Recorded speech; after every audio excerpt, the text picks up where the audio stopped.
Chapter 1. The son of a poor family. Here lies Xiahe Village, an ordinary yet extraordinary little hamlet.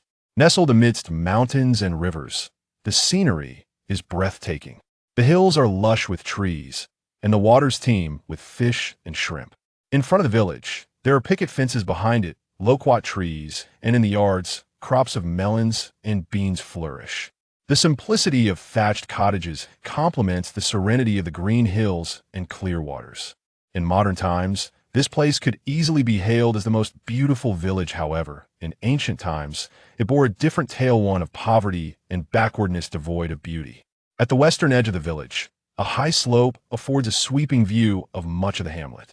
On this slope stands a spirited little boy, around 5 or 6 years old, gazing contemplatively at the village below. What does it matter that the mountains and rivers are picturesque? With inconvenient transportation and a reliance on nature, the villagers suffer from the ravages of natural disasters. Those who struggle to meet their basic needs have little time for appreciation beyond their next meal. Better to offer him a bun of coarse grains than to let him behold the rising sun over the mountains. Is it odd for a child to have such thoughts? Not at all. Though he inhabits the body of a 5 or 6-year-old, his mind is that of a postgraduate in classical Chinese from the 21st century, repeatedly trampled by the job market, devoid of money, power, or even a girlfriend. After failing to secure employment 100 times, he lamented that finding a job related to his field was as difficult as climbing to the heavens. Little did he know that upon waking, he had become Zhu Pingyan, affectionately nicknamed Little Xi. This body had suffered an illness before he arrived, likely not having survived it. Inexplicably, he found himself in this new life, having taken the place of another. After several days of subtle inquiries, he learned that he had been transported to the Ming Dynasty, an era dominated by the 4 books and 5 classics and the imperial examination system. Thus, he could only gaze skyward in despair, realizing he was, indeed, suited to the role. Having arrived in this world, he resolved to make the most of the opportunity bestowed upon him. Considering the plight of his previous life, where his expertise found no application, he recognized the importance of seizing this chance. After all, he had been an orphan in his past existence, free from ties. Little Xi, it's time to come home. Be careful not to get beaten by your mother. A group of boisterous children ran past him, fearful of returning home late, lest they face the wrath of their elders. Little Xi, what a ridiculous name. Even names like Tiger or Stone would sound better. But he merely grumbled, understanding the reasoning behind such names in ancient times.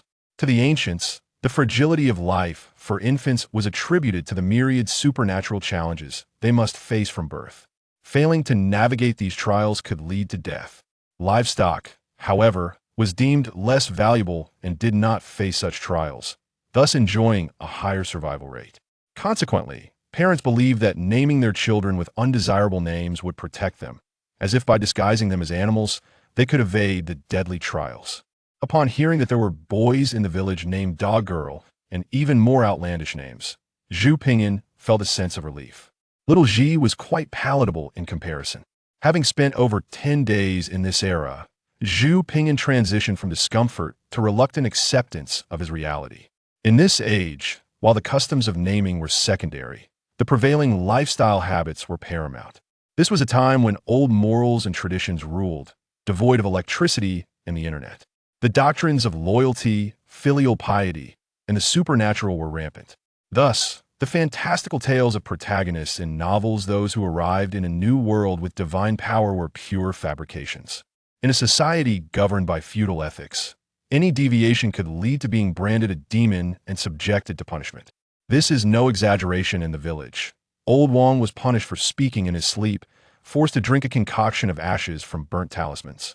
Meanwhile, a boy from a neighboring village, after mimicking a performer in the county, was tied to a post and exposed to the sun for 3 days as punishment. How could one possibly contend against the entire world? Thus, for more than 10 days in this new realm, Zhu Pingyan diligently played the role of child.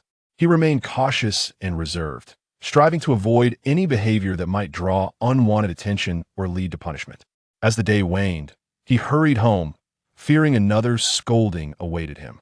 He bounded down the slope, his little legs moving with surprising speed. Why did it feel as though a chill breeze was blowing at his thighs? Had he truly run so swiftly that the wind followed? Upon reaching the bottom, he paused and looked down to find the hem of his pants fluttering in the wind. Open-crotch pants? What was the meaning of a 20-some-year-old mind trapped in a child's body being forced to wear such attire? Was there no joy left to be had? This was intolerable. He would have to fight for the right to wear proper trousers when he returned home. As he walked, the thatched-roofed houses of Xiahe Village were haphazardly arranged. Despite its proximity to mountains and rivers, it remained a poor and remote area. The locals utilized the land primarily to meet their basic needs, cutting down trees for timber to build homes and foraging for wild vegetables and fish when food ran low. The feudal agrarian economy thrived on subsistence farming, with most villagers toiling on a mere third of an acre to fill their bellies. Only a few landlords enjoyed relative wealth. The landlords, with their vast estates and hundreds of acres of arable land, could earn enough rent in a year to sustain a family for a lifetime. With wealth, they could purchase land or open shops, living lives sweetened by the fruits of their labor. In contrast, impoverished families struggled to make ends meet, often renting land to cultivate, with no relief from taxes and levies. After a year of labor, they might barely scrape by. The Xiahe family was somewhat better off, possessing over 10 acres of good land, placing them among the village's middle class. However, with many mouths to feed and an uncle who did not contribute, the family faced financial strain. From an outsider's perspective, the Xiahe family appeared relatively well off compared to the typical mutant thatch homes of the village. Their brick and timber structure was a step above. Yet, in reality, their situation was more precarious than that of many others. As Xiahe Pingyan entered the house, he encountered his mother, Chun, standing at the door with a stern expression. Upon seeing him return, her demeanor softened, indicating she had been waiting for him. In her 30s, dressed as a young woman, she had an assertive glint in her eyes, her hair held up by a chipped hairpin, and her clean, front-closing dress bore 2 patches. "Mother, I refuse to wear open-crotch pants any longer," Xiahe Pingyan declared as he crossed the threshold, eager to assert his rights. Before he could finish, Chen seized his ear. "You little rascal. After all my hard work raising you and making your clothes with frugality, you dare complain? You're barely old enough to abandon such attire." "Mother, that hurts. I'm not a toddler anymore," Xiahe Pingyan cried out, tugging at her arm to ease his discomfort. "Child, you're only 5, Chen replied, looking down at her spirited son. His words struck her as amusing. He was far more lively than his older brother. Though she found it humorous, her grip remained firm. This mischievous boy had recently recovered from an illness and had grown more rambunctious, spending his days running around. "You still know what pain is," Chun said, casting a sharp glance at Xiahe Pingyan. The thought of the missing children in the county sent a chill down her spine. But thankfully, the village was bustling with activity, ensuring a semblance of safety. "Second sister-in-law, aren't all boys a bit wild? It's better for them to be sturdy. Just spare little Ji from punishment." And Zhang, who was washing dishes by the well, looked enviously at little Ji and tried to calm Chen's temper. At just 30, Zhang had only a daughter, Xiahe Pingyu, younger than Xiahe Pingyan, which made her particularly envious of Chen's 2 sons. "Oh, third's family, don't plead for him. That rascal only needs 3 days without discipline to turn the house upside down," Chen retorted as she tugged Xiahe Pingyan's ear, leading him to the kitchen. "Now, tell me, will you dare to be wild and not come home for meals again?" Chun exclaimed, but as she pulled a peeled boiled egg from the steamer, she glanced out the window to ensure no one was watching and quietly slipped it into Xiahe Pingyan's hand. The egg made Xiahe Pingyan's eyes sparkle. After days of bland meals, he finally encountered something savory. It was simply irresistible. "Ouch! Mother, I won't do it again," Xiahe Pingyan protested, taking the egg while feigning a loud cry.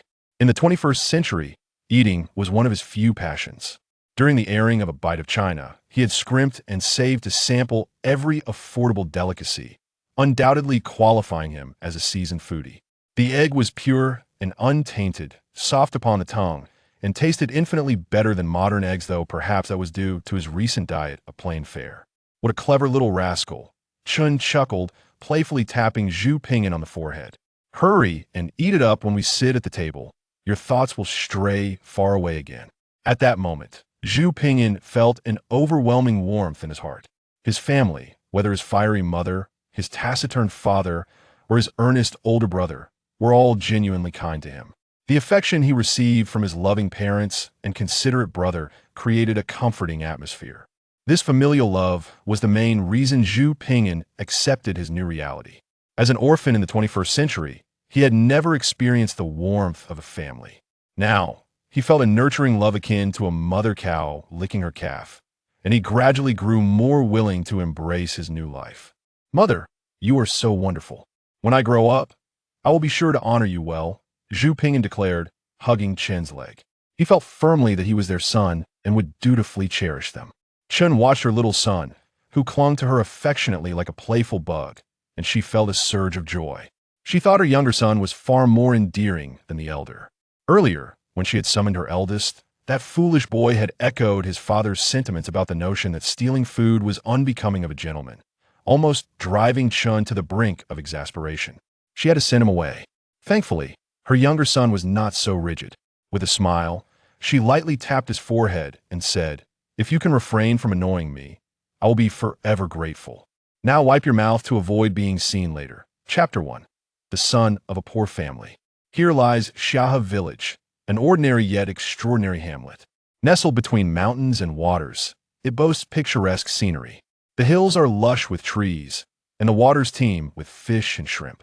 The village is surrounded by a fence, with loquat trees at the back and gardens of melons and beans in front. There is simplicity in the thatched cottages, coupled with the serenity of verdant hills and flowing waters. In modern times, this place could undoubtedly be hailed as the most beautiful village, yet in antiquity, it was synonymous with poverty and backwardness, devoid of charm. At the western edge of the village, a high ridge offers a sweeping view of most of the settlement. On this ridge stands a spirited little boy of 5 or 6, gazing down at the village with a sense of melancholy. What does it matter how beautiful the green hills and clear waters are when transportation is inconvenient and life depends on the whims of nature, plagued by natural disasters? For those struggling to meet basic needs, the appreciation of scenery pales in comparison to the hunger for sustenance. The rising sun among the mountains holds little allure compared to a simple steamed bun made from coarse grains. Is it strange for a child to harbor such thoughts? Not at all. Though his body belongs to a 5 or 6-year-old, his mind is that of a graduate student from the 21st century, battered by the trials of job hunting, devoid of wealth, power, or a romantic partner. After failing in his job search 100 times, he lamented that finding a position suited to his degree in classical Chinese was an insurmountable challenge. To his astonishment, he awoke as the child named Zhu Pingyan, affectionately called Xiaozhi. This body had suffered an illness before he arrived, perhaps succumbing to it, leaving him in a state of bewilderment upon waking up as someone else. After days of indirect inquiries, he learned that he was in the Ming Dynasty, an era dominated by the 4 books, 5 classics, and the 8-legged essay. He could only gaze heavenward in resignation had indeed found a position aligned with his studies. Having arrived in this world, he resolved to make the most of this unexpected opportunity. Reflecting on the struggles of the 21st century, he recognized the chance fate had bestowed upon him. After all, he had been an unencumbered orphan in his previous life. "Xiaozhi, Xiaozhi, come home. Be careful not to get beaten by your mother again." A group of boisterous children raced past him, anxious to avoid the wrath of their elders. Xiaozhi, such an absurd nickname. Even Tiger or Stone would be more pleasant. Yet, he merely complained to himself, understanding the ancient custom of giving children unflattering names. In ancient times, it was believed that a child's survival was precarious, as they had to navigate a series of supernatural trials from birth. Failure meant death. Livestock, on the other hand, did not face such trials, hence their higher survival rates. Thus, parents thought that naming their children with unappealing names would increase their chances of survival, allowing them to evade the grasp of death. When Zhu Pingyan heard that there were boys in the village named Dog Sister and even more ludicrous names, he felt a wave of relief. Xiaozhi was a comparatively mild moniker. Having spent over 10 days in this era, Zhu Pingyan had transitioned from discomfort to reluctant acceptance of his new reality. In this age, while the custom of naming was secondary, the prevailing practices of daily life were of utmost importance. This was a time when old morals and customs reigned supreme, devoid of electricity and the internet. The rigid doctrines of 3 principles and 5 constants, along with superstitions, dictated life. The notion of a time-traveling protagonist possessing extraordinary abilities was pure fantasy. Anyone attempting to assert themselves would quickly be met with dire consequences.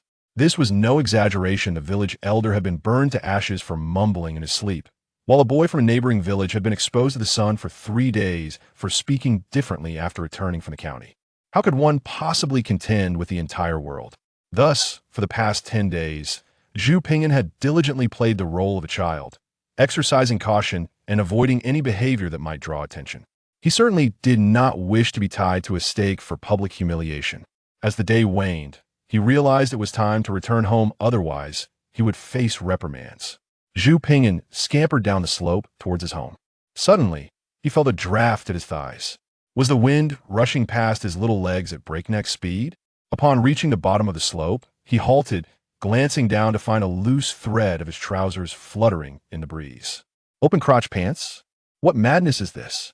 How could a person with the mentality of a 20-something be relegated to wearing such attire? This was intolerable. He vowed to advocate for the right to wear proper pants upon his return. As he walked along, the haphazard arrangement of mud brick houses reflected the reality of Xiahe Village. Though it was situated near mountains and water, it remained a remote and impoverished area. The villagers relied solely on the land to meet their basic needs, cutting down trees for timber to build homes, foraging for wild vegetables and fruits, and fishing for sustenance. The feudal agrarian economy prioritized land cultivation. Most villagers toiled on their meager plots to stave off hunger, with only a few landowners enjoying any semblance of wealth. The landowners, with hundreds of acres of fertile fields, could earn enough rent in a year to sustain an average family for a lifetime. With riches came the ability to purchase more land or establish shops, living a life sweetened by prosperity. In contrast, impoverished families struggled to make ends meet, their harvest barely sufficient to fill their bellies, often forced to rent land without any relief from taxes. Zhu's family was slightly better off, owning over 10 acres of good land, placing them among the village's middle class. However, with a large family and the burden of educational expenses, the Zhu household was still in a precarious financial position. From an outsider's perspective, the Zhu family appeared to be doing well compared to the typical mud brick homes in the village. At least they resided in a wooden structure known as the Zhu family courtyard. Yet the reality was that their situation was more dire than that of many other villagers. As Zhu Pingyan stepped through the door, he encountered his mother, Chun Shi, standing at the entrance with a fierce glare. Upon seeing him return, her expression softened, revealing that she had been waiting for him. In her 30s, Chun Shi had a spirited demeanor, her hair pinned up with a chipped hairpin, and her clean but patched dress reflected her humble status. "Mother, I refuse to wear open-crotch pants any longer," Zhu Pingyan declared as he crossed the threshold, immediately seeking to assert his right to proper clothing. Before he could finish, Chun Shi seized his ear. "Little rascal, how dare you? I've worked tirelessly to raise you, making sacrifices to provide you with clothes, and you dare to complain? You're hardly old enough to reject open-crotch pants." "Mother, ow, that hurts. I'm not a toddler anymore," Zhu Pingyan pleaded, tugging at her arm to ease the discomfort. "Pish, you're only 5. Chun Shi looked down at her rambunctious son, who was far more energetic than his elder brother, and couldn't help but find humor in his protest. Though amusing, her grip remained firm. This mischievous child had recently recovered from an illness and was now more spirited than ever, constantly running about. "You still know pain," Chun said, glaring at Zhu Pingyan. "Running wild all day and night, and if you were to be taken by some Neanderthal, I would find my peace." The thought of the missing children in the county sent a shiver down her spine, but the comings and goings in the village ensured a sense of safety. "Second sister-in-law, what boy isn't wild? It's better for them to be robust. You needn't punish Xiao Ji," Zhang, the third aunt, remarked, washing dishes by the well, glancing enviously at Xiao Ji while trying to soothe Chen's anger. At just 30, she had only one daughter, Zhu Pingyu, who was a year younger than Zhu Pingyan, which made her particularly envious of Chen's 2 sons. "Don't defend him. The little rascal will only take advantage if left unchecked," Chen retorted, pulling Zhu Pingyan by the ear toward the kitchen. "Now, tell me, will you dare to run off and skip meals again?" Chen exclaimed, yet, as she spoke, she quietly retrieved a peeled boiled egg from the steamer. Glancing out the window to ensure no one was watching, she stealthily slipped it into Zhu Ping'an's hands. The egg made Zhu Ping'an's eyes sparkle. After days of meager meals, he finally encountered something substantial. How could he possibly refuse? Ouch!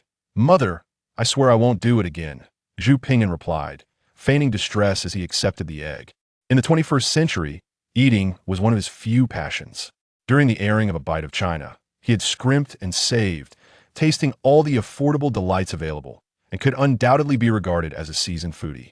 This egg, pure and harmless, was soft and delectable, infinitely more delicious than any modern egg, perhaps due to his prolonged exposure to bland fare. Little rascal, Chun chuckled, playfully tapping Zhu Ping'an's forehead.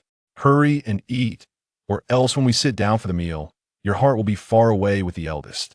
At that moment, Zhu Ping'an felt a warmth in his heart.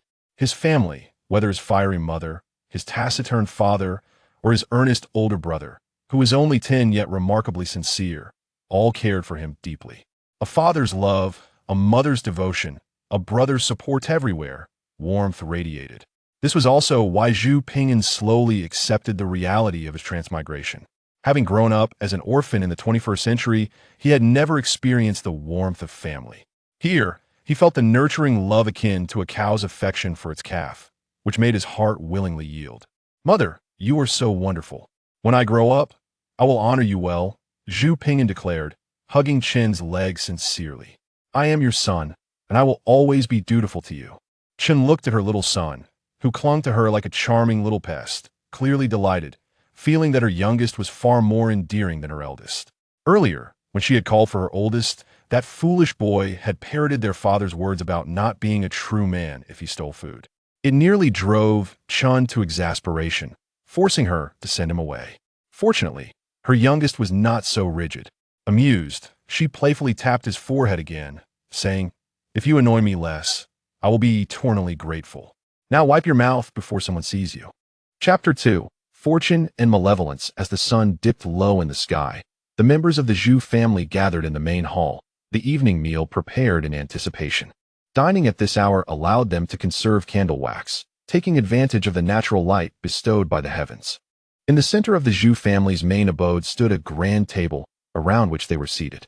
The patriarch, an elderly gentleman in his 50s, robust and vigorous, occupied the central position at the table, a pipe in hand, with a mound of boiled peanuts before him, accompanied by a cup of thick liquor. The contrasting array of steamed buns, wilted vegetable leaves, pickled delicacies, and thin porridge created a vivid tableau. To the patriarch's side sat his wife, Madame Lu, of similar age. Her face marked by wrinkles, yet impeccably groomed, exuding an air that suggested she was not easily trifled with. Beside her was the family of the fourth uncle, Zhu Shouxin, who had recently wed his bride, Zhao. Zhu Shouxin, possessing the potential for a charming demeanor, was arguably the most presentable in the family, having perfectly inherited Madame Lu's genes, thereby earning her affection.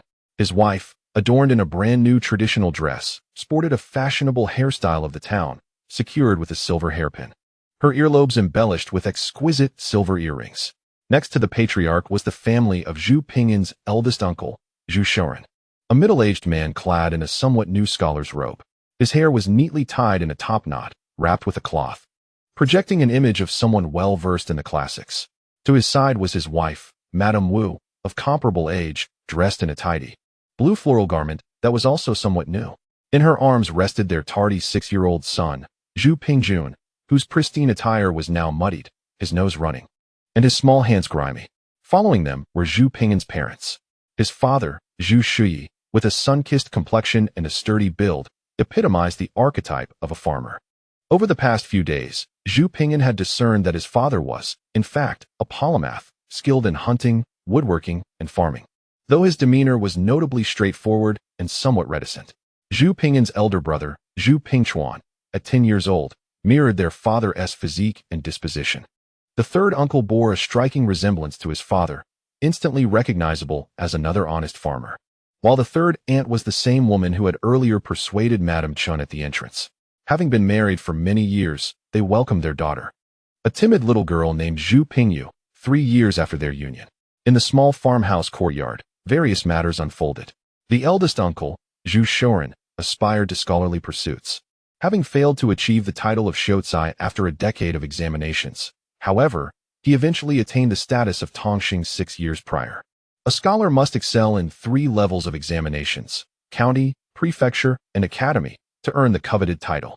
Zhu Shoren devoted himself to his studies, neglecting agricultural labor. And after years of effort, he had finally secured his initial achievement. The patriarch and matriarch of the Zhu family held their eldest son in high regard, believing him to be the beacon of hope for the family's honor, especially following his attainment of the Tongxing title, which further endeared him to them. The fourth uncle, being the youngest son, was spoiled by Madame Lu, who extended her affection to his new bride as well. As for my father and third uncle's families, I find little reason to concern myself with them. There are those who are favored, those who are cherished, and those who remain neglected. In such a large family, conflicts are inevitable. The favoritism of the elder and matriarch is quite evident. One can discern it merely from their attire. The clothing among the 4 branches of the Zhu family varies significantly.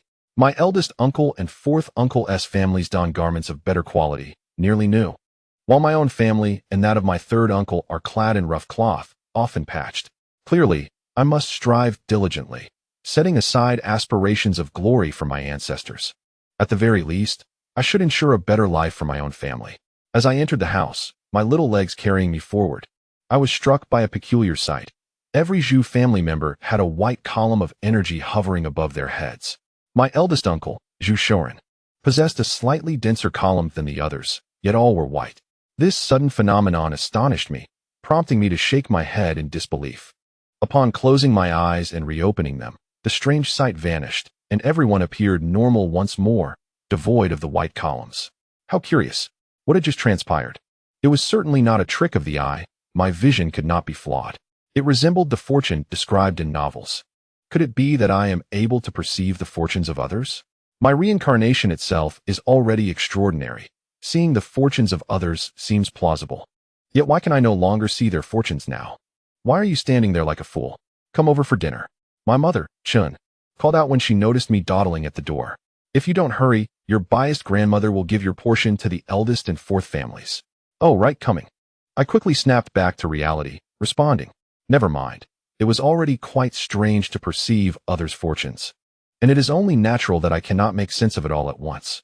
Before dinner, I maintained the habit from my previous life, scampering towards the wash basin to cleanse my hands. In this rural setting, where hygiene is scarcely prioritized, such behavior is rather unusual, especially as the village boys are often as muddy as little monkeys. For instance, my cousin Zhu Pingjun is currently nestled in my Aunt Wu's embrace, sniffling. Ever since I arrived in this life as this little boy, I have adhered to the practice of washing my hands and face.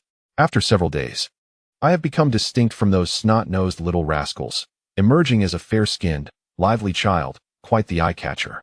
Zhu Er, having recovered from his illness, has indeed begun to value cleanliness. Could he have been possessed? My fourth aunt, covering her mouth with a handkerchief, eyed me up and down with keen interest, her lips forming exclamations of surprise. Possessed? I was clearly startled by her insinuation. In this insular and backward rural community, being suspected of possession is perilous indeed. Just think of the old Wang who was force-fed a bowl of ash water for merely speaking in his sleep. I have been cautious not to display any thoughts beyond this time, merely washing my hands. My fourth aunt is truly a restless spirit, perfectly matched with my idle fourth uncle. I resolved firmly to keep my ability to perceive fortunes a closely guarded secret, revealing it to no one. Before I could formulate a response to my fourth aunt's comments, my mother, Chun, had already intervened. Who is possessed, you or me? My son values cleanliness, and that is considered possession? What about you? You wash your hands and face daily, often don new clothes. Does that mean you are under the influence of a fox spirit? Upon hearing the words of the Zhao matron, Chun felt an inexplicable fury rise within her. She abruptly stood and stepped forward, confronting Zhao directly, demanding an explanation. Zhu Ping'an's 10-year-old brother, Zhu Pingchuan, also chimed in, asserting that his brother could not possibly be possessed. Mother, look at second sister-in-law. I merely made a casual remark, and she reacts this way. Zhao averted her gaze from Chun and turned to the elderly matriarch, feigning tears with a handkerchief, appearing exceedingly fragile and pitiable. Is that so? I simply spoke a single word to you, and you weep like this? How theatrical. Too bad I am not the fourth brother. I want to be swayed by your antics. From the fourth household, Chen declared with icy resolve, her demeanor markedly contrasting with Xiao's feigned softness and victimhood. Chapter 3. The turmoil of the farmer's courtyard. Enough. Second household. Was it not merely a casual comment? The elderly matriarch clearly favored Xiao, insinuating that Chen was making a mountain out of a molehill. Mother, how can you say that? This is no trivial matter. How can one family slander its own? My son is still young and cannot bear such turmoil. Xiao immediately rose to defend her son, safeguarding Zhu Pingyan like a hen with her chicks. Second sister-in-law. How can you speak to mother in such a manner? Xiao deftly sidestepped the issue, redirecting the conversation to accuse Chen of disrespecting the elderly matriarch. You are merely stirring the pot. Chen shot Xiao a cold smirk, her gaze dripping with disdain. Enough, let us eat and settle our matters. The elder Zhu forcefully knocked his pipe against the table, casting a reproachful glance at his second and youngest sons, signaling them to keep their wives in check to avoid discord during the meal. Zhu Shi obediently reached for Chen, urging her to sit and eat. Although she wore an expression of displeasure, she complied for her husband's sake. Father, I act for the good of our family. If there is indeed possession, it would bring misfortune upon us, and that would be dreadful. Xiao treaded carefully, granting the elder Zhu his due respect while clinging tenaciously to the subject of possession. Cease your nonsense. Chen, infuriated by Xiao's relentless provocation, felt an overwhelming urge to retaliate. Such petty squabbling is a disgrace to our lineage. The elder uncle, with an air of superiority, shook his head disdainfully. The elder aunt, observing the chaos with keen interest, refrained from intervening, instead striving to cultivate an image of grace. Dreaming of the day her husband might achieve scholarly success, elevating her to the status of a scholar's wife. Should he advance further to become an official, she would be the wife of a gentleman, and thus, she must embody the requisite poise. Witnessing her two younger siblings lose all decorum in their bickering only served to enhance her own sense of superiority and composure. However, Zhu Pingyan regarded his aunt with derision. Had she truly been a lady of refinement, she would have quelled the dispute rather than revel in the spectacle. However, observing his grandfather's stern expression, Zhu Pingyan felt that this situation did not bode well. After all, it was an era dominated by feudal patriarchal values, and earning a reputation for filial impiety could lead to scorn in the village. Mother, fourth aunt, what troubles you? Zhu Pingyan, having washed his hands, approached his mother with his small, chubby face raised in innocent curiosity. His adorableness and politeness prompted even his fourth aunt, who had just been disparaging him, to feel a tinge of embarrassment. Your fourth aunt believes you are possessed, Chen said, casting an annoyed glance at Xiao. Mother, what does it mean to be possessed? Zhu Pingyan inquired, his eyes wide with wonder. Consequently, Chen shot another disapproving look at Xiao. The old patriarch then turned his gaze toward Xiao, displaying a hint of dissatisfaction. Xiao's complexion paled, and she realized she might have overreacted, yet her pride prevented her from backing down. She bent down to coax Zhu Pingyan, asking, Little one, why have you started washing your hands and face recently? Zhu Pingyan, not truly a naive 5-year-old, skillfully avoided giving her any leverage. He scampered to Chen's side, nestled comfortably against her, and with innocent eyes looked up at Xiao, saying, Last time I was ill, the white-bearded doctor said it was because my hands were dirty that I upset my stomach. I didn't want to drink the bitter medicine, so I've been washing my hands and face before meals as he advised, though one might find it shameful to act cute or childish. Who could expect a 5-year-old to exhibit maturity? Life was too short for that. When mentioning the white-bearded doctor, Zhu Pingyan discreetly observed the reactions of those around him.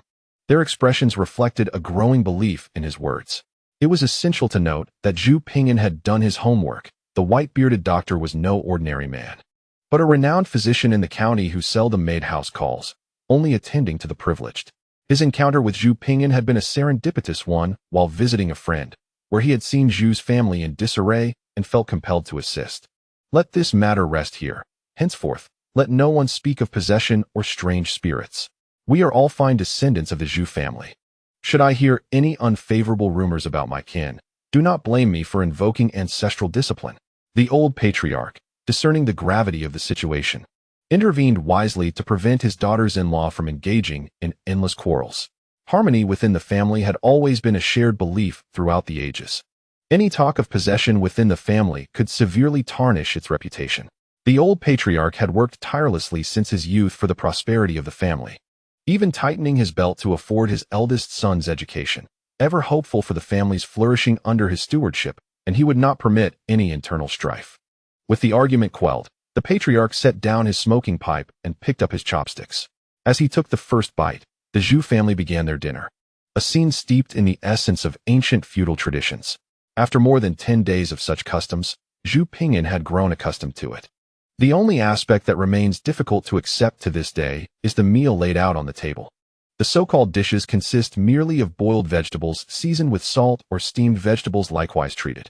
I recall that stir-frying became more prevalent only after the mid-20th century, following the advent of methods for extracting vegetable oil.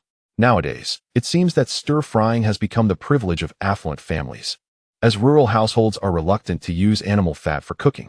The staple food consists of coarse grain dumplings mixed with wild vegetables, their peculiar color and unpalatable taste making them a challenge to swallow, requiring considerable effort to digest. The porridge is somewhat acceptable, yet far too watery, reflecting the contours of my chubby face. Dining at the table is a regimented affair, with portions dictated by the matriarch, Grandmother Zhu.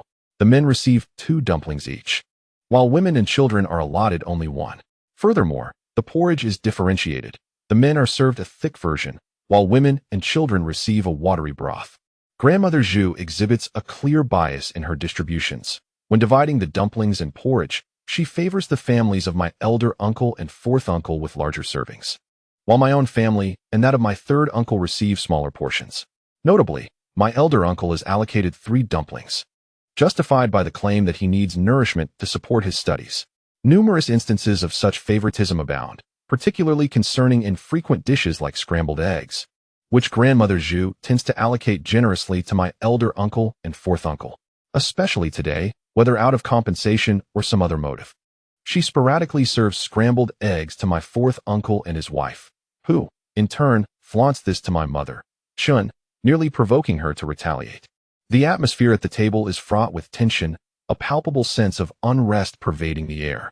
I recall that upon my arrival in this world, Zhu Pingyan had attempted to take a piece of scrambled egg, only to be thwarted by grandmother's chopsticks, as she insisted that eggs were meant to replenish the strength of adults engaged in labor.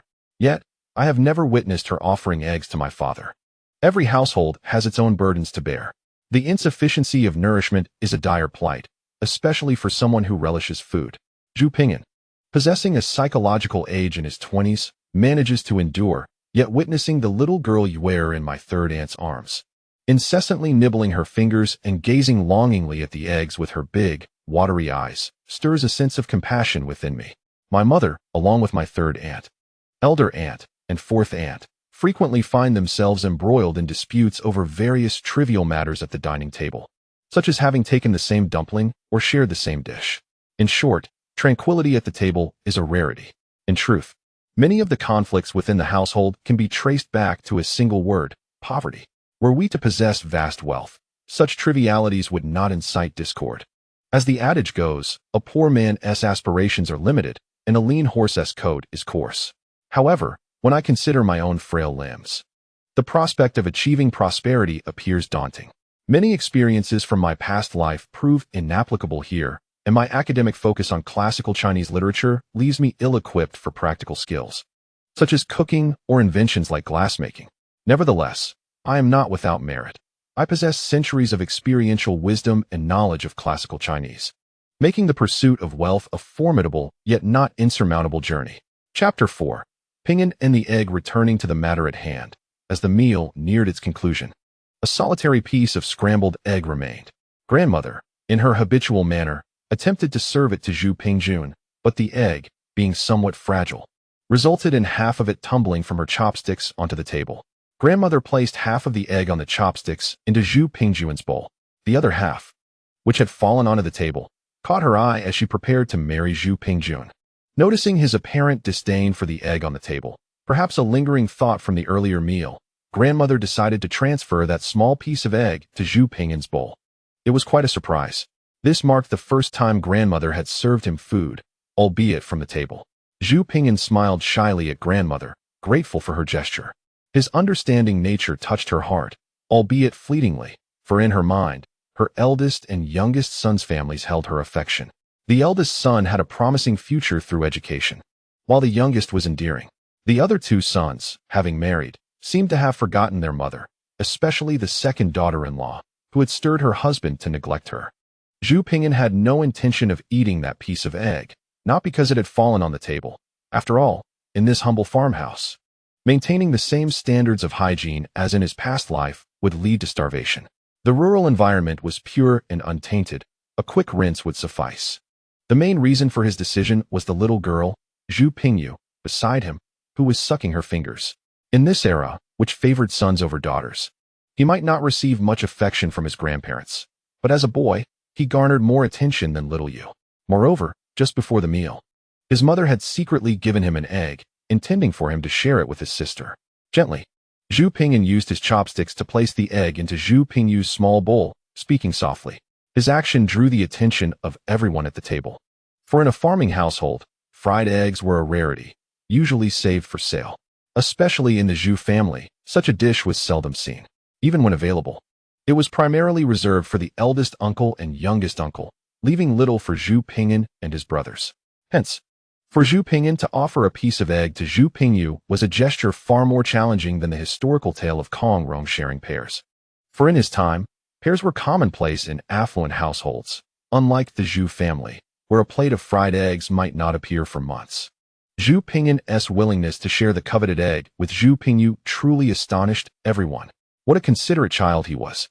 Zhu Pingyu, with wide eyes, stared at the fried egg, drooling with anticipation. However, at that moment, Aunt Zhang reclaimed the egg and placed it back into Zhu Pingyan's bowl. Here, thank your brother Zhu Pingyan. He is very kind, but you should let him keep it. This egg is a gift from grandmother to him.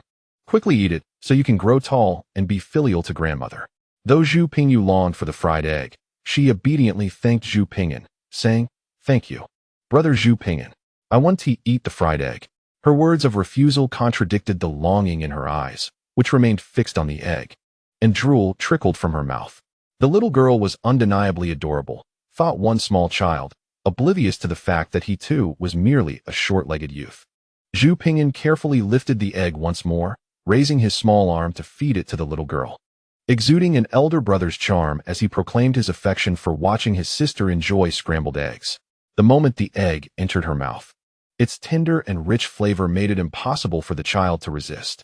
After all, once it was in her mouth, how could she possibly remove it for another? Having consumed merely a morsel the size of a fingernail, little Yue displayed an expression of pure bliss, adorably licking her lips like a kitten savoring water. "Is it delicious, Sister Yue?" Zhu Pingyan inquired, his cheeks puffed as he munched on his coarse grain pancake. "It's delicious, thank you, brother Zhu," little Yue replied, her voice sweet and gentle, arching her moon-like brows.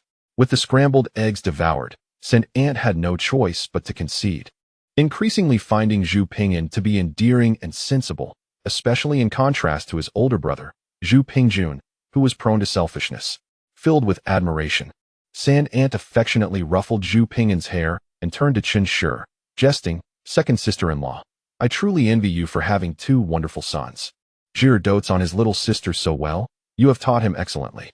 He will surely grow to be a filial child." No mother can resist the flattery of others regarding her sons, and Chen Shi, who had a slight penchant for showing off, was naturally elated. Repeatedly waving her hands in modesty, yet unable to conceal the pride etched across her face as she exchanged laughter with Zhang Shi. However, the elder aunt was less than pleased. In her heart, her son was the finest. He was destined for scholarly pursuits, as the town's diviner had proclaimed him a reincarnation of the literary star. With this thought, Aunt Wu nudged her husband with her leg, signaling him to broach the topic of Zhu Pingjuan's education with old Master Zhu. The elder uncle, engrossed in his meal, ignored his wife's subtle cue, deeming her perspective short-sighted. After the commotion caused by the sisters-in-law today, it was evidently not the opportune moment to address such matters. Furthermore, he had already invested considerably in his own education, and the younger brothers had voiced their discontent. If his son were to pursue studies, it would complicate matters further. Instead, he deemed it wiser to discuss it with their parents when the younger brothers were absent, solidifying the decision, so that any subsequent objections from the family would be moot. Aunt Wu, being a simple countrywoman without her husband's cunning, grew impatient with his silence, her aspirations for her son to become a top scholar unyielding. Unable to restrain herself, she spoke up. "Dear parents, look, Junior is already 7 years old. It's high time he settles down. I was thinking, why not send him to the private school in Xiahe Village run by Scholar's son? It would be a great opportunity for our family to gain prestige." This suggestion piqued Zhu Ping'an's interest. The prospect of education was something he dearly craved. On one hand, it would allow him to delve into the 4 books and 5 classics, while on the other, it would serve as a veil for his centuries-ahead insights and experiences. After all, it is said that true beauty lies within the pages of books, and in this era, the reverence for scholars is unparalleled. Once he embarked on this educational journey, any extraordinary understanding or knowledge he possessed could be attributed to his studies. The age-old truth that all pursuits pale in comparison to the pursuit of knowledge remained unshakable in this time. Even the wealthiest magnates in this era dare not retort when a financially constrained scholar points a finger at them in reproach. In this age, education remains the primary and most effective pathway for the children of humble origins to ascend the social ladder. Thus, Zhu Ping'an raised his chubby hand, declaring his desire to pursue learning. "What can you possibly learn at your tender age?" retorted an elder. "Moreover, not everyone can enter school. One must be favored by the literary star from the heavens. Our Junior has been prophesied by a master to be a reincarnation of that very star." Aunt Wu was the first to voice her opposition to Zhu Ping'an's aspirations, well aware that the family's finances barely sufficed for one scholar, let alone 2. With meager rations of coarse grains and thin porridge already on their plates, the prospect of supporting 2 students would surely lead to famine. Her words subtly demeaned Zhu Ping'an while elevating Zhu Pingjun, which displeased Chun, yet she was mindful of the Wu family's stature. With the elder being a scholar, any potential success in the examinations could benefit their household, so Chun merely furrowed her brow, reasoning that even without her input, someone would inevitably speak up, thus avoiding conflict with the Wu family. As anticipated, Chun refrained from speaking, yet someone could not contain themselves. "Sister-in-law, we are barely managing to make ends meet. We cannot afford to support another scholar, can we, mother? I suggest we wait until we save some money before allowing Junior to study." Aunt C's remarks were astute, tactfully aligning with Granny Zhu to express opposition without outright dismissal, leaving room for negotiation. On one hand, she acknowledged the support already provided to the elder brother, while on the other, she cited their current financial straits as justification for postponing Junior's education, when the family might see surplus funds remained uncertain. Ever since Aunt C entered the Zhu household, prosperity had eluded them. Chapter 5. The warmth of the hibiscus canopy. After a moment of silence, Granny Zhu finally spoke. "Indeed, our household currently lacks the means to support Junior's education." Aunt Wu sought to advocate further, but was discreetly restrained by her husband beneath the table, a glance conveying his disapproval. Reluctantly, she acquiesced with a nod, her dissatisfaction evident. Due to Zhu Ping'an's youthful stature, he had a clear view of the subtle exchange below the table, granting him a deeper understanding of his uncle's character, revealing the weight of his considerations. "Yes, uncle. The path to the private school in the neighboring village is now impassable. But we still have you, don't we? Although you did not succeed in the examinations, you are well versed in classical texts. If I accompany you, I could learn traditional characters and perhaps still find a way to save the day. May I study under you?" "Uncle?" Zhu Ping'an raised his small face and extended his hand in inquiry. Before the elder could respond, Aunt Wu intervened, launching into a lecture. "Little Zhu, your uncle must prepare for his examinations. He hardly has time to breathe, let alone teach you to read and write. Delaying his chance to excel in the examinations would be a grave error."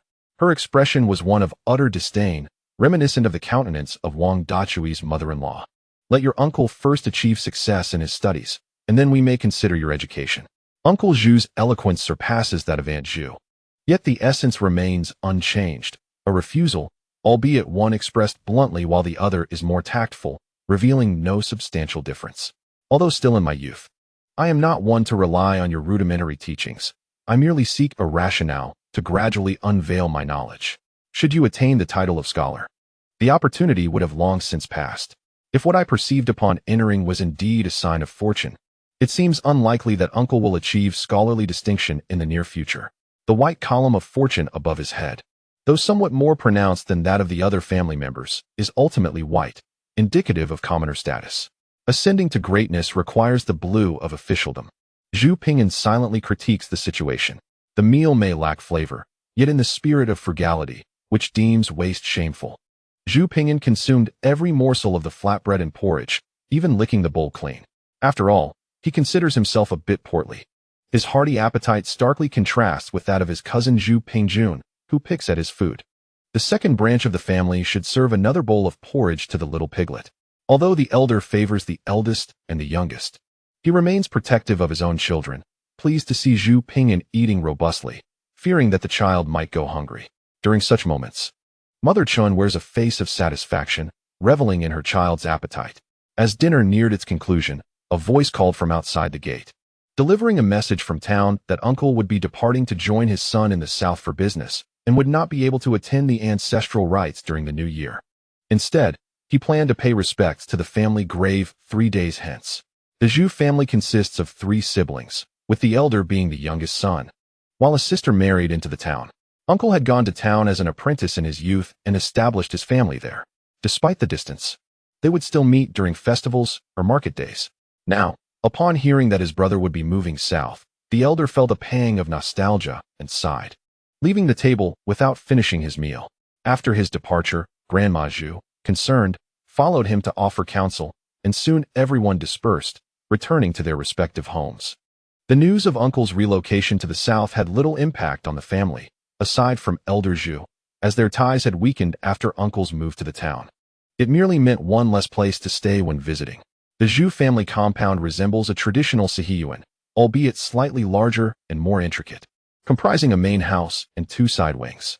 The courtyard features a well, while the main house consists of 3 spacious rooms, one serving as the living room, another as the bedroom for Grandma and Grandpa Zhu, and the third as the residence of Uncle's family. Each side wing houses separate families. On the left, Zhu Pingyan's family resides, while the right wing, larger by half, accommodates the 3rd and 4th aunts' families, respectively. Additionally, near the entrance, there is a kitchen and a wood storage room. Under the sparse moonlight, the left wing glows dimly with an oil lamp, casting light no brighter than a broad beam, its illumination still overshadowed by the moonlight yet to penetrate through the window. The room, though not entirely bare, held little of value. However, it was meticulously maintained by Mrs. Chun, with every item arranged in perfect order. Mrs. Chun sat at the table, mending trousers for Zhu Pingyan under the dim light, while Mr. Zhu worked on some simple carpentry beside her. Snipping the thread with her teeth, Mrs. Chun placed the garment next to Zhu Pingyan, asking if it fit well. "It fits perfectly, Mother. Your craftsmanship is impeccable," Zhu Pingyan beamed, his smile sweet as honey. His protests had finally borne fruit. He would no longer have to wear open-crotch pants. "That little rascal is all sweetness, but I must have owed you 3 from my past life," Mrs. Chun grumbled. Yet her affection was undeniable. "During the day, we manage without light, but at night, we waste oil on trifles." Grandmother, passing by the window, could not help but exclaim about the wasteful daughters-in-law, lamenting how much oil they consumed. If only they had saved it for the night. "There would be enough for my eldest grandson's education." "Oh, understood, Mother. I shall extinguish the oil lamp," Mr. Zhu replied promptly. "I have other clothes to mend," Mrs. Chun retorted, shooting a sharp glance at her husband, who merely chuckled foolishly, which only fueled her frustration. "All you do is laugh. Your wife and children are being bullied, and you can only grin." Unable to tolerate her husband's complacency, she pinched his arm sharply. Mr. Zhu, a sturdy farmer, remained unfazed, his grin unchanged, much to Mrs. Chen's irritation. "Marrying you has surely brought me ill fortune," she exclaimed, jabbing her finger at his forehead. "I must have accumulated great virtue over 8 lifetimes to have married such an excellent wife," he replied, surprising Zhu Pingyan with the unexpected eloquence of his normally simple father. It dawned on him that even this seemingly dull man had a poetic side. After all, how else could he have won the heart of such a remarkable woman? Mrs. Chun turned crimson, scolding him for his lack of shame and fear of leading their children astray. Under the lamp's glow, the sight of her, especially the rare shyness of the spirited Mrs. Chun, left Mr. Zhu momentarily mesmerized. "Brother, I am so sleepy," Zhu Pingyan chuckled, pulling his diligent elder brother, who was meticulously weaving a bamboo basket, to the small bedroom separated by wooden boards for a rest. "Well, the next part may not be suitable for children," he pondered. As dawn broke the next day, Mrs. Chun appeared radiant, displaying an unusual tenderness. When Zhu Ping'an emerged, he saw her tidying Mr. Zhu's collar. Upon noticing her two sons, she hurriedly dropped her task, a blush creeping onto her cheeks. After all, this was not the 21st century, a time when one could flaunt affection without restraint. Zhu Ping'an mused, "With the rising sun, we toil, and with its setting, we find rest." As the autumn harvest approaches and the crops enter the crucial stage of grain filling, it is imperative to irrigate the fields before Uncle and his family arrive. Otherwise, the presence of relatives would render the days too busy to attend to the land. After finishing his meal, old Master Zhu took his father, third uncle, and elder brother to the fields to engage in the urgent task of irrigation. Devoid, engrossed in his studies for the imperial examination, consistently refrained from participating in farm work. As for the fourth uncle, well, he had the misfortune of waking up with a stiff neck last night.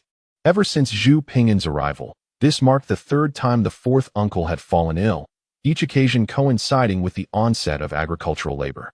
The first time he caught a chill while sleeping. The second time he bumped his head while getting up at night. One might wonder if he had the intellect of a pig. And this time he simply suffered from a stiff neck. Such feeble excuses were clearly transparent, revealing an intent to shirk work, yet grandmother believed every word. Indeed, she displayed a notable bias in his favor. While the men toiled away, the women were not idle either. Grandmother busied herself with mother and her sisters-in-law, sewing little pouches, making handkerchiefs, and weaving cloth, ensuring that their hands were always engaged. Zhu Ping'an, feeling rather bored, watched as Zhu Pingjun rode a stick as if it were a horse.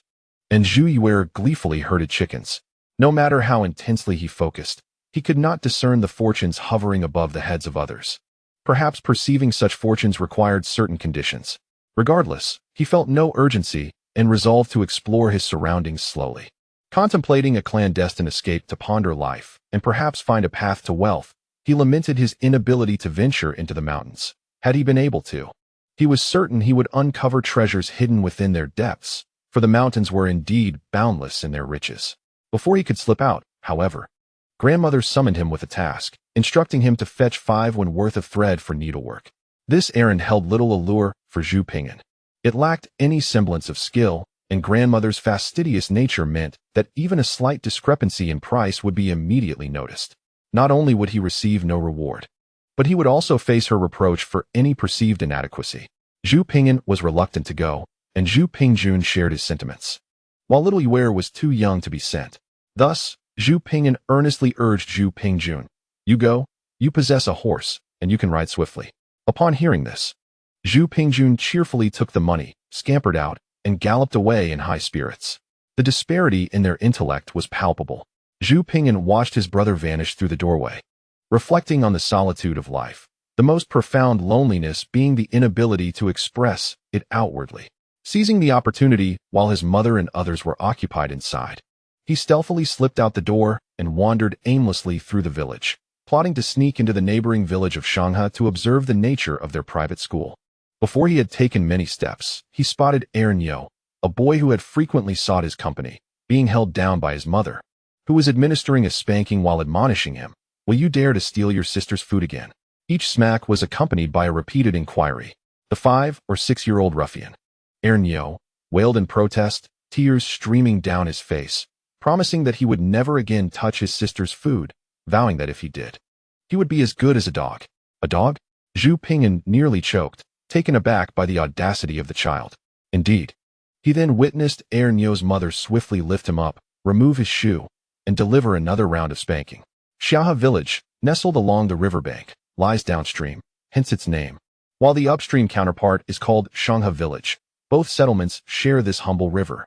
This little-known stream, formed by converging mountain brooks, boasts crystal-clear waters, affectionately referred to as Qingxi by the locals.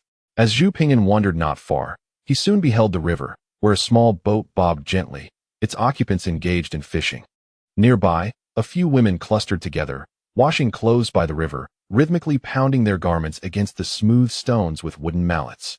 Drawing closer to the riverbank, one could observe tiny fish and shrimp frolicking amidst the aquatic vegetation, a sight increasingly rare in modern times. Across the water lay the vast, verdant mountains that enveloped the village, alive with the distant melodies of birds and the calls of wildlife, suggesting a land abundant in resources. Xiahe Village, embraced by mountains and water, offers breathtaking scenery. With hills standing sentinel before it and water flowing serenely behind, the village, with its lush trees and bountiful aquatic life, ought not to foster poverty. As Zhu Pingyan strolled along the riverbank, lost in thought, he unknowingly found himself at the family's fields, where his kin were diligently clearing the irrigation ditches. Xiaoji, what brings you here? Is all well at home? His father, Zhu Shui, called out from a distance, striding toward him, bare-chested with rolled-up trousers, mud caking his feet, and an iron spade in hand. Realizing he had arrived at his family's land, Zhu Pingyan looked at his concerned father and lifted his chubby face. Father, all is well at home. I came to help. Only then did Zhu Shui relax, glancing at his son's small arms and legs with a smile. What help can you offer? Go guard those few fish over there. When we return, let your mother make you some soup. Their grandfather soon joined them, with Zhu Pingchuan, his older brother, presenting a bright yellow watermelon to Zhu Pingyan. Brother, wash and eat. There are plenty by the river. Grandfather praised Zhu Pingyan for coming to observe the adults laboring in the fields, hoping he would become adept at farming in the future. To him, land was fundamental. Even the highest officials needed land to feel secure. Very well, no more wandering about, Zhu Pingyan thought. Not far off, his family continued watering the fields. He reclined on the grass, keeping watch over a newly dug small puddle teeming with palm-sized grass carp, while idly munching on the watermelon. Its crispness and sweet aroma lingered delightfully, leaving one yearning for more. This watermelon, the size of a fist and adorned with dark stripes, made Zhu Pingyan wonder if it would fetch a good price in town. Thanks to the river's proximity, by the end of the day, a significant portion of their fields had been irrigated. With another half-day's work, they would be completed. That evening, indeed, they enjoyed fish soup, which filled Zhu Pingyan's belly, having seldom savored meat. After dinner, their grandfather waved his hand, instructing, "Second son, tomorrow you and Dechuan need not water the fields. Venture into the mountains and see if you can hunt some game. It will be good to have a few meat dishes when your uncle and the others arrive." Since Zhu Shui was the most versatile among them, the task of hunting in the mountains fell to him. Chapter 7. Into the mountains. Entering the mountains was a dream Zhu Pingyan had long harbored. Upon returning to the east wing of the house, he began to plead with Zhu Shui to accompany him into the mountains. Do you think entering the mountains is all fun and games? There are black bears that feast on children. Don't even think about it. Chen deliberately attempted to intimidate Zhu Pingyan, wishing to deter him from following. This child was truly a source of concern. His antics around the village were already enough to keep one on edge, and now he desired to venture into the mountains. Seemingly intent on disrupting his mother's peace, Chen increasingly felt that having sons was less favorable than having daughters. Each one behaved like a creditor, mischievous and troublesome. And if they grew up to marry and forgot their mother, she would be left heartbroken without knowing where to turn. Listening to Chen's attempts at scaring him, Zhu Pingyan could not help but roll his eyes, as if she believed she could still deceive him like a small child. Not at all. The mountains were home to plump rabbits, wild chickens, and delicious fruits. Zhu Pingyan ceased to pester Zhu Shui and gleefully ran to cling to Chen's leg, playfully bothering her. He understood well who ruled the household. Despite his father's robust appearance, he was entirely under Chen's thumb. If she remained silent, he wouldn't dare to utter a sound. Did you tell him? Chen shot a glare at Zhu Shui, her almond-shaped eyes wide with accusation. Zhu Shui turned pale and shook his head vigorously, fearing to provoke her anger. The last time she had been upset, he spent over a month sleeping on the floor, receiving nothing but cold treatment. That month had been a torment he wished to forget. Tomorrow, you will stay at home, and I will prepare delicious food for you. If you dare to step outside, I shall spank you. Chen directed her gaze at Zhu Pingyan, employing both coaxing and threats in an attempt to sway his decision. If Zhu Pingyan were truly a mere 5-year-old, he might have yielded to her playful intimidation, but alas, he was not. Mother, I want to accompany father into the mountains. I wish to find tasty treats to please you. Zhu Pingyan clung to Chen's legs stubbornly, refusing to relent. Nonsense. Do not try to fool me, Chen replied with irritation, exasperated by her son's persistence. At just over 5, you think it wise to venture into the mountains? A rabbit could send you tumbling. I want to go into the mountains with father. Zhu Pingyan fully embraced the spirit of a stubborn child, repeating his demand regardless of Chen's coaxing or threats. Chen, now infuriated, flipped Zhu Pingyan over her lap and delivered a light smack. Ow! I want to go into the mountains. Zhu Pingyan cried out. yet still insisted on his desire to venture forth. Chun gazed at her son, her frustration mounting. She had not struck him hard. Yet he wailed as if he were being slaughtered. Did he think the mountains were a playground? Who knew what chaotic things lay within? Perhaps let little Zhu follow along. After all, I will remain at the outskirts, not venturing deep, so there is little danger, Zhu Shuyi suggested softly. Chen shot him a disapproving glance, prompting him to lower his head in silence. Ultimately, under Zhu Pingyan's relentless persistence, Chen reluctantly nodded in agreement for him to accompany them into the mountains. Albeit with numerous admonitions. Do not run about. Stay close to your father. Do not eat anything haphazardly. Only consume what your father says is safe. Do not be reckless in trying to catch rabbits. The village of Hehe was nestled at the foot of Mount Wonyu, which was not the modern-day Mount Wonyu located at the border of Beijing and Hebei, but rather in the vicinity of Anhui and Hubei. Historically situated in the Huguang province during the Ming dynasty, Wonyu Mountain, resembling a reclining ox, derives its name from this very likeness. It lies sprawled before the verdant woods of Tsangshan, akin to an ancient, mighty bovine, its neck resting upon the southern slopes, while two towering peaks atop resemble the horns of a bull. From between the mountains flow twin streams, converging at its chin to form a crystal-clear brook. Gazing across at the distant mountain ranges. According to legend, during the spring and autumn period, Laozi, also known as Taishan Laojun, rode a blue ox and pulled a wooden cart through Hangu Pass to impart wisdom before attaining immortality. Influenced by the teachings of his master, the ox gradually grew enlightened. Unlike the later Emperor Wu of Han's experience, where Luan ascended to enlightenment along with his household, Laozi achieved enlightenment alone, transforming into the three pure ones and ascending in solitude, while the blue ox pursued him tirelessly, akin to Quafu chasing the sun, until utterly exhausted. It collapsed to the ground, its body becoming the mountains, and its tears forming the streams. This is the cherished tale of Wonyu Mountain passed down through generations in Xiahe Village. As they traversed the lower mountainous region surrounding Wonyu Mountain, three figures emerged, one large and one small, accompanied by a larger companion. Sunlight filtered through the dense foliage, casting mottled shadows upon the trio. The rugged terrain made the path difficult, strewn with stones, grass, and fallen leaves, each footfall producing a soft rustle. These three were Zhu Pingyan, accompanied by his father Zhu Shuyi and his elder brother Zhu Pingchuan. Both Zhu Shuyi and Zhu Pingchuan carried substantial baskets on their backs, while Zhu Shuyi also sported a wood-cutting knife at his waist. During the Ming dynasty, there was a degree of leniency regarding the possession of cold weapons, allowing the public to own bows, arrows, and knives, although armor and firearms were strictly regulated. Consequently, Zhu Shuyi carried a wood-cutting knife, as his family were not professional hunters, thus lacking bows and crossbows. His hunting skills were limited to trapping small animals, completely unversed in archery. As for Zhu Pingyan, he bore a miniature basket, which Zhu Shuyi had initially prohibited him from carrying. However, Pingyan insisted, leading Zhu Shuyi to craft a small basket for him overnight. While Chun urged Zhu Shuyi to indulge his son, Zhu Shuyi, heed my words, should either of the little ones lose even a single hair upon their heads, I shall take it out on you, echoed Chen's voice as she departed, causing Zhu Shuyi to glance back anxiously at the two children. Zhu Pingyan, with his short legs, trudged along, puffing while trailing behind the two, occasionally thumping his calves with his hands. Indeed, the journey into the mountains was not for the faint-hearted. The path was treacherous, winding through the dense forest where further advancement led to complete disorientation. Without the guidance of an experienced hunter, one could easily become lost.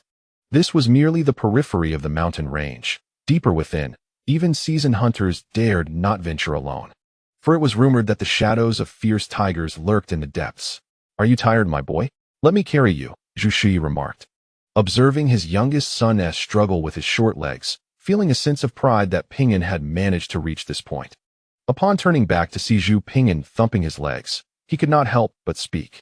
Zhu Pingyan immediately shook his head, jesting that if he were to be burdened with carrying, his mother would certainly forbid him from accompanying them on future mountain excursions, remarking, if you need to be carried into the mountains, then perhaps you should reconsider your ambitions. Consequently, for the sake of future explorations, Zhu Pingyan resolutely declined, asserting that his slender arms and legs required fortification, viewing this as an opportune moment for physical training. Having once watched a bite of China, he recalled the myriad delectable treats hidden within the mountains. This time, He could not afford to return empty-handed merely because he was encumbered. Zhu Shi was somewhat taken aback by Zhu Ping'an's firm refusal, but regarded him with newfound respect, recognizing the promising potential in this young lad. Eldest brother, please let me place the burden in my basket, Zhu Pingchuan offered, eager to alleviate Zhu Ping'an's load. No need, elder brother, I can manage, Zhu Ping'an insisted. Undeterred in his quest for culinary delights in the mountains, especially with the intent of discovering resources to enhance their family's finances. Observing Zhu Ping'an's determination, the two men relented, merely adjusting their pace to accommodate him. Chapter 8. Even the pigs wouldn't eat. The forest was dense, shrouded in morning mist, with distant growls of wild beasts adding an air of mystery and trepidation to the serene bull-cow mountain. Despite the ominous atmosphere, the forest was bounteous, with various fungi flourishing beneath the trees and wild fruits and unfamiliar flowers blooming in abundance. After traversing the woodland for what seemed like a short incense stick's duration, Zhu Shi gradually slowed his pace, meticulously surveying the ground around them. He gestured for Zhu Ping'an to remain still. Subsequently, he set down the basket from his back, gently placing it in the grass, and retrieved some ropes from within. This footprint belongs to a wild rabbit, he explained. Rabbits are creatures of habit, following a single path without deviation. They hop about, so when setting the trap, we must position it higher, ensuring not to disturb the surrounding flora, as a rabbit's timid nature will deter it if the environment changes. While preparing the trap, Zhu Shi elaborated to his sons on the technique of ensnaring the rabbits. Rabbits, in their swift and energetic leaps, are oblivious to the traps we lay. Once they enter, escape will be impossible. Zhu Ping'an observed that his father's traps were ingeniously simple, crafted from readily available materials, sticks, branches, and ropes. The first trap was designed to capture the wild rabbits, ensnaring them tightly upon entry. The second trap served as a protective measure, allowing for minimal space to safeguard the rabbit's life. Each component of this interconnected system was indispensable. The first trap captured the rabbit, while the second ensured it remained alive. After successfully setting 3 traps, Zhu Shi led his sons along a different path, remarking that if fortune favored them, they might encounter plump rabbits upon their descent. Gradually, the trio began to reap the fruits of their labor. 2 wild pheasants, which Zhu's father had discovered in a nest, ensnared outside. 5 sizable carp, each weighing 2 to 3 pounds, caught in a shallow mountain stream where stones had been used to create a pool teeming with fish. Had they not selectively captured the heavier ones, they could have easily caught over 10 and approximately 10 pounds of wild mushrooms and wood ear fungi, with Zhu Ping'an contributing around a pound. As they passed by a bamboo grove, Zhu Ping'an recalled the bamboo shoots mentioned in the culinary documentary A Bite of China, and he excitedly expressed his desire to taste them. Upon hearing this, Zhu's father, his eyes gleaming with enthusiasm, promptly set down the bamboo basket and retrieved a sharp hoe. An adept bamboo shoot forager, he could discern the presence and size of shoots merely by observing the color of the bamboo leaves. In no time, he had unearthed about 8 or 9 stout shoots, each measuring over 20 centimeters, tender and perfectly ripe for consumption. With some cured meat at home, the combination of fresh bamboo shoots and cured pork promised an exquisite culinary delight. They dined atop the mountain, having foraged some wild fruits and caught 3 larger fish from the stream, which they roasted over a fire. Additionally, they savored the provisions brought from home, and astonishingly, Zhu's father managed to find a gourd. After splitting it open and rinsing it with stream water, he crafted a delightful fish soup.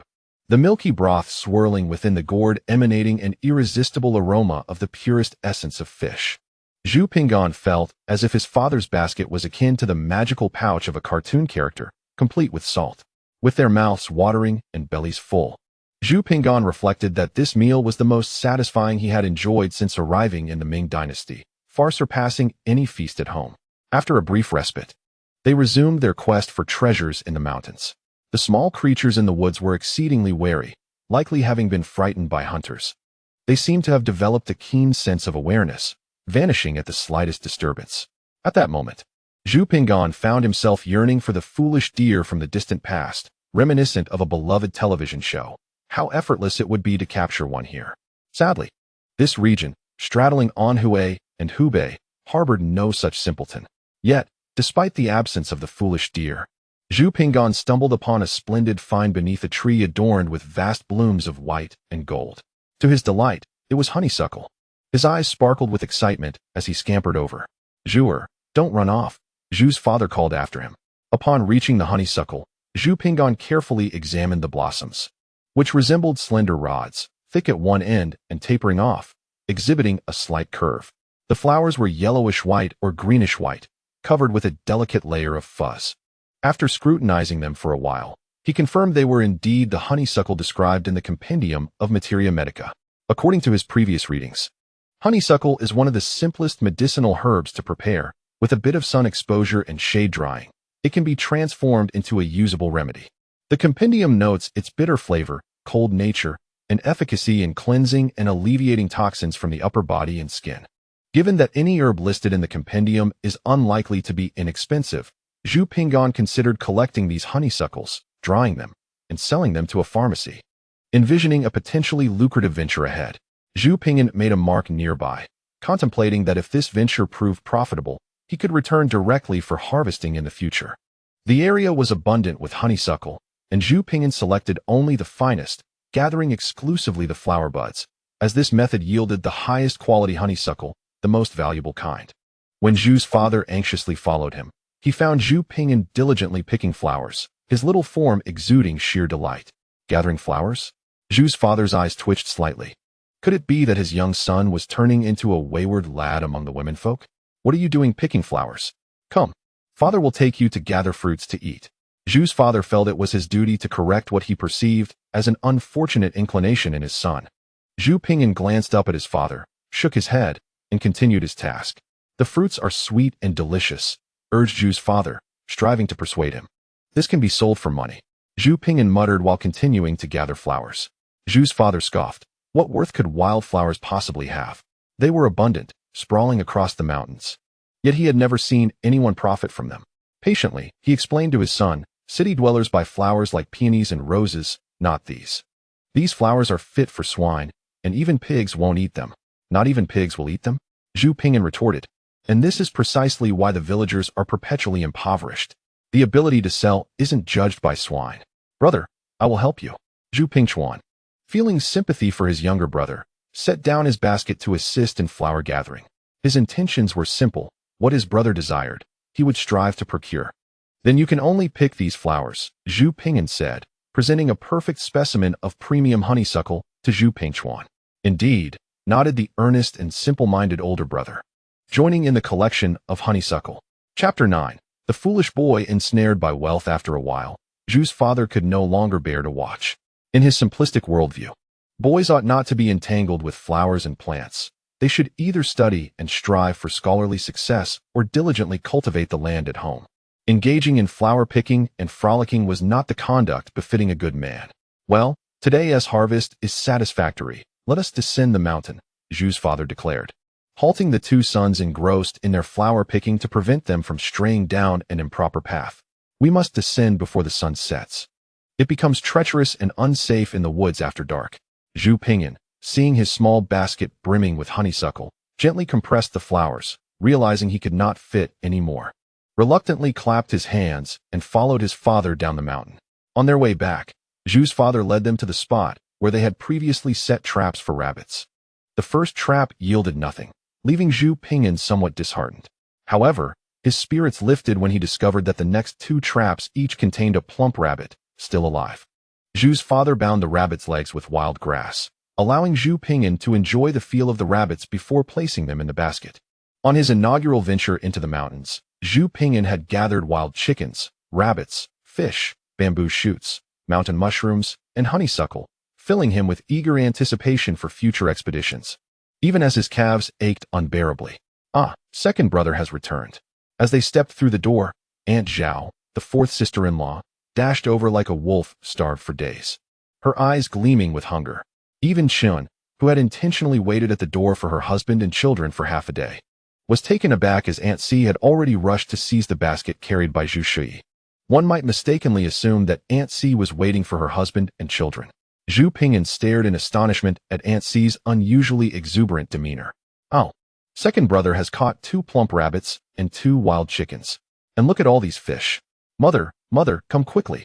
At that moment, Aunt C transformed into an airport security officer, excitedly rummaging through the basket and exclaiming at every find, as if to ensure everyone was aware of her discoveries. Their father, Xiahe, wore an awkward expression as he glanced at Chun, unsure where to place his hands amidst Aunt C's commotion. Chun looked at Aunt C with evident disdain. Honestly, do you think everyone is like you and fourth brother, hoarding things and being so miserly? Aunt C continued her loud antics, while grandmother swiftly approached, not bothering to inquire about the hardships or dangers faced by her son and grandchildren in the mountains. Instead, she immediately questioned, "Did you manage to get all this without leaving anything behind? Huh? Suspecting hidden treasures? No, mother, we caught all this. And with the two of them helping to gather wild mushrooms and bamboo shoots, we actually brought back even more than last time," Xiahe replied honestly, even seeking to commend his son. Grandmother understood that her second son was straightforward.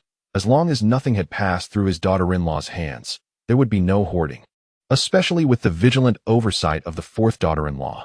However, upon noticing the small basket on Zhu Ping'an's back, grandmother rubbed her eyes in disbelief. Why did it appear that her little grandson was carrying wildflowers? She reached into Zhu Ping'an's small basket, and, indeed, it was filled entirely with wildflowers. "What on earth are you doing, carrying so many flowers, you silly child?" Grandmother pondered if her grandson's mind was sound. It might be acceptable for a girl. But what was a boy to do with such a multitude of flowers? To sell. Zhu Ping'an answered succinctly. The setting sun cast a warm glow on Zhu Ping'an, illuminating his small white teeth, making him appear like a naive child who had stumbled into a fortune. Aunt C erupted in laughter from the side, unable to contain herself, coughing and exclaiming, "Oh dear, what a riot. Selling wildflowers? Ha ha ha, second sister-in-law, surely that was not your suggestion?" Hearing this, grandmother cast a glance at Chun. Chun wished she could deliver a sharp slap to the smug face of Xiao. Stirring up trouble, creating discord, this fourth family never seemed to have a moment's peace. "It wasn't mother who said it. It's just my belief that they can be sold," Zhu Ping'an hurriedly interjected before Chun could unleash her fury. With grandmother present, a quarrel between mother and Aunt C would surely yield no good results. Ha ha ha, has little Zhu Ping'an been worn out to the point of foolishness? If wildflowers could be sold, everyone in our village would be rich, unless the sun rises in the west. Aunt C's words dripped with sarcasm, her sharp tongue and bitter heart evident, smiling outwardly while scheming inwardly, a fire on the surface and a knife hidden beneath. "How can you speak like that? Are you even capable of proper conversation? You must be the one who is foolish." Chun made the decision to cease her involvement. She could scold her beloved son as she pleased, but she would not tolerate any disparagement from others. Earlier, the old lady commented on her son, and Chun found it unacceptable that others joined in on the critique. While she too disapproved of her younger son's behavior of gathering a basketful of wildflowers, she would not permit anyone else to voice such judgments. Enough of the quarrels. Everyone should assist the second son in organizing the items, the grandmother commanded, waving her hand for Chun and Xiao to follow Xiahe in tidying up. The wildflowers in Zhu Ping'an's backpack were of no concern to the grandmother. She dismissed their worth, believing they were useless even for feeding pigs. It seemed that no one in the village recognized the value of honeysuckle, which meant it was a boon for them. Honeysuckle is arguably the simplest herbal medicine to prepare. One merely needs to lay the flower buds on a reed mat or a flat stone and allow them to dry for a day or two, taking care not to turn them during drying to avoid damaging the flower buds. However, a reed mat was out of the question. The grandmother would not provide one, so they would have to find a suitable spot for drying. The ground in the courtyard was also ruled out, as there were concerns that the chickens would wreak havoc. Thus, it was decided to place them on the small shed in the pigsty. With determined little legs, Zhu Ping'an successfully spread the honeysuckle to dry above the pigsty. As he gazed at the laid-out flowers, it seemed as if he could see a multitude of copper coins rushing toward him. This was hope. When it was time for dinner, Chun took charge of the cooking, and Zhu Ping'an eagerly followed her to stoke the fire, refusing to leave her side. He had overheard the grandmother mention that dinner would consist of fish soup, and while they had eaten fish for lunch atop the mountain, the lack of proper seasoning had prevented them from truly savoring its flavor. Chun was an adept cook. She removed the scales and gills from the fish, cleaned out its insides, and gave it a thorough rinse before placing it into a pot of water. Next, she added some bamboo shoots and dried mushrooms, then set the pot to simmer slowly. Good things take time, and soon, the pot began to emit a delightful aroma. Noticing her younger son gazing longingly at the pot, Chun couldn't help but smile. Look at you, so eager. Come, taste the fish soup and tell me if it's seasoned well. She carefully placed a piece of fish in a bowl, ensuring to remove the bones, though she claimed it was merely to check the seasoning. It was more of a special treat for Zhu Ping'an. Well then, I shall taste it, he replied, washing his hands in a basin nearby, his chubby fingers waving in a mock display of reluctance, though the drool nearly escaping from his mouth brought Shun great amusement. The soup was exquisite, 100 times more delectable than what his father had prepared for lunch. It was so delicious that Zhu Ping'an felt he might swallow his own tongue in delight, on the verge of tears from the sheer tastiness. Chapter 10. The ancestors' blessings re-emerge as the sun rose once more. The Zhu household buzzed with activity. Eldest son, second son, gather everything from the kitchen. Yesterday, the second son finished preparing the rabbits and wild chickens, instructed the matriarch. Third son, sweep the yard again. Fourth son, wake up and go to the village store to buy some snacks, seeds, and fruits, and also pick up some wine. At the break of dawn, grandmother summoned several daughters-in-law, who busily tidied the house, transforming it into a pristine abode. The ingredients harvested yesterday had been meticulously prepared overnight. Mushrooms like wood ear were roasted on the stove, and this morning, aunt and mother soaked them. Bamboo shoots had their skins removed, and other ingredients underwent initial preparations as well. Grandfather, unusually dressed in a nearly new dark blue robe, sat in the center of the courtyard, smoking a pipe while occasionally glancing towards the entrance, listening for sounds. His robe, a quintessential style of Ming Dynasty men's attire, featured a long, tailored cut with side slits and a concealed flap in the front, representing one of the more formal garments of the era. Uncle was no longer indoors studying, but rather, he strolled about the courtyard in a scholarly attire, appearing far more respectable than grandfather. Shortly thereafter, Aunt Four called for Uncle Four, who emerged from his room in a disheveled state, chuckling and mumbling. Old Four, tidy yourself up. Look at your appearance. Grandfather exclaimed with a scowl upon seeing Uncle Four's casual demeanor. Being grandmother's most cherished youngest son, Uncle Four was quickly defended by her as she intervened. Now, it's not as if I ordered you to hurry. You rascal. Get yourself sorted and head to the village entrance to buy some snacks, fruits, and a few pounds of liquor for your father. Grandmother handed Uncle Four a handful of money, and with a beaming smile, he tucked it into his sleeve, assuring her he would certainly fulfill her requests. Eldest brother accompanied father and Uncle Three to borrow tables and chairs from a neighbor. Although the household possessed 2 sets of furniture, the arrival of Uncle's family would undoubtedly require more seating, as the gathering would be lively. As the sun climbed higher, the sound of neighing horses echoed from outside. Grandfather abruptly set down his pipe and rushed out. They've arrived, he announced, prompting everyone to swarm outside, with Zhu Ping'an following suit. 3 large horse-drawn carts were parked outside. 2 were identical, while 1 was slightly larger.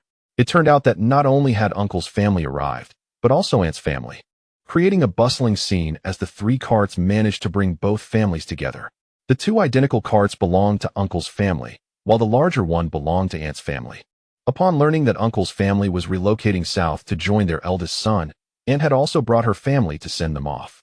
Clearly, Aunt and Uncle's families appeared far more affluent than their own, their attire reflecting a higher standard.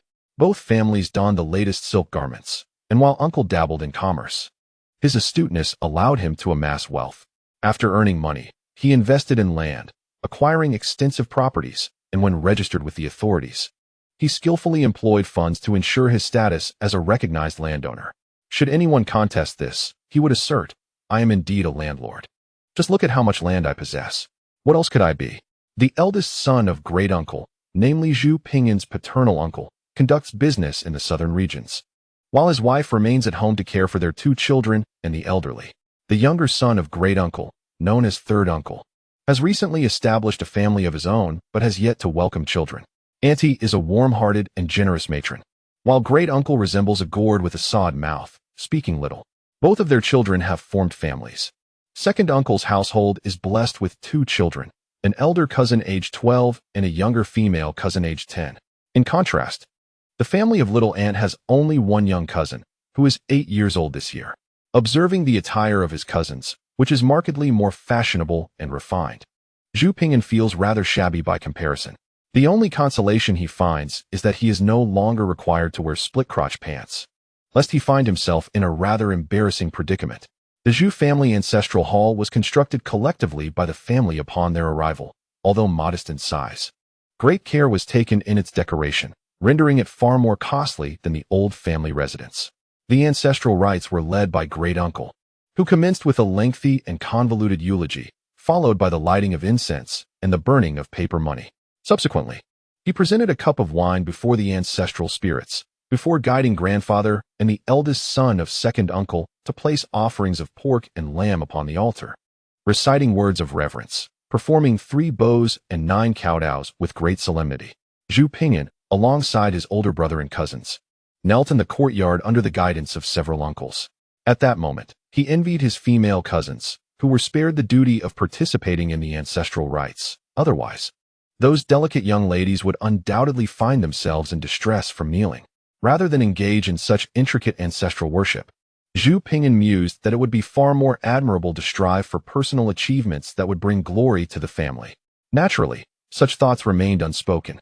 As he knelt in veneration of his ancestors, an unusual phenomenon reoccurred. Zhu Ping'an once again perceived the flow of fortune. This time, not only did he observe it among the people, but also a pillar of fortune appeared above the ancestral hall. This uncontrollable ability eluded his understanding, as he remained oblivious to when the fortune would manifest, appearing unexpectedly and without warning. The path to mastering such control was undeniably arduous. Both great-uncle's family and auntie's family were surrounded by a misty aura of fortune. However, it was peculiar that a rich blue aura crowned the white pillar of fortune above the ancestral hall. This blue aura, occupying approximately 1/10 of the white pillar, signified official favor. Perhaps the ancestors of the Zhu family, recognizing the filial piety of their descendants, were bestowing protection upon an esteemed individual. Yet, it remained uncertain whether this benefactor would be great-uncle or himself, as only the two of them had the opportunity for scholarly pursuits. It was more likely to be himself, for if it were great-uncle, he would have long ago succeeded in the imperial examinations.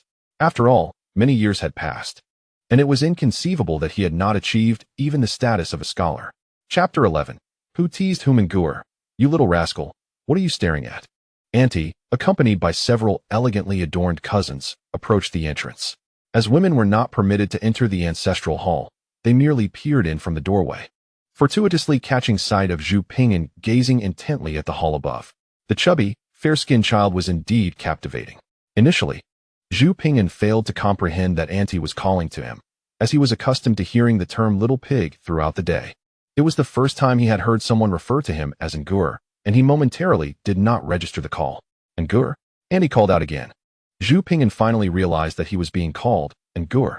This title was undoubtedly more pleasant than Xiaozhi.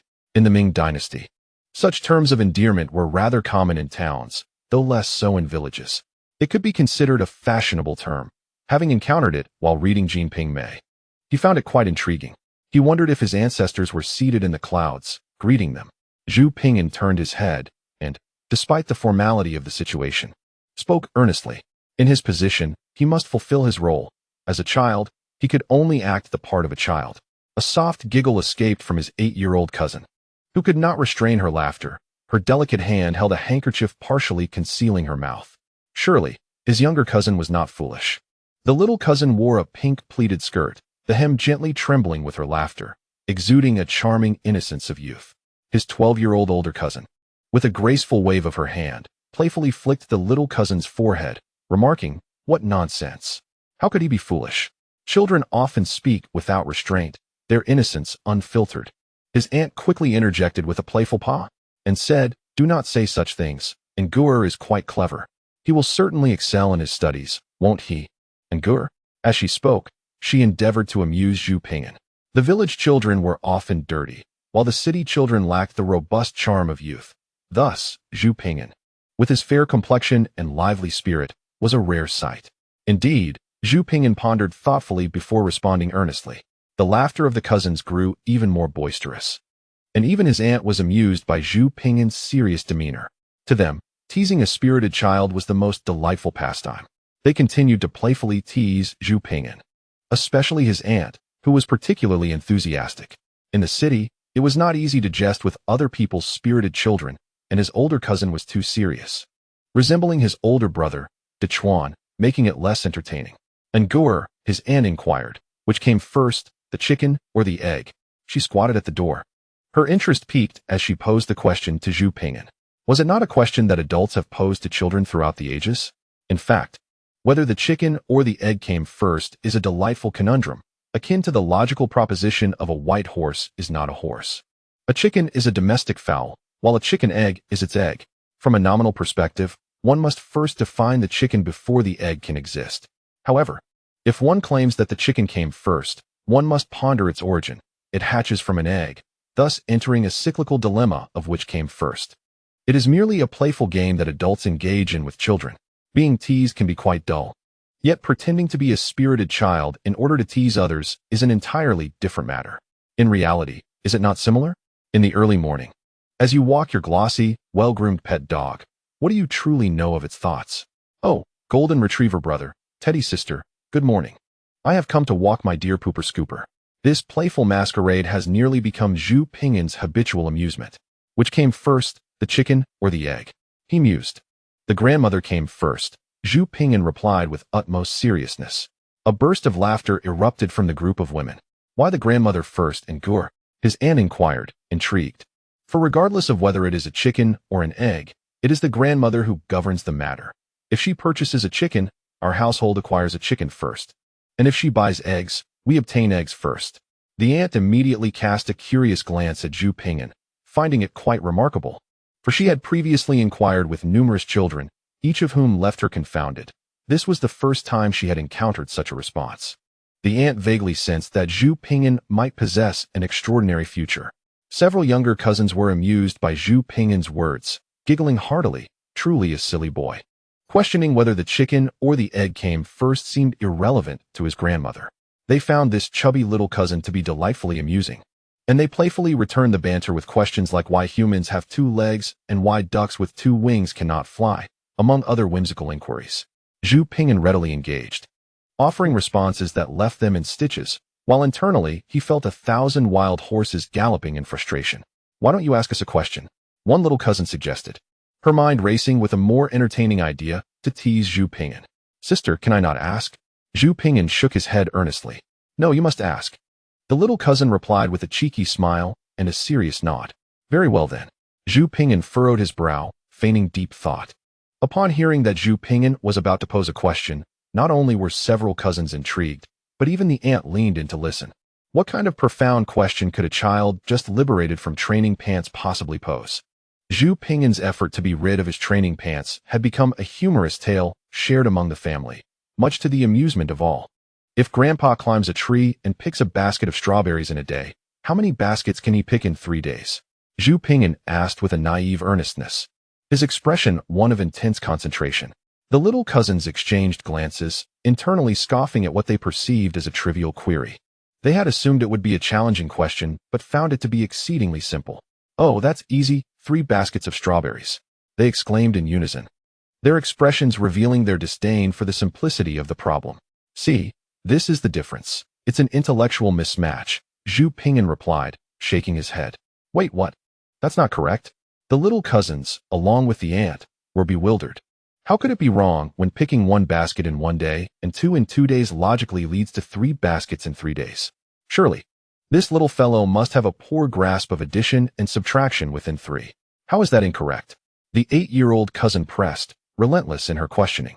Zhu Ping'an tilted his head upward, rolling his eyes, his tone imbued with the child's characteristic pride. Grandpa can't even pick a single basket. Upon hearing this, the younger cousins were indignant, particularly the little cousin who vehemently protested that it was impossible, asserting that Zhu Ping'an was simply being nonsensical. What? How could he not even pick 1 basket? Indeed, dear cousin, it would be rather pointless to claim that grandfather is being lazy. Such antics are unbecoming. Upon hearing this, Zhu Ping'an raised his head even higher, exuding an air of arrogance. He declared that strawberries grow from the ground, not from trees. Hence grandfather could not climb a tree to pick strawberries.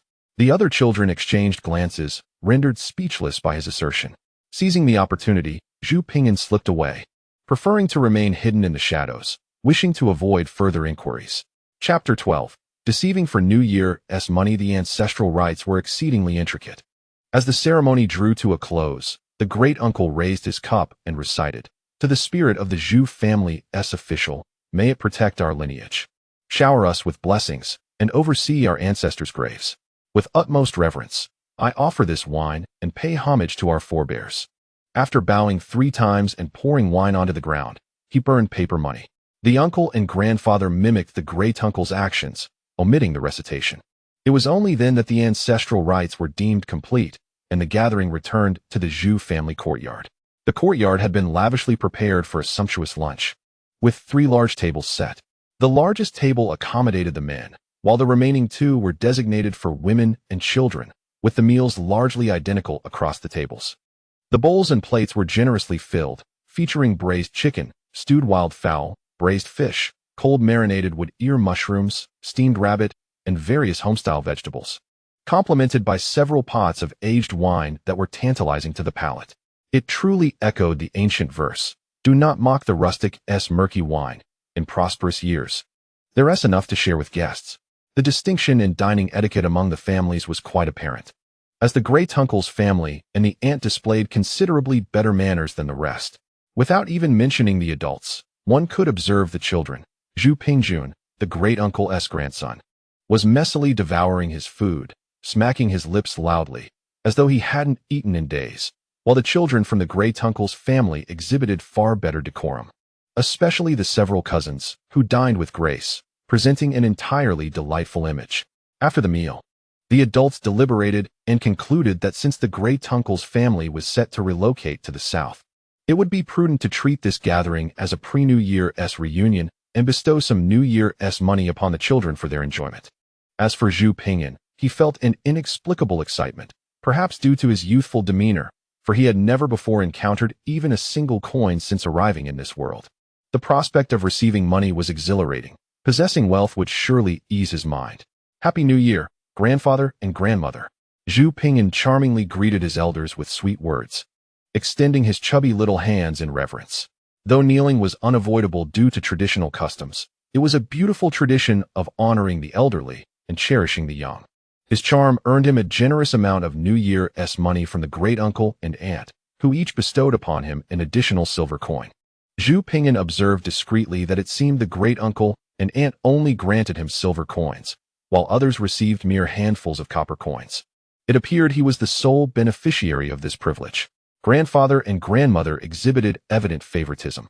Zhu Pingyun personally witnessed his grandmother bestowing upon Zhu Pingjun a sum of New Year's money that surpassed his own by a single coin. After a brief circuit, Zhu Pingyun felt the weight of his own pocket, laden with the festive gifts. At that moment, Chun Shi approached, wearing a grin reminiscent of a cunning wolf. Internally, she thought, "This little rascal has just received a generous amount of New Year's money, including silver coins. Haha, my son is truly commendable. Come, dear. Let mother hold on to your New Year's money for safekeeping. When you wish to buy sweets, you may come to me for it." Chun Shi reached Zhu Pingyun, affectionately ruffling his hair and smiling broadly as she extended her hand. "What?" Observing Chun Shi's wolfish smile, Zhu Pingyun felt a wave of unease. It appeared that the art of mothers deceiving their children out of New Year's money was an age-old tradition. Chun Shi employed a technique aptly named creating something from nothing. Simple, yet highly effective. One could only ponder how many innocent children have fallen prey to this ruse over the years. The brilliance of this tactic lay in the phrase, "I will keep it safe for you," which animated the scheme, coaxing numerous naive children into willingly surrendering their festive earnings. However, Zhu Pingyun was decidedly not one of those gullible children. His response was uniquely inventive. "No, I wish to save it for my future wife." His words elicited laughter from the aunts present, who found it amusing that a child so young was already contemplating a dowry. Chun Shi, visibly frustrated, thought it unreasonable that this cunning boy, whom she had deceived for so many years, had suddenly become immune to her charms. Marriage? How could he possibly conceive such a notion at his age? Who taught him? She glared at Zhu Shi. Zhu Shi, caught off guard while sipping his drink, choked as he waved his hands in defense, insisting he had taught no such thing. With her strategy of creating something from nothing failing, Chun Shi shifted tactics, adopting a more authoritative tone. "Don't you know how dangerous it is for a child to hold so much money? Voluntarily surrendering it is the mark of a good child." She placed her hands on her hips, deliberately raising her voice. Typically, a regular child would, at this juncture, tearfully concede, admitting their wrongdoing and handing over their New Year's money. Unfortunately for Chen Shi, Zhu Pingyan was anything but typical. "I will put away the money for my future wife shortly, and I won't keep it on me," he declared, waving his chubby hand dismissively, assuring her that he would manage just fine without her assistance. Chen Shi was left at a loss. Now, the aunts and uncles had gathered around, intrigued. After all, nearly every other child's New Year's money had been cleverly extracted by their parents through various means, making Zhu Pingyan's resistance particularly noteworthy. Zhu Pingyan also observed that nearly all his siblings had fallen victim to their parents' tactics. Just moments ago, Zhu Pingjun had been tricked by his aunt with a simple phrase, "Let mother keep it safe for you. I will buy you new clothes later," leading him to happily empty his pocket of the warm New Year's money he had just received. Little Yuer was also deceived by Aunt Sin using the method of exchanging Li for Tao. "Yuer, my dear, how about I trade you 2 handfuls of sunflower seeds and peanuts for 1 handful of your lucky money? A handful for 2 is quite a bargain." "All right, thank you, mother." Little Yuer nodded adorably, appearing to have struck a profitable deal.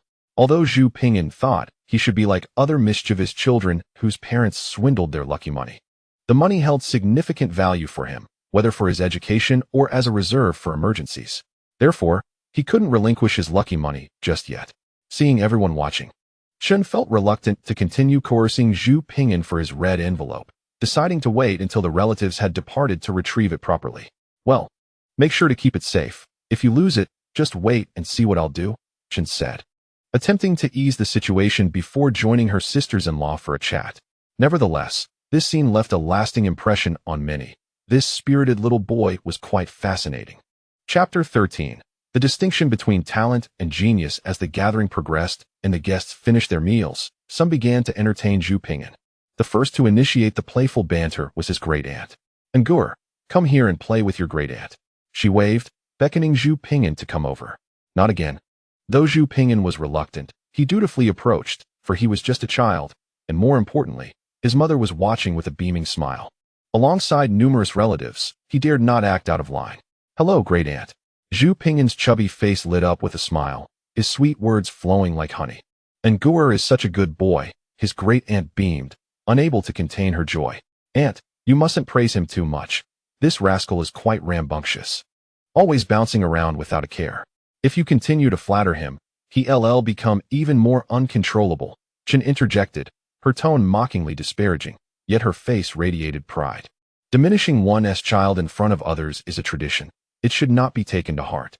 Most parents merely engage in pleasantries, openly belittling while secretly uplifting, primarily to express humility and to please other parents.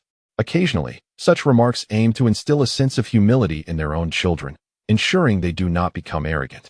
Zhu Pingyan understood this well. "I truly adore Ngur. Little boys, the more boisterous they are, the sharper they become." For reasons unknown, his great-aunt felt a strong connection with this spirited little nephew. She rummaged in her pocket and, after a moment, extended her hands, one palm holding a silver coin, the other 2. "Ngur, I heard you mention wanting to save money for a wife. Let your great-aunt sponsor you. But you can choose only one.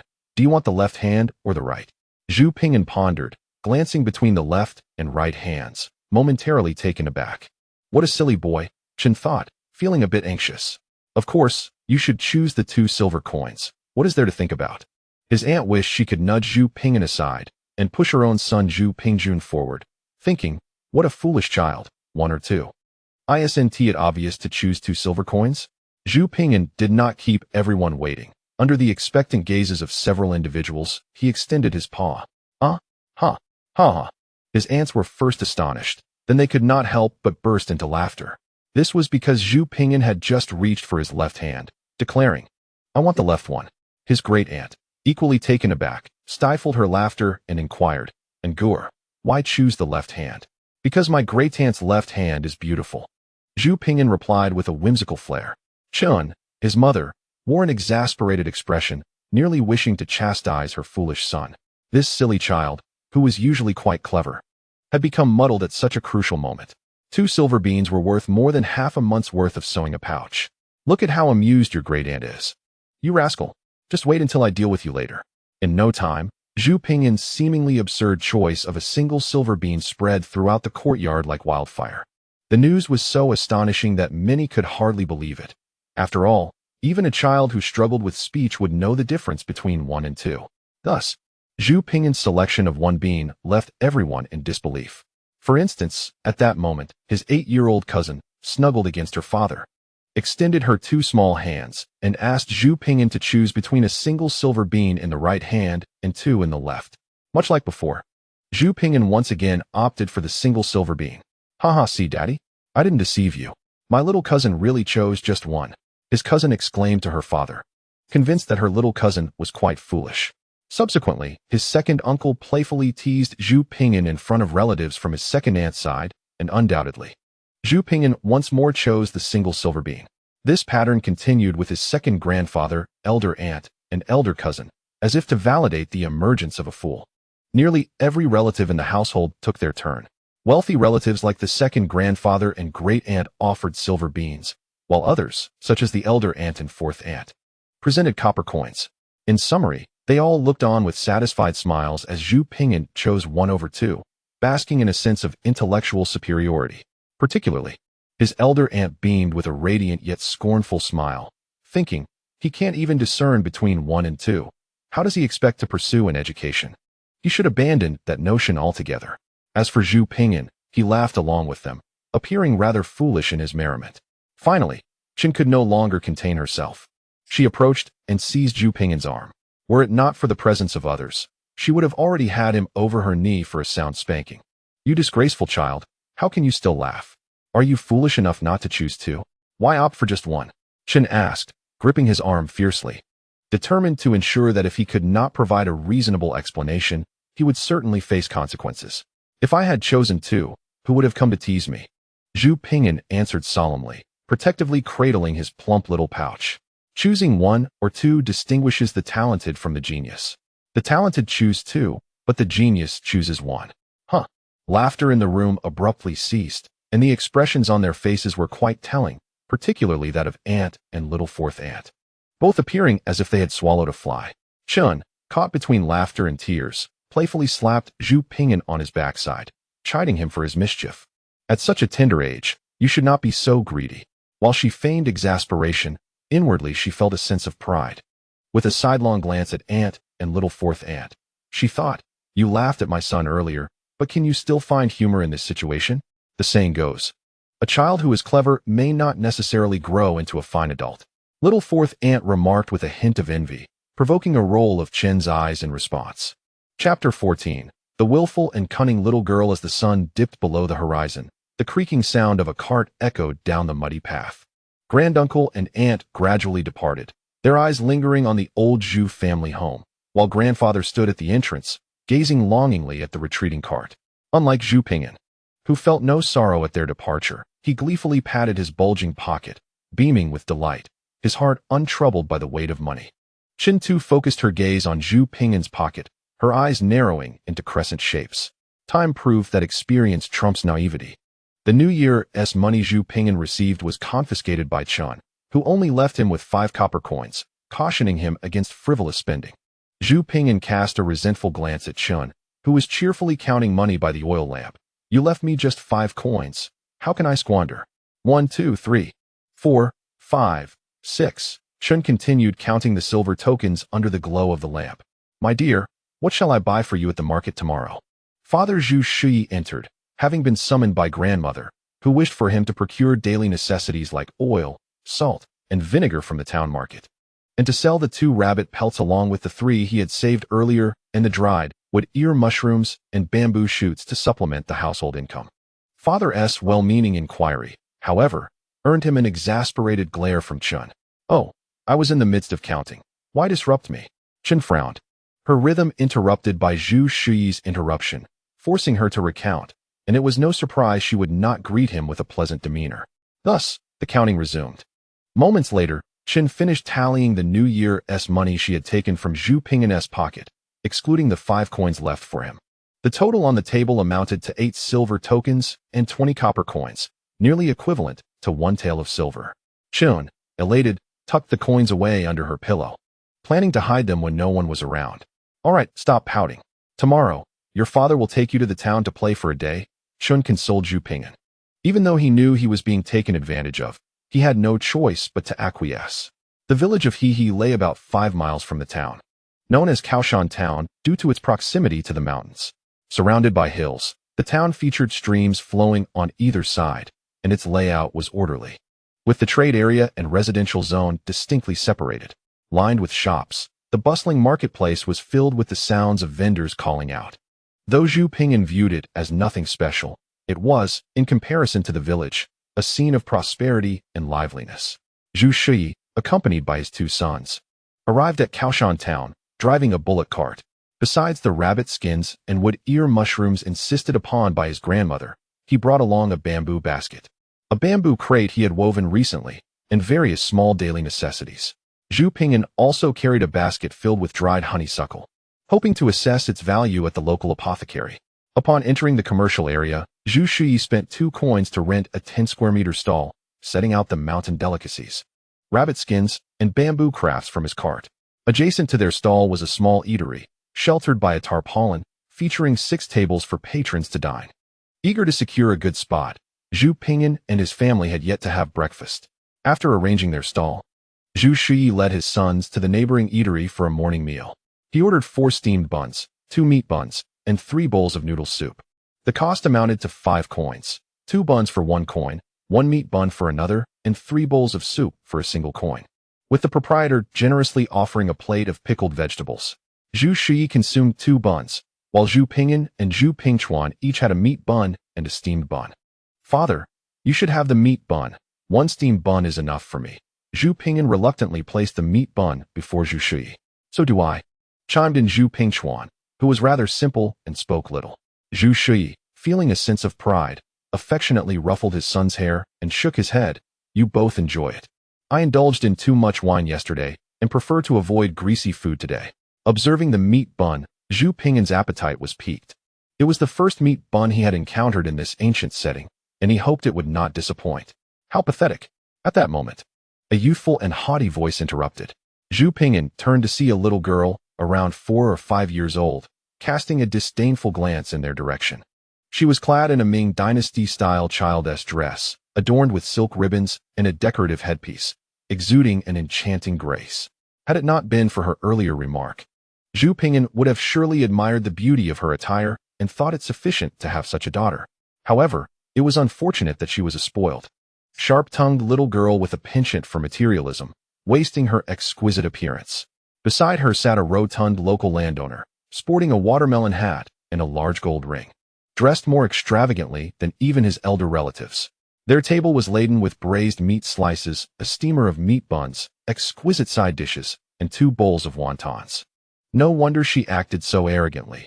It was evident she was indulged by her wealthy father, who showed no inclination to reprimand her, instead coaxing her to eat.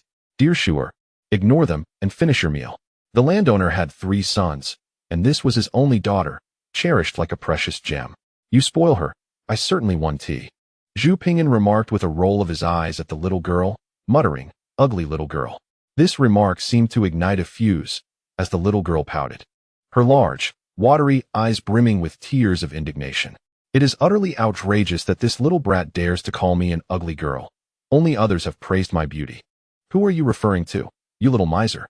The young girl, filled with indignation, nearly lunged at Zhu Pingyan. Zhu Pingyan's petite face revealed a hint of mockery as he pursed his lips, contemplating how to further educate this headstrong little girl. "Ahem," Zhu Shi coughed. "It's time to eat." Zhu Shi, a man of integrity, preferred to avoid unnecessary trouble and recognized that the local landlord, Li Da, hailed from the neighboring village of Shangha. Thus, he intervened to stop Zhu Pingyan. "Brother, do not stir up trouble," Zhu Pingchuan advised from the side, his demeanor a near mirror of their father, honest to the point of being dull, with their father speaking and their elder brother offering comfort. The notion of reprimanding the willful little girl was reluctantly set aside. Seeing Zhu Pingyan fall silent, the little girl grew smug, her mouth incessantly uttering jibes about the rustic fool. "All right, Shuer, eat your meal quickly. It will taste unpleasant if it gets cold. Once you're finished, your father will take you to buy a little red horse," Lida proclaimed, simultaneously spooning wontons to the little girl. Lida, too, doted on her, ensuring she was well fed before attending to his own meal. The little girl, wide-eyed, received spoonful after spoonful from her wealthy father. finally satiated. Just as Lida prepared to eat, the little girl clamored for candied hawthorn. Not wanting to refuse her, Lida hurried off to procure the treat. Subsequently, the little girl gleefully took a spoonful of chili sauce and added it to Lida's bowl of wontons, muttering incessantly, "This is what you get for feeding me. You still insist on feeding me when I can't eat anymore. I'll make it spicy for you." Zhu Pingyan could not help but label her as devious.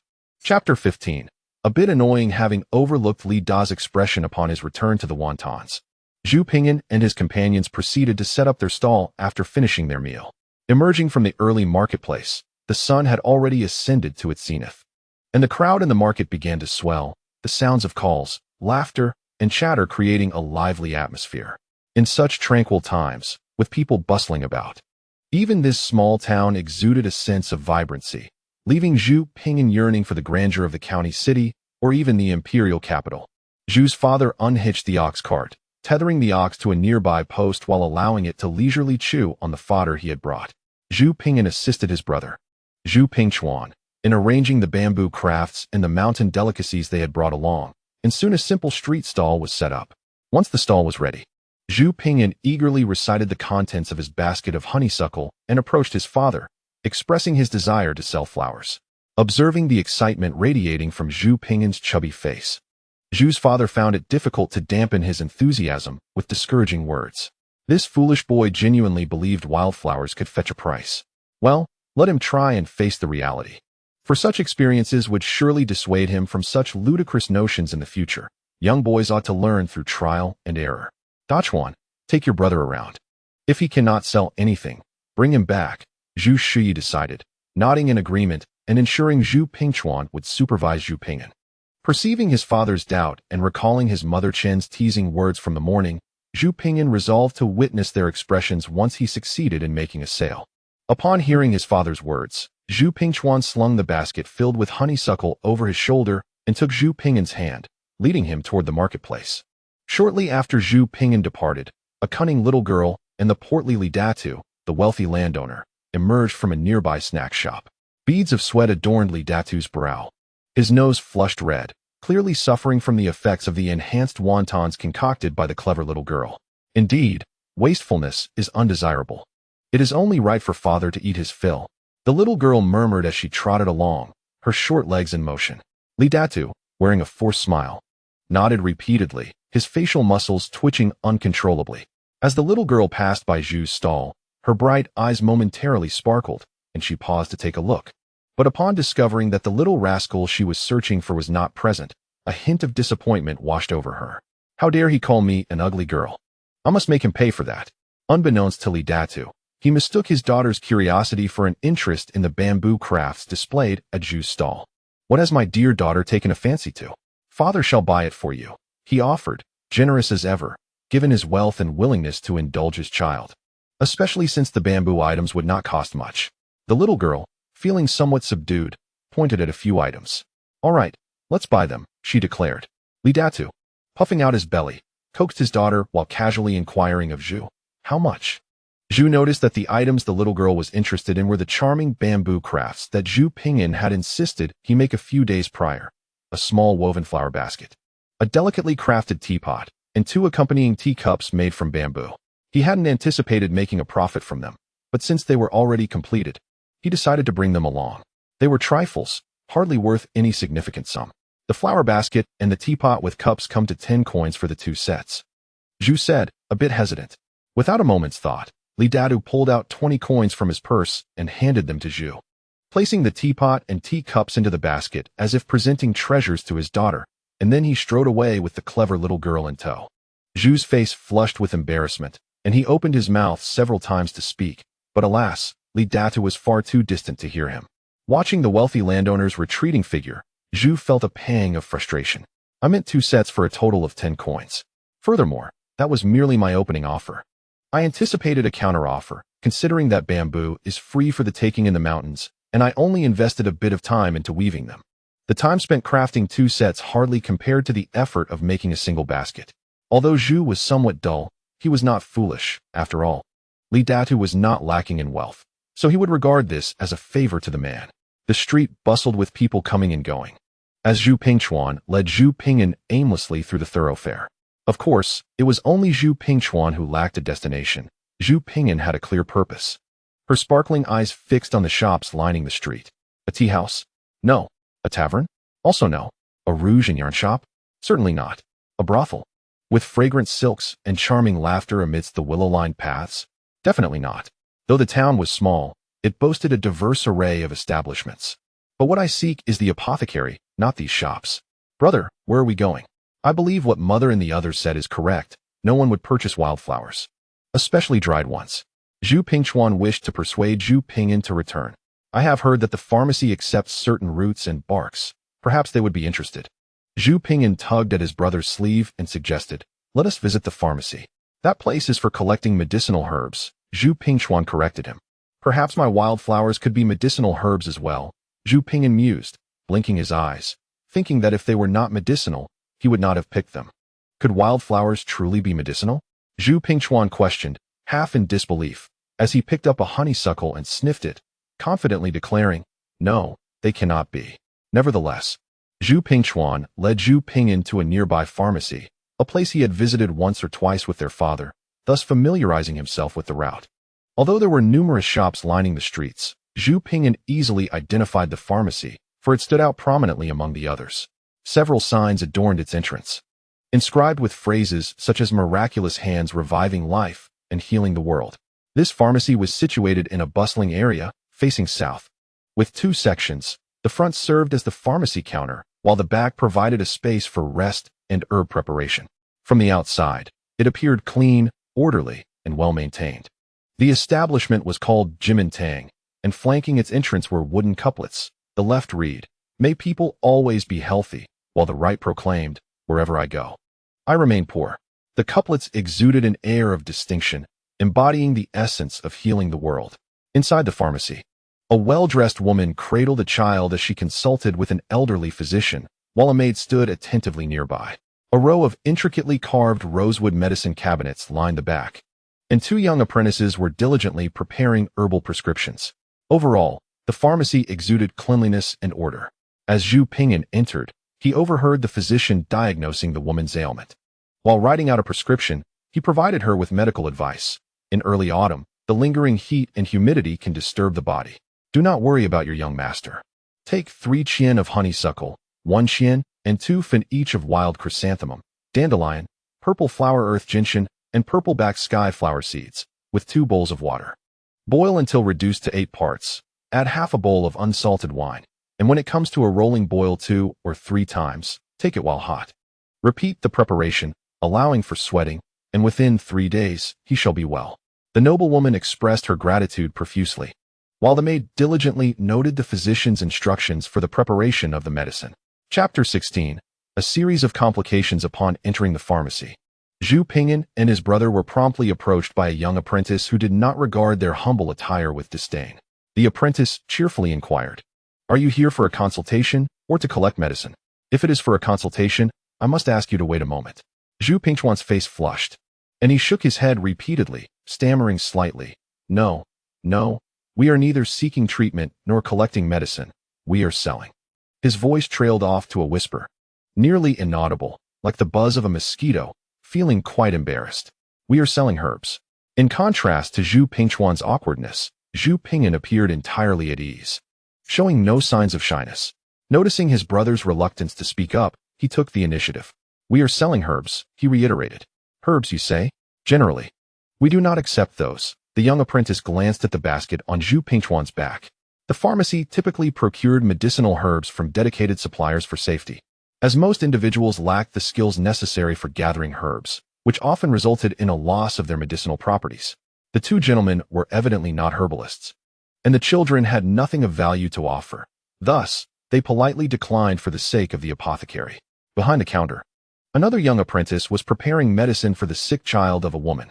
As he paused momentarily, he quietly beckoned to the apprentice attending to Zhu Pingchuan. Upon noticing his senior's call, the apprentice attending to Zhu Pingyan felt slightly apologetic and suggested to Zhu Pingyan and his brother that they might want to look elsewhere. After saying this, he walked away. Zhu Pingchuan, already feeling uneasy, turned redder upon the rejection and contemplated leaving with Zhu Pingyan. Was this an ill-fated start? Nevertheless, if Liu Bei could make 3 visits to the thatched cottage, what harm was there in visiting a few more places? Zhu Pinggan was preparing to depart when one of the apprentices whispered to the seasoned physician, "Master, all the herbs for the prescription are ready, except for one ingredient, honeysuckle." Missing honeysuckle? The elderly physician, who had been stroking his beard, paused and inquired, "How could we be out of honeysuckle? Did we not just receive a fresh batch a few days ago?" The apprentice explained that the shop's assistant had not stored it properly, leading to moisture damage. At that moment, Zhu Pinggan had already reached the door, his keen ears catching the exchange between the apprentice and the physician. "GD, where are you going?" Zhu Pingchuan's voice rang out from the entrance. Zhu Pinggan, breaking free from his brother's grasp, snatched the basket from Zhu Pingchuan's hands and rushed towards the elderly physician, cradling it eagerly. The physician was in the midst of explaining something to the woman, who, concerned for her son, wished to expedite the medicine preparation. "Esteemed physician, I have herbs to sell," Zhu Pinggan exclaimed, presenting the basket as if showcasing a treasure. "Ah!" The apprentice stepped forward to stop him, fearing Zhu Pinggan might disturb the esteemed doctor during his examination. The term esteemed physician struck a chord with the elderly doctor, who appreciated the respect accorded to him, particularly as a healer. This simple address prompted him to examine the herbs in the child's possession, granting him a chance. "You possess herbs?"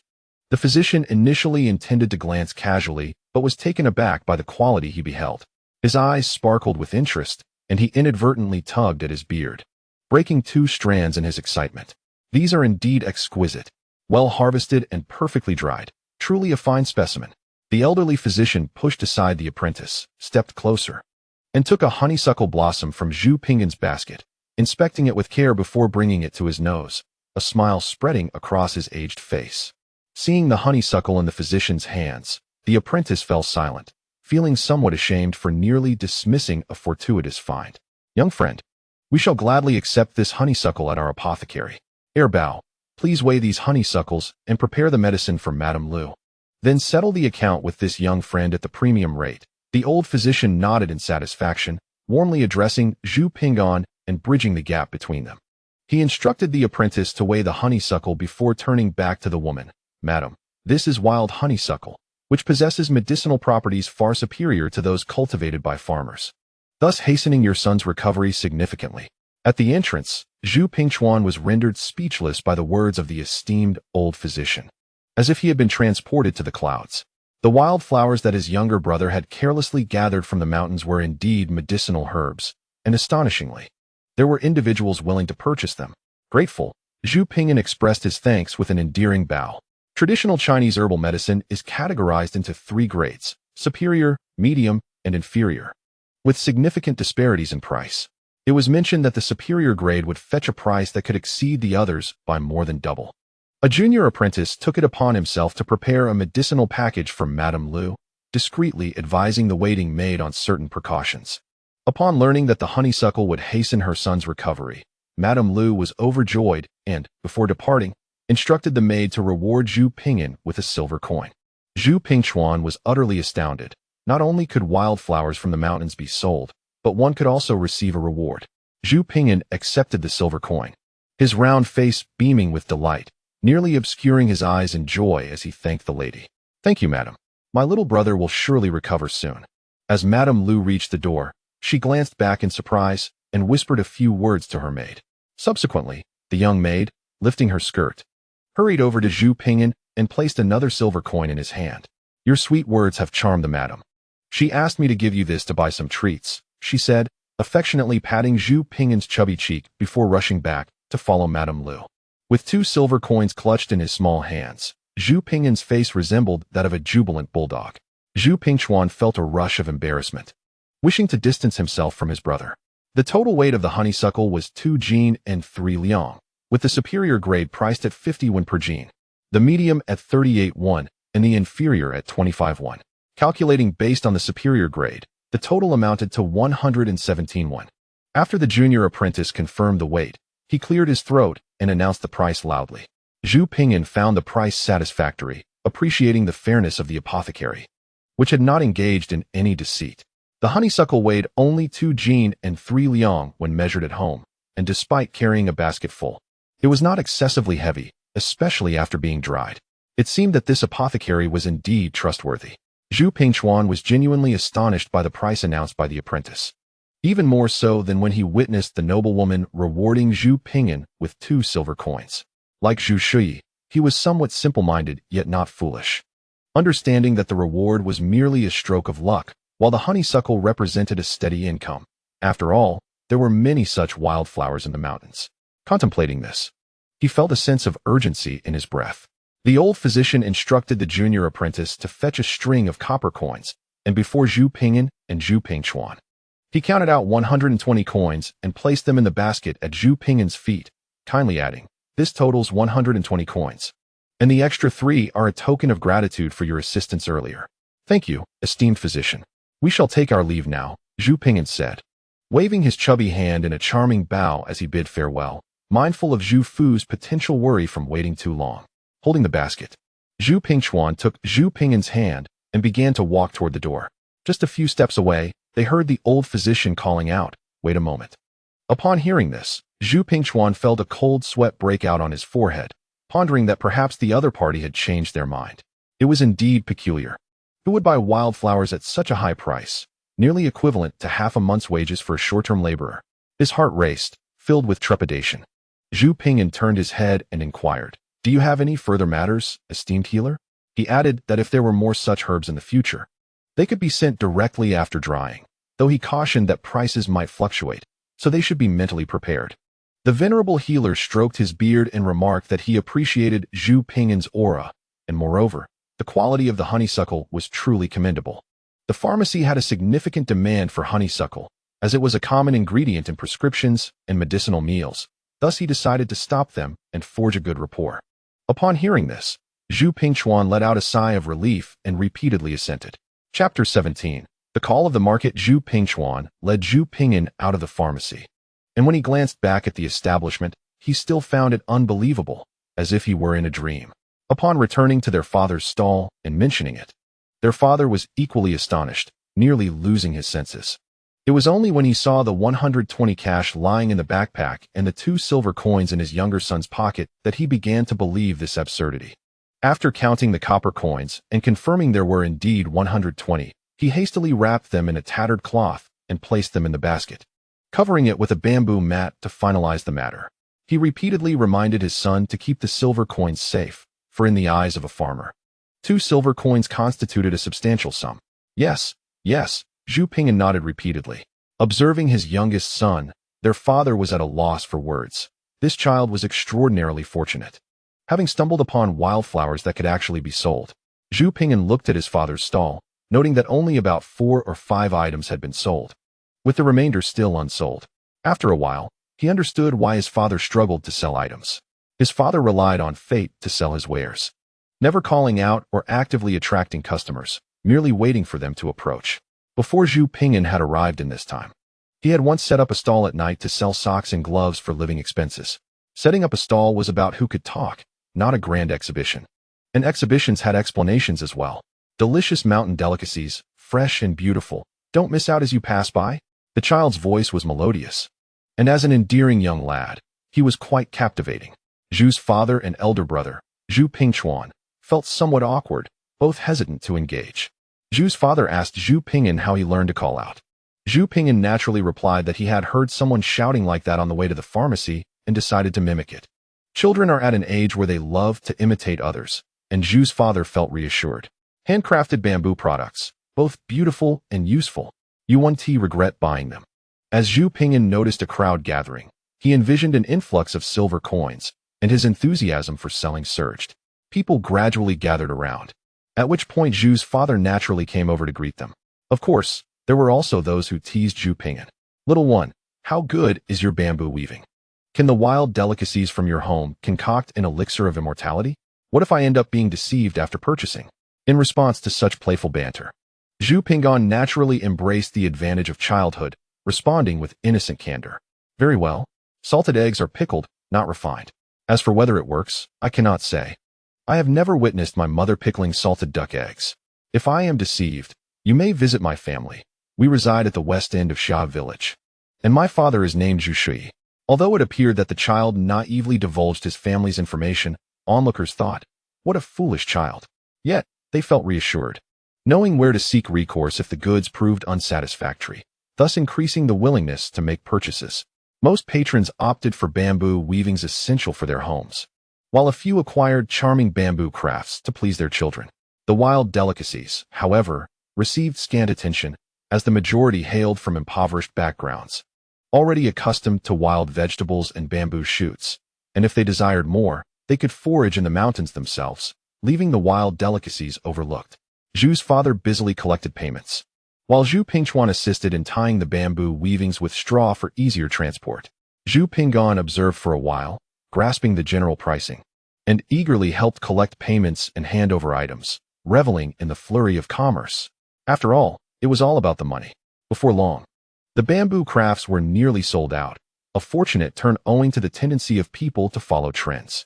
Under normal circumstances, even with calls to action, such rapid sales would have been improbable. The crowd soon dissipated, leaving only a bamboo basket and a broom at the stall, with the wild delicacies remaining unsold. As for the rabbit pelts, Zhu's father planned to deliver them to the grocery store upon leaving. He was a regular customer, though his deliveries were modest, visiting periodically. Just as he pondered how to sell the wild delicacies, an unexpected inquiry arose. The visitor was the steward of a prominent family in town. The elderly matriarch was approaching her 60th birthday, and the matron was organizing a feast, seeking dishes that family members had rarely enjoyed, thus entrusting the steward with the procurement. After several laps around the market without success, he was troubled until he suddenly heard the bright voice of a child proclaiming, "Delicious and affordable wild delicacies, fresh and exquisite. Don't miss out as you pass by." The steward intended to make a purchase, but with so many buying bamboo crafts, he could only squeeze in once the crowd had thinned. "Good sir, how do you price these wild delicacies?" the steward inquired. Zhu's father had never sold items like these mushrooms or bamboo shoots before. They were usually for personal consumption. This time, however, they had gathered in abundance, and given their family's tight finances, his grandmother had suggested bringing them to market. At a loss for pricing, Zhu's father merely replied, "They are all foraged from home. If you find them to your liking, offer what you deem appropriate." Zhu Pinggan nearly fell to his knees in despair at his father's business acumen. Allowing customers to set the price seemed a disastrous approach. "How about this?" the steward proposed. "I see your situation is not easy, and I happen to be in need of these wild mushrooms and bamboo shoots. I shall offer you 40 coins for the lot, and I will also purchase that bamboo basket to hold these wild delicacies." The steward cleared his throat and smiled at Father Zhu. Father Zhu found the price quite acceptable, his expression reflecting this sentiment. However, Zhu Pingyan perceived the steward as cunning. It was evident that he was pleasantly surprised by the mountain delicacies. Yet he offered a mere 41. If these were to be sold at a tavern, the price could easily double. Fearing that his father would acquiesce, Zhu Pingyan interjected, his thoughts tumbling out in a childlike manner, lacking much logical structure. "My father took my brother and me a whole day to gather this much. Do you know the mountains? The bamboo shoots are buried underground, and these mushrooms grow high in the trees. It was exhausting. How about I add 10 more one?" The steward found this chubby little boy somewhat troublesome. He glanced at Father Zhu, weighing his options, and continued, "There are in teem many households in town that purchase such items. I am here only because the master is preparing for a birthday banquet. I can offer you 51 for the mountain delicacies, and an additional 10 for the bamboo basket and broom, totaling 61. I cannot go any higher." Father Zhu was astounded. His son's single remark had prompted the steward to increase the offer by 10 won and purchase the remaining bamboo items. This was indeed remarkable. A thought echoed in Father Zhu's mind. Very well, he nodded repeatedly. Although it was somewhat less than anticipated, with Father Zhu's approval, Zhu Pingyan fell silent. Chapter 18. Private property. Once the stall's goods were sold out, Father Zhu tidied up the area and instructed Zhu Pingchuan to wait with Zhu Pingyan while he went to the general store to sell the rabbit pelts. Familiar with the shopkeeper, Father Zhu was assured not to incur any losses, so Zhu Pingyan did not insist on accompanying him. After a while, Father Zhu returned, having sold 5 rabbit pelts for 12 won each, totaling 61. Watching his father place all the money into the basket, Zhu Pingyan's eyes sparkled with delight. "That's a lot of money. Mother will surely be very happy when we return." "Not quite," Father Zhu chuckled, ruffling Zhu Pingyan's hair. "We can only keep 24 won. The rest must go to grandmother." "Oh, I remember now," Zhu Pingyan exclaimed. The Zhu family's regulations dictated that any income generated during the day, which was normally reserved for agricultural labor, must be entirely communal. Any earnings made privately at night or during off-farming hours were subject to an 80% tax. In ancient times, without separation of households, private property was not permitted, adhering to a patriarchal system. Since the mountain gathering took place during daylight hours set aside for farming, all earnings from that venture were to be contributed to the communal account. The bamboo weaving, primarily done by father during evenings, also required an 80% contribution. The money from the sale of the rabbit pelts would be entirely surrendered to grandmother for communal use. Alongside the rabbit pelt income, the 51 from the mountain delicacies would also be fully contributed. Furthermore, father's earnings from bamboo weaving, amounting to 121, would necessitate a similar contribution of approximately 101. In total, this meant that all earnings derived from father's south labor would contribute close to 201 to the communal account. If it were not for his own honeysuckle, father would only be left with around 21 this time. As far as Zhu Ping'an knew, his uncle's family had seemingly never contributed a single coin to the household. But instead, they frequently withdrew money from the family account. His uncle indulged in poetry, literature, and socializing with friends. As for his third uncle's family, they did contribute, albeit very little. As for the fourth uncle's family, they were simply a lost cause. Both he and his aunt were constantly devising ways to exploit the family's resources. Despite the financial burden, grandparents often displayed favoritism towards the uncle and the fourth uncle's family. Whenever issues arose in the household, grandmother frequently tasked father with providing funds, and father willingly complied, which led to numerous quarrels between Mother Chun and him. Filial piety is essential, but one must also care for one's own family. In a few years, the elder brother would be marrying and needed savings for his bride. Grandparents' bias towards the uncle's scholarly pursuits meant they would contribute little. Moreover, one must always be prepared for any changes that might occur within the family. Thus, it was imperative to enlighten father on this matter. Why should we give money to grandmother? Zhu Ping'an inquired, tilting his head. Because we need to eat. It's all from the household, Zhu father explained. He pouted. The honeysuckle was promised to me by grandmother, so I must keep that money. The silver hairpin was also a gift to me. Zhu Ping'an adopted a mischievous demeanor. After some contemplation, Zhu father conceded that indeed, upon returning from the mountain, the entire family had mocked Xihe for collecting flowers. And mother had indeed mentioned that the honeysuckle belonged to Xihe. All right then, Zhu father nodded. Father, how much could you sell the bamboo crafts for in town? How much would you give to grandmother? Zhu Ping'an, sensing an opportunity, casually inquired. As Zhu father tidied up their belongings, he replied, in the past, I could sell around 60 or 70 when each time, contributing about 51 to the household. Then let us give grandmother 60 when this time from the bamboo sales. Zhu Ping'an declared, presenting himself as a dutiful son. Consequently, apart from the honeysuckle money, they could retain 61 from this income. Huh. Zhu father paused momentarily, chuckling. That's not how it's calculated. Xihe, we sold more bamboo this time. Indeed, Xihe, you are still young and lack arithmetic skills, chimed in elder brother Zhu Pingchuan. This method was inadequate, so Zhu Ping'an had to devise another approach.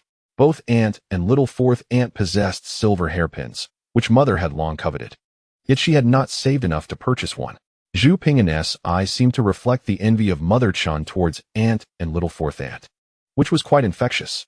Zhu father, recalling the sacrifices made by Chun at home, felt she deserved some joy and savings for herself. Especially since this time the household contribution from the bamboo crafts was indeed 10 when more than usual. Ultimately, Zhu father nodded in agreement. Carefully dividing the silver into two portions, one set aside for the household and the other, including the honeysuckle money, carefully wrapped and placed in Zhu Ping'an's small backpack, covered with leftover grass from the cattle. Before returning home from the town, Zhu father also seized the opportunity at the market to purchase some oil, salt, soy sauce, vinegar, and tea, along with other daily necessities. Zhu Ping'an bought 2 meat buns, wrapping them in paper and placing them carefully at the bottom of the backpack, concealing them. Zhu father, thinking the child was merely being greedy, asked a casual question. To his surprise, Zhu Ping'an responded that the meat buns he had for breakfast were delicious, and he wished to bring some home for his mother to taste. This caused a slight flush on Zhu's father's face. Even his younger son remembered to bring something for Chun, while he had not thought of buying anything for her himself. Fortunately, it was not too late to rectify his oversight. Given the limited funds he had, he could not afford jewelry to please Chun. But he could certainly purchase some fabric for her to make him a couple of new outfits. Imagining the delightful sight of Chun in new clothes made Zhu's father smile broadly. Not far from the stall, there was a fabric shop, and Zhu's father led his two sons inside. The shop was significantly larger than the apothecary, and upon entering, they were dazzled by the array of colorful fabrics. "Welcome. Are you here to buy fabric?" The shop assistant, astute in his dealings, did not lead them to the silk section but instead directed them to the reasonably priced cotton fabric area. "We offer genuine Songhu cotton, directly sourced from Songjiang Prefecture. It is exquisite, sturdy, and visually appealing, making it highly sought after for clothing and bedding alike, all at an affordable price." The assistant was quite eloquent and had a keen sense of observation, as if he could discern Zhu's father's intentions, and he emphasized the reasonable prices. Songjiang fabrics are renowned throughout the land. Huang Daopo's influence extends across the nation. Indeed, it was surprising that Songjiang cotton had already reached the foothills of the nearby mountain town. "How much for this fabric?" Zhu's father inquired, pointing to a piece of cotton with a peach blossom white background. 120 copper coins per piece, the assistant replied. "This amount of fabric can make 8 tops or 12 skirts, quite a bargain." In the Ming dynasty, one piece equaled 4 zhang. 1 zhang was 10 feet. And converting to modern units, 1 foot is approximately 0.31 meters, making a piece of fabric roughly 12 meters long. Chapter 19. The return home for a farmer. This price was somewhat steep. Spending over 100 would not please his wife upon returning. Perhaps it would be best to buy less. Half a piece would suffice for Chun to make 2 or 3 outfits. "Then I will take half a piece," Zhu's father decided. "Can you lower the price a bit?"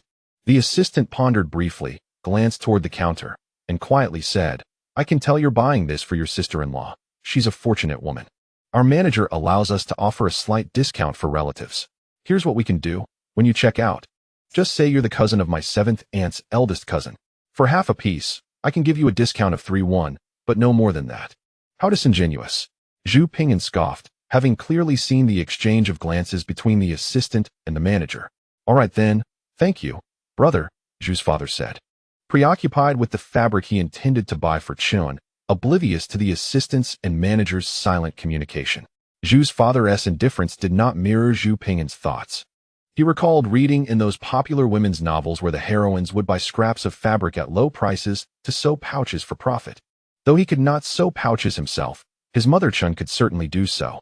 With a cursory glance, it was evident that beneath the counter lay numerous discarded scraps of fabric, not particularly large, merely the size of a palm, thus deemed inconsequential by the shopkeeper. Trampled upon by the bustling patrons, wrinkled and soiled. May I have some of those scraps to play with?" inquired Zhu Ping'an, extending his chubby fingers toward the grimy remnants with an inquisitive tone. The shop assistant followed Zhu Ping'an's gesture and realized it was merely useless offcuts. "Oh, those. Feel free to take what you wish," the assistant replied nonchalantly, recognizing that these trifles were of no value and posed no burden to him. Since they were too small to serve any purpose, the proprietor had no interest in them, and it was preferable to let the curious child take them, especially since he had already profited from the boy's father. Why not seize such a fortuitous opportunity without spending a dime? Thus, Zhu Ping'an, clutching his little basket, gleefully scurried over, eagerly stuffing the scraps into his basket, pressing them down tightly to create more space. This time, not only was Zhu Pingchuan embarrassed, but even Zhu's father, who was handling the payment, felt a flush rise to his cheeks. The shop assistant, however, remained unfazed, casually remarking, "There's no need for concern, good sir. They are merely scraps, hardly worth anything." Once everything was settled, they hitched the ox cart for the return journey, the sun gradually descending in the west. Zhu's father cracked the whip, urging the oxen onward, the sound echoing in the air, though he refrained from striking the animals, humming an off-key tune in his mouth. Zhu Ping'an sat atop the cart, eyeing the array of everyday goods while glancing at his overflowing basket, feeling a profound sense of happiness from his bounty. Upon their return to the village, wisps of smoke began to rise from chimneys as households commenced their evening meals. Before the cart even reached the entrance, they could hear Auntie C's chattering voice. "Ah, second brother has returned. How much did you sell for, and what did you buy?" If it were the modern era, Zhu Ping'an would certainly recommend Auntie C as an airport security officer, considering her thorough inspection of the cart's contents, including Zhu Ping'an's little basket. Fortunately, The basket was filled solely with the scraps acquired from the fabric store, and Auntie C, having grabbed a large handful of these remnants, paused, oblivious to the hidden treasures beneath the fabric. Grandmother soon appeared, first inspecting the goods purchased by Zhu's father, then inquiring about the sales of bamboo crafts and mountain mushrooms. Zhu's father responded to each question and presented the neatly wrapped coins. Upon examining the money, grandmother noted that it exceeded their usual earnings by over 10 coins, which greatly pleased her. She inquired about the reason behind the increase, to which Zhu's father recounted Zhu Ping'an's sales endeavors, prompting grandmother to commend the boy. "Did the wildflowers sell, my dear?" Auntie C asked, covering her mouth with laughter. "Indeed, they did," Zhu Ping'an replied, tilting his chubby face upwards, beaming with joy. Auntie C, however, remained skeptical, assuming the child was merely too shy to speak the truth, and her laughter grew even more spirited. After helping grandmother organize the items, Zhu's father led his 2 sons, along with the basket, back to the east wing of the house. "You're back. Why did you take so long?" "It's later than usual." Chun was mending another pair of open-crotch pants for Zhu Ping'an when she noticed the 3 of them returning. She paused her needlework and looked up towards the door. It was then that she saw Zhu Ping'an, with his short legs, puffing as he closed the door to the side room. "Are you tired from doing nothing but closing the door?" she thought, bewildered by the sight. "Look, I brought this back for you from town. I believe it will make splendid clothing." At that moment, Zhu's father approached with a silly grin, pulling out half a bolt of white fabric with peach blossoms from his basket and presenting it to Chun as if it were a treasure. "How extravagant. This must have cost a fortune. You are wasting money," Chun chided, though her face beamed with joy, and her eyes revealed a hint of concern. "Mother, this is for you," Zhu Ping'an chimed, eagerly handing over 2 steamed buns wrapped in paper from his own small basket. "What is this?" Chun inquired with curiosity. "Steamed buns from town. The dough is soft, and the filling fragrant. They are delicious," Zhu Ping'an exclaimed, grinning as he leaned against her legs. "You little rascal. You're wasting money too. Share with your brother." "I won't eat," Chun said, gently ruffling Zhu Ping'an's small head. "No, I already ate with my brother in town." He insisted. Chun persisted in wanting the buns to be shared between the 2 brothers, but Zhu Ping'an was adamant that she should eat. She glanced at her eldest son, who nodded earnestly, affirming he had already eaten. After a moment's consideration, Chun decided to split the 2 buns in half, creating 4 portions for the family of 4. In that simplicity lay their happiness. Zhu Ping'an found the buns to be far more delicious than those eaten in town. After they finished the buns, Zhu's father recounted the events from town. When he mentioned that he had saved several coins for their family, Chin's eyes sparkled. It seemed this lumbering man had finally woken up to reason. However, when he mentioned that Zhu Ping'an had sold wildflowers for over 100 coins, and had even received 2 silver coins as a reward, Zhu Ping'an sensed impending trouble. Indeed, Chin's eyes lit up with excitement as she fixed her gaze on him, her expression conveying a sense of urgency. "It's unsafe for a child like you to have so much money. Hand it over quickly," she demanded, hands on her hips, radiating with energy. A small arm cannot contend with a strong thigh. Minutes later, Chin joyfully began counting the money on the table. 1, 2, 3, 4. 118. However, as she counted, a feeling of unease crept in, and she turned to Zhu Ping'an. "Didn't you say it was 120 coins? 2 coins were for the buns," Zhu Ping'an replied, his face darkening. Chin nodded. Yet, something felt amiss. She had the nagging sensation that she was forgetting something. In the next moment, she turned sharply, her expression fierce. "What about the 2 silver coins?" Zhu Ping'an, with his chubby little hand clutching his pocket, stepped back. "Mother, can't you leave me a little? Money isn't everything, but lacking it is truly a burden." He thought silently. Chan, oblivious to his inner musings, would likely disregard them even if she had heard. Zhu Ping'an's small hand tightly gripped his pocket. Nevertheless, it was of little use. "I'll keep it safe for you to save up for a beautiful bride," Chin said with a gentle smile, her hands showing no mercy as she pried open his fingers to retrieve the coins. "It is indeed my son who possesses remarkable abilities." Holding 2 silver coins in her hand, Chin's face radiated joy as she playfully pinched the chubby cheeks of Zhu Ping'an. Chapter 20. My life as a cowherd in the Ming Dynasty, as the saying goes, excessive joy can lead to sorrow, and I believe this to be true. During dinner, an unfortunate piece of news surfaced.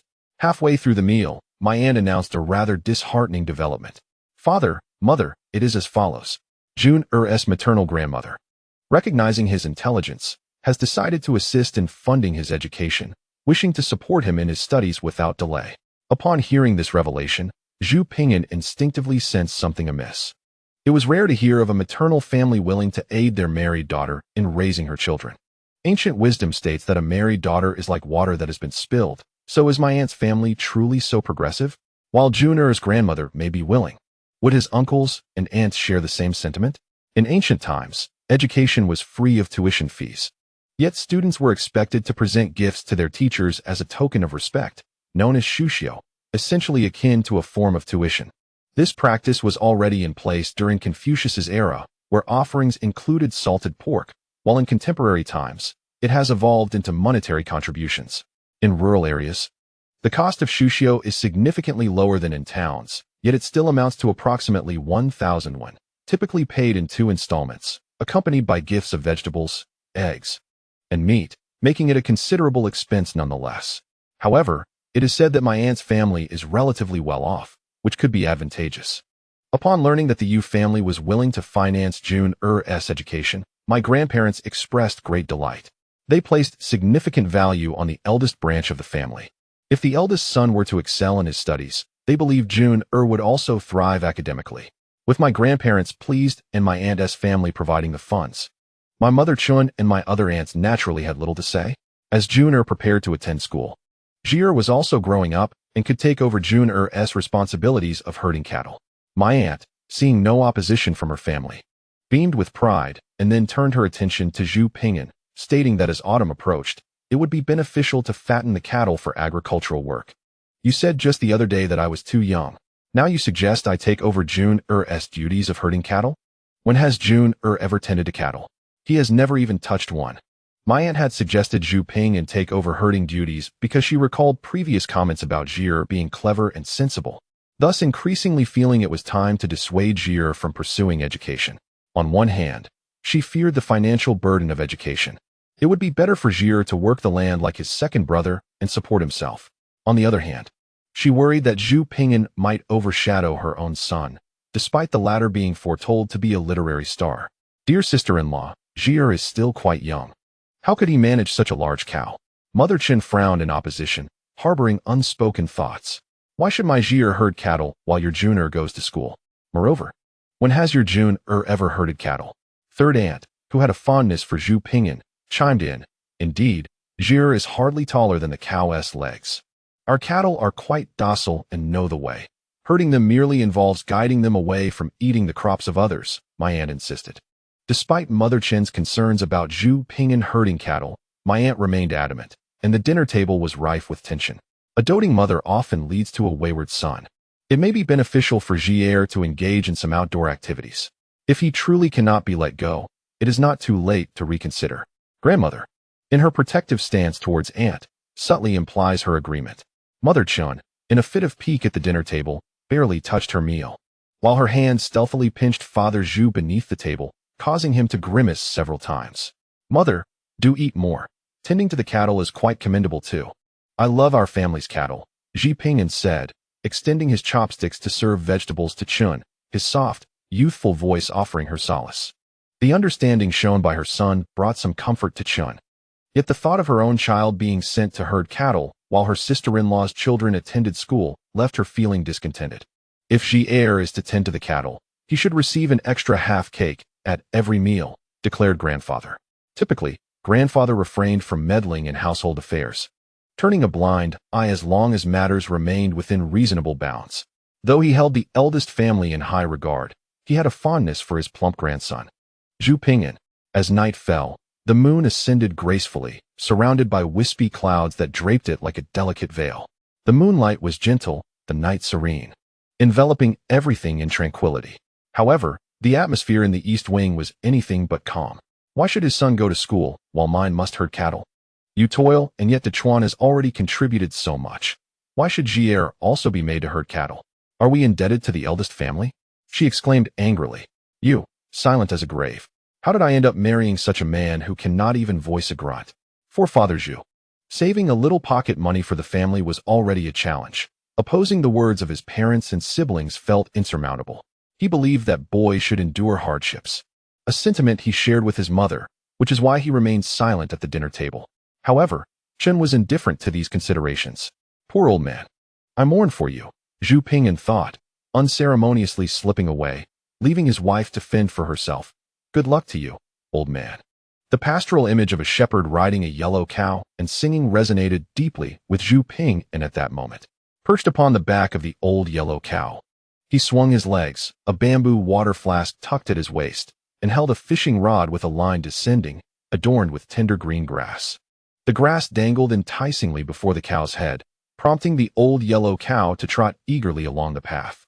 The makeshift saddle crafted by Father Zhu from bamboo the night before provided stability for Zhu Ping and small frame, the lightweight material not hindering the cow's movement. As he sat astride the cow, his thoughts drifted with the rhythm of its hooves. It is said that the poem The Shepherd Boy Rides a Yellow Cow was penned by Yuan Mei during the Qing dynasty. All verses and phrases from the Qing era are available for personal use. The reflections of Nailan Xingde, who mused that life would be as beautiful as the first encounter. Gong Zizhen, who believed fallen petals are not devoid of sentiment, and Zhao Yi, who acknowledged the emergence of talent through generations, all resonate with him. Even the works of the elusive Sengyang Gyatso, whether seen or unseen, seem to favor him. Zhu Ping'an had also studied the rigorous eight-legged essays from the Qing dynasty during his graduate years, although he could not recite them fluently. The general concepts remained etched in his memory. The eight-legged essays of the Qing dynasty were indeed more stringent than those of the Ming. Poetry can indeed be utilized or modified. However, the essays of the eight-legged format may not be so readily applicable. Each piece of eight-legged prose is a composition based on a specific prompt, although the prompts are derived from the original texts of the 4 books and 5 classics. The vast array of these texts leaves one uncertain as to which prompt is being referenced. If fortune favors, and the prompt coincides with one's recollections, then success is assured. Yet, should the prompt diverge, all efforts would be in vain. In contemporary times, I delve into the study of ancient Chinese, but were I tasked with composing an eight-legged essay, I would find myself utterly incapable. Modern discourse often critiques this format, and educational institutions have never imparted the skills necessary for such writing. Moreover, I am unacquainted with the use of a brush pen. In summary, pursuing education remains imperative. It seems that the private academy of Xiahe Village lies not far from the adjoining hillock adjacent to Xiahe Village. This modest hill, lush with water and grass, beckons one to tend a cattle there. Chapter 21. As the nation approaches its demise, there must be a young girl. With one person, one cow, and a fishing rod in hand, I meander toward the private academy of Xiahe Village. Along the way, everyone I encounter regards our whimsical group with smiles. Zhu Ping'an greets acquaintances with warm familiarity, while those unknown to him receive a cheerful grin in return. Xiahe Village and Xiahe Village lie along the banks of the clear stream, one upstream and the other downstream.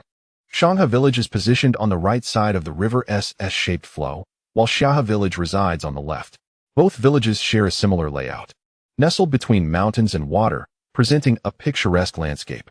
In front of the villages stand mountains, and behind them flows water, with verdant trees atop the hills and abundant fish and shrimp in the streams, embodying a simplicity adorned with bamboo fences and thatched cottages. Alongside the tranquility of blue mountains and green waters, a wooden bridge connects the two villages, robust and far from the shoddy constructions of modernity. Beneath the bridge, the clear stream flows gently, with a few carp splashing about in playful pursuit, resembling a traditional ink wash painting. Zhu Ping'an guides the yellow ox across the bridge, and not far ahead lies the small hill where the private academy of Xiahe Village is situated. This hill is an extension of the grand mountains behind the village, and at its base stretches over 10 acres of sloping land, richly adorned with trees, flowers, and dense greenery. The academy, nestled halfway up the hill behind a bamboo grove, is faintly audible with the sounds of scholars reciting their lessons. The air is fresh, the scenery exquisite, a truly splendid locale for both study and cattle grazing. For one with short legs, mounting and dismounting the ox poses a challenge. Yet, the wise old ox, upon a gentle tug of the reins and the command to descend, gracefully lowers itself for its young master. The ox's intelligence is remarkable. Once Zhu Ping'an dismounts, he rewards the old yellow ox with the grass from his fishing rod, then leads the ox slowly toward the hill. With a sufficiently long tether, he secures the ox to a small tree and prepares to explore the private academy of Xiahe Village. At that moment, a delightful, melodious voice akin to that of a lark rings out, though its tone is laced with a haughty demeanor and sharpness. "Hey, you little pauper. What are you doing here, tending to cattle?" Zhu Pingyan turned his head and beheld a petite girl clad in a pink ancient costume, her wide eyes fixed upon him. Hands on her hips, shouting with fervor, her shoulders shaking with intensity. How shall I describe her? Despite her diminutive stature, one could already discern the potential for mischief and allure within her. To encapsulate it in a single phrase, when a nation is on the brink of ruin, a little girl shall emerge. This marked the second encounter with the little imp, and it was indeed a pity, a sharp-tongued, materialistic schemer such as she seemed a waste of such a lovely visage. Following her was a small red horse, presumably the one her wealthy father had purchased for her at the market the day before, likely brought for a leisurely ride. I held little fondness for such a cunning and avaricious child. Notions of playing with goldfish, lollipops, or sponges held no allure for me, as I did not possess an infatuation with young girls. "What are you doing, ugly girl?" Zhu Pingyan remarked lazily with a sidelong glance. Upon hearing this, the cunning little girl's teeth ground together in indignation, her ebony eyes glaring fiercely at him, her fury palpable, as if her very essence was on the verge of eruption, ready to pounce at any moment. "Do you think I'm ugly?" The little girl approached him, her teeth clenched, determined to vindicate herself. Anyone who was called an ugly girl twice in succession would feel anger, especially a spoiled child who had been doted upon by her family since infancy, raised amidst sweet words and privilege. "Would you prefer the truth or a falsehood?" Zhu Pingyan asked nonchalantly, unfazed by her ire, crossing his arms. "Start with a lie," she replied, her pride evident, her eyes nearly reaching the heavens. Such arrogance stirred within him an impulse to tease. "Ugly," he stated succinctly, articulating each word with clarity. Yet, upon hearing this, the little girl's expression softened slightly. For the scoundrel had uttered a falsehood. They had previously agreed that the antonym of ugly was beautiful. Humph! Though this little rascal attempted to flatter her, she vowed not to forgive him and resolved to teach him a proper lesson. The little scamp had lowered his head, she noted, smirking. Thus, her pride swelled further, her eyes nearly soaring into the sky. "Even if you admit your mistake and declare me beautiful, I shall not forgive you." "Then speak the truth," she commanded, as if Zhu Pingyan were her servant. "The truth is, you are exceedingly ugly," he declared, emphasizing the word exceedingly with a serious demeanor. Ugly was a falsehood, exceedingly ugly was the truth. The words exceedingly ugly echoed in her ears, compounded by the infuriatingly serious expression of the little ruffian before her. The cunning little girl reached her breaking point, tears welling up in her eyes from frustration. No one had ever dared to bully her in such a manner. Scoundrel, good-for-nothing, wretch, little brat. She mentally affixed every derogatory term she could conceive to the forehead of this insufferable boy before her. As Zhu Pingyan pondered whether his actions were excessive towards the little girl, a flicker of light caught his peripheral vision. He quickly dodged, only to realize that it was the sly little girl attempting to slap him. Had he not evaded, the slap would have landed squarely on his face. The missed strike dissipated any lingering frustration he harbored within. Such capriciousness, petulance, rudeness, and a readiness to resort to violence. How could such a little girl embody these traits? Truly, she was a disgrace to her kind. "Why did you dodge?" the cunning little girl exclaimed, stamping her foot in indignation, her tone laced with arrogance as if Zhu Pingyan's avoidance were a grave offense. "If I were to strike you, would you not evade?" Zhu Pingyan replied with a bemused expression. "Do you know who my father is? How dare you dodge?" The little girl glared at him with tear-filled eyes, clenching her fists, her outrage bubbling over in a fit of reckless fervor. What an unreasonable, spoiled child, and with a penchant for bullying. "Who your father is? You ought to ask your mother," Zhu Pingyan responded nonchalantly, disregarding the little girl's fury. The cunning girl initially struggled to grasp the meaning of his words, as they echoed the humor of contemporary society. Yet, her sharp intellect allowed her to comprehend swiftly, as reflected in her expression. "You scoundrel!" The little girl's face turned a shade of green with rage, her shoulders trembling violently, her voice rising in pitch. Tears, which she fought valiantly to hold back, began to cascade down her cheeks, rolling off her chin in a moment of despair. Zhu Pingyan, taken aback, began to reflect on his own conduct. Is it not true that in many dramas, even a wicked woman can elicit sympathy simply through her beauty and tears, causing one to forget her misdeeds? At that moment, Another female voice interjected, "Miss, I have brought back the saddle from home." It was a girl of about 15 or 16, dressed plainly and possessing an unremarkable appearance. Evidently a maid or servant of the cunning little girl. The maid hurried up the slope, breathless from her exertion, her developing physique stirring the hearts of the onlookers. Until his graduate years, Zhu Pingyan had never had a girlfriend, and thus he couldn't help but cast a few glances her way. However, those glances were fleeting. This innocent little maid was not to his taste, for his heart had long been captured by the artistic allure of the celebrated actress from the distant islands. As the maid approached, the cunning little girl had already wiped her tears away and noted Zhu Pingyan's earlier gaze, a cold smirk playing on her lips. "Come here and crouch down," she commanded icily. Zhu Pingyan wished to protest, yet lacked a reasonable basis to do so. After all, it was merely a request to crouch, not to kneel. Even if it were to kneel, he found himself powerless to resist. After all, this is a feudal society. I certainly shall not espouse the ideals of equality as some protagonists in time travel tales do. Wake up, for this is a society governed by the devouring norms of propriety, where disregard for one's life is rampant. The young maid, utterly oblivious to the concept of refusing her young master, obediently squatted before him, clutching the small saddle.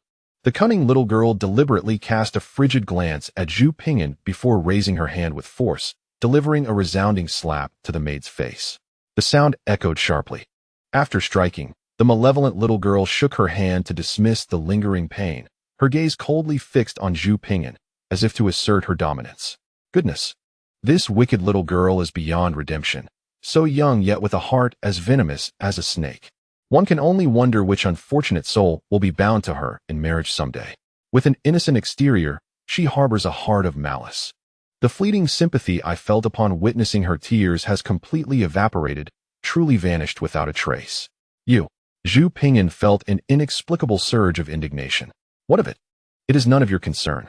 I shall discipline my maid for her tardiness, the little girl retorted, her ire directed towards the maid, which seemed to lighten her mood considerably. This is the epitome of unredeemable arrogance. Such is the privilege of the landholding class, where one may vent their frustrations upon their subordinates without justification, simply because they are displeased. In this era, reason holds no sway in such matters. Even if I were to intervene and halt the wicked little girl this time, the repercussions for the maid would undoubtedly be more severe in the future. I cannot prevent her resentment from festering, and she will surely find ways to torment the maid further. The maid, having been struck, uttered no complaints. She merely trembled in fear, crouched on the ground, not daring to shield her face. This demonstrates the profound psychological shadow the cunning little girl has cast over her. Out of sight, out of mind. I am but a mere child of a farming family, wholly incapable of altering the current circumstances. My earlier anger towards the little girl was considerable. If I were to speak again, it is likely that she would redirect her wrath towards the maid. And I wish not to involve the innocent further. Zhu Pingyan untied the ox's reins, preparing to lead the old cow to another hillside pasture. "Stop right there, you little pauper," the cunning little girl shouted from behind, hands on her hips. "Is this ever going to end? What is it, you ugly girl?" Zhu Pingyan halted and turned to inquire, using the same pejorative. "You little rascal, still calling me ugly, and in front of my maid, no less." The little girl rolled her eyes in exasperation. "You are not allowed to graze your cattle here," she declared, her hands firmly placed on her hips, exuding an air of defiance. "Why can you graze your horses here while I cannot graze my cattle?" Zhu Pingyan countered, rolling his eyes, bemused by her audacity. "I say it is not permitted. This land is mine. The entire mountain belongs to my family," the little girl asserted with a haughty arrogance. Goodness, could it be true? Is this patch of grassland genuinely owned by this wicked little girl? Humph. "My father specifically purchased this hillside with grass for me to graze my horses," she proclaimed. The cunning little girl emanated an air of superiority, akin to a peacock flaunting its feathers in a vibrant display. A materialistic little sprite. Her audacity was unmistakable. She proclaimed, "Just because you say it belongs to you, does it truly mean it is yours? If you call it, will it respond?" Zhu Pingyan disregarded the haughty little girl, wholly unperturbed by her childlike logic and relentless insistence. The sly little girl, momentarily taken aback, suddenly rolled her eyes and, pouting, directed her gaze towards Zhu Pingyan's old yellow cow. "You claim the cow is yours, but if you call it, will it answer? Humph. If it does not respond, you must be a thief." She adeptly turned Zhu Pinggan's own argument against him. One could not deny the cleverness of this crafty little girl, who seized upon Zhu Pinggan's verbal misstep to counterattack. The thought of Zhu Pinggan's flustered expression brought a smirk to her lips. However, what transpired next was entirely unexpected for the astute little girl. All right then. What? The cunning little girl could hardly believe her ears. He actually said all right. She watched as Zhu Pinggan plucked a handful of tender green grass from the ground and waved it enticingly in front of the old yellow cow. Old Huang, come here, Zhu Pinggan called, shaking the grass enticingly. The old cow glanced at its young master, then at the fresh grass in his hand, before leisurely ambling over. Moo. As the cow approached, it let out a call and began to munch on the grass. Once the old cow had finished its meal, Zhu Pinggan affectionately patted its head and earnestly addressed the cunning little girl. You see, I called my cow, and it came. You claim this meadow is yours, so you ought to call it too. Call it. How dare you? The little girl retorted angrily. That doesn't count. It merely responded, not acknowledged. How can one understand the call of a cow if one is not a cow? Zhu Pinggan's radiant smile only served to infuriate the cunning little girl further. I don't care. If I say it's not allowed, then it's not allowed. You must not graze the cow here. The little girl stamped her foot, pointing an accusing finger at Zhu Pinggan in a fit of rage. Zhu Pinggan pretended not to hear her incessant chatter, leading the old cow onward with a carefree demeanor. You just wait. I'll call my brother to teach you a lesson. The little girl, witnessing Zhu Pinggan's bold disregard, threatened him. Go ahead, bring whoever you wish. How pitiful it is to seek parental aid when you lack capability. Go on, summon your brother, father, or grandfather. Let them see just how capable you truly are. Zhu Pinggan continued on his path, not glancing back, while the distant sound of the little girl venting her frustrations at her maid echoed behind him, reinforcing the notion that this cunning little girl was beyond redemption. Chapter 23. Auditing classes ascending the hillside for a distance of 10 meters to a more level area. A grove of bamboo came into view, beyond which lay the schoolhouse of Xiahe Village. Zhu Pinggan tied the cow to a tree, allowing it to leisurely graze on the tender grass, and continued his journey with his short legs. A winding path emerged among the bamboo, leading delicately to the entrance of the schoolhouse. Following this meandering trail, Zhu Pinggan inhaled the faint, fragrant aroma of bamboo leaves and fresh grass, immersing himself in nature, which naturally calmed his spirit. At the tender age of 8, a child embarks on the journey of education, seated with poise, reciting verses aloud, just as the poetry proclaims. Upon emerging from the bamboo grove, Zhu Pinggan was greeted by the melodious sound of children engrossed in their studies. In a private academy characterized predominantly by wooden structures, complemented by brick and stone, the ambience exudes a timeless charm. Surrounding the establishment are windows that rise to half the height of a person, adorned with bamboo curtains that allow the sunlight to permeate, illuminating the entire space. When necessary, these curtains may be drawn down. Inside the room, there are approximately 20 children, all around the age of 7 or 8, sharing tables and stools, with writing implements and paper laid out before them. On the eastern wall hangs a portrait of Confucius, beneath which stands a large table, accompanied by a chair. This table is not only adorned with writing materials, but also with poetic texts and educational books. Alongside a pot of rich tea, seated upon the chair is a spirited scholar in his 50s, presumably the esteemed scholar's son, as mentioned by Zhu Pinggan's aunt. Positioned away from the entrance, Zhu Pinggan listened intently for quite a while. Scholar Sun was imparting lessons on the 1,000-character classic, a remarkable piece of classical literature revered as one of the finest introductory texts in ancient China. The text flows seamlessly, with harmonious rhythms that make it a delight to recite. Scholar Sun's method of teaching was far from the rigid and monotonous style often associated with ancient pedagogy. Rather than merely leading the children in repetitive recitation, he provided explanations, a rarity in ancient times. The phrase heaven and earth, dark and yellow, derived from the I Ching, is ineffably profound. The term dark and yellow transcends mere color. It signifies the profound mysteries of the celestial and terrestrial realms. Though Scholar Sun offered elucidations, his language was steeped in antiquity and the complexities of the I Ching, leaving the newly initiated children in a state of bewilderment. Look, some children have succumbed to slumber upon their desks. Wait, is that not Brother Jun? Zhu Pinggan observed that not only one, but several children had fallen asleep, including his cousin Zhu Pingjun, who shared a desk with him. Zhu Pingyan's keen eye was matched by that of Scholar's son, who was known for his meticulous nature. Armed with a ruler, he approached the slumbering brother Jun and another child, rapping the table to rouse them from their dreams. The other child, a chubby little boy, was equally startled at the sight of their teacher, trembling in fear. "Extend your hands," Scholar's son commanded with an impassive expression. The two boys hesitantly complied. "Pay attention and do not succumb to slumber," he admonished, delivering 3 light taps on each of their palms as a form of reprimand. "Who is this Zhou Gong?" "I do not know him," Zhu Pingjun pondered aloud, scratching his head in confusion. His bewilderment drew laughter from the surrounding children. Having arrived at the academy a few days prior, some had already faced the consequences of dozing off, understanding that Zhou Gong referred to sleep, and they chuckled at Zhu Pingjuan's naivety. Upon hearing this, Master's son did not respond with indignation or scornful remarks about the ineducability of youth. Instead, he resignedly quelled the children's laughter and proceeded to elucidate. The Duke of Zhou, a sage of the Western Zhou dynasty, assisted King Cheng in governance and achieved monumental feats for the Zhou dynasty, earning him the veneration of future generations as a revered sage. Confucius held the Duke in such high esteem that he often dreamt of him. Over time, the act of sleeping became synonymous with the notion of meeting the Duke of Zhou. Do you comprehend? To aspire to become a sage, one must immerse oneself in study and not squander one's youth. Particularly you too, should I catch you slumbering again, a lesson with the rod is inevitable. After imparting his wisdom, Master's son began teaching the children to recognize characters, for literacy was their initial step. Only through reading could they ascend to scholarly pursuits. Today, they would learn 8 characters: heaven and earth, profound and yellow, the universe and primordial chaos. After class, I shall meticulously review each one. Remember, do not be lazy.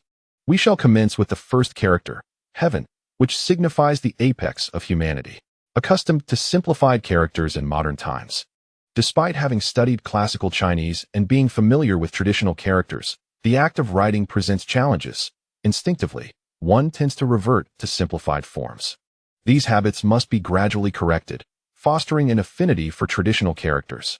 Outside the classroom, Zhu Pingyan sat on the ground, scribbling in the dirt with a stick, only to erase his work with his foot.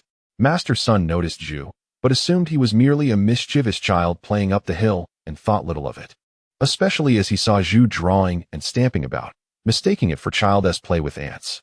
Recognizing characters is simple. The true challenge will arise when it comes to reciting the 4 books and 5 classics, composing essays, and engaging in discussions. Learning 8 characters a day is exceedingly easy for Zhu Pingyan, who, upon finding no novelty after a while, turned to tend to the cattle.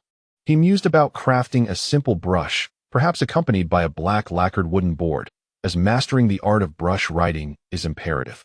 Traversing the bamboo grove, he arrived at the old yellow ox, which was leisurely swishing its tail while grazing, blissfully unaware that its tail had caught someone's eye. The brush, a testament to ancient wisdom, is simple to create. The brush tip can be fashioned from sheep, cow, or weasel hair, or indeed any long animal fur. The handle, typically made from bamboo, requires hundreds of meticulous steps for a finely crafted brush, though a simpler version suffices. To create a basic brush, one merely needs to secure the tip within the handle firmly. He resolved to keep it uncomplicated, recalling that making the brush tip involved soaking the hair in water and inserting it into the handle. He would take his time with it, as he sought only durability and functionality. He wondered about the scheming little girl down the slope. Surely she wouldn't truly summon her brother to give him a thrashing. Generally, children, when provoked, tend to refrain from pursuing further. The ox had grazed for quite a while and could use some water, after all. A clear stream lay just downhill. He decided to lead the old yellow ox for a drink and let it munch on some salt-rich grass, while casually checking if that crafty little girl was still around. In this era, people typically have only 2 meals a day, a practice to which he was unaccustomed. By midday, hunger would strike. If fortune smiled upon him, perhaps he could catch a fish or 2 by the river and roast them for a delightful meal. Untying the rope, he slowly led the old yellow ox down the slope. Chapter 24. A Battle of Wits and Courage. Upon reaching the bottom of the hill, the cunning little girl and her small red horse were nowhere to be seen, leaving only a lush expanse of green grass. The sky was vast, the wilderness boundless, and the wind gently swayed the grass, revealing the yellow ox. The absence of the girl made the scenery particularly enchanting. Zhu Pingyan guided the ox to the clear riverbank, where irregular stones lined both sides. Tying the ox to a willow tree by the river, he allowed it to drink or graze on the water plants and grass as it pleased. He then strolled along the riverbank, hoping to catch a fish or two, but soon realized with dismay that it was impossible to catch anything with empty hands. Even digging for loaches at the river's edge proved futile. There were so many hiding in the mud that they could not be found. Of course, this was also due to Zhu Pingyan's limited fishing skills. Perhaps he should bring a fishing rod next time. Fishing would be delightful, a way to cultivate one's spirit and also provide a meal. Hey, you little pauper. What brings you here? The voice was unmistakable. Zhu Pingyan turned his head and indeed spotted the cunning little girl again. However, she had changed into a new outfit. Adorned with flowing sleeves and an ethereal quality, her hair styled in twin buns, with a strand cascading down her chubby face, making her appear even more charming. What is it, you ugly girl? Zhu Pingyan glanced at her before turning away again. Calling me ugly again? The cunning little girl, having deliberately donned a more appealing outfit and styled her hair to enhance her cuteness, felt infuriated at being called ugly once more, her teeth grinding in irritation. Oh, your clothes are truly dreadful, with patches and all. Even the servants in my house dress better than you, little pauper. The cunning little girl approached, pointing at the patches on Zhu Pingyan's clothes with her chubby little hand, her face scrunching up in disdain. Indeed, I have 2 or 3 patches on my clothes. I did see your family's servants earlier, and they certainly dress better than I do, Zhu Pingyan acknowledged candidly, showing no sign of embarrassment. Zhu Pingyan's honesty caught the cunning little girl off guard, completely unexpected. She anticipated him to blush and feel ashamed. What thick-skinned? She thought to herself. Weren't you supposed to call your brother? Where is he? Not behind you on that little red horse, I hope? Zhu Pingyan asked gently as he stepped down from the stone by the riverbank. My brother is not at home, the cunning little girl said, her cheeks flushed, fidgeting helplessly. Oh, your brother is not at home? Does that mean I have escaped a beating? Zhu Pingyan elongated his words, a smile spreading across his chubby face as he waddled closer. What are you going to do? The cunning little girl widened her eyes, her voice trembling with anxiety as she backed away, clutching her skirt. Since your brother is not at home, doesn't that mean I've evaded a thrashing? Zhu Pingyan replied with utmost seriousness, looking at the cunning little girl as if she were foolish. Why are you running away? I am not running. The cunning little girl, unwilling to concede defeat, pouted defiantly. Zhu Pingyan chose to ignore him. Earlier, he had merely intended to frighten her. Since he could no longer catch fish in the river, he decided to search along the bank for any wild fruits or other edibles, as his stomach began to grumble. The beauty of being nestled by the mountains and the water was evident. What is that delightful aroma? Zhu Pingyan turned to see the cunning little girl, holding a chicken leg with a handkerchief, poised to take a bite. He swallowed involuntarily, drool forming as an instinctive response. Zhu Pingyan struggled to restrain himself from looking further, but his resolve faltered. The chicken leg, undoubtedly prepared with a rich braise, gleamed with a tantalizing sheen, its meat tender and succulent, promising an exquisite flavor that was hard to resist. The sly little girl noticed Zhu Pingyan's gaze and became even more haughty. You poor thing. Do you know what I'm eating? I bet you've never tasted anything like it. She waved the braised chicken leg, letting its aroma waft even more enticingly. This impudent girl was clearly doing it on purpose. His senses overwhelmed, Zhu Pingyan lamented that he hadn't savored such a delectable braised chicken leg in ages. The last time his great-uncle visited, they had prepared 2 wild chickens, but he had not managed to snag even a single leg, and their preparation had been stewed, lacking the superiority of a braise. To quell the drool, Zhu Pingyan resolutely ignored the flaunting little girl. The braised chicken leg is so fragrant, made with honey. One bite could make you lose your tongue. Ha ha ha, you're drooling, aren't you? The cunning little girl gleefully taunted, relishing in Zhu Pingyan's helplessness as he swallowed. There's no way a bun could be tastier than this chicken leg. I don't believe you, Zhu Pingyan retorted skeptically. You've never tried it, have you? Humph. How could a bun compare to a chicken leg? The little girl scoffed, rolling her eyes. I refuse to believe that anything could be tastier than a bun. You're just a liar, Zhu Pingyan insisted earnestly. No matter how the little girl argued, Zhu Pingyan remained steadfast in his disbelief, declaring, I don't believe you. You are a fraud. I'm not lying. If you don't believe me, then just try it, she urged, eager to vindicate herself. When she offered the chicken leg to Zhu Pingyan, his chubby little face eagerly leaned in. He took a hearty bite of the braised chicken leg, devouring it in mere moments. The meat was fresh and flavorful, rich yet not greasy, aromatic and even more delightful to taste. As the little girl stared at her now empty handkerchief and then at Zhu Pingyan, whose lips glistened with grease, she finally realized she had been outsmarted. Pouting, she covered her face with her hands and began to cry softly. Who told you to show off? Zhu Pingyan smirked at the belated realization of the cunning little girl. However, he soon noticed something peculiar about her sobs. Suddenly, the little girl, still covering her face, burst into laughter amidst her tears. What a strange girl she was. Suddenly, Zhu Pingyan felt a tumultuous churn in his lower abdomen, as if a force were assailing him. Goodness, that impudent girl has poisoned the chicken leg. Thus, amidst the mocking laughter of the cunning little girl, Zhu Pingyan clumsily adjusted his waistband and dashed toward the towering grass. In a flurry, he squatted 4 or 5 times, emerging from the thicket with dark circles under his eyes and unsteady steps. Though he appeared innocent, a serpent lurked within. This devious little girl had been scheming against him all along. It was clear that her desire for revenge was rooted in her own volition, taking advantage of his absence. How foolish of him to underestimate her, to falter against such a petite adversary. What are you staring at, you impoverished wretch? This is your own doing, the cunning little girl declared, waving her small fists triumphantly when she noticed Zhu Pingyan's gaze upon her. Chapter 25. Banter with her playful demeanor. The little girl resembled a mischievous fox. It was not her beauty that captivated, for who could predict how such a young child would mature?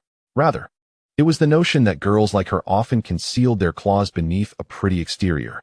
Having once believed that his intellect would easily dominate this era, he now realized he was merely a frog in a well, oblivious to the vastness beyond. One must never become complacent. Only through relentless learning and self-improvement can one truly thrive in this age. Thank you, cunning little girl, he mused. Hey, what is your name, you impoverished wretch? The little girl inquired, leading her small red horse with an air of arrogance.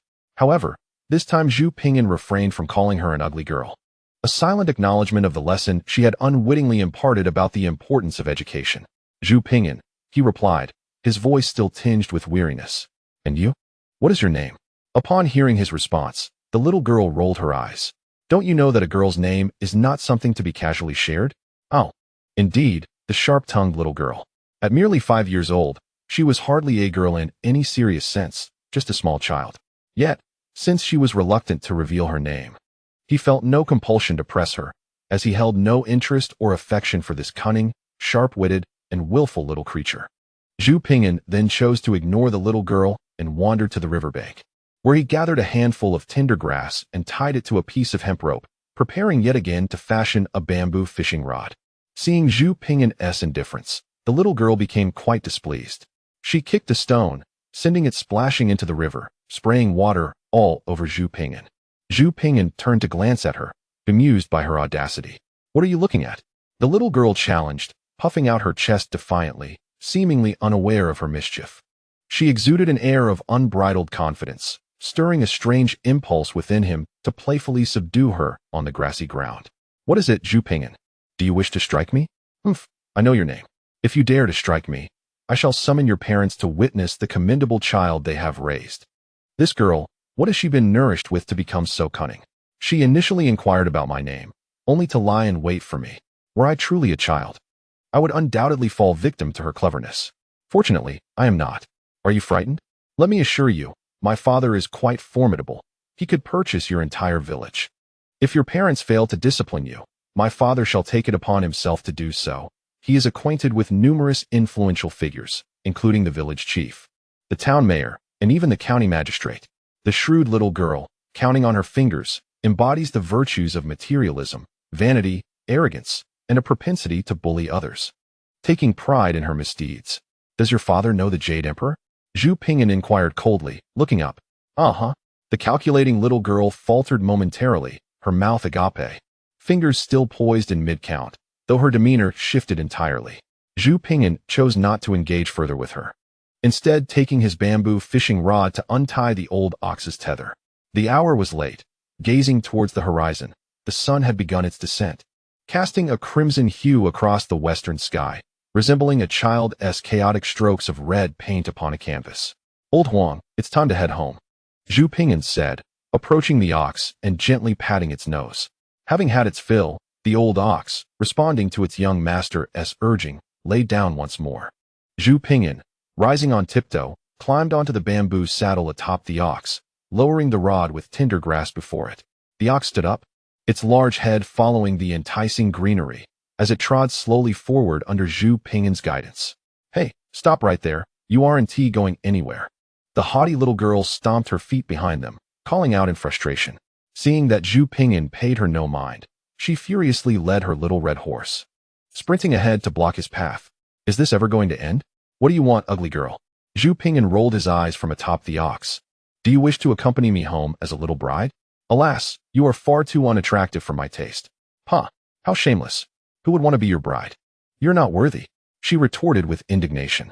"I aspire to be the wife of a scholar, not to marry you poor, muddy folk." "Pa pa pa." A toad seeking a swan's meat.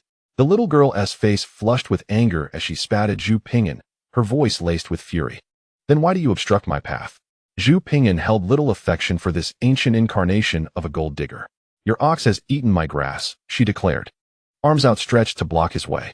"You either pay me 1 or 2 taels of silver, or leave the ox behind." Such flimsy reasoning. Does she believe her grass is made of gold? And 1 or 2 taels? Besides, who has to say that this pasture truly belongs to her? "My ox is the finest in the world. Mere mortals would pay 10 taels just for a glimpse. You've had a good look, so 100 taels should suffice." Zhu Pingyan, seated upon the ox, spoke nonsensically. "Just now, my ox consumed a tael's worth of your grass, so you owe me 99 taels instead." The cunning little girl pouted upon hearing this and retorted, "What a joke. Do you think your cow is made of gold? You were the one who started joking." Zhu Pingyan replied calmly from atop the cow. "You." The little girl was rendered speechless. "A good dog does not obstruct," Zhu Pingyan added lightly. "A good dog does not obstruct. How infuriating.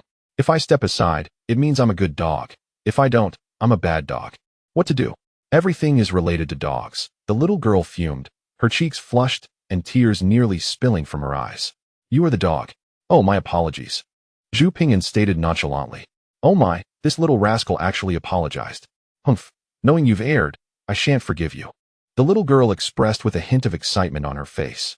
"Oh, my apologies," Zhu Pingyan continued with feigned seriousness. "You've mistaken, I am not of your kind. The most effective form of mockery is delivered with earnestness." "You scoundrel." The little girl trembled with rage, her large eyes sparkling with unshed tears. "Oh, so you believe your kind is a scoundrel? Go look beneath the stones by the river. Perhaps you'll find your sisters there," Zhu Pingyan suggested earnestly. "When it comes to the art of repartee, how could ancient times possibly rival modern wit?" "Zhu Pingyan, just wait." "Wah." The little girl burst into tears, clutching her little red horse and running home sobbing. Zhu Pingyan paid it no mind and rode home on his old yellow cow. Such willfulness and spoiled behavior should indeed face some lessons. After all, he hadn't said anything too harsh. It was merely her inability to cope. Chapter 26. A return to class. The journey home was uneventful, and he arrived just in time for dinner. His mother, Chun, anxiously awaited at the door, her worries alleviated upon seeing him approach on the swaying yellow cow. During dinner, his aunt animatedly inquired about Zhu Pingyan's performance at the private school, asking if he had excelled, if the teacher had praised him, and what he had learned. Zhu Pingyan did not disappoint, boasting extravagantly, "I performed exceptionally well at the school. I get along splendidly with my classmates, and the teacher has praised me for my diligence. I've even learned 4 characters, which are quite simple." Each of Zhu Pingyan's statements sent his aunt's eyebrows dancing with joy. Meanwhile, Zhu Pingyan could only silently scoff while nibbling on pickled vegetables. He wondered how his aunt would react if she knew that Zhu Pingyan had drooled on the table during his first day of school. Of course, he would not be the one to shatter that illusion. The teacher had already punished Zhu Pingyan. If he could learn from his mistakes, the lesson was sufficient. If he remained obstinate, further words from Zhu Pingyan would be futile and might even lead his aunt to think he was envious of Zhu Pingyan. The pickled vegetables at home were all prepared by their grandmother. It must be said that although she was biased, her pickling skills were unparalleled. The strips of radish and cucumber, resembling jade, were vibrant in color, deliciously tangy, crispy, and uniquely flavorful, making one's mouth water. Throughout these days, this dish of pickled vegetables has accompanied Zhu Pingyan with his meals and porridge. Without it, the food loses its savor. It's still delightful to watch her eat. Third aunt, observing Zhu Pingyan crunching away at his meal, couldn't help but praise him. Thus, I affirm that allowing Xihe to tend the cattle was indeed a wise decision. Just as the elder aunt was extolling Zhu Pingjuan's merits, she was interrupted by third aunt, her countenance darkening. How could the children of the second uncle be compared to her own? After all, they merely forage for food while her child aims to study and achieve greatness. Mother Chen's expression soured, yet she refrained from expressing her displeasure, as grandmother was watching closely. Instead, she vented her frustration on Father Zhu, pinching him until he grimaced in pain. Without delving into the evening's activities, let us simply say that after dinner, Zhu Pingyan, like a thief, stealthily took scissors to the cattle shed, emerging shortly thereafter with a small tuft of yellow cowtail hair, delight etched on his face. After returning the scissors, Zhu Pingyan selected a piece of bamboo, bending over to stuff the cowtail hair into the bamboo pole while submerged in water. This task proved challenging. The hair would either fall out or retreat into the bamboo at the slightest touch. Xihe, stop playing in the water. It's chilly in the evening. Return to your room and rest, grandmother admonished after pacing the courtyard and mistaking Zhu Pingyan's antics for mere play. I understand, grandmother, Zhu Pingyan replied. After another prompt from her, she returned to her room.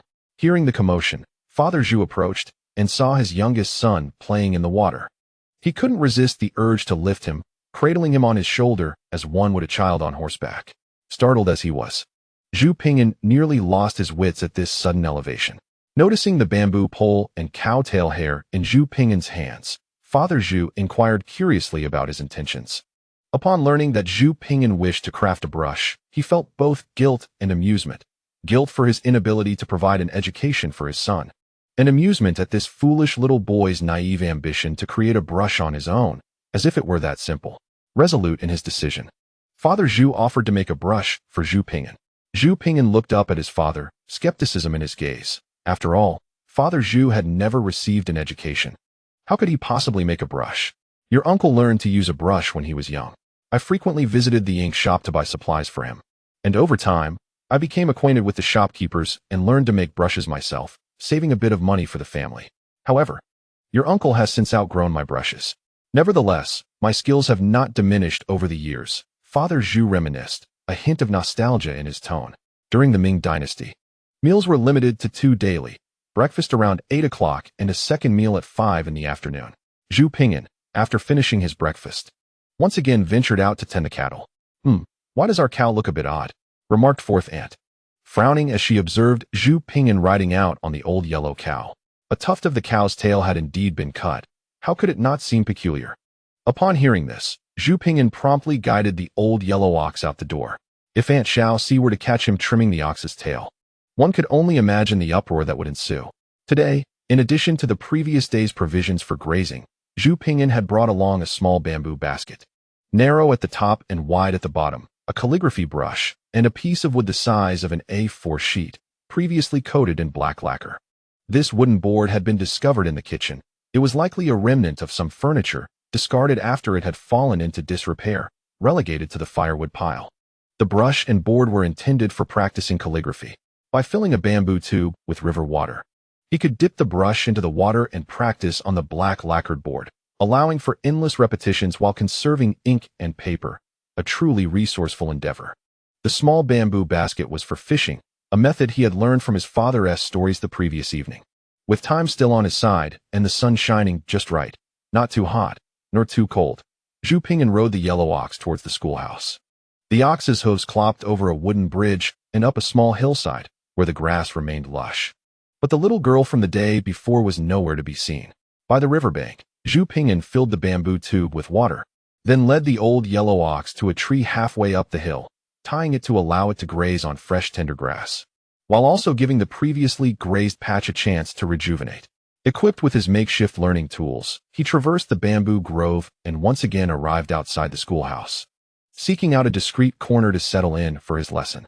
The timing was fortuitous. The children's morning recitation had just concluded, and the teacher, Master Sun, was preparing to commence a new day of instruction after questioning several students. Chapter 27. The mischievous child returns before initiating the new lesson. Master Sun conducted a review of the homework. Zhu Pingyan observed closely from outside as Master Sun called a few students forward. He placed a slip of paper over a textbook, revealing a single character for the students to identify. Since Zhu Pingjun and his desk mate had dozed off in class the day before, they were particularly scrutinized. Consequently, Zhu Pingjun, as he had stated at home, could only recall 4 characters and thus failed to complete the assignment, receiving 4 light taps on his palm from Master Sunday. His desk mate fared little better, remembering only 1 additional character and receiving 3 taps on his palm. Once the reprimands were concluded, Master Sun instructed them to return to their seats and began the lesson. Yesterday's lesson had revolved around 8 characters from the 1,000-character classic, and today, the focus shifted to writing those very characters. Master Sun instructed the children to prepare their brushes, ink, paper, and inkstone, emphasizing that learning to write begins with mastering the grip of the brush. As Master Sun lectured and demonstrated, he introduced the 5-finger grip method, which emphasized the coordinated use of all 5 fingers through pressing, applying pressure, hooking, lifting, and stabilizing. Calligraphy was a weak point for Zhu Pingjun, so he listened intently from outside. Master Sun meticulously explained pressing, applying pressure, hooking, lifting, and stabilizing, providing 2 demonstrations. After the explanations, he approached each child to correct their mistakes, teaching them the proper grip of the brush, hand in hand. Once the children had grasped the technique, Master Sun proceeded to discuss wrist techniques, including resting the wrist, suspending the wrist, and elevating the elbow. As the children were novices, he placed particular emphasis on the technique of suspending the wrist. The essence of mastering calligraphy lies in perseverance. One must practice with genuine intent. When one dedicates their heart to the craft, the characters will naturally flourish, for only when the heart is aligned can the strokes be true. The art of brush calligraphy relies on the tip of the brush. The application must embody both firmness and gentleness, harmonizing strength and softness to convey the essence of vigor. Master Sun, an experienced and exceptionally qualified teacher, imparts the principles of calligraphy intertwined with his own wisdom, patiently correcting each child's errors. This delineates the distinction between self-study and guided learning. Without a teacher, one may unknowingly stray down a misguided path, but with guidance, one can forge ahead of others from the very beginning. Zhu Pingjun is fortunate to audit the lessons and grateful for Master Sun's exemplary mentorship. While the children inside the school dip their brushes in ink, Zhu Pingjun practices outside, dipping his brush in water on a slate. He soon discovers that writing with a brush is no simple endeavor. The brush feels awkward in his hands, as if it rebels against his will. Master Sun's earlier assertion that the power lies at the tip of the brush profoundly impacts Zhu Pingjun, who realizes that force must be transmitted through the brush handle to the tip. Understanding the concept is one thing. Actual practice is another. He attempts to grip the brush using Master Sun's 5-finger technique, striving to channel his energy through the handle to the tip, but finds it quite challenging. While eavesdropping at the doorway, as Master Sun corrects each child's mistakes, he uncovers the subtleties of proper grip, the utilization of wrist strength, and the elevation of the brush, all pivotal factors in calligraphy. A higher grip creates a sense of lightness in the strokes, while a lower grip imparts stability and strength. Additionally, Zhu Pingjun comes to realize that the tension in one's grip also influences the quality of the calligraphy. Thus, he practices diligently, absorbing Master Sun's teachings while simultaneously exploring and refining his own technique. Zhu Pingjun, possessing a more mature psychological disposition than the children in the school, finds it easier to grasp Master Sun's explanations. While the younger children struggle clumsily with their brushes, Zhu Pingjun transitions from initial awkwardness to a growing proficiency, closing the gap to mastery. The mischievous child of yesterday returns to play today, and during a lesson, Master Sun inadvertently notices Zhu Pingjun outside the school. Observing the chubby little boy pouring water from a bamboo tube onto a stone, Master Sun assumes he is merely playing and dismisses it. As long as he remains quiet and does not disturb the students, it is of little concern. With just a glance, Master Sun refocuses on his students, meticulously correcting their errors and even offering hands-on instruction. In reality, Zhu Pingjun is pouring water into a naturally formed groove in the stone, using it as an inkstone, and dipping the brush made by his father into the water to practice writing on the black slate. One cannot possibly dip a brush directly into a bamboo tube for water, for that bamboo tube serves as one's drinking vessel. Old Scholar Sun only witnessed Zhu Pingjun pouring water onto a stone, oblivious to the subsequent events. Within the private school, Old Scholar Sun was delivering a lecture while Zhu Pingjun lingered outside, audaciously auditing the class. After a lengthy discourse on writing, Old Scholar Sun transitioned to teaching the children to recognize characters. This session did not revisit the 1,000-character classic, but rather focused on the 3-character classic. At the beginning, human nature is fundamentally good. Human natures are similar, but habits diverge. Old Scholar Sun led the children in reciting this nearly 10 times before elucidating its meaning. Once the meaning was conveyed, he began guiding the students in recognizing each character. While Zhu Pingyan stood outside the school, diligently practicing the traditional characters of the 3-character classic, striving to imprint them deeply in his memory, converting the simplified characters in his mind to their traditional forms. After a while, noticing Old Scholar Sun's intent to conclude the lesson, Zhu Pingyan gathered his belongings and made his way toward the bamboo grove's exit. To avoid unnecessary trouble, should the teacher disapprove of his attending the class without permission, or if other children stirred up gossip, it was prudent to retreat. The old yellow ox, having grazed for half the day, too required a drink from the river. Zhu Pingyan concealed his brush and wooden board in a secluded part of the bamboo grove and led the old yellow ox towards the riverbank. However, much to his dismay, the scheming little girl reappeared at the slope's base. Who could possibly explain this occurrence? "Ah, you little pauper, I thought you wouldn't dare show up." The cunning little girl, bored at the slope's foot, spotted Zhu Pingyan's approach, her large eyes sparkling with mischief, brimming with challenge. Chapter 28. In the neighboring village. A brash child takes advantage of my youthful ignorance. What is there that I should fear? I did not flee home in tears. Yet, it was wise to maintain a respectful distance from such a conniving creature like her. Proud and capricious little girls were the least appealing to him. Zhu Pingyan descended from the grassy slope, resolute in his decision to pass by the scheming little girl without acknowledging her provocations. Just as he was nearing her, the little girl made an odd gesture, placing her hands to her mouth and shouting towards the distance. "Zhuang zhuang, Dinyo, Erguzi, come quickly. This smelly little brat bullied me yesterday." What was this? The legendary summoning of reinforcements? Zhu Pingyan then witnessed 3 chubby 6- or 7-year-old boys charging out from the grassy slope, their cries echoing in the air. Instantly, he felt as if 1,000 grass-mud horses galloped through his mind. So that insufferable girl had indeed cried out, "Just wait." And she meant it. This proud, cunning little girl was truly the vengeful type, and she knew how to rally her allies. As he observed the trio of chubby boys, who appeared to be a year older than himself, charging towards him with fervor, Zhu Pingyan deliberated for a mere second before decisively releasing the old yellow ox and running away. Reasoning? Outwitting them with intellect? What a jest! They were clearly those who spoke with their fists from the outset. Before one could even attempt to employ intellect against them, they would surely pummel him into submission, wouldn't they? It is not to say that one cannot rely on intellect to prevail, but rather that one must first temper their vigor. As the saying goes, a single surge of energy can diminish with repetition. It is prudent to evade their sharpness before employing one's wits to dominate.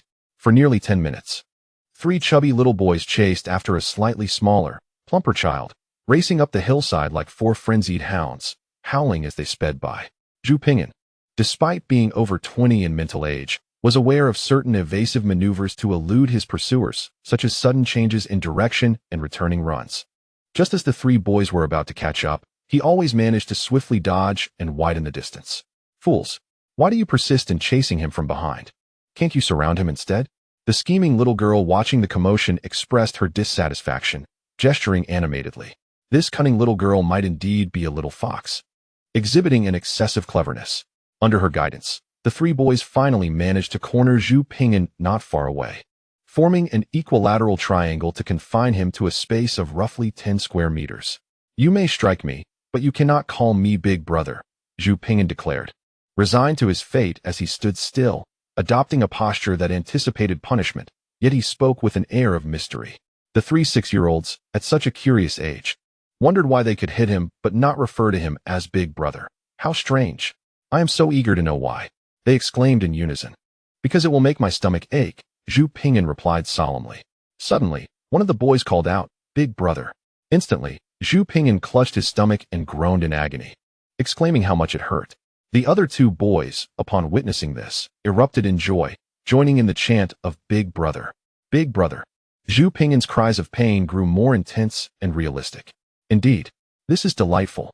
The 3 little boys grinned broadly, resembling playful bulldogs, to avenge the scheming little girl. Their cries of "Big brother" echoed continuously, resounding into the heavens, until they were all knocked to the ground by her swift kicks. How foolish! Can't you see he is playing you for fools? The little girl, fully grasping the meaning of the phrase, stared at the trio with a frown. Finding their antics intolerable, one by one, she dispatched them to the ground. Her pretty face darkened with disapproval as she began to admonish them. The three boys lay on the grass in confusion, unable to comprehend how they had been outwitted. But he was in such agony from our calling him Big Brother, they protested. You are utterly dim-witted. Have you ever seen anyone claim their stomach aches simply from being called Big Brother? The little girl's face darkened with exasperation. He does. He starts to ache as soon as we call him Big Brother. The three boys pointed at Zhu Pingyan, still bewildered. As the three chubby little ones grow up, they will undoubtedly gather together to reminisce about a certain incident over a sip of aged wine, reflecting on how a mischievous boy from the neighboring village once took advantage of their youthful ignorance. Zhu Pingyan, stifling laughter to the point of near rupture, would certainly find them to be three adorable little cherubs, completely oblivious to his own stature as a short-legged child. The cunning little girl, exasperated by the antics of these three simpletons, would be driven to the brink of madness, exclaiming that they were summoned for vengeance. Not to pay homage to an elder brother. He is deceiving you. Deceiving us. The trio of chubby children turned to Zhu Pingyan, who immediately feigned pain, clutching his stomach and groaning. Oh, it hurts so much. In reality, he was suppressing laughter, nearly bursting with mirth. Consequently, the three little ones turned back to the cunning girl in unison, proclaiming, He wouldn't deceive us. Look, he is crying out in pain. Truly, I am bested by your innocence. You are simply too endearing. This was the unspoken sentiment shared between the cunning little girl and Zhu Pingyan. She gazed at their blissfully ignorant faces and then at Zhu Pingyan, whose facade of agony concealed a mischievous grin. Her irritation grew ever stronger. The trio, mistaking her fury for lingering resentment over Zhu Pingyan's prior teasing, chimed in unison, Sister Shuer, do not be angry. We shall teach him a lesson. With exchanged glances, they turned their attention to Zhu Pingyan, chanting Big Brother, Big Brother, Big Brother, in a rising chorus. Zhu Pingyan, observing the charming little ones and the furious girl resembling a pouting frog, could no longer contain himself. He burst into laughter, clutching his stomach. You have truly outdone yourselves. Chapter 29. The beautiful maiden goodness. We have been deceived. The trio, now realizing the folly, struggled to their feet, their round faces flushed with indignation, rolling up their sleeves in preparation for a showdown. Indeed, this was the appropriate response. The cunning girl, revitalized by their enthusiasm, waved her little fists and shouted, Strike him! Strike him! Let him pay for deceiving you and bullying me. Beat him until he is unrecognizable. Unrecognizable? What grievance do you have against me? Zhu Pingyan pondered in silence. The three chubby children, emboldened by the girl's fervor, charged at him. Her eyes sparkled with excitement, resembling crescent moons, as she anticipated the joy of witnessing this insufferable boy receive his due punishment. Just as they were about to collide with Zhu Pingyan, he crossed his arms over his chest and shouted, Stop! Stop! Stop! The trio screeched to a halt. Fools, don't listen to him. Strike him. The cunning girl, sensing Zhu Pingyan's intent to trick them once more, hurriedly urged her companions to take action. Stop! Stop! Stop! Have you forgotten what you just called me? Zhu Pingyan certainly did not wish to be humiliated by being beaten up by three little brats in this backward era. He hastily spoke up. What did we call you? The three chubby children squinted their small eyes and inquired. You called me Big Brother, Zhu Pingyan reminded them. You tricked me. The three chubby ones protested, their plump faces turning anxious. So what? You are supposed to be men of honor. How can you go back on your word? Since you have called me Big Brother, I am your big brother now. How can you raise your fists against your elder? Zhu Pingyan crossed his arms defiantly. The cunning little girl, sensing Zhu Pingyan's mischievous intent, became anxious and hurriedly urged the three chubby ones. What do you mean? You wicked little girl, how can you be so malicious? They were destined to become heroes in the future. If others found out they raised their fists against their acknowledged elder brother, it would bring shame upon all heroes. Zhu Pingyan immediately interrupted the little girl's words, saying, What nonsense! I won't be intimidated by a little girl like you. In this era, there were indeed many storytellers. In ancient times, without television or the internet, their entertainment largely relied on these narrators. Zhu Pingyan had seen a storyteller or two wandering through villages, captivating crowds, particularly the mischievous children who adored tales of valiant heroes. As expected, Zhu Pingyan's remark about the three growing up to be heroes delighted the chubby children immensely. After he finished speaking, they stood tall, as if they were already the heroes depicted in the storyteller's tales. Seizing the moment, Zhu Pingyan clasped his fists together and added, "Brave young men, the noble task of vanquishing evil and righting wrongs shall soon be yours. I have high hopes for you. Go forth, defeat the villains, and rescue the princess. Let us part ways here. If it weren't for their weight." The three chubby ones would surely have floated away in elation at Zhu Pingyan's words. They regarded him as a confidant. Had their life experiences been richer, they would have already sworn blood oaths with him. The thought of avenging the cunning little girl by beating her up had long since vanished into obscurity. "Big brother, farewell for now. Until we meet again." The three chubby children swiftly assumed the roles of characters from the stories told by the storytellers, smacking their bottoms, letting out sounds of excitement, and galloping away, vanishing into the distance in an instant. Fear not the godlike opponent, but dread the teammates resembling swine. They were actually leaving after being tricked, yet they appeared as if they had just tasted honey. Were they here to amuse? The cunning little girl stared blankly at the trio, their departing sounds echoing in her ears, her mind filled with a cacophony of thoughts. "Hey, little girl, why are you still standing there?" Zhu Pingyan asked as he led a cow past her. The cunning little girl snapped back to reality, lifted her head proudly, and coldly retorted, "Do not be so smug." "Well, all right then." Zhu Pingyan nodded and led the cow towards the riverbank. No, that was not the response she anticipated. How could it be such a simple agreement? The cunning little girl was utterly flustered by Zhu Pingyan's unconventional approach. "Hey, you little miser, stop right there." The crafty girl regained her composure, but Zhu Pingyan had already walked several meters ahead. As haughty and impudent as ever, she shouted at him, ordering him to halt. "What is it? You must never call me ugly girl again," the little girl demanded imperiously, twirling around to showcase her new attire. "All right, ugly girl," Zhu Pingyan replied, glancing over and nodding seriously. "You still dare to say that?" The crafty girl stomped her foot in frustration. No, I told you not to call me ugly girl." "A proud little peacock, how tedious." Zhu Pingyan, uninterested, turned around and continued walking towards the river with the cow. "You stop right there, Zhu Pingyan," the little girl shouted loudly. "I won't call you little miser anymore. You mustn't call me ugly girl either, all right?" Zhu Pingyan paused, pondered for a moment, and nodded in agreement. He refrained from calling her ugly girl again, for he was not the type to hold grudges. He merely disapproved of her haughty and rude behavior. However, since she was willing to make a concession, he did not wish to bicker with a little girl. After agreeing, he resumed leading the cow along. Behind him, the crafty girl was not satisfied. Pouting, she called out to Zhu Pingyan once more. "Hey, Zhu Pingyan, stop. You lack sincerity." "What's it now?"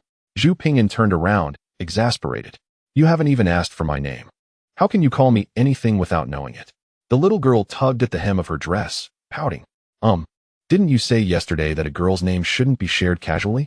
"My name is Li Shu," the little girl declared, adopting an air of benevolence, as if bestowing upon him the privilege of knowing her name, still maintaining her haughty demeanor. "The quiet lady is beautiful," Zhu Pingyan mused in his heart, admiring the cleverness behind her name. He kept this thought to himself, for her pride was already quite pronounced. Any further praise would only inflate her vanity. Upon revealing her name, Li Shu noticed Zhu Pingyan continuing towards the river without any reaction. Feeling a surge of indignation, she scratched at her hair in frustration. Zhu Pingyan arrived at the riverbank and, just like last time, tied the cow to a tree, allowing it to graze and drink freely. "Hey, little miser." Li Shu attempted to call him that again, but thought better of it mid-sentence and changed her tone. "Zhu Pingyan, turn around." "What is it?" Zhu Pingyan asked, turning back to face her. With a proud and cheeky demeanor, Li Shu pulled out a small box from behind her and opened it in front of Zhu Pingyan. A wave of delectable aromas wafted towards him, tantalizing his taste buds and making his mouth water involuntarily. Butter almond pastries, meat pies, and another delicacy that Zhu Pingyan had never encountered before, presumably an ancient specialty, rolled up and exuding a savory aroma. Astonishingly, a small box contained 3 distinct pastries. The delightful fragrances wafted together, captivating one's attention irresistibly. The little girl, Li Shu, noticed Zhu Pingyan's salivating expression and felt immensely satisfied. "Father is truly insufferable," she thought, knowing full well that I've had my fill, yet still insisting on offering these treats. She wore an expression of helplessness, clearly exasperated with her father. It was evident that this cunning, proud little girl was not as endearing as she seemed. Zhu Pingyan exerted immense self-restraint to suppress the audible swallow of saliva. How could these pastries be so enticing? He had not indulged in such delights since arriving in this ancient time, and this little girl was simply tormenting his weakness. Oh, well, since no one else will eat them, why don't you toss them into the river? The cunning little Li Shu rolled her big eyes and handed the box to Zhu Pingyan. Was it truly so easy to surrender the pastries? It seemed far too simple. There must be some trickery involved. Surely, like yesterday, this sly little fox had laced the pastries with some concoction or other nefarious substance. Experience had taught him caution. You can dispose of them yourself, Zhu Pingyan said with difficulty, turning away as he fought the urge to accept the box and devour the pastries. Uffed, coward. The little girl behind him could no longer contain her laughter, her voice tinged with pride. Don't be afraid. I didn't add anything this time. They're specially for you. Nothing added? Upon hearing those words, Zhu Pingyan turned around with excitement, but just as quickly halted.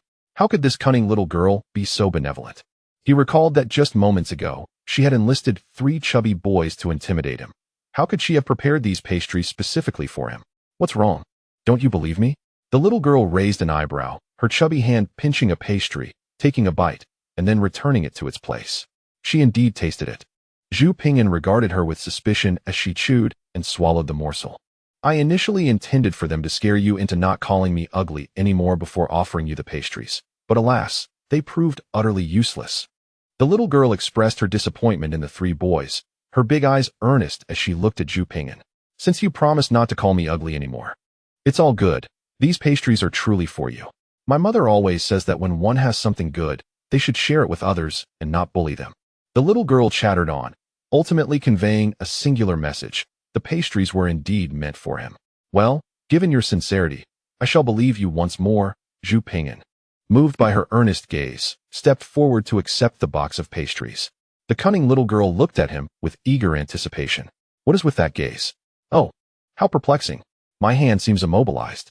What a ridiculous situation. It appears this box has been coated with some formidable adhesive. Who could possibly explain how such a powerful glue existed in ancient times? It clings to my hand so tenaciously. I could only marvel at how my little darling could be so adorable. Ha ha ha. The cunning little girl, Li Shu, laughed uncontrollably, reveling in her triumph. Her demeanor exuding a sense of vindication. What a cheeky little imp, flaunting her success. After pretending to be an innocent little rabbit for so long, she transformed back into that sly, headstrong little fox once her scheme succeeded.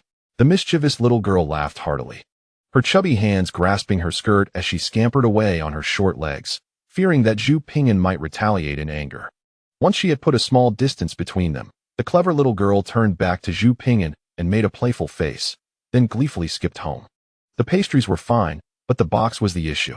This impudent girl went to such lengths, with both the box and the pastries, merely to prank me. Is it worth it?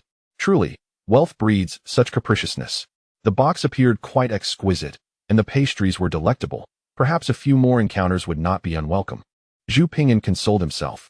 He cradled the box in his hands, gently pouring the pastries onto a clean stone, and then sat down on another stone, submerging both his hands and the box in the river. Surely, no ancient adhesive could surpass the modern 502 glue. A simple dip in water after it accidentally drips on one's hand should suffice, just as it would for ancient glue. Indeed, after soaking for several minutes, his hand easily freed itself from the box, leaving no trace behind. This box is quite splendid, meticulously crafted. It could serve as a stationery case for pens, ink, paper, and inkstones. A fine treasure, this shall be kept. After cleaning his hands, he picked up the pastries from the stone one by one, savoring them slowly with his eyes closed. The flavors were so exquisite they made one wish to devour their own tongue. Crispy on the outside, soft on the inside. Whether fragrant or sweet, with craftsmanship so delicate that a mere bite would send them blissfully into one's stomach. The sensation was overwhelmingly joyful. Daily indulging in 300 lychees, I shall not shy away from being a resident of Lingnan. Su Gongxing does not deceive me. Lying on the stone, savoring the aftertaste of the pastries, he watched an old ox swishing its tail while grazing and drinking. Life in the ancient Ming seemed increasingly fascinating. Calculating the time, Zhu Pingyan decided it was nearly time to return. He climbed down from the stone, carefully holding the woven basket he had brought from home. choosing a shallow area where fish swam lazily, and placed the basket in the water. From his waist, he retrieved a small piece of cake, crumbling it into the basket. A simple fishing trap was now set. When he returned home, he would collect his catch for the day. This basket was not an ordinary one. It had been specially crafted by Zhu's father for fishing. With the trap arranged, Zhu Ping'an led the old yellow ox back up the hillside. Considering that after being interrupted by the cunning little girl for so long, the master's afternoon lessons must surely have begun. In the realm of knowledge, all else pales in comparison. The pursuit of learning reigns supreme. As Zhu Ping'an returned to the schoolhouse with a brush and a black wooden board, he observed Mr. Sun, the old scholar, instructing the children in reciting this didactic poem. It was evident that the ancient private education system allowed for considerable freedom, albeit for the teachers, who could impart knowledge at their discretion, unlike the modern education system, which remains bound by a rigid curriculum. The teacher aimed to instill in the children the significance of reading, encouraging them to take pride in their studies, thereby fostering a conducive environment for learning. The youngsters, though not grasping the poem's essence, mimicked the teacher, nodding their heads and reciting each line.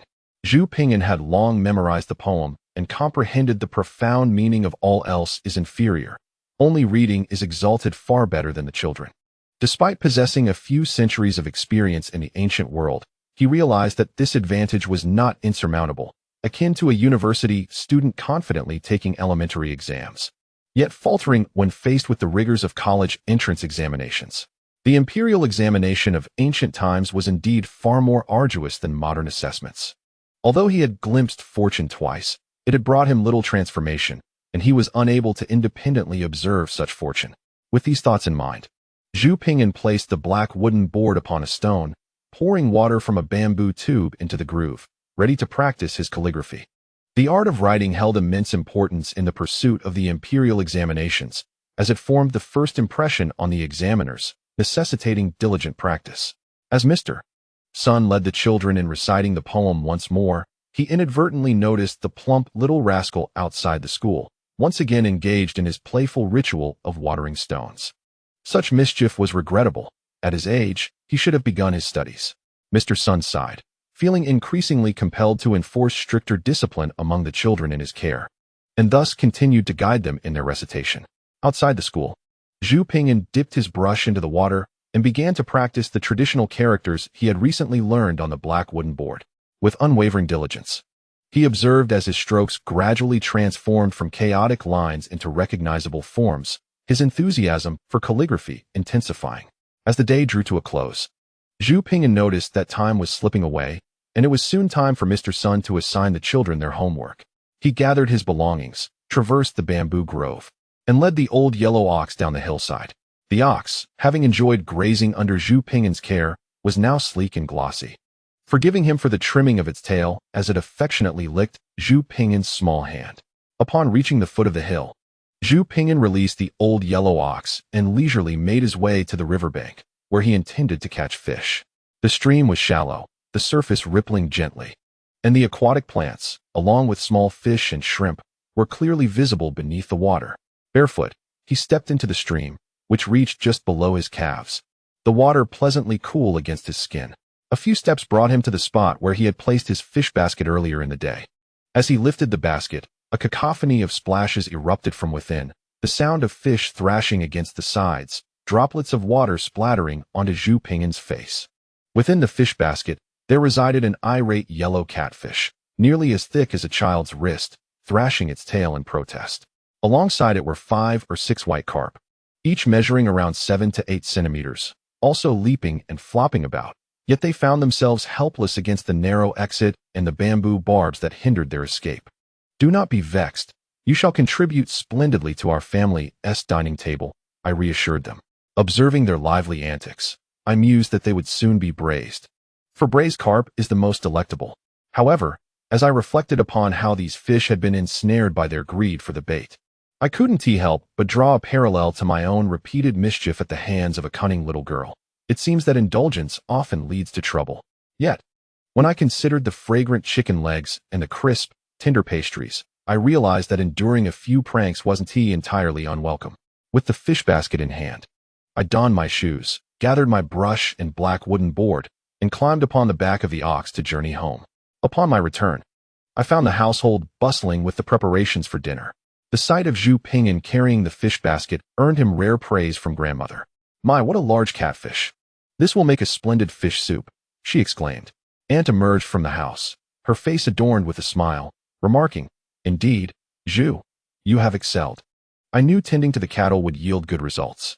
After a while, grandmother placed the fish into a basin, adding a few drops of oil to help them expel any mud. She then led several daughters-in-law to attend to the evening meal. Zhu Pingyan stood before the basin, contemplating. When he noticed Uncle emerging from his room, likely having heard the news of the fish and anticipating a meaty addition to dinner, this brought a smile to Uncle's face. Having subsisted on vegetarian fare for several days, Zhu Pingyan's eyes sparkled with mischief as he dashed forward, tugging at Uncle's sleeve, and exclaimed, "Uncle, look how joyfully the little fish swim in the basin. They are so happy." His voice was reminiscent of a child's innocent delight. Uncle merely nodded, unconvinced. However, grandmother interjected, "You enjoy fish soup, and soon they shall be cooked."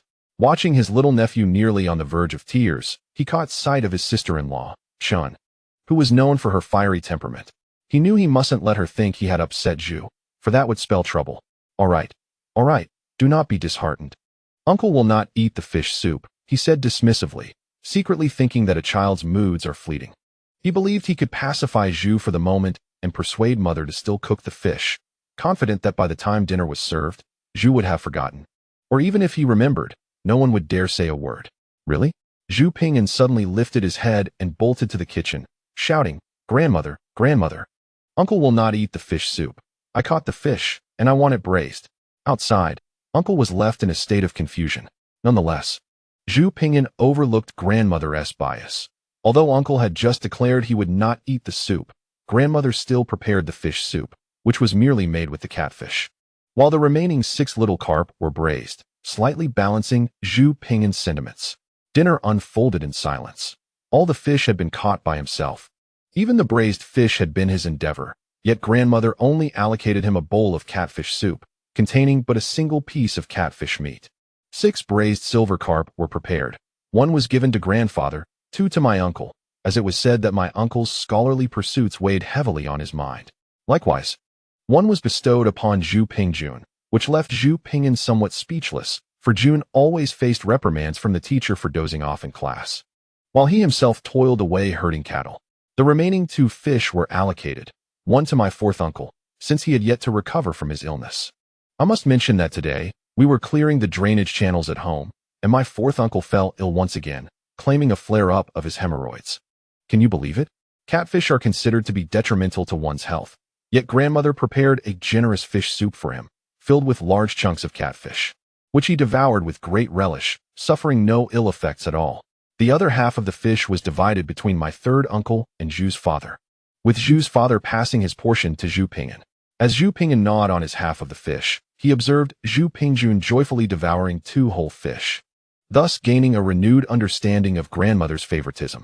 Next time, he resolved to roast 2 fish by the river first before bringing the remainder home, to avoid the disappointment of returning with fish and having none to eat. Chapter 32. Spying on the widow after dinner, as the sun dipped below the horizon. The night gently enveloped the earth, and the croaking of frogs filled the air, breaking the solitude of the evening. Little Xi, come quickly, something fun awaits." A chorus of mischievous voices echoed from outside the Zhu family gate, followed by the entrance of 2 boisterous children. "Let us go out to play. Ernyo and Black Dog are here to see you." Mother Chun, from the east wing of the house, recognized their voices immediately. Ernyo was the little rascal who, after being scolded by his mother for stealing snacks from his sister, had proclaimed he would act like a dog if he did it again. Black Dog, true to his name, was a slender, dark boy with a nose as keen as a hound's. He could sniff out delicious food from afar and would station himself outside people's doors, watching them eat until they grew impatient or felt obliged to share a taste. These 2 were once dear childhood friends of Zhu Pingyan, and the trio often played together. Despite Zhu Pingyan's reluctance to associate with these snotty-nosed rascals, he put on a cheerful facade and ran out to join them. "Come back early," Mother Chin called after him, her concern evident. "Understood," he replied. "We're off, Aunt." The 3 boys clasped hands and sprinted away, with Zhu Pingyan being tugged along, oblivious to the secretive intentions of his excited companions.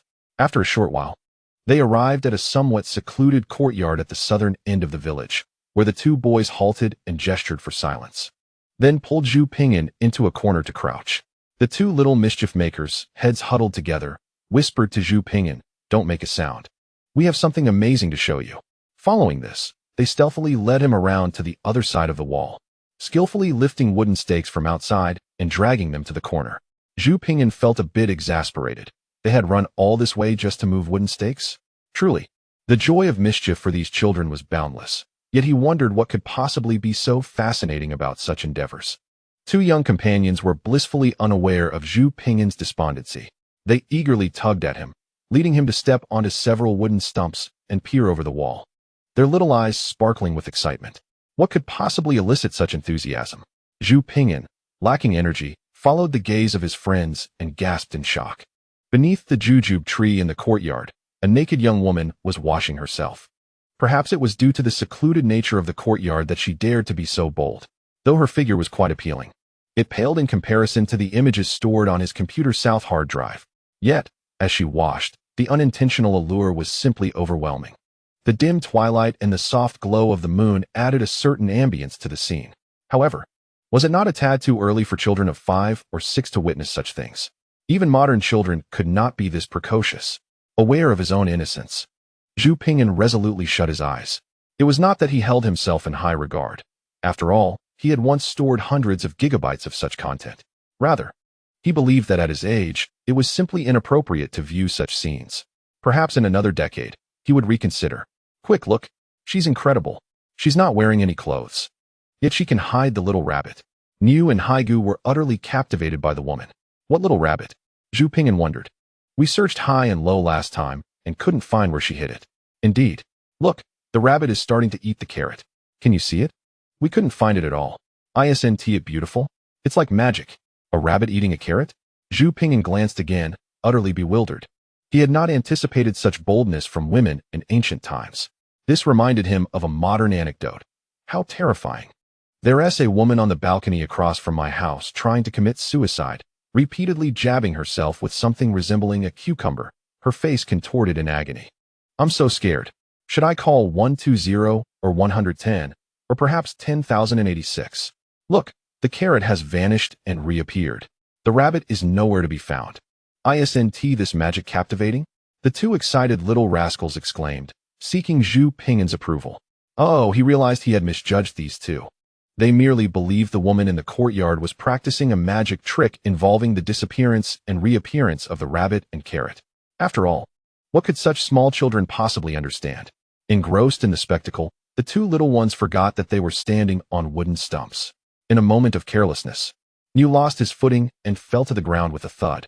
The noise startled the young woman, who was in the midst of her trick, prompting her to scream and hurriedly cover herself before shouting about thieves. While the courtyard was relatively secluded, it was not entirely isolated. There were indeed other villagers nearby. Her cries of thief echoed throughout the mountain village. Run. If we're caught spying on someone's magic trick, we'll be silenced. Two mischievous children tugged at Zhu Ping'an, sprinting wildly, terrified of being caught by the young woman. The village was in an uproar, with villagers hastily donning their clothing and wielding pitchforks as they rushed out to assist in apprehending the alleged thief. The woman shouted for the capture of the thief. Yet the villagers remained oblivious to the fact that the so-called thief was merely 3 short-legged children who had slipped away amidst the chaos, allowing them to return home unscathed. When Zhu Ping'an finally returned home, panting, Chen had already learned of the attempted theft at Widow Zhao's house, and, upon seeing Zhu Ping'an rush in, she promptly checked him over, fearful that some desperate thief might have harmed her child in a fit of panic. It was no wonder that the widow had dared to perform tricks in her yard. No, I was just playing with Ernyo and Haigo. I didn't see any thief. Zhu Ping'an shook his head, assuring Chen that there was no need for concern. Hearing his words, Chen felt relieved and cautioned him against going out to play for the next few nights, suggesting that he wait until the village had caught the thief before venturing out again. Zhu Ping'an inwardly scoffed at the notion that the villagers could ever capture a thief. No one would believe that he, Ernyo, and Haigo, such small children, would dare to spy on Widow Zhao while she bathed. Nevertheless, he resolved never to watch any more tricks with them again. Chapter 33. The revelation: an unexpected incident occurred before bedtime. Aunt C came to visit. She entered the house, shut the door, and leaned in close to Chen Shi, whispering about something outside. Sister-in-law, did you know? Aunt C began, leaving Zhu Ping'an speechless. She hadn't said anything yet she began with that phrase. What do I know? He thought. You haven't said anything at all. What is it? Chen Shi inquired, putting down the shoe sole she had been working on.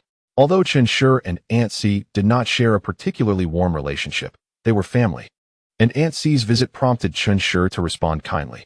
Just now, I saw your sister-in-law take 2 guan of money from your parents' room, Aunt C said, casting a furtive glance out the window before speaking in hushed tones. What? Chen Shi raised her voice, clearly startled by Aunt C's revelation. 2 guan of money was no trivial sum. It equated to 2 taels of silver, enough to sustain the household for several months. Shoo! Aunt C quickly gestured for Chen Shi to lower her voice, lest they be overheard by the matriarch, Grandma Zhu. Then, with a sense of indignation, she continued. I was just as shocked when I first heard it. Why should the eldest family be entitled to such a sum from their mother? So what happened next? What happened? Chen Shi prompted eagerly. Your sister-in-law told your mother that your elder brother is going to the county town to visit friends and study for a few days. She mentioned that this friend's mentor is a teacher at the county academy, and that he might even participate in the upcoming imperial examination, Aunt C whispered to Chen Shi. Hearing this, Chen Shi narrowed her eyes slightly, a habitual gesture she made when deep in thought. You ponder whether your elder brother and sister-in-law, along with her family, have conspired to deceive you. They claim that your sister-in-law's family is contributing a consistent sum to support Junior's education. However, in a swift turn of events, she requests 2 taels of silver from her mother, returning 1 tael to her family, while secretly pocketing another for herself. Chen's countenance bears a forced smile, expressing disbelief that her family could be so unreasonable. Noticing her mother's reluctance to intervene, Aunt C casually engages in conversation before excusing herself, presumably to seek out Aunt San. Listening intently, Zhu Ping'an finds himself in deep admiration of his uncle, recognizing that, based on his observations over the past few days, this scheme likely originated with him. He appears to have orchestrated a plan wherein the family is first compelled to provide funds, only to later request money from their grandmother under the pretense of supporting Junior's scholarly pursuits. This clever maneuvering allows for a return of funds to the in-laws, while still leaving a surplus for the family. Such deft manipulation is a testament to his uncle's status as the sole scholar in the household, skillfully maneuvering his relatives. However, it seems his uncle has acted rather hastily. Junior has only recently begun his studies, and such a scheme could easily raise suspicions. Although Chun feigns confidence, it is evident that her doubts mirror those of Aunt C. Had his uncle waited a year or so, his subterfuge would have gone unnoticed. Amid familial matters, the household is poised for lively interactions once more. Without delving into how Aunt C, Chun, and Aunt San handle the situation, Zhu Ping'an, after a morning meal, mounts his old yellow ox and sets off once again. This time, he not only carries yesterday's fish basket, but has also discreetly pilfered some salt and seasoning from the kitchen, tucking them into a tattered pouch sewn by Chun, which he fastens at his waist.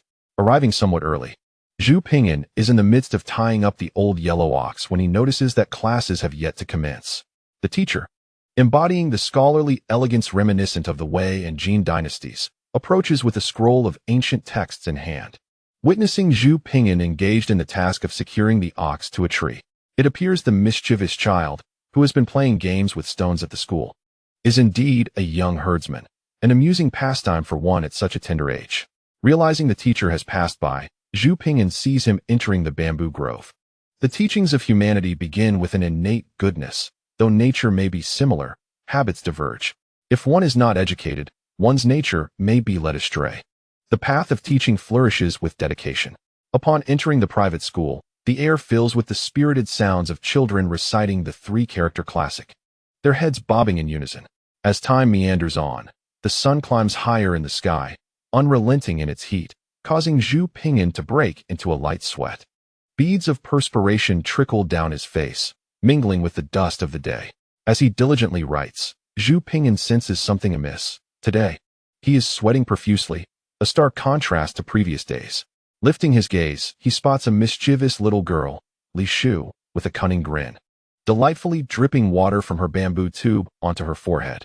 Ah, You've been eavesdropping on the teacher's lesson, and I've caught you. I shall inform the teacher.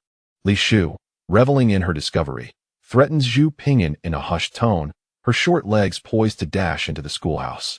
It must be said that Zhu Pingyan has been caught at his vulnerable point by the cunning little girl, leaving him no choice but to yield. No, no, no. Zhu Pingyan quickly grasped the hand of the scheming little girl, restraining her petite legs from moving forward. Observing Zhu Pingyan's fearful demeanor, the devious little girl was utterly pleased. You say no, so I shall insist, she declared with a smugness that radiated from her. The little beauty, Zhu Pingyan, clasped his hands in a gesture of pleading. With a slight huff, the little beauty thought to herself, only now do you realize I am indeed a little beauty. Thus, although the cunning little girl outwardly proclaimed her intent to inform their teacher, inwardly, she reveled in delight. How pitiful. Very well, in light of your pitiable state, I shall withhold the news from the teacher, for now. The little girl's proud nature was fully revealed, as if she were bestowing a favor upon him. However, the scheming little girl was quite shrewd. Her promise to delay informing their teacher also implied that if she felt displeased, she could very well choose to share the information later. Under the eaves, one must bow their head. Zhu Pingyan, under the threat of the cunning little girl, had no choice but to acquiesce, for he had allowed this troublesome girl to gain leverage over him. I do not like this place, the cunning little girl, Li Shu, arrogantly declared, tilting her head back as she walked away, hands behind her back, her small legs striding towards the bamboo forest. Zhu Pingyan obediently followed. Watching the proud and haughty little girl ahead, suddenly struck by a mischievous thought of growing up to achieve great success and taking this cunning little girl as a concubine, delighting in teasing her. Of course, such thoughts were fleeting. Marrying this whimsical, proud, spoiled, and calculating girl would surely lead to chaos. And he had no desire to be the unfortunate one in such a scenario. Why are you so slow? Are you hoping I will inform the teacher? The cunning little girl, noticing Zhu Pingyan's leisurely pace, immediately raised an eyebrow in threat. Indeed, the cunning little girl was far from endearing. Chapter 34. Chew your food thoroughly at the riverside, on the stones at the foot of the hill. Zhu Pingyan and the cunning little girl stared at each other with wide eyes, creating an oddly tense atmosphere. What did you summon me for? Zhu Pingyan asked with an exasperated spread of his chubby hands.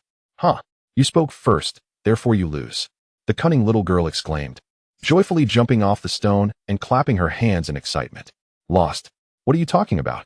When did I agree to play a game of who speaks first? Zhu Pingyan was left speechless. By the way, this girl had changed into a new outfit again. Even if she had wealth, there was no need for such extravagance. Changing outfits every day, she resembled a little fox, yet insisted on dressing like a flamboyant butterfly. Though it looked splendid, it was rather wasteful. Did she discard each outfit after a single wear? Hey, what does your eye-rolling mean? The cunning little girl, Li Shu, placed her hands on her hips and confronted Zhu Pingyan, her anger evident. If you keep this up, I shall inform Master Sun that you are not only neglecting your studies, but also eavesdropping on lessons. All right, my lady, just speak plainly. Zhu Pingyan conceded under the relentless threat of the cunning little girl, letting out a sigh. Indeed, the same irritating demeanor persists. What is your attitude? Do you dare to disregard me, or shall I inform the master? The cunning little girl, Li Shu, pouted and lightly prodded Zhu Pingyan's forehead with her chubby little fingers. Her expression unfriendly. I believe, of course I do. He understood the necessity of humility. He was not one to stubbornly cling to pride at the cost of suffering. What harm is there in bowing low and bending the knee? The resilient grass bends in the fierce wind, yet stands strong to embrace the sunlight and rain once the storm has passed. The snow may weigh heavily on the pine, but it does not bend under pressure. In the face of adversity, as long as one remains rooted in their principles, a slight bowing of the head is of no consequence. Have you been eavesdropping on the lesson? Was it intriguing? Do share what you have learned. The cunning little girl's round eyes sparkled with curiosity, her haughty disposition unaltered. Humph, I am only granting you this opportunity out of pity. I recited the three-character classic. At birth, human nature is inherently good. Although their natures are similar, their habits diverge. Zhu Pingyan recounted with familiarity. Are you squandering your chance? The cunning little girl, Li Shu, expressed her discontent. I also heard the 1,000-character classic. The universe is vast, and the world is profound. The sun and moon wax and wane. The stars are arranged in their courses, Zhu Pingyan continued. Perhaps I shall simply inform the master, the cunning little girl declared, rising from her perch on the stone. her little legs moving with determination as if to report on him. And there is also a tale of a little red skirt. Noticing her theatrics, Zhu Pingyan resorted to recounting the stories he had told to children in the orphanage. "Oh, then I shall reluctantly listen," she said, retracting her short legs and settling back onto the stone. "Indeed, enchanting children is best done through fairy tales. Once upon a time, there was a beloved little girl." Zhu Pingyan began slowly. "Beloved by all, am I as endearing?"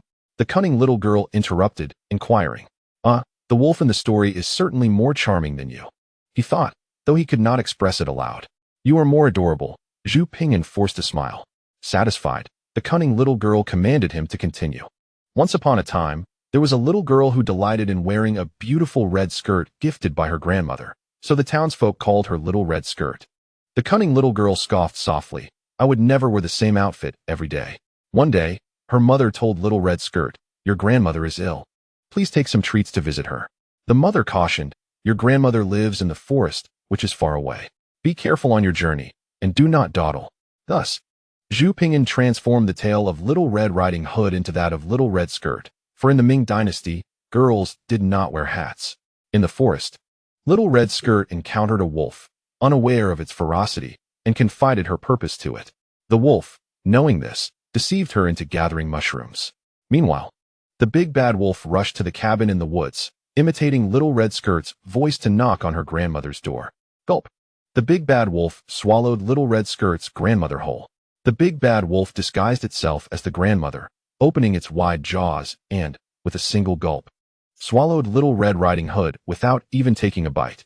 Was that satisfying? Eventually, a woodcutter arrived, brandishing a large pair of scissors. Seizing the moment while the wolf was still in slumber, he swiftly and cautiously snipped open the wolf's belly. Both the grandmother and Little Red Riding Hood were rescued from the belly of the beast.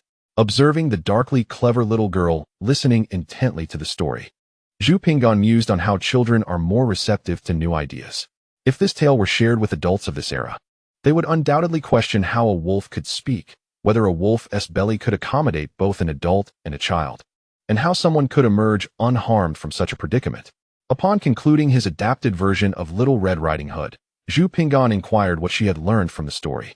The sly little girl blinked and tilted her head, proclaiming, "One must chew their food thoroughly." That was hardly the point. The moral of Little Red Riding Hood is to warn young girls against conversing with strangers and to return home early, rather than indulging in play. Zhu Pingyan hoped this story would encourage the clever little girl to maintain her distance from this stranger and to refrain from playing outside, urging her to return home and embrace her role as a proper young lady. However, to his surprise, the little girl, unfazed by conventional wisdom, startled Zhu Pingyan with her insistence on chewing food. The darkly clever little girl was thoroughly engrossed in the story. This tale, told by the seemingly impoverished narrator, was unlike any other she had heard and appeared quite intriguing. Given your diligence, I shall grant you another chance. Share another story, she declared with a haughty air. Zhu Pingyan hesitated, glancing at the sun in the sky, pondering if the teacher had concluded his lesson as well. "Very well. I shall tell you the story of the Frog Prince. Once upon a time, there was a king whose daughters were all stunningly beautiful, particularly the youngest, whose beauty left even the sun, which had seen everything, astonished each time it shone upon her face. Near the king's palace lay a dark and mysterious forest, within which stood an ancient Bodhi tree and a well. The clever little girl listened attentively, finding this tale quite captivating. The line about the sun being astonished by her beauty seemed to allude to her own loveliness, causing her to blush slightly. Yet, the little princess had a strong aversion to the ugly frog. Zhu Pingyan was interrupted by the little girl's mutterings. "If it were me, I would dislike that ugly frog even more. A toad wishing to eat swan meat? Bah! I desire the finest man in the land. One who must be a top scholar. I wish to be a minister's wife." Such a brazen child, unabashedly speaking of her dowry and aspirations to marry a minister, was a reminder that she had yet to grasp the concept of modesty. Ultimately, the handsome prince and the beautiful princess lived happily ever after. As Zhu Pingyan finally concluded the tale of the Frog Prince, having been interrupted several times by the clever little girl. What a pity! A toad will always remain a toad, never transforming into a prince. Whether it is boiled or braised toad, none can become a prince. Chapter 35. I narrate the legend of the Condor heroes to the young lady Zhu Pingyan. I shall grant you another opportunity. Do not trivialize this with your frog-toad nonsense. Do not presume that my good temper allows you to deceive me. Ah, why have you not begun yet? The cunning little lady, who has a firm grip on Zhu Pingyan's vulnerabilities, indulges in her capricious temper, clearly yearning for a tale while presenting her request as a divine favor. Zhu Pingyan is acutely aware that this girl cannot be appeased with just any ordinary fairy tale. She must not be regarded as an ordinary child, for her appetite for stories far exceeds that of a mere little one. Allow me to recount a tale from the legend of the Condor heroes. The vast grasslands, galloping steeds, arching bows, and the poignant beauty of heroes and heroines. Who could remain unmoved by such a narrative? The Legend of the Condor Heroes was Zhu Pingyan's favorite television series in his youth, a show he never tired of. Each time it aired, he would dutifully pull a stool to sit before the television, and as he matured, he discovered that there were numerous adaptations of the series, each with subtle differences. In pursuit of the truest rendition, he devoured Jin Yang's original novels repeatedly, nearly memorizing them in their entirety. This splendid tale, I believe, will surely satisfy the cunning little lady. Indeed, go on. The cunning little lady blinked her eyes, perched upon a stone, her small hands producing an exquisite little pouch from an unknown source, from which she retrieved a handful of peanuts and sunflower seeds. With her chubby fingers, she began to crack the seeds, relishing her snack with great enthusiasm. Strangely enough, ever since his reincarnation, if one may call it that, Zhu Pingyan has felt his memory sharpening. Particularly concerning the literary works of his former life, he can now recall them with about 80 to 90% accuracy. The mighty waters of the Qiantang River flow ceaselessly day and night, winding past Linen's Xiahe Village, ultimately pouring into the sea. Along the riverbank, dozens of black cypress trees stand, their leaves ablaze like fire, perfectly embodying the essence of August. The cunning little lady, savoring her sunflower seeds, listens intently. It seems she has taken a particular liking to the legend of the Condor heroes, for she interrupted the previous two fairy tales numerous times. Yet since the recounting of this tale began, she has not once interjected. However, it is time to cease the narration, as I must attend my classes. Thus, after recounting Guijing's double arrow shot, Zhu Pingyan abruptly halted. Why must you stop? The cunning little lady, thoroughly engaged, was taken aback by Zhu Pingyan's sudden silence. Pouting with her cheeks puffed, she glared at him with her large, indignant eyes. The teacher has only reached this part. I have not yet heard the rest. Zhu Pingyan replied, somewhat foolishly. He twisted open his bamboo flask and took a sip of water before continuing. So, I must go listen to the teacher's lecture. I shall tell you the rest tomorrow. Reluctantly, the cunning little lady felt disheartened. Having finally heard a delightful story, she longed to hear its conclusion, yet it remained unfinished. Children's capacity for patience pales in comparison to that of adults. When an adult is engrossed in an enthralling television drama, the sudden interruption by an advertisement or the promise of continuation the following day can be unbearable. One can only imagine how much more difficult it would be for a child. You are not deceiving me, are you? Of course not. Then you should listen attentively later. All right. Zhu Pingyan, having finally managed to soothe the cunning little girl, placed the fish basket once more in the shallow waters, breaking a small piece of bread and scattering it at the mouth of the basket. The little girl did not immediately leave. Instead, she watched with keen interest as Zhu Pingyan set the basket in the water. What are you doing? She inquired, sitting on a stone, her curiosity piqued. I am setting the fish basket. Later, after my lesson, I will come back to catch many fish. Once Zhu Pingyan had secured the basket, he stepped out from the riverbank, perched on a rock, and washed the mud from his feet in the flowing water before donning his shoes. The little girl glanced at him from head to toe, as if inspecting a beggar. Is your family so poor that you must catch fish to eat? Here, take this. I cannot eat it anyway, and it will be given to the dog when I return. With a dismissive air, the little girl extended the bag in her hand toward Zhu Pingyan. This impolite little wretch certainly exuded a sense of entitlement. Zhu Pingyan did not reach out. Even a glutton has his dignity. To accept food given out of pity, no matter how delectable, would be difficult to swallow. The little girl was taken aback by Zhu Pingyan's response. In her experience, poor children would eagerly rush to accept her offerings, so she could not fathom why he did not express gratitude. Take it, she insisted again. I have hands. I can catch my own fish. You should take it home to feed your dog instead. Our tastes differ. Zhu Pingyan firmly rejected her offer, countering her earlier comparison of himself to a dog, and sarcastically suggested that perhaps they shared similar preferences. Eat it if you want. Annoyed, the little girl angrily tossed the cloth bag into the river. What sort of person are you? I offer you food out of kindness, and you mock me in return. Truly, kindness begets ingratitude. If you hadn't told a story, I wouldn't have even considered sharing with you. You wretch, you little scoundrel. Zhu Pingyan frowned in resignation, recognizing her spoiled nature. Don't forget to tell a story tomorrow, or else you shall regret it. The little girl stormed off, still threatening Zhu Pingyan to comply with her demand for tales of the Condor heroes. Little did she know what unfortunate soul might end up marrying her one day. Zhu Pingyan tidied his belongings and returned once more to the private school to listen in on the lessons. The venerable scholar Sun was currently guiding the children in practicing calligraphy. It was indeed a fortuitous moment, as Sun demonstrated and elaborated on several key points that beginners should heed, patiently correcting the children's mistakes. Zhu Pingyan greatly benefited from this, for he recognized that some of the errors made by the children were the same ones he himself committed, and listening to Sun's guidance filled him with newfound enlightenment. Arranging everything neatly, Zhu Pingyan dipped his brush into the stone trough filled with water, attentively listening to the scholarly explanations of old scholar Sun while practicing calligraphy on the black wooden board. After several days of perseverance, Zhu Pingyan had become accustomed to writing with the brush, albeit his strokes remained less than aesthetically pleasing. Nonetheless, he had at least formed a habit. During Zhu Pingyan's calligraphy practice, Zhu Pingjun and his deskmate once again faced punishment for their playful antics in class. The cause of their mischief was quite simple. The uneven distribution of space at their shared desk led to both vying for more room, each unwilling to yield. And during their attempts to write with the brush, one inadvertently smudged the other's paper, igniting a scuffle in the classroom. Such was the nature of their age, where trivial disputes over boundaries and accidental nudges could easily escalate into fiery confrontations. Chapter 36. A tumultuous home life due to being coerced by the cunning young girl to recount a story. Zhu Pingyan found himself with no time to grill fish that day, and as he made his way home from school, he brought the entire fish basket with him. Today's catch was not as plentiful as yesterday's, containing only 5 small fish to provide some consolation. Upon returning home astride the old yellow cow, he discovered the household in utter disarray.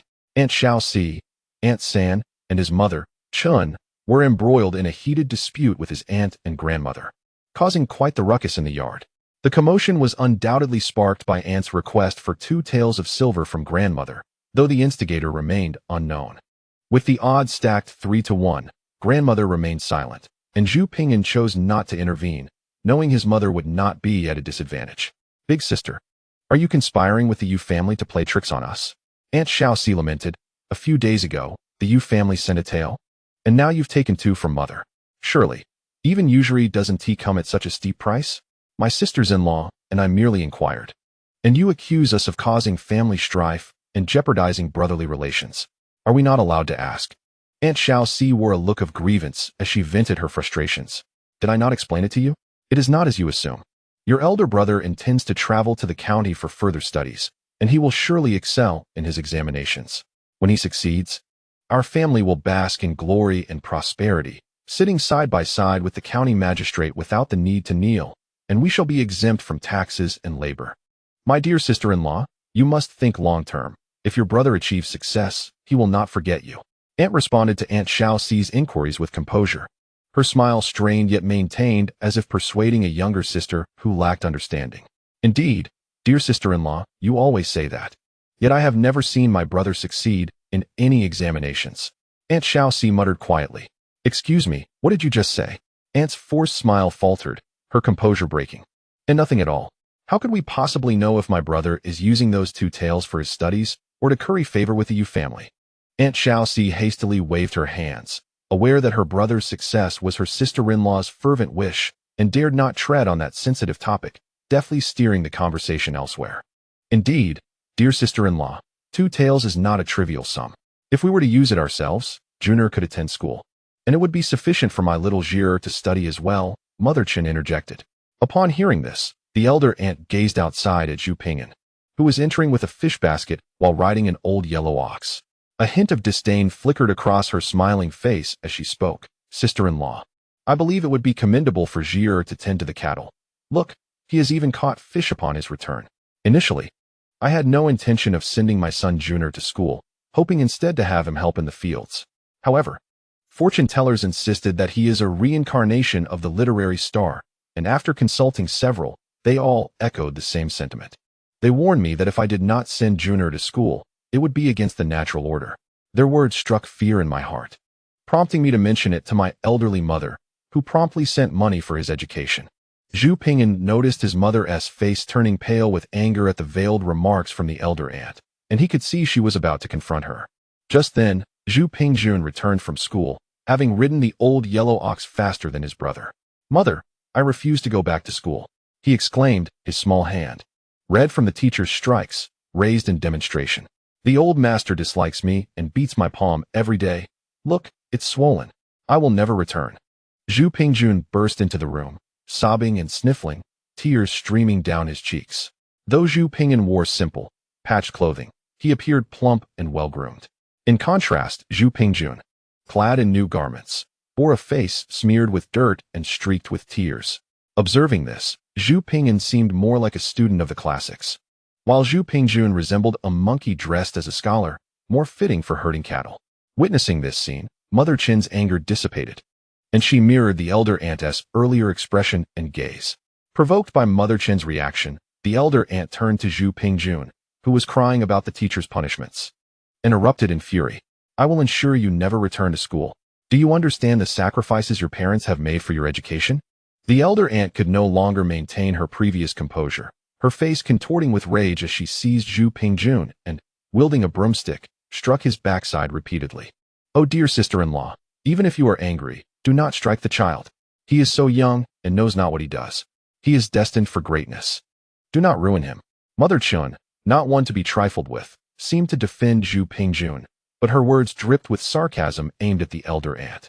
"Sister-in-law, did I hear you correctly when you said that you have expended great effort for Junior's schooling? Was it not the Yu family that funded his education?" Aunt C, ever perceptive, seized upon the elder aunt's words and held them tightly. The usually silent Aunt Sin also chimed in. "I heard you say that too, sister-in-law." As the elder aunt paused in her chastisement, Zhu Pingjun broke free from her grip. Instead of fleeing, he threw himself on the ground, rolling about and wailing. "Just kill me. Kill me. I will never return to school." In the blink of an eye, Zhu Pingjun transformed into a muddy little monkey, tears cascading down his cheeks, creating stark white streaks that contrasted sharply with the dirt on his face. 2 streams of mud-streaked snot hung from his nose, and his wails were utterly heart-wrenching. "Come on, Jun Gu, get up. The ground is filthy." Timid little Yuer timidly emerged from a corner, approaching Zhu Pingjun with a coaxing tone. Zhu Pingjun rolled about on the ground. Ignoring her pleas, Zhu Pingyan dismounted from the back of the old yellow ox, carrying a basket of fish as he approached. He glanced at Zhu Pingjun, resembling a muddy monkey, and then at little Yuer, whose big, watery eyes beseeched him for help. "Let us go, Yuer. Brother caught several fish from the river. Let us place them in the basin to play with. One of them has a colorful back. It's quite beautiful," Zhu Pingyan said, pulling little Yuer along while carrying the fish basket towards the well in the yard, where a basin awaited. "Beautiful fish? Wait for me, wait for me. I want to go too." Upon hearing of something fun and fascinating, Zhu Pingjun ceased his cries, clambered to his feet from the ground, wiped his tears and snot with his muddy hands, and scampered after Zhu Pingyan, acting as if nothing had happened. The onlookers in the courtyard stared in astonishment at this scene. Then, Aunt C was the first to react, questioning her sister-in-law. "Sister-in-law, you haven't yet answered my and Sansaw's inquiries. Isn't Jun-er's schooling funded by the Yu family? Why have you and brother put in such great effort?" "Indeed, sister-in-law, you must explain this to us," echoed another. "Yes, sister-in-law, we are family. You cannot conceal anything from us sisters-in-law." The courtyard erupted into a cacophony once more.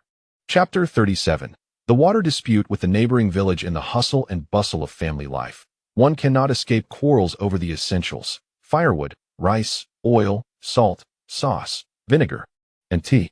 The Zhu family compound remained far from serene until dinner time, ultimately ending in disarray due to the grandfather's formidable intervention. Regrettably, the 5 fish caught by Zhu Pingyan became a casualty of Aunt C's dissatisfaction with her cooking, leading to a meal of burnt fish that had never tasted so unpalatable. Uncle did not grace the dinner table with his presence, for he had set out early that morning, money in hand, to pursue scholarly endeavors in the county town. In retrospect, one might consider uncle somewhat lacking in loyalty.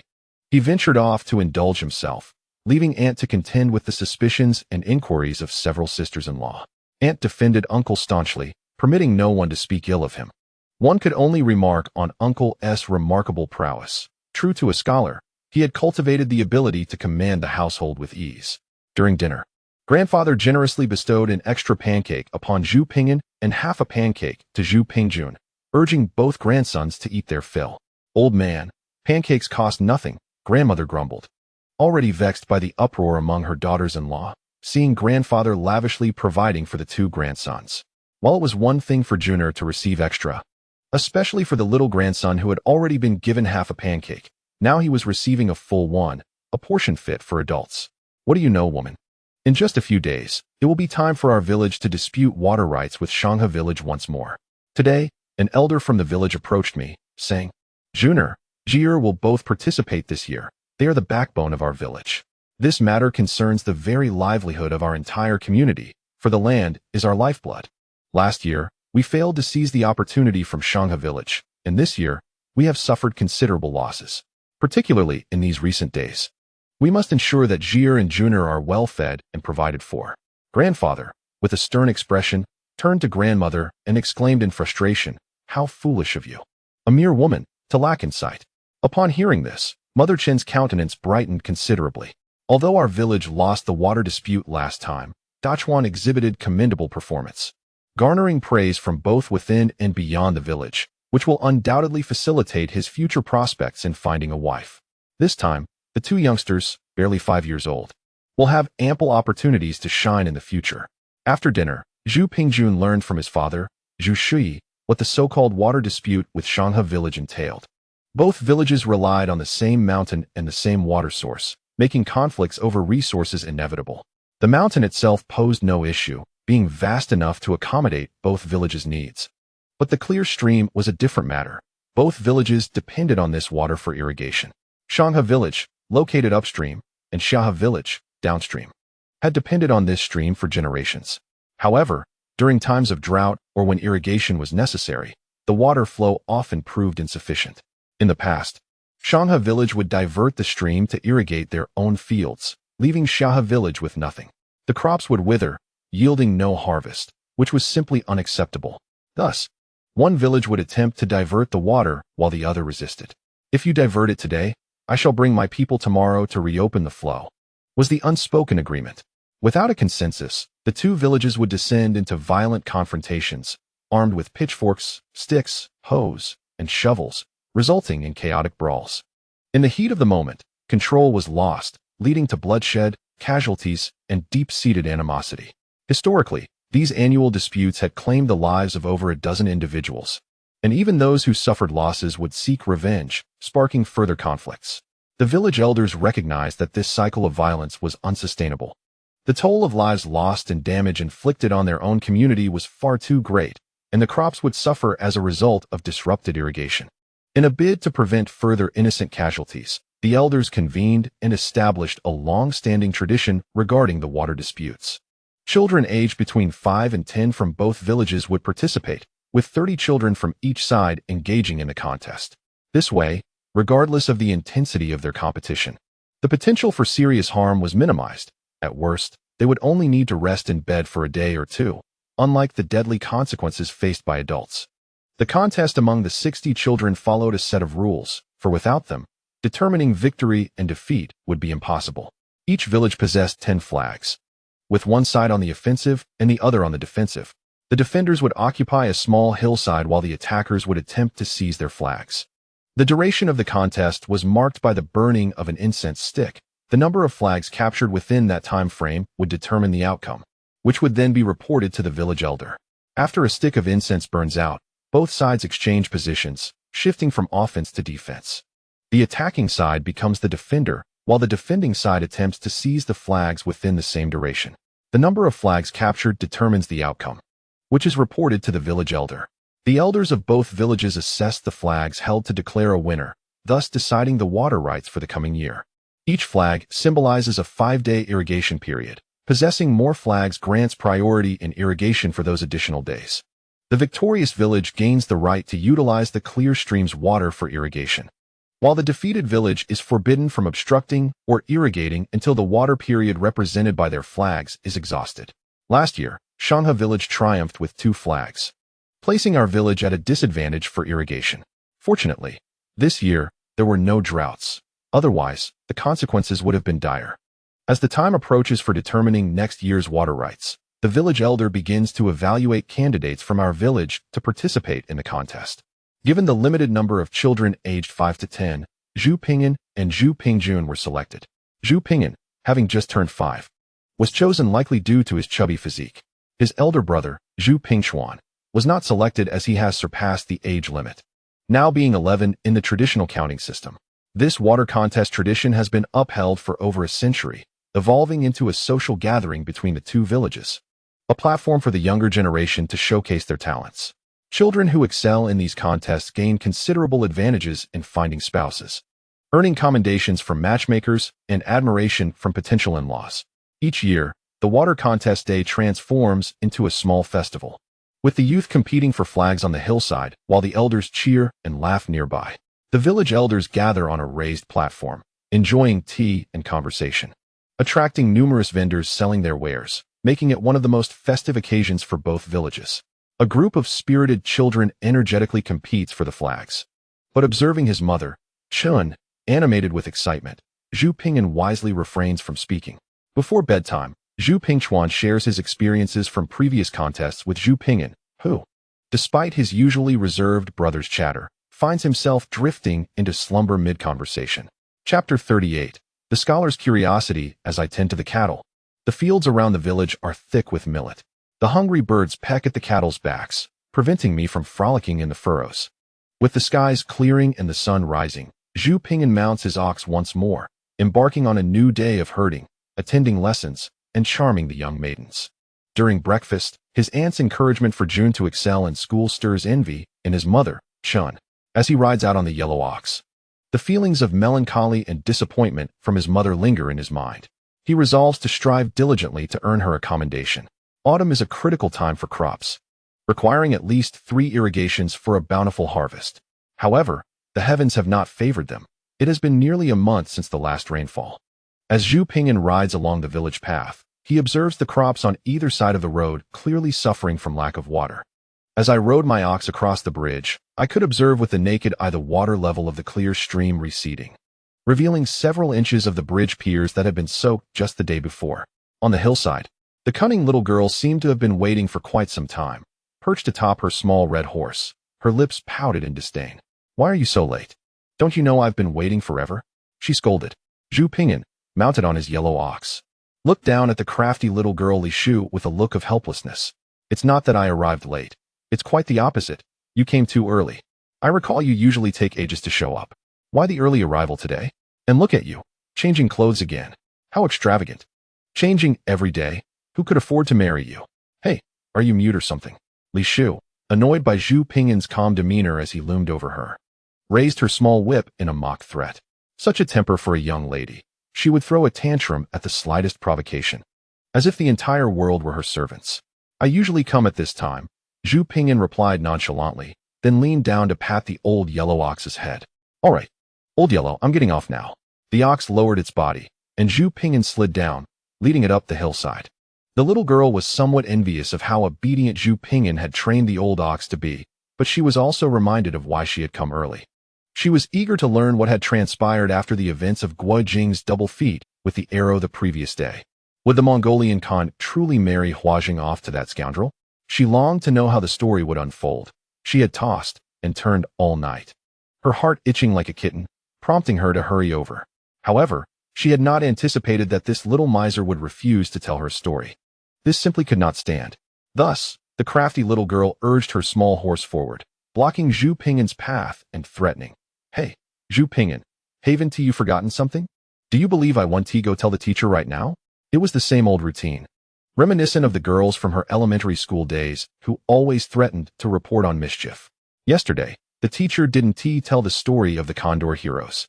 We heard about the 3-character classic and calligraphy instead. There were no stories. I'll go see if the teacher will tell one now, and if he does, I'll come back and share it with you. Zhu Ping'an spread his hands in resignation. You're lying. I don't care. I want you to tell me. The crafty little girl began to throw a fit, stubbornly demanding that Zhu Ping'an narrate the tale immediately. The teacher didn't tell it. And I don't know it myself. Zhu Ping'an shook his head in refusal. You humph. If you tell me a story, I'll let you eat this. The little girl pulled a small box from her saddle, opening it to reveal the tantalizing aroma of braised pork. Zhu Ping'an's mouth watered uncontrollably. Although he had feasted heartily that morning due to his grandfather's words, it had been nothing but vegetarian dishes and coarse grain pancakes. Now, before him lay the mouth-watering braised pork, still steaming. Could this little box actually be an ancient thermal container? I had the chef prepare this especially for you. You tell a story, and you can have it, she declared. The cunning little girl seemed to recall the words she had uttered yesterday while feeding that little rascal. Something akin to dog. To her astonishment, the little scamp had mocked her in return. This time, suppressing her usual haughty demeanor, she offered a brief explanation. Zhu Ping'an licked his lips and shook his head with difficulty. You, the little girl, now riled up, exclaimed. I must attend class now. If the teacher discusses the legend of the Condor heroes, I shall relate it to you later. Zhu Ping'an wished to avoid provoking this sly girl, for one could never predict what she might do when incensed. After a moment of silence, the cunning little girl remarked, You must be quick. If it cools down, it will lose its appeal. Zhu Ping'an nodded and led the old yellow cow up the hillside. The little girl watched Zhu Ping'an's retreating figure, reluctantly cracking the whip a couple of times to vent her displeasure. As Zhu Ping'an approached his usual spot outside the classroom, clutching a black wooden board and a brush, the teacher had just finished reviewing the children's homework, and Zhu Ping'an had received another reprimand. After the homework review, the teacher commenced the new day's lesson, continuing with the 1,000-character classic. This session focused on the lines, clouds rise to bring rain, dew forms into frost, and after leading the children in several recitations, he began his explanations. During a brief pause in his discourse, the teacher noticed the mischievous child outside, sitting upright as if attentively listening to his lecture, which piqued his curiosity, albeit he did not dwell on it. Following his explanation, the teacher began instructing the children in the art of writing these characters. After writing a few characters on the desk, he hung them on the classroom wall. He wandered around the classroom, elucidating the techniques of writing while correcting the children's mistakes. As he reached the door, he observed the mischievous child engaging once more in the game of watering stones, shaking his head with a smile. He had initially believed the child was listening to his lesson, but in the blink of an eye, the child was back to playing. Thus, the teacher refocused his attention on the children within the classroom. Unbeknownst to Zhu Ping'an outside, the teacher's thoughts were elsewhere. After pouring a bit of water into the stone's crevice, he glanced at the large characters hanging before the classroom, listening to the teacher's instructions on calligraphy, and began to inscribe fervently on his black wooden board. The teacher, having circled the classroom numerous times, corrected each child's mistakes.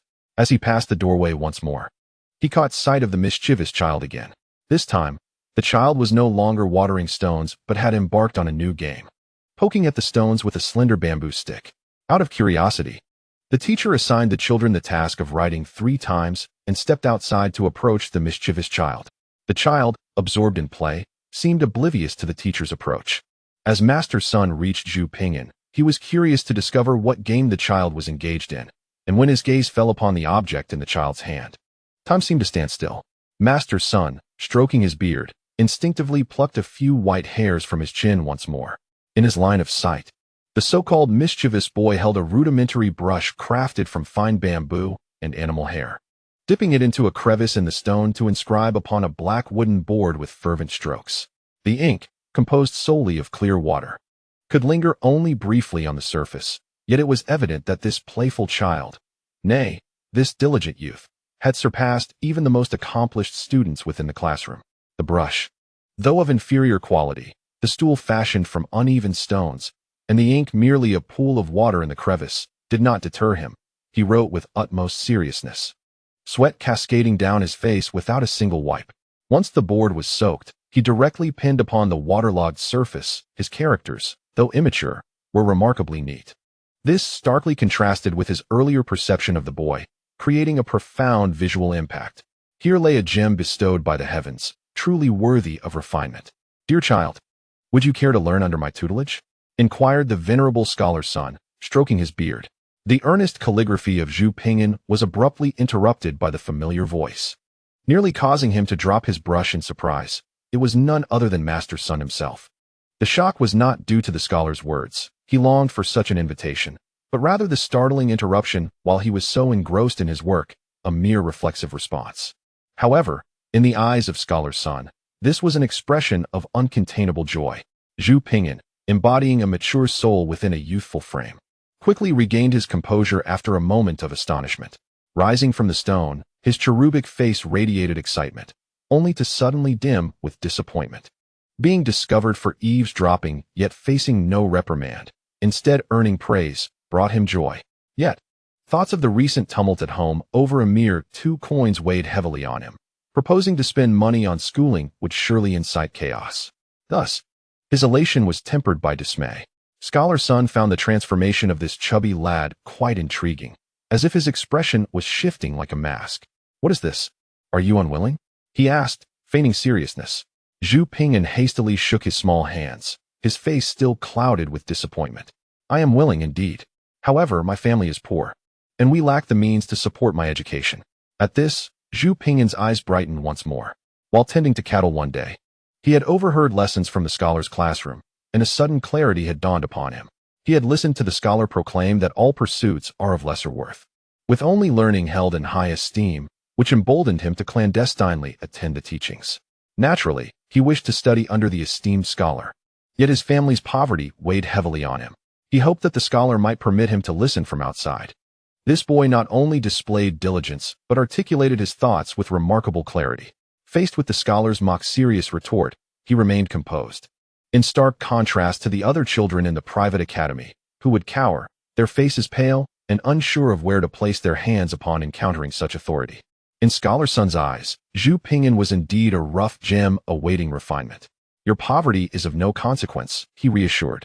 "You may attend my classes without the burden of tuition. I do not lack for funds." Confucius is certainly not like Zhu Ping'an's uncle. Rather, Confucius is a scholar who, despite not passing the imperial examination to become a jiren, receives a monthly stipend from the government as a talented individual. Moreover, he possesses several dozen acres of fertile land, which assures him financial stability. The reason Confucius established a school for primary education is primarily due to his own disillusionment with the imperial examination system. He wishes to contribute to the cultivation of talent for the nation, as well as to nurture distinguished individuals within his clan and village. He hopes that, through his disciples, he might fulfill the aspirations he himself could not achieve. "Do not worry, Master will not charge you any fees. You shall be formally admitted to the school tomorrow," he said with a gentle smile, unconcerned as he stroked his beard. The unexpected series of fortunate events felt as though they were blessings from the heavens, leaving Zhu Ping'an, who had never known fortune since his arrival, with a sense of unreality. "Thank you, Master." Zhu Ping'an expressed his heartfelt gratitude. This was a truly respectable teacher, embodying the virtues of a gentleman, and he bowed deeply, almost touching his forehead to the ground. Confucius, interpreting Zhu Ping'an's gratitude as a desire to kneel in thanks, felt even more pleased with his character, recognizing his genuine innocence. He quickly extended his hand to stop Zhu Ping'an, saying, "There is no rush. It is sufficient to pay homage to Confucius tomorrow. Today shall suffice. After you pay your respects to the master, you may commence your studies." He advised Zhu Ping'an to inform his parents and elders that, as the master had stated, no fees would be required, and he was welcome to attend the school. In ancient times, the initiation into primary education was quite ceremonial. Students were expected to first pay homage to the statue of Confucius and perform the proper rites before officially beginning their studies. Additionally, such ceremonies typically took place at auspicious times, which was why Confucius refrained from having Zhu Ping'an pay homage immediately. "Thank you, Master. I will return home shortly to inform my parents." Zhu Ping'an sincerely expressed his gratitude, feeling fortunate to have encountered such a teacher.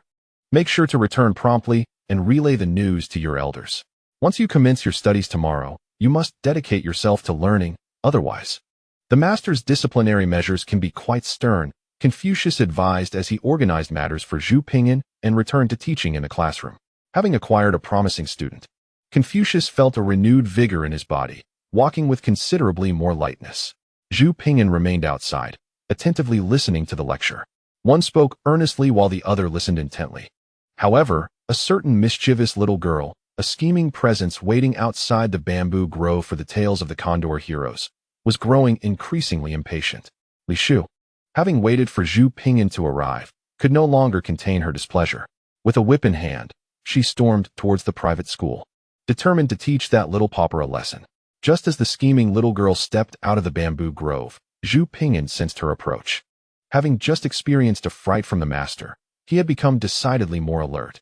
Upon recognizing her pouting face and the whip she brandished, he realized her intentions were far from amicable. It was crucial that he appeased this little lady without error at such a pivotal moment. Thus, Zhu Pingyan hastily rose and approached, unwilling to let the cunning little girl disrupt the order of the classroom. Just moments ago, the master had graciously agreed to admit him without charge. It would be most unwise to cause a scene with the mischievous girl and risk his favor. Chapter 40.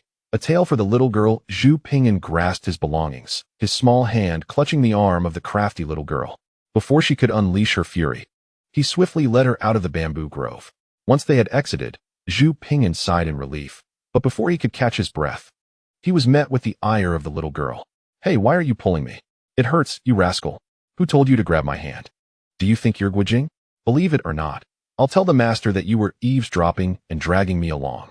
The little girl stomped her foot, her eyes blazing like fire as she glared at Zhu Pingyan, her cheeks puffed up in indignation, resembling an irate little frog. Quite adorable, in fact. Upon hearing her words, Zhu Pingyan suddenly chuckled. "How can you still laugh? I'll tell the master." The little girl brandished her trump card, threatening to report him. However, to her surprise, this tactic proved ineffective. After taking several steps, she realized that not only had the little rascal not stopped her, but he was grinning foolishly. "You think I won't dare tell the master?" she challenged, blinking her big eyes in a show of bravado. "I'm not afraid," Zhu Pingyan nodded confidently. The little girl was infuriated by his nonchalant demeanor, akin to a thick-skinned rogue unafraid of boiling water. "Just now, the master discovered I had been attending class without permission. Yet he did not reprimand me. He praised my calligraphy and invited me to attend formal lessons tomorrow, stating that he would not charge me for my studies." Zhu Pingyan's cherubic face beamed with delight, which only served to further irritate the little girl. Upon hearing this, the little girl fell silent for a moment, her expression a mixture of disappointment and indignation. How could it be that the master did not punish him and even allowed this insufferable boy to attend lessons? "Do you still wish to hear the legend of the Condor heroes?" Zhu Pingyan inquired, recalling the little girl's fondness for the story. At this, her eyes brightened instantly. Yet she feigned indifference, waving her small paw dismissively, speaking with an air of arrogance. "It's just so. If you want to tell it, then go ahead." Zhu Pingyan smiled without a word, extending his chubby little hand. "Glutton." The little girl pouted, disdainfully handing him the thermos she had set aside. Zhu Pingyan eagerly accepted the container, swiftly breaking a slender bamboo stick in half to fashion chopsticks, and then he impatiently opened the food box. As he lifted the lid, it was as though he had opened Pandora's box, unleashing an irresistible aroma. The fragrant, tender braised pork stood enticingly in the dish, a feast for the senses. Zhu Pingyan could not resist the temptation and picked up a piece of braised pork with his bamboo chopsticks, placing it into his mouth. As he chewed, his cheeks puffed up adorably, and in that fleeting moment, his palate was engulfed by an intoxicating aroma, rich yet not greasy, succulent and flavorful, causing every cell in his body to yearn for indulgence. The fragrance tantalized his taste buds, evoking envy for the dish rather than any celestial beings. The cunning little girl observed Zhu Pingyan's childish demeanor with disdain, her pretty face reflecting her contempt. Truly, what a miser. Seeing Zhu Pingyan with his eyes closed, savoring the moment endlessly, the clever little girl could no longer tolerate it and disdainfully interjected, "Are you done yet? Hurry up and tell the story." Zhu Pingyan's reverie was abruptly interrupted by the little girl's impatience. Glancing at her irritated expression, he inwardly mocked himself for behaving ever more like a child. "All right, let us continue with the tale of the legend of the Condor heroes." Zhu Pingyan settled onto a patch of grass, placing the food box on his lap, and began narrating while eating. The little girl produced a cushion from somewhere, sitting comfortably on the grass, munching on seeds while attentively listening to Zhu Pingyan's storytelling.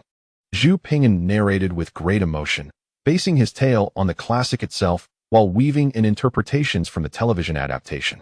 The little girl listened intently, especially captivated by the moment when Huang Rong transformed from a beggar girl back into her feminine attire to meet Guojing.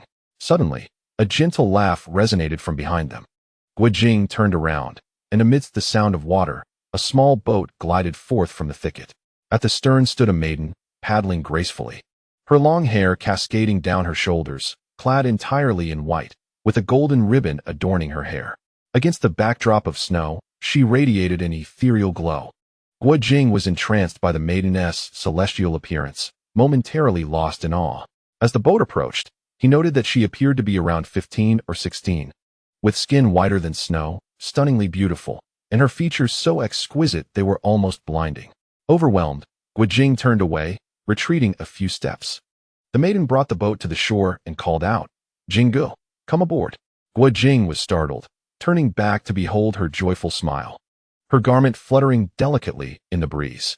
As if in a dream, he rubbed his eyes. The maiden chuckled, "What's wrong? Don't you recognize me?" At this juncture, Zhu Pingyan's storytelling came to an abrupt halt once more, sparking a fiery gaze from the clever little girl. "That's all the teacher has shared. I cannot divulge more until I have listened to more tales myself." Zhu Pingyan spread his hands in a gesture of helplessness. Unexpectedly, this provoked the little girl's ire. "You're such a liar. The teacher wouldn't tell such stories. I've already asked him, and he knows nothing," she exclaimed, her temper flaring as she asserted her privileged demeanor. The previous day, while Zhu Pingyan was narrating the legend of the Condor heroes, the little girl had paid close attention. Upon returning home, she had insisted that her father take her to visit Master Sun, seizing the opportunity to sweetly inquire about the story of the legend of the Condor heroes, only to discover that Master Sun was utterly clueless about it. Thus, the cunning little girl realized that Zhu Pingyan was deceiving her. However, to continue listening to the tales of the legend of the Condor heroes, she refrained from exposing this little trickster. Today, she had even brought along some braised pork from home, having long since recognized Zhu Pingyan's gluttonous nature. Zhu Pingyan was at a loss for words, wondering how this little girl had grown up with such a clever mind. The little girl fixed her gaze on Zhu Pingyan with intensity. "I can narrate to you during lunch after class," she offered. Yet Zhu Pingyan resembled a peculiar uncle enticing a little girl to gaze at goldfish, subtly persuasive. "But I must bring you delicious food." The cunning little girl interjected with a face full of disdain. Zhu Pingyan was left speechless. The little girl pouted, grumbling in annoyance, "You better tell a good story, or I shall spice up your food." Hearing this, Zhu Pingyan's chubby face twitched, recalling the time he had suffered a similar fate at her hands. "You better be punctual tomorrow, little trickster Zhu Pingyan." She glared at him, her tone indignant. Zhu Pingyan nodded in agreement. Chapter 41. The astonished Zhu family before the sun had fully set, and while the afterglow was still faintly golden. Zhu Pingyan had already returned home atop his old yellow cow. The village children were engaged in a game of eagle catches chicks, among them his playmates, Black Dog and Aaron Yo. Black Dog took on the role of the eagle, while Aaron Yo played the mother hen, and the group of children laughed and shouted, rolling around like muddy monkeys. Upon seeing Zhu Pingyan ride back on the yellow cow, the children clamored for him to join their play. "Have fun, but I must return home, or I'll get in trouble." Zhu Pingyan politely declined the rowdy bunch from atop his bovine steed. "Little piglet, such a coward. Ha ha. My mother broke a broom over me, and I didn't even blink." They laughed boastfully, continuing to tumble about in the dirt. Zhu Pingyan observed the pride emanating from these children, who seemed oblivious to their own foolishness. "You are playing eagle catches chicks, not rolling in the dirt or throwing soil at each other. Where does this adventurous pride come from when your parents scold you?" Upon returning home on the yellow cow, the atmosphere was markedly different from the previous day's chaos, yet it was still a peculiar competition among the sisters-in-law. Grandfather had firmly quelled the matter of the 2 taels of silver, and despite any dissatisfaction, Aunt C, Mother, and Aunt San had no choice but to relent. For in this feudal era, filial piety was an insurmountable mountain that none dared to challenge. However, without mentioning the 2 taels of silver, there were still other matters to discuss, as it was not yet time for dinner. The sisters-in-law, though outwardly amicable, engaged in subtle jibes while working in the yard. "Oh, you wouldn't believe it. I took Junior to school today, and that Confucian scholar said my son has a gift for learning. I trust him completely. As a strict teacher produces excellent students, the more rigorous the scholar is with Junior, the more pleased I am." Aunt De proudly boasted about her son while picking vegetables, her expression radiating joy. Whenever Junir's schooling was mentioned, Aunt Da always shone with pride. Meanwhile, Mother Chen appeared increasingly despondent, tinged with a hint of resentment. We still don't know where the money for Junir's education is coming from. Mother Chen spoke with a distinctly sour tone. Aunt's expression faltered slightly. Yet she forced a smile and said, "You all saw it. It was money sent from my family." The sister-in-law retorted, "Yes, we did see that. But I also noticed you took 2 strings of coins from your family." With a haughty lift of her chin reminiscent of a lady from the Republic era, the fourth sister-in-law responded in a mocking tone. After much back and forth among the sisters-in-law, the conversation inevitably circled back to the topic of the 2 strings of coins. As tensions rose, grandmother interjected with a cough, bringing a temporary halt to the discord. Once the atmosphere settled, Aunt calculated that it was nearly time for dinner and resumed her showy remarks. "Sister-in-law, studying is exhausting too. With early mornings and late returns. I somewhat regret sending Junir to school. He might as well tend to the cattle like Xihe." She continued, "I ought to prepare some nourishing food for Junir. And of course, Xihe deserves a treat as well. Tending cattle is quite tiring." Aunt's gaze radiated superiority, her words of regret cloaked in an air of pride, clearly indicating her son was excelling academically while implying that the other sons were merely herding cattle. Mother Chen, already displeased, felt her temper flare at Aunt's provocations. Outside, Zhu Pingyan, overhearing the tension, promptly slapped the ox and rushed into the house, interrupting the brewing conflict. "Mother, please sew me a school bag. I need it for tomorrow," Zhu Pingyan exclaimed as he entered. His declaration only inflated Aunt's pride further, and she burst into laughter, addressing Zhu Pingyan. "What do you need a school bag for while herding cattle?" This was a blatant expression of disdain. The fourth sister-in-law laughed as well. Although she sided with Chen on the matter of the 2 strings of coins, she drew a line at other issues. Upon hearing Aunt's remarks, Chen's expression fell, realizing the implication of contempt for her son. "Isn't your husband's education funded by my husband's hard labor? My eldest son farms, and my youngest tends cattle. Yet you dare to make snide remarks?" Zhu Pingyan, sensing the tension, quickly summarized, "The land I herd cattle on is the grassy area in front of the school. I listened to the lessons outside, and my father made me this brush." He lifted the crude brush in his hand. "I attend classes outside while practicing my calligraphy on this wooden board." His words captivated the family's attention. Mother Chen, looking at the rough brush and simple board, felt a pang of sorrow. "Today, the teacher noticed me eavesdropping on the lesson," Zhu Pingyan continued. "Did the teacher scold you?" asked the fourth sister-in-law, her excitement akin to that of someone watching a performance. Since her marriage, she had yet to experience pregnancy, and she harbored envy towards the second sister-in-law, who had borne 2 sons. The fourth sister-in-law resembled a crow, albeit a peculiar one, as her words often contradicted reality. In times past, it was often said that Zhu Pingyan's endeavors in flower picking would yield no profit, and he was the subject of much ridicule. Yet, he has indeed found success. And this incident is merely one of many similar occurrences. The teacher praised my penmanship, declaring it superior to that of the children in the academy, and has invited me to commence my studies there tomorrow, Zhu Pingyan exclaimed with the exuberance unique to youth. "What?" Aunt and Auntie C exchanged glances, their expressions mirroring the discomfort of having swallowed a fly. The mockery on their faces quickly transformed into astonishment. The abrupt shift in their demeanor left them looking quite absurd. Soon, both spoke in unison Montessori, "But we are out of funds." Even the usually silent grandmother voiced her concern, fearful that Mother Chen might entertain thoughts of sending Zhu Pingyan to school, stating, "The family simply has no money left." Mother Chen felt a pang of jealousy, believing that Zhu Pingyan's grandmother favored her eldest son, who received 2 taels of silver without hesitation, while she was reluctant to part with funds for her own son's education. To alleviate the family's distress over this matter, Zhu Pingyan interjected, "The teacher specifically instructed me to inform you that he will not charge me tuition. He has offered to educate me free of charge." "What? No tuition?" The expression on Aunt's face was a spectacle to behold, while Auntie C was consumed by envy.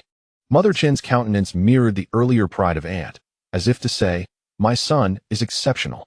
Third Aunt, however, felt genuine joy, having always adored her gentle and considerate nephew, who cared for his younger sister. "Mother, why are you still standing there? Quickly, sew me a school bag. I shall begin my studies tomorrow," Zhu Pingyan urged as he dismounted from the yellow ox. All right, I understand.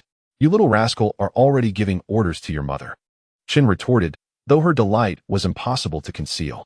With a child like this, I am proud. As she rose to craft a school bag for Zhu Ping'an, she deliberately cast a glance at Aunt, raising her voice to inquire of grandmother, "Mother, since the teacher does not require tuition from Zhu, surely he can attend school now?" Thank you all for your support. I was pleasantly surprised to find this book has made it onto the historical new releases list. I appreciate everyone's assistance. This book is currently at the bottom of the new releases list, and I kindly ask for your continued support in recommending and collecting it. Chapter 42. Preparations for Apprenticeship. Mother Chun returned to her room with the buoyancy of a victorious general, invigorated and brimming with ambition to prepare a school bag for Zhu Ping'an. As she entered, she deliberately exchanged words with Aunt and Auntie C. Zhu Ping'an secured the old yellow ox in the barn and hurriedly followed Mother Chun into the room. Outside the east wing, Aunt and Auntie C continued to express disbelief, uttering sarcastic remarks. Is there truly such a thing as studying without paying tuition? Zhu must be fabricating tales to deceive us. Surely, the teacher is merely toying with him. Their comments clearly stemmed from a bitter perspective, akin to those who, unable to reach the grapes, declare them sour, seeking to balance their own disappointment by wishing ill on others. Once inside, Mother Chun began to feel troubled. After all, she had no knowledge of how to make a school bag herself. In this era, scholars carry wooden or bamboo portable boxes as their satchels, all sharing a similar design, distinguished only by the quality of materials and craftsmanship. Crafting such satchels is a task for skilled woodworkers, a skill that eludes Chun. After returning to the house and regaining her composure, she realized that her earlier agreement in the courtyard was likely the result of her elation. "Well, Zhu, your father will make your satchel when he arrives. He excels at woodworking," Chun remarked awkwardly. Hearing this, Zhu Ping'an rolled his eyes. Having carried a satchel for over a decade in modern times, he had long since adapted to fabric bags, finding wooden ones excessively burdensome. Consequently, Zhu Ping'an gestured animatedly while voicing his thoughts. "Wooden satchels are far too heavy. I prefer one made of fabric. Any fabric will suffice. Just a flat piece of cloth sewn together will do, as long as it can hold my belongings. Additionally, please sew straps on either side so I can hang it around my neck." As someone accustomed to sewing, Chun quickly understood Zhu Ping'an's suggestion. "You mischievous boy. Always directing me," she scolded playfully, her face adorned with a smile as she rummaged through the cabinet for a piece of burlap, scissors in hand, deftly stitching away. Before long, a satchel took shape in Chun's hands, resembling those from the modern 1980s and 1990s, yet with subtle differences, devoid of extraneous patterns and exhibiting a more streamlined elegance. The satchel was perfectly sized. Zhu Ping'an tried it on, finding it just right, not overly large but spacious enough for his books and writing supplies. "Thank you, Mother," Zhu Ping'an said, touched as he observed the thumb that Chun had accidentally pricked in her haste. "Just don't irritate me," Chun retorted, though her tone was softened by affection. After a while, the Zhu family members began to return one by one. First came the grandfather, hands clasped behind his back, holding his pipe, his face flushed with excitement upon hearing from the grandmother that Zhu Ping'an had been selected by a scholar for free education. His joy was palpable as he repeatedly exclaimed, "Excellent, excellent, excellent." Next to arrive was Uncle C, reeking of alcohol, staggering as he entered. His first words were, "I've been drinking with friends outside, so don't bother calling me for dinner," before he wobbled into the room, colliding with the door frame, a clear indication of his inebriation. Despite her irritation, Aunt C hurried after him to assist, seizing the opportunity to pinch him a few times in frustration. The grandfather, witnessing this, was seething with anger, nearly ready to kick him, muttering curses, "What a useless fellow." The grandmother, however, interjected, holding him back, defending Uncle C. "What man doesn't socialize outside? This just shows that our fourth has many friends." "What friends? Just a bunch of rascals. You only enable him," the grandfather retorted, exasperated. Finally, Father Zhu Shuyi and elder brother Zhu Pingchuan arrived, both carrying baskets, having ventured into the mountains that day. Second brother has returned from the mountains. The fourth aunt, who was supposed to attend to Uncle C indoors, burst out like a wolf sensing blood, causing Chen's expression to darken as she stepped out of the eastern chamber. Father Zhu's basket contained a considerable haul, 2 live rabbits, a wild chicken, and an abundance of bamboo shoots and mountain mushrooms. The fourth aunt beamed with delight at the prospect of indulging in meat once again. In contrast, Zhu Pingchuan's basket was filled solely with wildflowers, which displeased the fourth aunt, who wondered how Dachuan had been infected by Xihe, gathering such an assortment of blossoms. Zhu Pingyan, with his short legs, emerged to clarify the situation for the fourth aunt. Grandmother and the fourth aunt were not particularly fond of wildflowers, just like last time. They set aside the other items and tossed the basket of wildflowers to Zhu Pingyan. He circled around the basket, grinning foolishly. Auntie observed from the side, grumbling that he was overly delighted by mere wildflowers, questioning his level of sophistication, which was clearly inferior to their junior. When Father Zhu and the elder brother learned that Zhu Pingyan had caught the attention of the old scholar's son for free tutoring, they were overjoyed.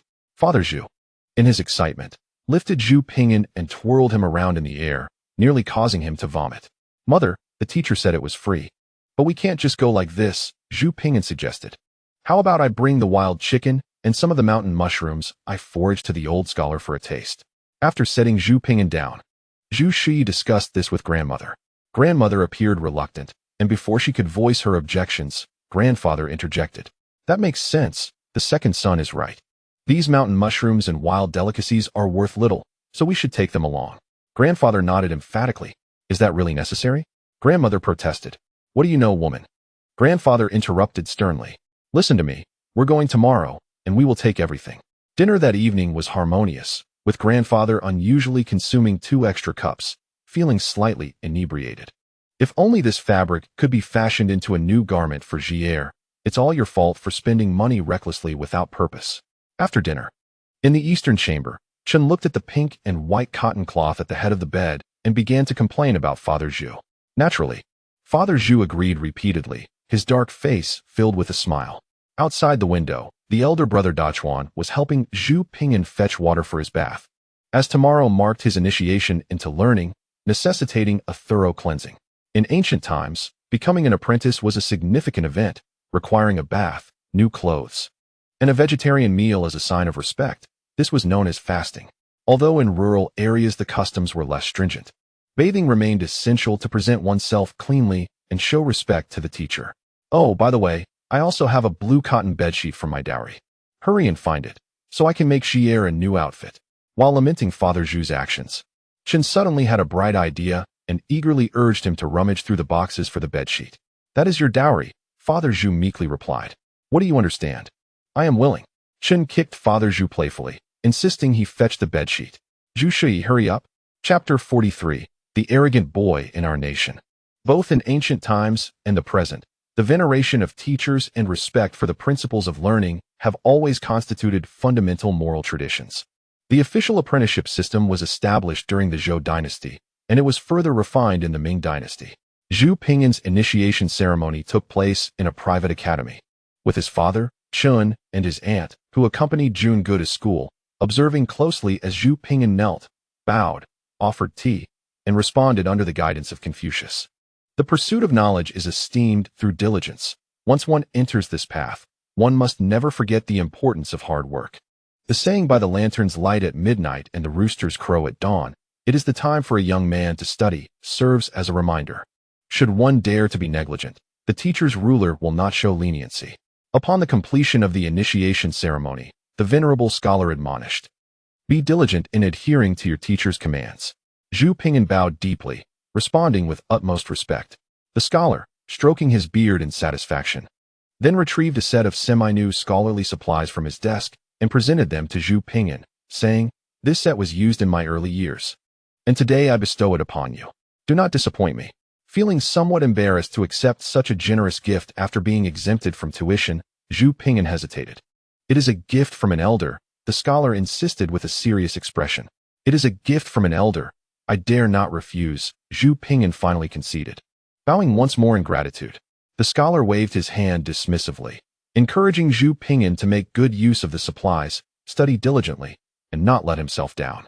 Once the ceremony concluded, Zhu Pingyan's father and Chun approached the scholar to express their gratitude.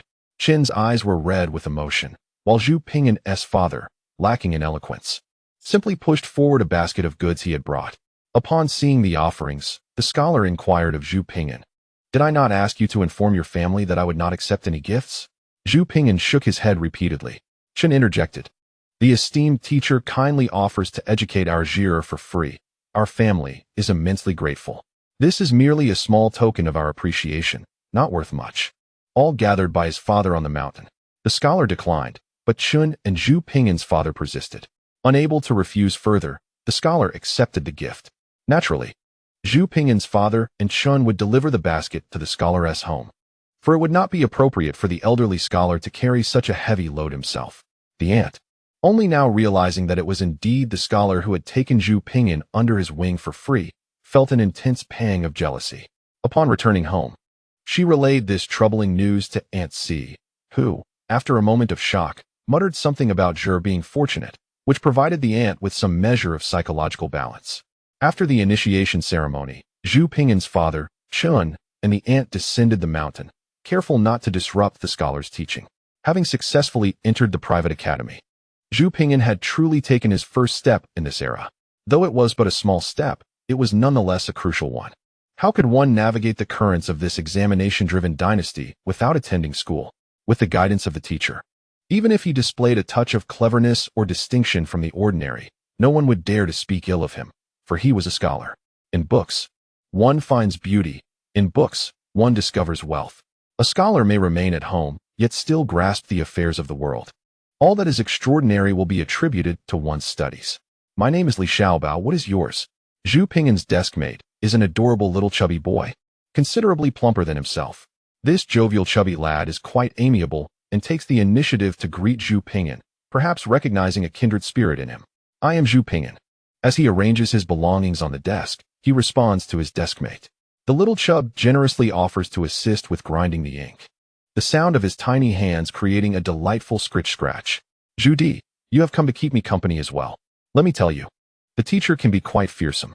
Zhu Pingjun, seated directly in front of Zhu Ping'an, turns to share his grievances, and as he does so, two streams of mucus erupt from his nostrils, only to be hastily inhaled back by their owner.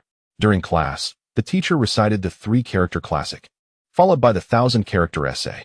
Most of the children appeared bewildered, overwhelmed by the sheer volume of material to memorize. However, this posed no challenge for Zhu Ping'an. As he recognized most of the traditional characters, it was merely a matter of writing habits and practicing calligraphy. Once the teacher concluded the lesson, he guided the children in a rhythmic recitation. Adapting to the customs of the locale, Zhu Ping'an joined in, swaying his head in unison with the others. Though he felt dizzy and puzzled about how these children managed to do so, Confucius showed particular concern for Zhu Ping'an, a student who lagged behind, and after a brief period of recitation, called upon him to read aloud. Although it was reading rather than reciting from memory, Zhu Ping'an lacked a textbook. And given the strictness of the classroom, neither Zhu Pingjun nor the chubby boy, Li Xiaobao, dared to lend him theirs. Consequently, most children feared that Zhu Ping'an would face punishment.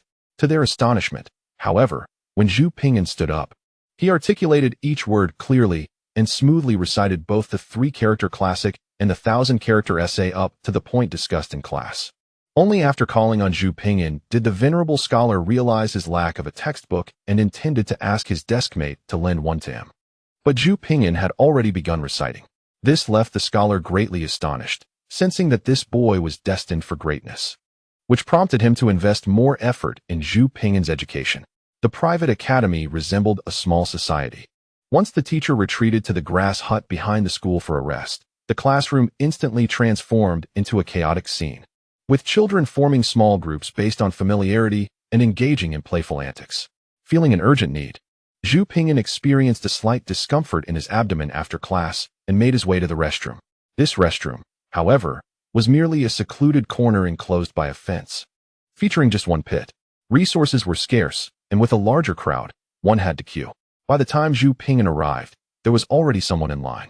When it was Zhu Ping'an's turn and he was about to enter, a well-dressed boy of around 8 years, exuding an air of entitlement, approached with an imperious demeanor. "Let me go first. I'm in a hurry," he demanded, rudely tugging at Zhu Ping'an's clothing. Turning his head calmly, Zhu Ping'an retorted, "You are not my excrement. How can you know it isn't urgent?" The insolent boy, seemingly unaccustomed to such resistance, flushed with indignation, left behind a hasty remark before storming off. Zhu Ping'an paid no heed to the boy's words, opened the wooden door of the restroom, and comfortably attended to his pressing matter. As I made my way to the riverbank to wash my hands, I took the opportunity to look for the cunning little girl, Li Shu, whom I had promised to tell a story to yesterday. The break between classes was rather lengthy, lasting nearly an hour, as we had only 2 lessons from around 9 in the morning to 4 in the afternoon. This allowed the students ample time for refreshments and leisure, ensuring they remained spirited for the second class. Upon exiting the bamboo grove, I caught sight of the mischievous little girl frolicking on her small red horse down the hillside, with her young maid trailing behind, struggling to keep up while calling out, "Miss, slow down." It was apparent that this maid was different from the last one. Her attire was more refined, and she appeared to be around 8 years old, just 3 years my senior, with her hair styled in a bun and cheeks adorably plump. It was indeed a manifestation of the oppressive old society that such a young girl was already serving others. The little girl's keen eyes spotted me as I descended the slope. With a glimmer of excitement, she urged her horse forward, galloping towards me. "I thought you, foolish boy, were too beaten by the teacher to move," she exclaimed, clad in riding attire that lent her a surprisingly gallant air. Yet, despite her charming appearance, her words remained as disagreeable as ever. I mused silently.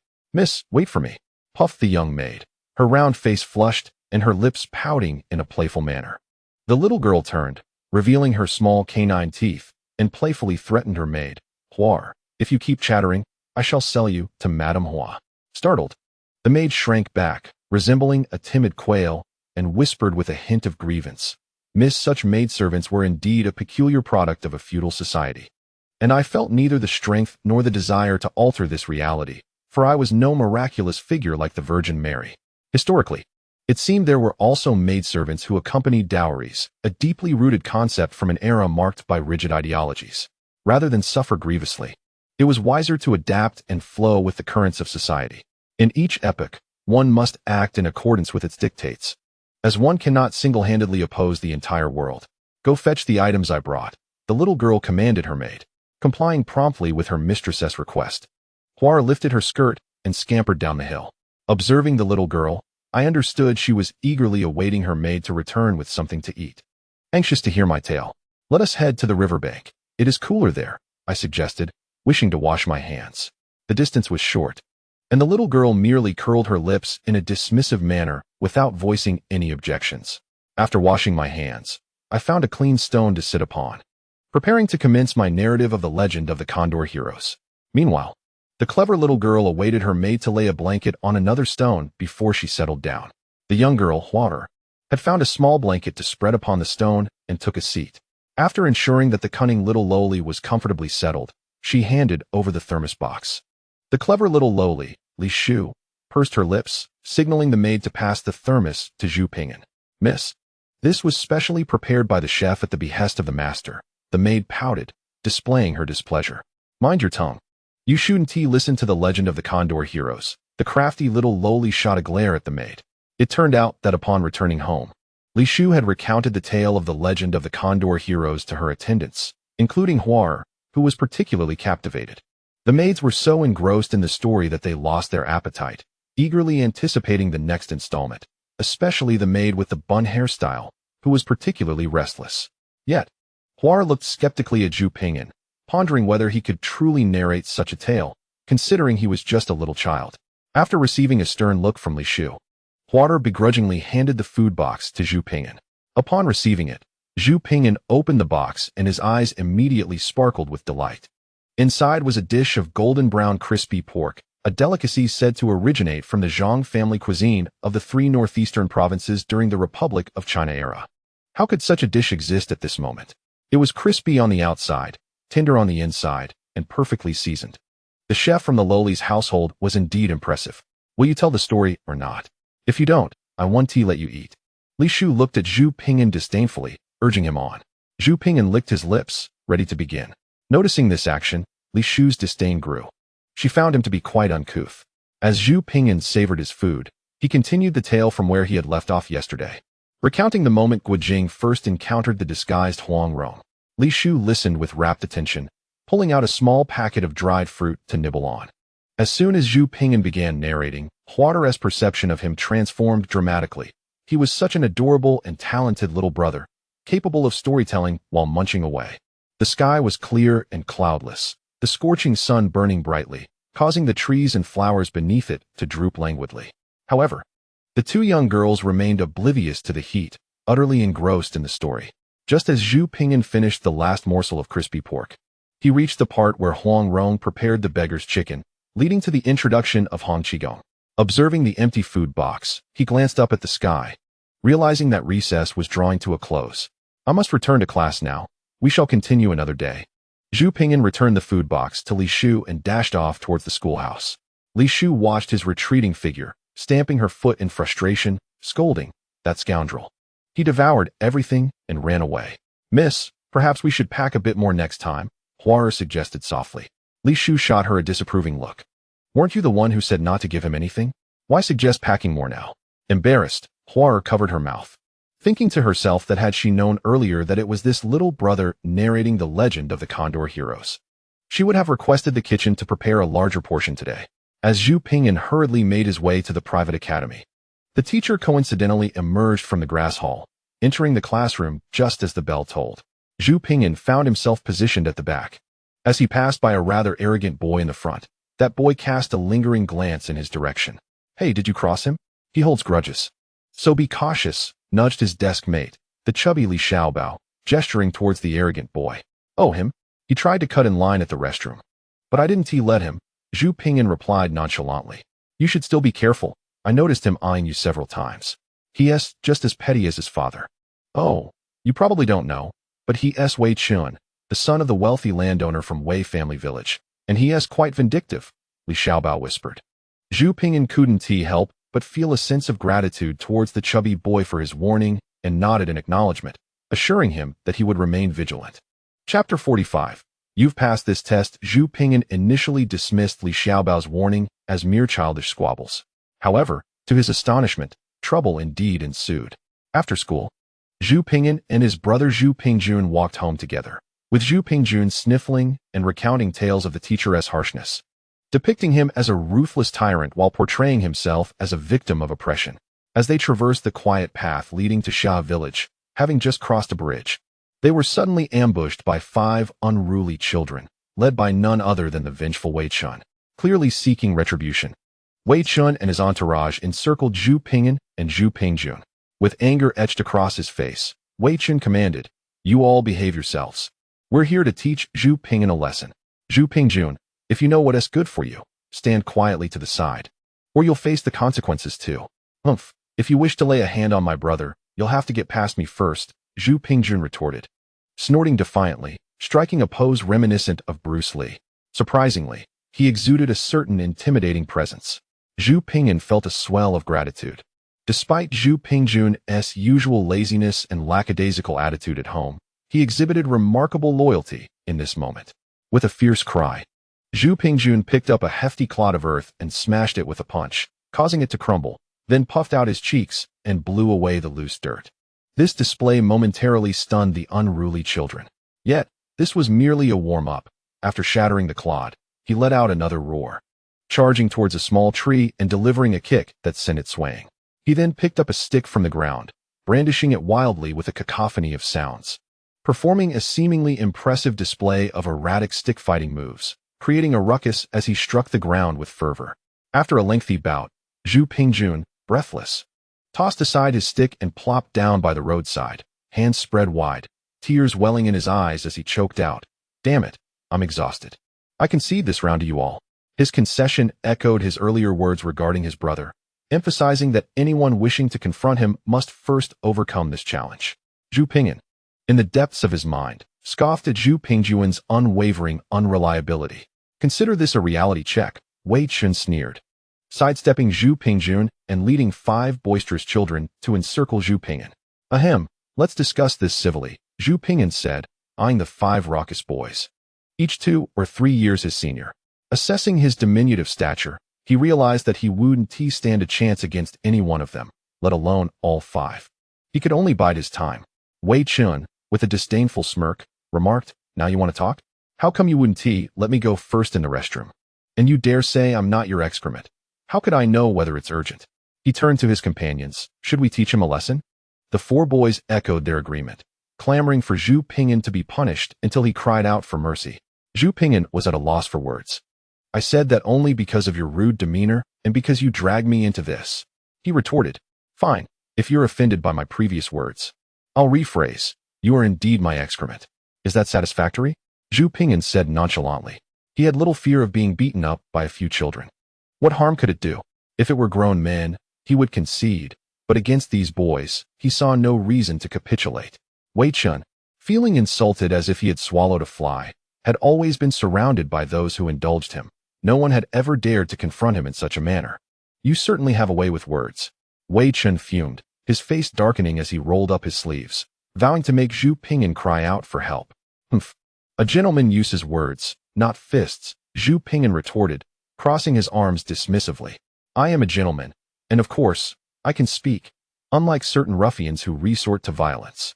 Zhu Ping'an sought to divert this unfair confrontation of strength into a battle of wits, knowing that if it came to blows, he and his 5 friends would be no match for even one of these boys. However, in a verbal contest, he was confident that even 5 of them would struggle against him. Children are ill-equipped to handle such provocation. They are at an age where they believe themselves invincible, where their sense of honor is just beginning to form. They all consider themselves gentlemen, and to label someone as a rogue is merely an insult. "Who are you calling a rogue? I am also a gentleman. We are all gentlemen," Wei Chun shouted, his face flushed, with the 4 boys behind him echoing their self-proclaimed nobility. "A gentleman must be able to articulate," Zhu Ping'an remarked coolly. "We can all articulate," the 5 boys shouted enthusiastically, thumping their chests, their faces red and necks swollen with pride. "Very well, I will say one thing, and if you can repeat it verbatim, I shall acknowledge your eloquence and agree to your demands. Otherwise, you may still strike me, but that would mean admitting you are rogues." Zhu Ping'an continued to provoke them. "Isn't it just a matter of repeating after you? Anyone can do that. So hurry up, we are eager to give you a beating." Wei Chun unabashedly revealed his intentions, thumping his chest to urge Zhu Ping'an to speak faster. "Indeed, this foolish child is asking for trouble. A single phrase from our teacher, and we could recite it without even looking at the book." Several mischievous kids gazed at Zhu Ping'an, their faces brimming with self-satisfaction. Zhu Ping'an opened his mouth and effortlessly recited the most popular tongue twister from unforeseen circumstances, enunciating each word clearly and with impressive fluency. Wei Chun and the other children were momentarily taken aback, and then, with profound dismay, they muttered, "Next time, just you wait." Subsequently, the group of spirited children departed with a huff. "Ah, they truly follow through on their words. These rascals possess a certain innocent charm. It is no wonder people say every child is an angel descended from heaven, even the mischievous ones."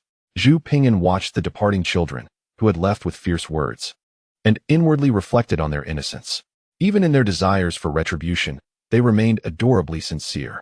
In this regard, I believe most adults cannot measure up to children. Even the naughty ones. Adults have learned to be duplicitous as they grow older. Chapter 46. The azure aura soars to the heavens as night fell. The entire Xiahe village was enveloped in slumber, and the Zhu family had also retired for the night. Only the chamber where Zhu Ping'an resided remained illuminated by an oil lamp, while his elder brother, Zhu Pingchuan, had begun to snore. Beneath the glow of the oil lamp, Zhu Ping'an diligently transcribed from the borrowed textbook 3-character classic, pouring his heart into the task. Purchasing a book was too costly.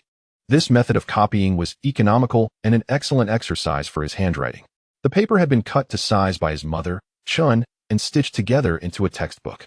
Zhu Ping'an began his copying after dinner, and by the time the moon was at its zenith, he had completed his task. The version of 3-character classic he had was from the Southern Song dynasty, only extending to that era. The subsequent Ming and Qing sections were absent. Zhu Ping'an's calligraphy was not yet refined, but it was neat, reflecting the level of a beginner. Nonetheless, it was far superior to that of the other mischievous children at school. One cannot become plump with a single bite. He resolved to copy 1,000-character classic and 100 family surnames slowly the following day. After tidying his desk, he extinguished the oil lamp and climbed into bed, gradually drifting into slumber as the moonlight poured through the window, filling the room with a silvery glow. The following morning, the sun rose as usual, and the hopes of Xiahe Village for rain were once again dashed, making the village's water scarcity more pressing. "Are you foolish? You've already begun your studies. Why are you still herding cattle?" Chen scolded Zhu Ping'an at the door. His aunt and the 4th sister-in-law were stifling laughter in the courtyard, treating Zhu Ping'an's simultaneous herding and studying as a humorous anecdote. This blissfully ignorant child, what can he learn by being so simple-minded? He certainly won't grasp it well. Zhu Pingyan, leading the old yellow cow, listened to Qin's admonitions while grinning foolishly. Observing his silly demeanor, his aunt and the fourth sister-in-law couldn't contain their laughter, though they struggled to hold back in deference to their grandfather's presence. As Zhu Pingyan stood there, foolishly grinning, Qin could only shake her head in exasperation and lightly poke his forehead with her finger. Rubbing his brow, Zhu Pingyan plaintively remarked, "Mother, that hurts. I can ride the old yellow ox to school. Once I tie it to a tree, I won't have to worry about it anymore." The old yellow ox is a splendid mode of transport, akin to a modern chauffeur service, and I would even earn my grandfather's praise. Why not?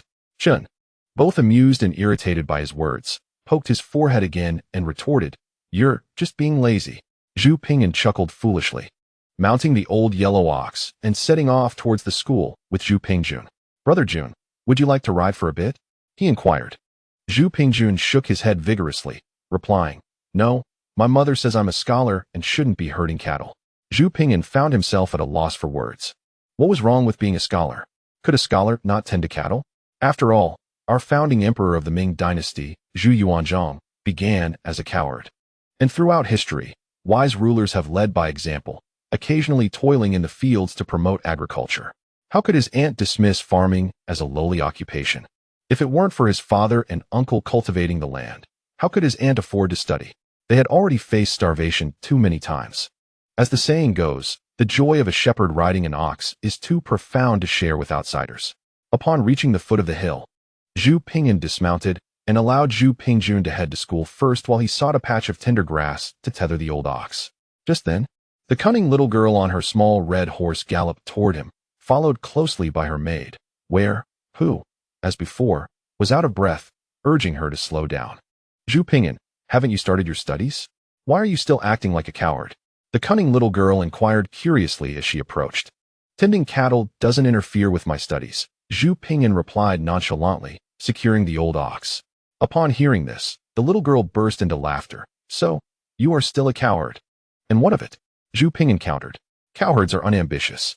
My father says that cowherds and farmers are just muddy-legged folk, destined to be poor all their lives," she disdainfully remarked, expressing her contempt for those who tended cattle for her family. Truly, she was an ignorant, materialistic girl. Zhu Pingyan chose not to engage with this superficial little girl any longer. He merely glanced at her before turning away, shouldering his book bag and clutching his black slate as he made his way up the hill to the school. Seeing that Zhu Pingyan was ignoring her, the cunning little girl, Li Shu, pouted and muttered, "You, a mere cowherd, still wish to bring glory to your ancestors? What is wrong with being a coward?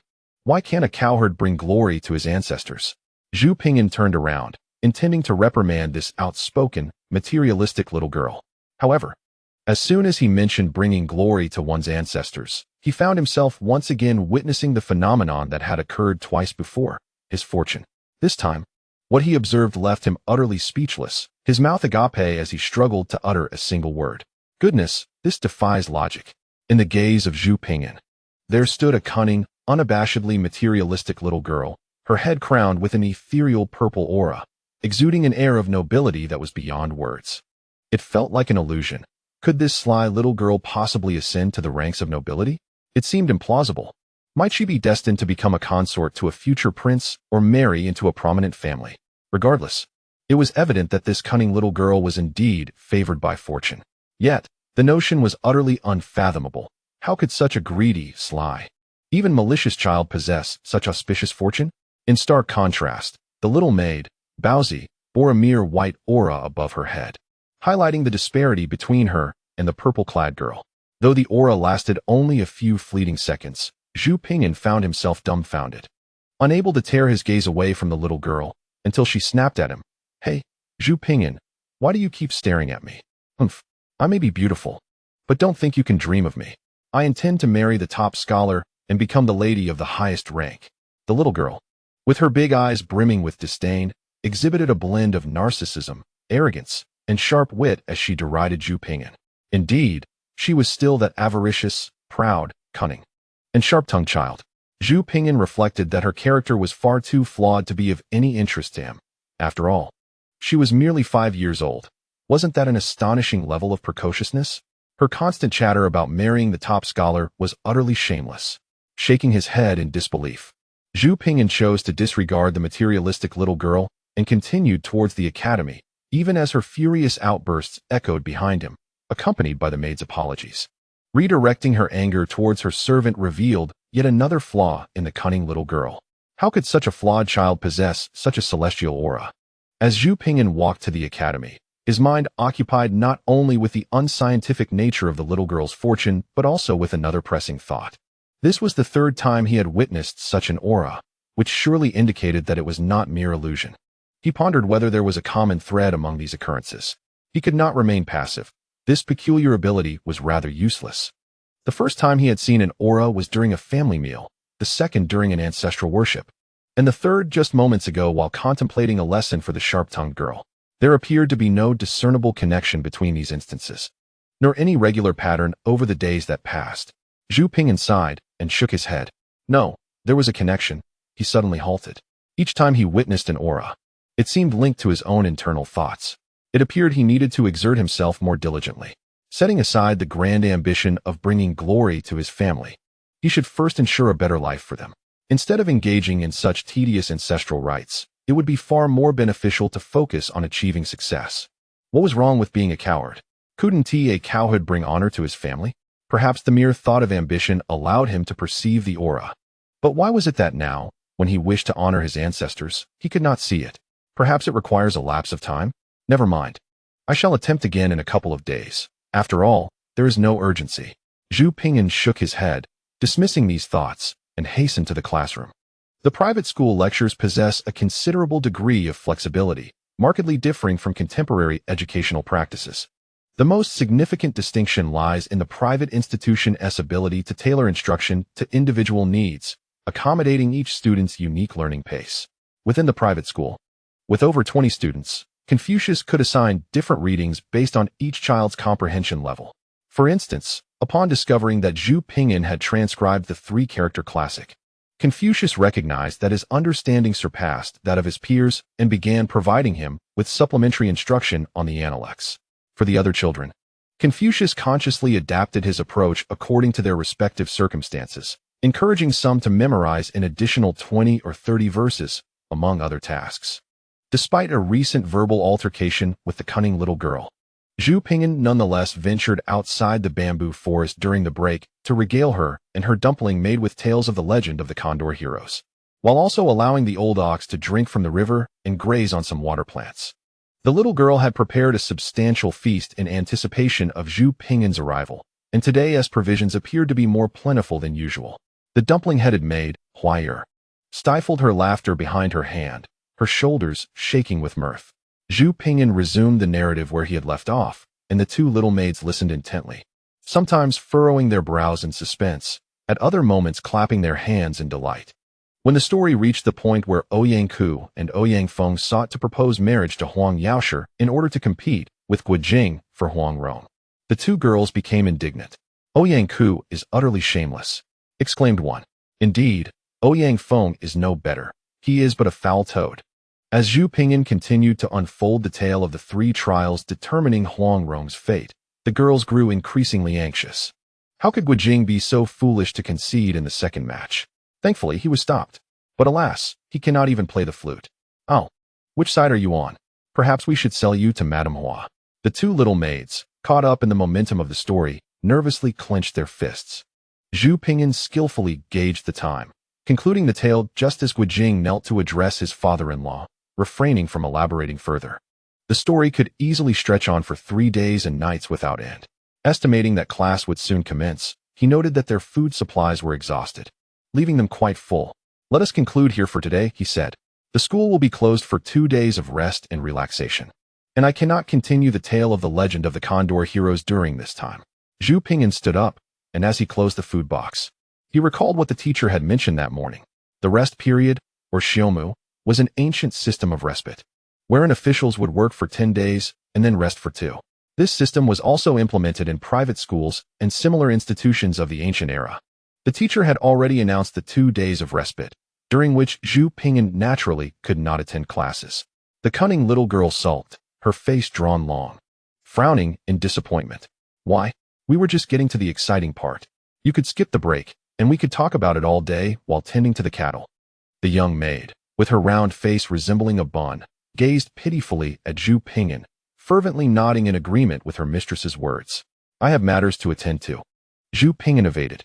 What matters could you possibly have? The cunning little girl, Li Shu, pouted. I must devise ways to generate income for my family. My father and elder brother ventured into the mountains recently, and considering the time, they should embark on another trip during these days off. Last time, we discovered honeysuckle in the mountains and sold it for a considerable sum.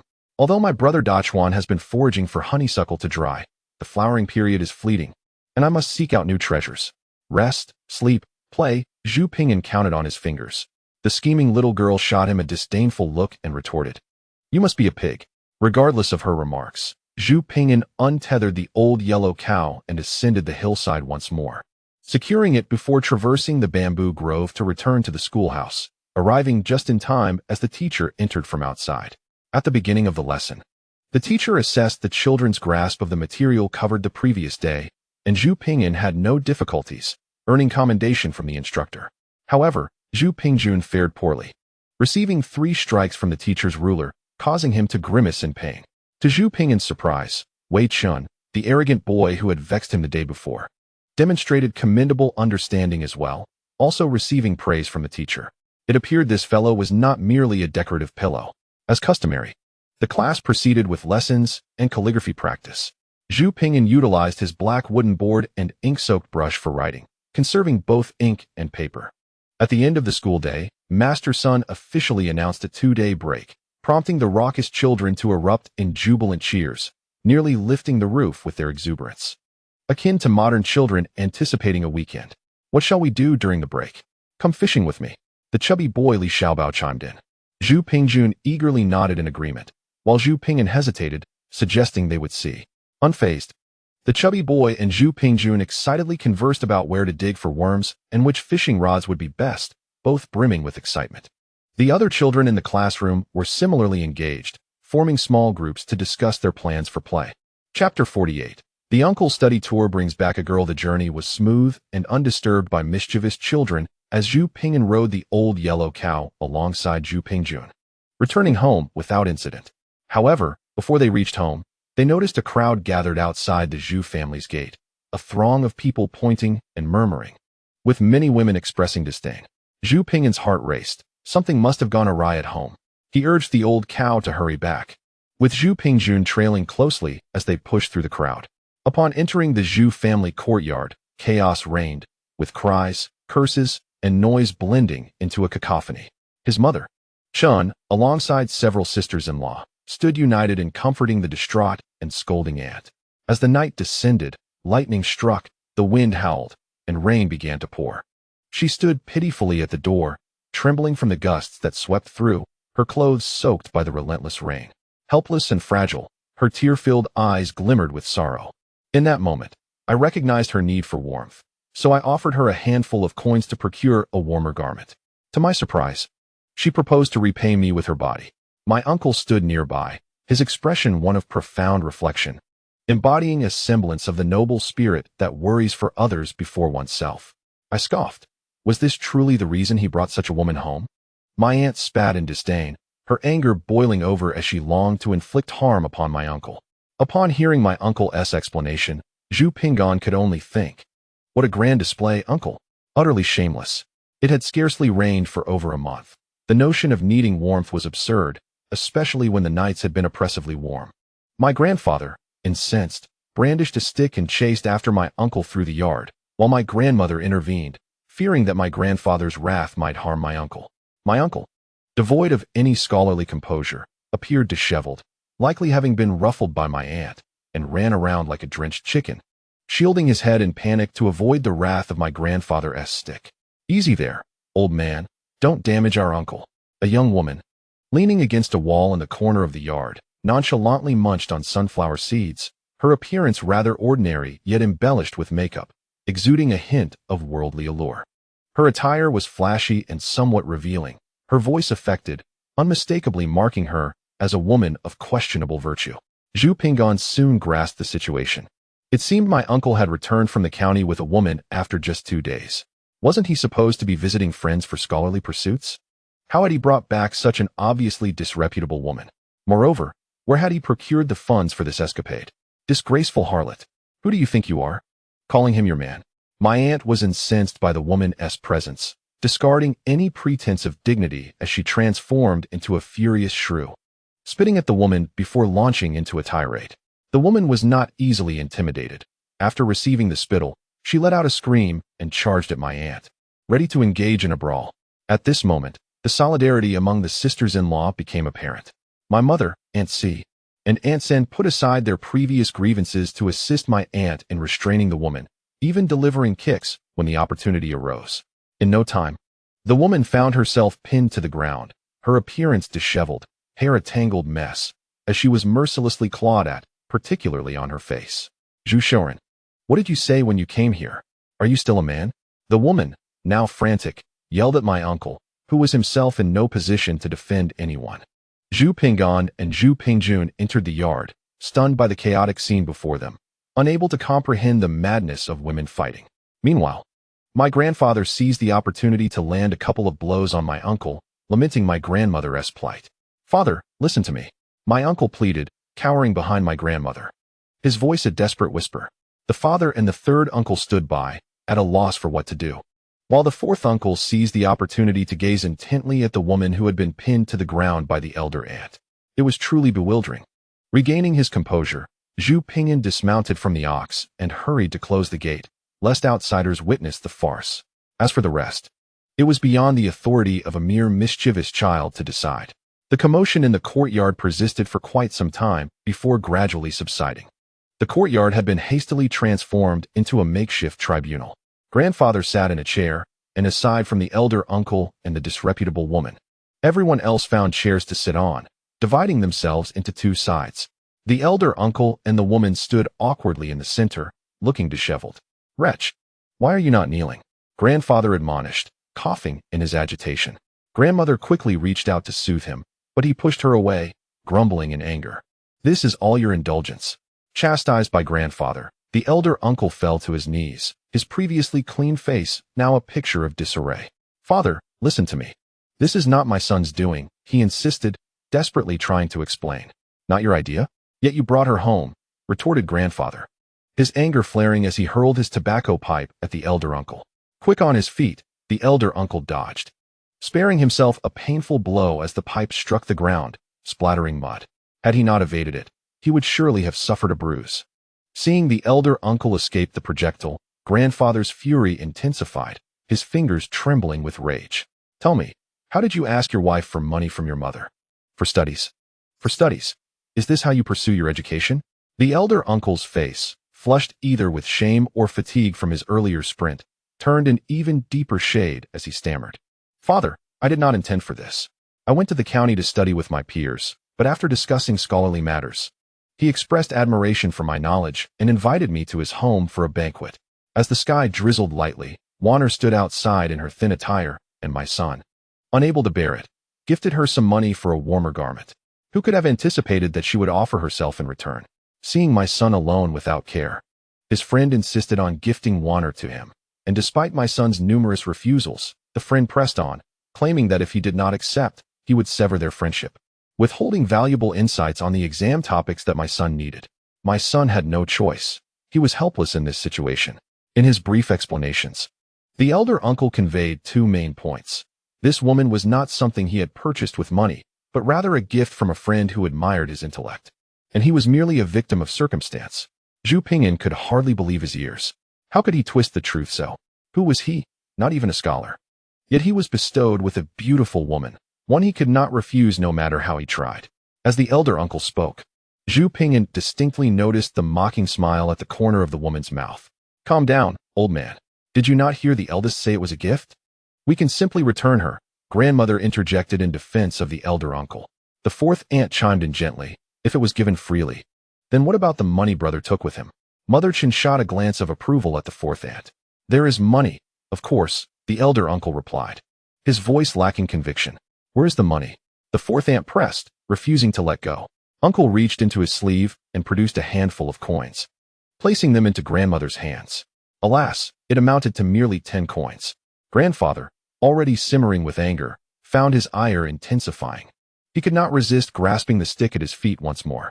Observing this, grandmother immediately lunged forward to restrain the stick, turning to uncle with a sharp admonition. You wretched son, explain yourself at once. Son, I treated my esteemed mentor to dinner in the county, and it cost a considerable sum, uncle stammered. 2 taels of silver. That could sustain our family for nearly half a year, squandered on a single meal. Mother Chen lamented. However, instead of chastising uncle, grandmother shot a fierce glance at Auntie C and Mother Chen, signaling them to refrain from speaking out of turn. Chapter 49. Intelligence is a hardship. The incident involving uncle's escapade and the young woman was resolved under grandfather's wrathful reprimand. The young woman was expelled from the household, and uncle was to return her to her friend in the county the following morning. Upon his return, he was to spend a day kneeling in the ancestral hall, followed by 6 months of confinement at home to diligently study, under the stern condition that he was not to leave the Zhu family compound without grandfather's permission. Upon reflection, it became apparent that grandfather favored uncle, as the punishments he imposed were rather lenient. The core issues remained unresolved, such as the matter of the 2 taels of silver and uncle's flirtations, addressing only the symptoms rather than the root causes. Though the situation was subdued, the repercussions lingered. For instance, the relationship between uncle and auntie had grown strained due to this incident, as nightly disputes echoed through their chambers. Auntie, who cherished uncle and took pride in him, felt deeply wounded by his actions. She had sought 2 taels from grandmother, only to discover that uncle had squandered it on merriment and bringing home a young woman, leaving her profoundly hurt, regardless of uncle's attempts at explanation. As night fell and everyone had retired, the tranquility was soon shattered by the sound of wailing in the courtyard. It was Zhu Pingjun's cries. His father rushed to see what was amiss, while Mother Chun, having just settled into sleep, was startled awake by the commotion. She roused the snoring Zhu Shuyi, and together they donned their garments to investigate. Zhu Pingjun's elder brother also awoke, dressed, and followed suit, as did Zhu Pingyan, who set down his brush to join them. The cause of Zhu Pingjun's distress remained a mystery amidst the discord between uncle and auntie. The families of Uncle San and Uncle Si emerged from the west wing, gathering around Zhu Pingjun to inquire about the source of his tears. Through Zhu Pingjun's narrative, the events unfolded during the quarrel between uncle and auntie. Each attempted to win over Zhu Pingjun to their side. Auntie queried, Juner, does your mother treat you well? Zhu Pingjun nodded affirmatively. Not to be outdone, uncle asked, Juner, does your father treat you well? Zhu Pingjun again nodded in agreement.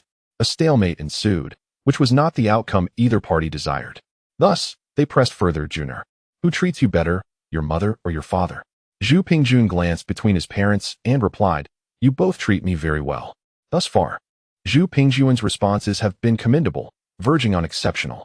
Aunt and uncle promptly pressed him with inquiries, asking, Now that your parents are quarreling, which side do you take?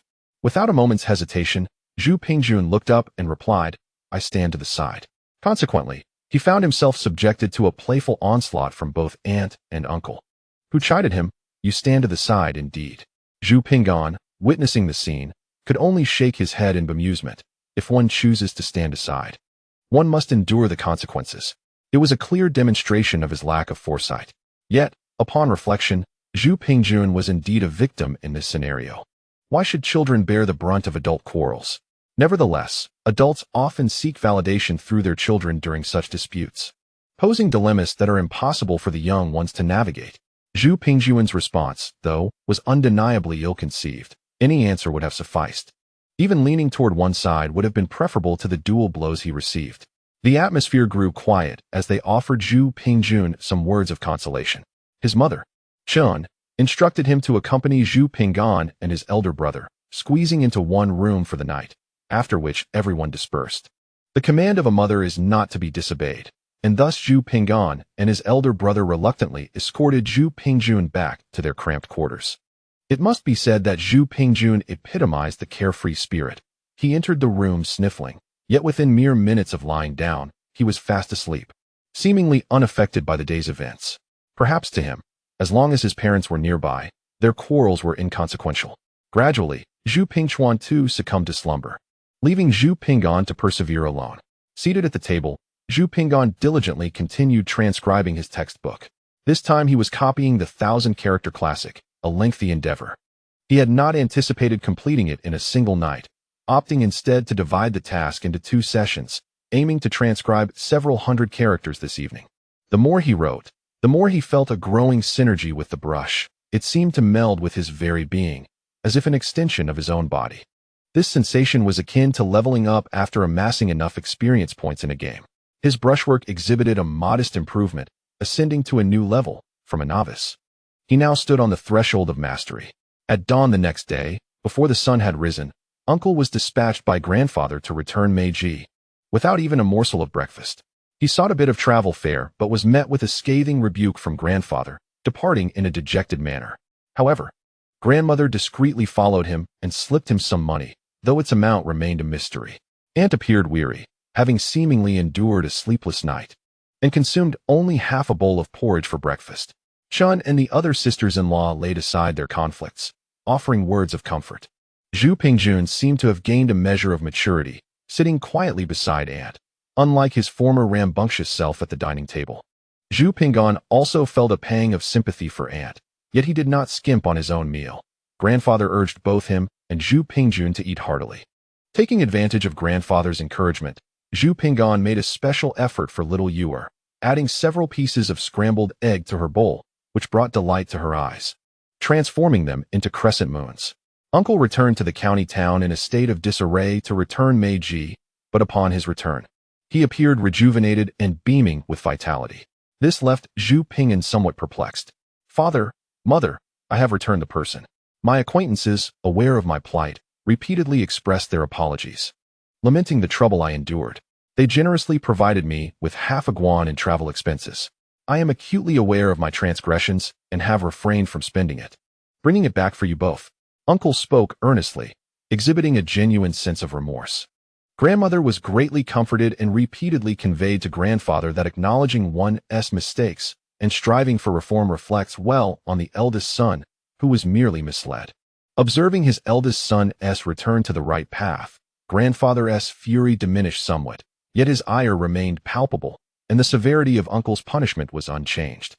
Uncle accepted this punishment with grace, acknowledging his grave errors and pledging to reform, to earnestly pursue knowledge, and to strive for success in the imperial examinations, thereby bringing honor to the Zhu family. Before departing, Uncle pulled Aunt into a room under the pretense of apologizing, where he discreetly handed her half a guan, claiming it was a gift from a friend, while he presented half a guan as a token of contrition. My dear wife, you are so lovely and virtuous. You deserve some fine cosmetics. Under Uncle's sweet words and the allure of the half guan, Aunt's anger subsided significantly. While Uncle faced the wall in the ancestral hall to reflect on his mistakes, the family's anger had already waned considerably. The remainder was merely a matter of time. Zhu Pinggan could not help but admire Uncle's cunning. Despite his education in the Confucian classics, he had not become foolish but rather increasingly shrewd. It was uncertain whether the rigidity of the Ming dynasty's literary examinations was lessened compared to that of the Qing, or if Uncle was merely an exception amidst a scarcity of educated individuals nearby. A definitive conclusion could only be drawn upon leaving the village. Chapter 50. The cuckoo occupies the magpie's nest. Uncle's recent endeavors had incurred considerable expenses, prompting grandmother to urge father to venture into the mountains once more for the family's financial gain.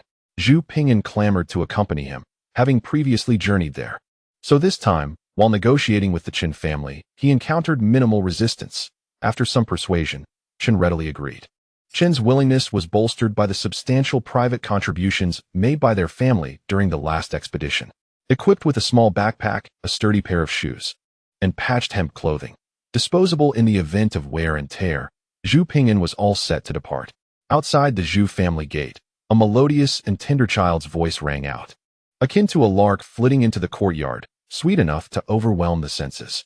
However, upon hearing this voice, Zhu Pinggan's expression darkened. Why was this little girl here? Aside from Uncle, who was reflecting on his misdeeds in the ancestral hall, the rest of the family emerged, curious about the delightful sound.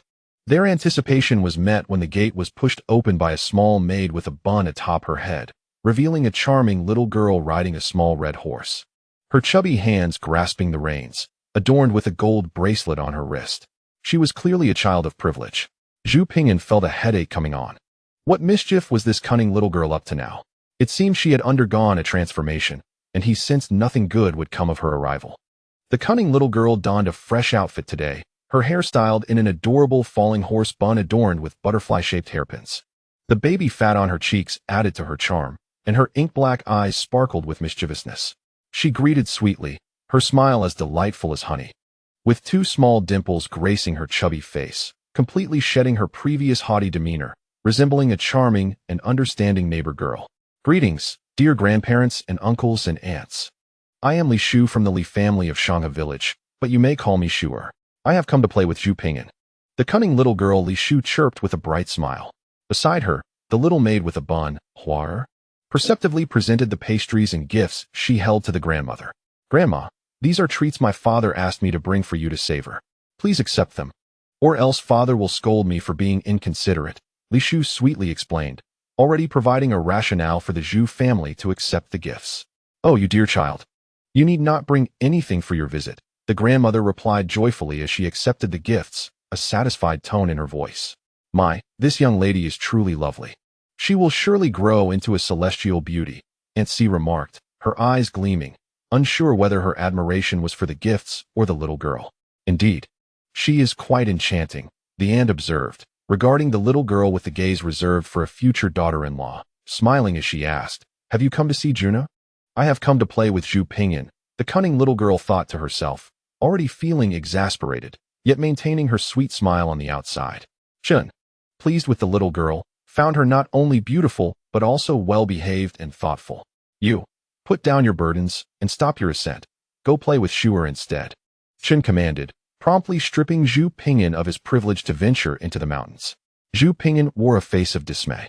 Upon seeing this, the cunning little girl pouted, her expression almost on the verge of tears, and timidly pointed at Zhu Ping'an, saying, Auntie is so kind. But it seems Zhu Ping'an does not wish to play with me. Her tone was filled with such poignant grievance that it seemed tears were about to spill. Yet she valiantly held them back, evoking sympathy from those who beheld her. Zhu Ping'an scoffed, thinking, this little brat would surely be a top-tier actress if born in modern times. It was a pity her talent for theatrics was wasted here. Unbeknownst to Chun, she turned to see Zhu Ping'an pouting. Oh, you little rascal, if you are displeased, that is one thing. But to make faces at her is quite another, Chun exclaimed, approaching Zhu Ping'an and playfully pinching his chubby face, transforming it into a smile. See, Zhuer is quite willing to play. In her endeavor to coax a smile, Chun exerted considerable force, making Zhu Ping'an feel as though his very face were being reshaped. The cunning little girl achieved her goal and led her maid into Zhu Ping'an's room, a triumphant smile gracing her small face. Despite his reluctance, Zhu Ping'an was propelled into the room by a playful slap from Chun. Meanwhile, Zhu Shuyi and his elder brother Zhu Pingchuan had ventured into the mountains, while the aunts and mother gathered in the courtyard, chattering animatedly. In the Li family of Xiahe Village, renowned for their wealth, it is said that the master, Li Da, dotes on his daughter. Observing her attire, one cannot help but notice that her garments must cost several taels of silver. Personally, I believe that indulging a son is far superior to pampering a daughter. However, dear sister-in-law, if I were fortunate enough to have such an adorable daughter, I would elevate her to the heavens. The atmosphere in the courtyard was lively, yet the mood inside the room was rather somber. Zhu Ping'an wore a disgruntled expression as he gazed at the smug little girl, whose demeanor suggested she was on the brink of tail-wagging delight. If it weren't for this insufferable girl, he would have ventured into the mountains today. This room is truly dreadful, the clever little girl remarked, pinching her nose in disdain as she surveyed Zhu Ping'an's bedroom. Even my dog's kennel is superior to your chamber. Is that so? Zhu Ping'an questioned incredulously. The little girl, her pride greatly inflated, nodded vigorously. Of course it is. You can ask Huar. The bun-headed maid, Huar, nodded in agreement. Looking at the spoiled little girl, Zhu Ping'an calmly retorted, Then why don't you return to your dog's kennel? The clever little girl was momentarily taken aback. What are you still standing there for? Hurry up and bring it out. After experiencing displeasure from Zhu Ping'an, she immediately directed her frustration towards the maid, Huar. Oh, my apologies, Mississippi. Huar quickly retrieved a beautifully crafted pastry from her pocket and placed it on the table before Zhu Ping'an. Here, enjoy this. Now, continue with the story of the eagle-shooting heroes. I refuse, Zhu Ping'an replied with a shake of his head. Will you tell it or not? The clever little girl threatened. I will not. Zhu Pingyan remained firm in his stance. Not going to tell it, huh? The little girl pouted and turned towards the door, shouting, Auntie, Auntie. Upon hearing this, Chen rushed in, casting a stern glance at Zhu Pingyan before gently asking the clever little girl, Has Zhu Pingyan been bullying you? Do tell Auntie, and I shall teach him a lesson. Goodness, mother, am I not your own flesh and blood? Zhu Pingyan lamented, feeling quite hurt. Under Chen's gentle care, the clever little girl shook her head, delicately offering a pastry to Chen's lips while smiling sweetly. He hasn't bullied me, Auntie. I just wanted you to taste this pastry. Sure, you are truly a good girl. Chen was instantly charmed by the little girl's gesture, pondering whether she should have a daughter of her own. Seeing that Li Shu was unharmed, Chen felt relieved. Before departing, she playfully tugged Zhu Pingyan's ear, commanding, Be sure to entertain Shu'er properly. Do not take advantage of her sweetness, or you shall face consequences. Zhu Pingyan remained in a daze until Chen exited, utterly bewildered. By heavens, what a situation. Chapter 51. Overthrown. Overthrown, will you tell it or not? The clever little girl's lips curled into a slight smirk, her large eyes crescent-shaped with delight, resembling a triumphant little fox, nearly wagging her tail. How could such a cunning little girl possess such extraordinary fortune? As Chen took her leave, the warmth from her earlier tugging at his ear lingered, rendering Zhu Pingyan unable to utter a dissenting word, forced to watch the cunning little girl revel in her authority. Thus, he continued the tale of his proposal on Peach Blossom Island, occasionally shoving pastries into his mouth, a means to vent his dissatisfaction. The sly little girl listened intently, regarding Zhu Pingyan's actions with disdain, thinking him pitiful for his lack of poise even when indulging in snacks. From the break of dawn to the setting sun, Zhu Pingyan consumed an entire pot of water and even made a trip to the restroom. Yet, the duo of little girls remained seated, utterly engrossed in the unfolding drama, their expressions shifting in accordance with the narrative, reflecting excitement, concern, or indignation. Sure, what would you like for dinner? Aunt will prepare it for you. Chen inquired as the hour for evening meals approached. Is it so late already? The sly little girl sprang from her seat, her face a mixture of reluctance and urgency. The tale of the Condor heroes was reaching its peak, but if she delayed any longer, her father would surely worry. I can't stay, Aunt, I must return home. My father will be concerned. Her little face displayed a myriad of emotions as she resolutely decided to head home. As she prepared to depart, her mother, Chun, packed a small basket of local delicacies and warmly presented it to the little girl. With a sweet demeanor, the little girl gestured for her maid to take the basket, expressing her gratitude. Thank you, Aunt, and also to grandfather and grandmother. I am sure this will be delightful. I will savor it at home. Such a good child. Chun beamed, flattered by the little girl's charm, and then, in a commanding tone, instructed Zhu Pingyan. Why are you still standing there? Go see Shooter off. Zhu Pingyan was unceremoniously shoved out the door by Chun, compelled to accompany the sly little girl. As she mounted her little red horse, her face adorned with an endearing, dimpled smile. The moment they exited the Zhu family gate, her facade crumbled. Her expression shifted to one of haughty disdain, as if her countenance had been transformed in an instant. Zhu Pingyan, hands clasped behind his back, ambled forward on his short legs.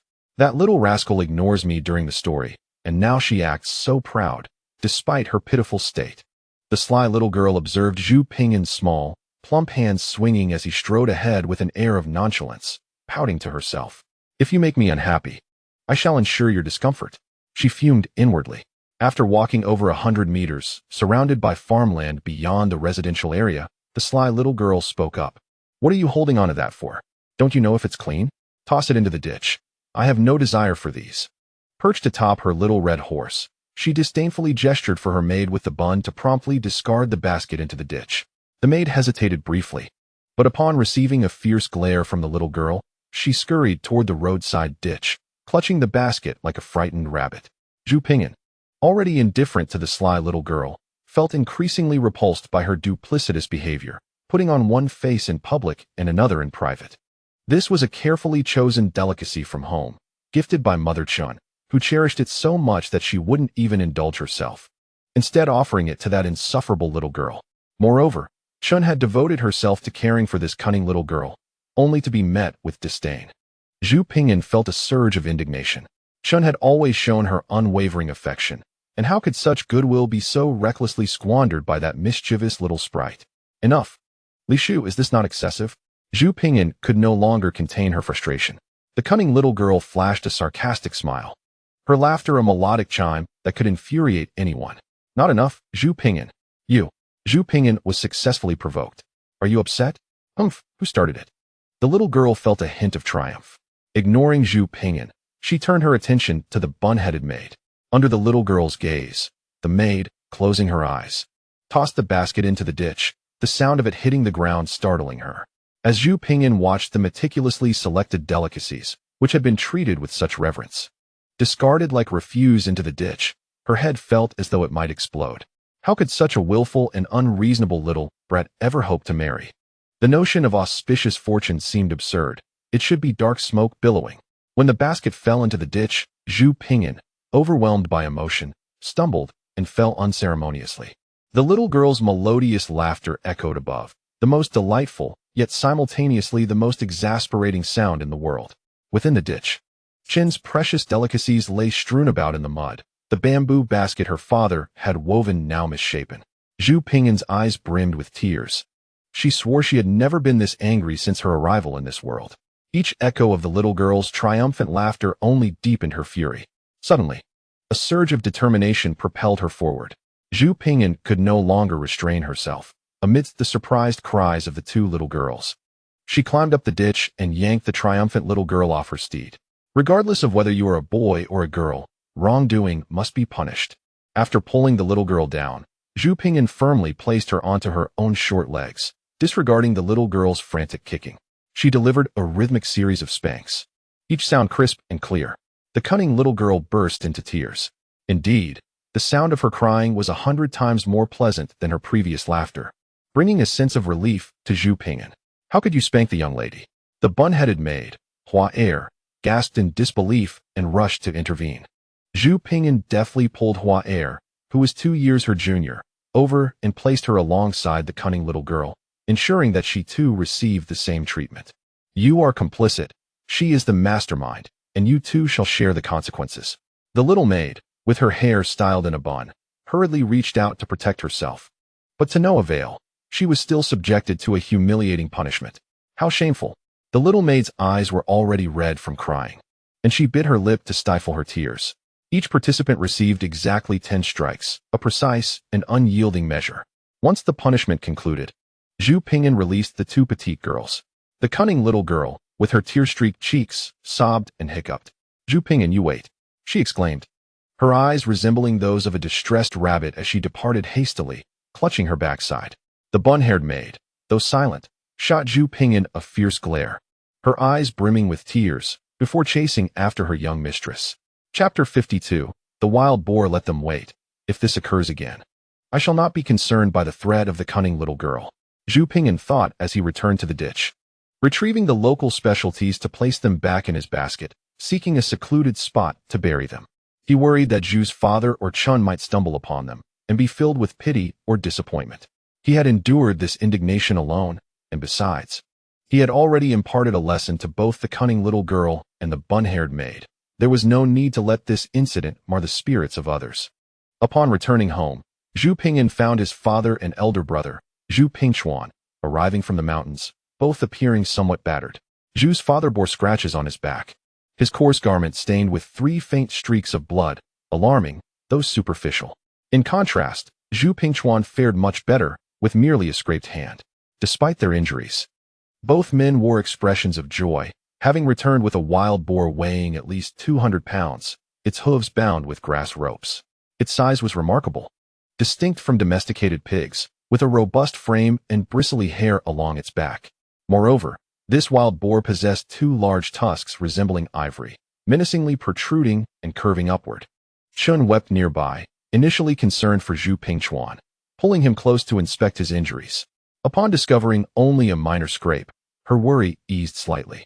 However, upon seeing Zhu Shuyi, her tears flowed anew as she anxiously checked him for injuries, fearing he might be concealing pain. Only when she found him with merely a scrape on his back did her anxiety begin to subside. What were you thinking? I warned you on your way out. If my son loses even a hair, I will hold you accountable. Now he has a bloody hand. Just wait and see how I will deal with you. After her worries dissipated, Chen was filled with regret, delivering a stern reprimand to Zhu Shuyi. Zhu's father merely chuckled, further aggravating Chun. In contrast to Chun's reaction, the grandmother's initial worry dissipated quickly. Once she confirmed the safety of her son and grandson, her attention shifted to the wild boar. As for Aunt C, she remained wholly engrossed in the sight of the wild boar, repeatedly exclaiming how large it was. Zhu's grandfather soon returned from outside, astonished by the boar brought home. And after briefly inquiring about the injuries of Zhu's father and Zhu Pingchuan, he delved into questions about the hunting success. Before answering, Father Zhu sighed repeatedly, expressing gratitude that this time Zhi did not accompany them. He attributed this fortunate circumstance to the young girl from the wealthy Li family, who had come to invite Zhi to play. Had it not been for her visit, Zhi would have ventured into the mountains with them, which could have led to dire consequences. You cannot fathom the extent of our surprise. When Dechuan and I ventured into the mountains to check the traps we had set previously, we unexpectedly encountered this creature. As Father Zhu spoke, he cast a wary glance at the blackish-gray wild boar, still somewhat shaken. Is it no longer safe even at the mountain's outskirts? Chunshi echoed his sentiments, filled with trepidation. Perhaps we should refrain from entering the mountains in the future. Her words clearly displeased Aunt C and the grandmother, revealing their discontent. The grandmother, too, should know better. Father Zhu is her son as well. Why does it seem as though she does not regard the father with the concern he deserves? This might be the lament of the second-born. The first child is often the apple of the parent's eye, receiving all their initial delight and affection.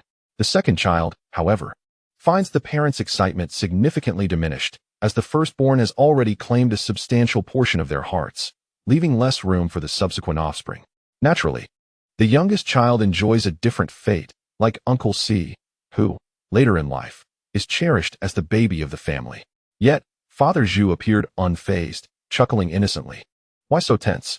This was merely an accident. The wild boar likely got a taste for honey, gnawed at a wasp's nest, and was stung into a frenzy, stumbling right into the trap I had set. We caught it by sheer luck, unaware of such a large creature lurking within. It charged at us unexpectedly, and we sustained minor injuries due to our lack of preparedness. In reality, the scene was far more perilous than Father Zhu described. The traps he had set were concealed within dense underbrush, and when he and his brother Zhu Pingchuan approached, the wild boar suddenly erupted from its hiding place. Had Father Zhu not acted swiftly to tackle Zhu Ping to the ground, the consequences could have been dire. The traps were not designed for capturing such a massive beast. Had the boar not been driven mad by the wasp stings, it would have eluded capture altogether. A confluence of circumstances rendered this gluttonous wild boar the quarry of Father Zhu and his brother.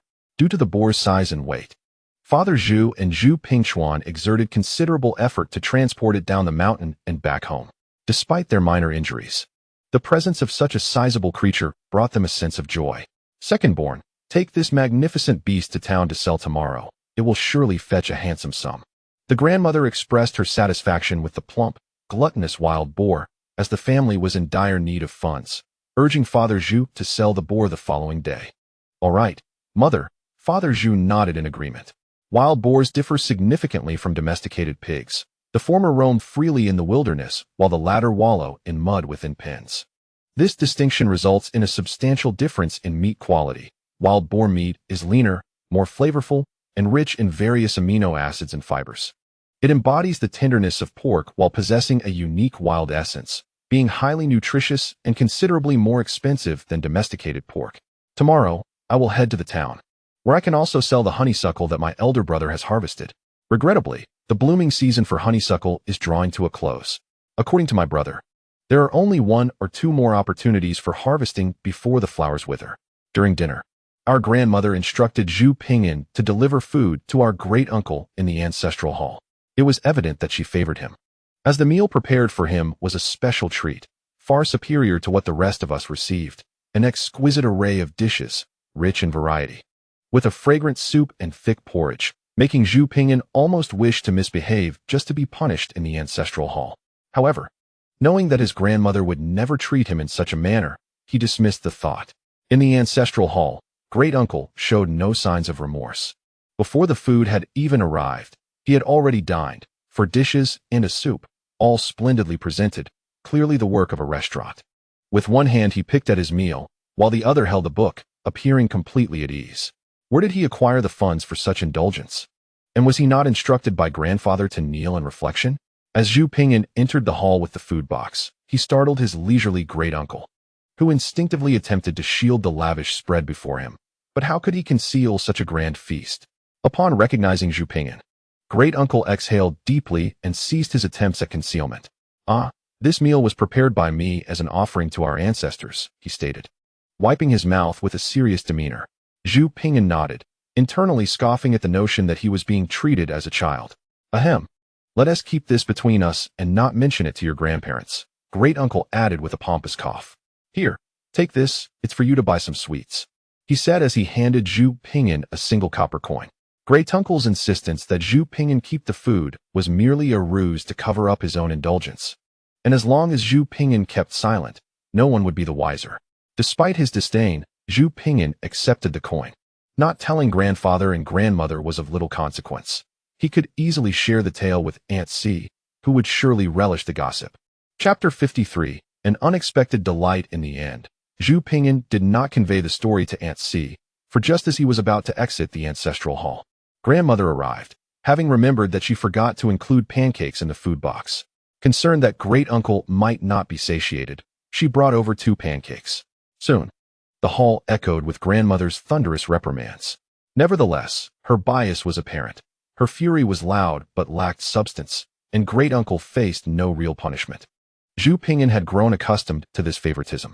A night passed without a hint of wind or rain. The following morning, after breakfast, grandmother urged Zhu's father to go to the town to sell the wild boar, as the family finances were strained. The gluttonous wild boar had spent the night tied up in the yard and was greeted by a large bowl of food in the early hours. Blissfully unaware of its impending fate, consuming its meal with gusto. Due to the boar's considerable size, grandmother enlisted the help of Uncle C to accompany them to the town. Coincidentally, it was also the day of the town's bustling market. After a discussion among the Chun family sisters-in-law, they decided to go together. Thus, a bullock cart was loaded with the wild boar, a large basket of wildflowers that had been the subject of endless teasing, and several of the younger Zhu brothers, Zhu Pingyan, Zhu Pingjun, and Zhu Pingchuan, set off in a rumbling procession. Behind the cart trailed Uncle C, along with several of the Chun family's sisters-in-law, and the driver, Father Zhu. As they embarked on their grand expedition to the town, it was indeed a family affair of epic proportions.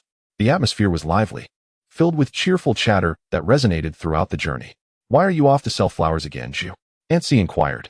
Noticing Zhu Pingyan perched on the ox cart with a large basket of wildflowers, unable to suppress a teasing remark, Chen rolled her eyes in response. "Indeed. Last time they even gifted me a matching plate," Zhu Pingyan replied earnestly. Consequently, Aunt C, Uncle C, and the elder matron erupted into more hearty laughter. "1 copper coin. And you truly believe it was your earnings?" "They merely took pity on your naivety."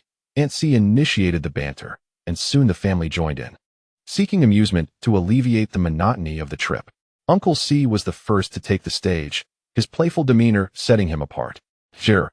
Do you know why grandmother wants us to sell pigs?" he asked with mischievous intent. "To exchange for money," Zhu Pingyan answered nonchalantly. Uncle C's face lit up with wicked delight, purposefully intimidating Zhu Pingyan. "Indeed, it's for money. But our family still lacks substantial funds. Thus, merely selling pigs won't suffice. We might have to sell people as well." At this, Zhu Pingyan noticed his brother Zhu Pingjun shiver beside him, clearly startled by Uncle C's jest. Adults truly have a penchant for mischief, Zhu Pingyan thought disdainfully. Nevertheless, he played along, feigning fear as his chubby face quivered. "Who would we sell?" Zhu Pingjun turned to Uncle C, his expression filled with concern. Amused by Zhu Pingyan's frightened demeanor, Uncle C declared without hesitation, "Of course, we would sell you." He anticipated that his words would reduce the young boy to tears, but to his surprise, Zhu Pingyan simply grinned. "Ha ha ha. I knew Uncle C wasn't worth much." Stunned, Uncle C realized that the worth of an individual was not the crux of the matter. Chen was the first to burst into laughter, followed by the third aunt, the elder matron, and Aunt C, who even playfully kicked Uncle C for his folly. Upon their arrival in the town, the group dispersed.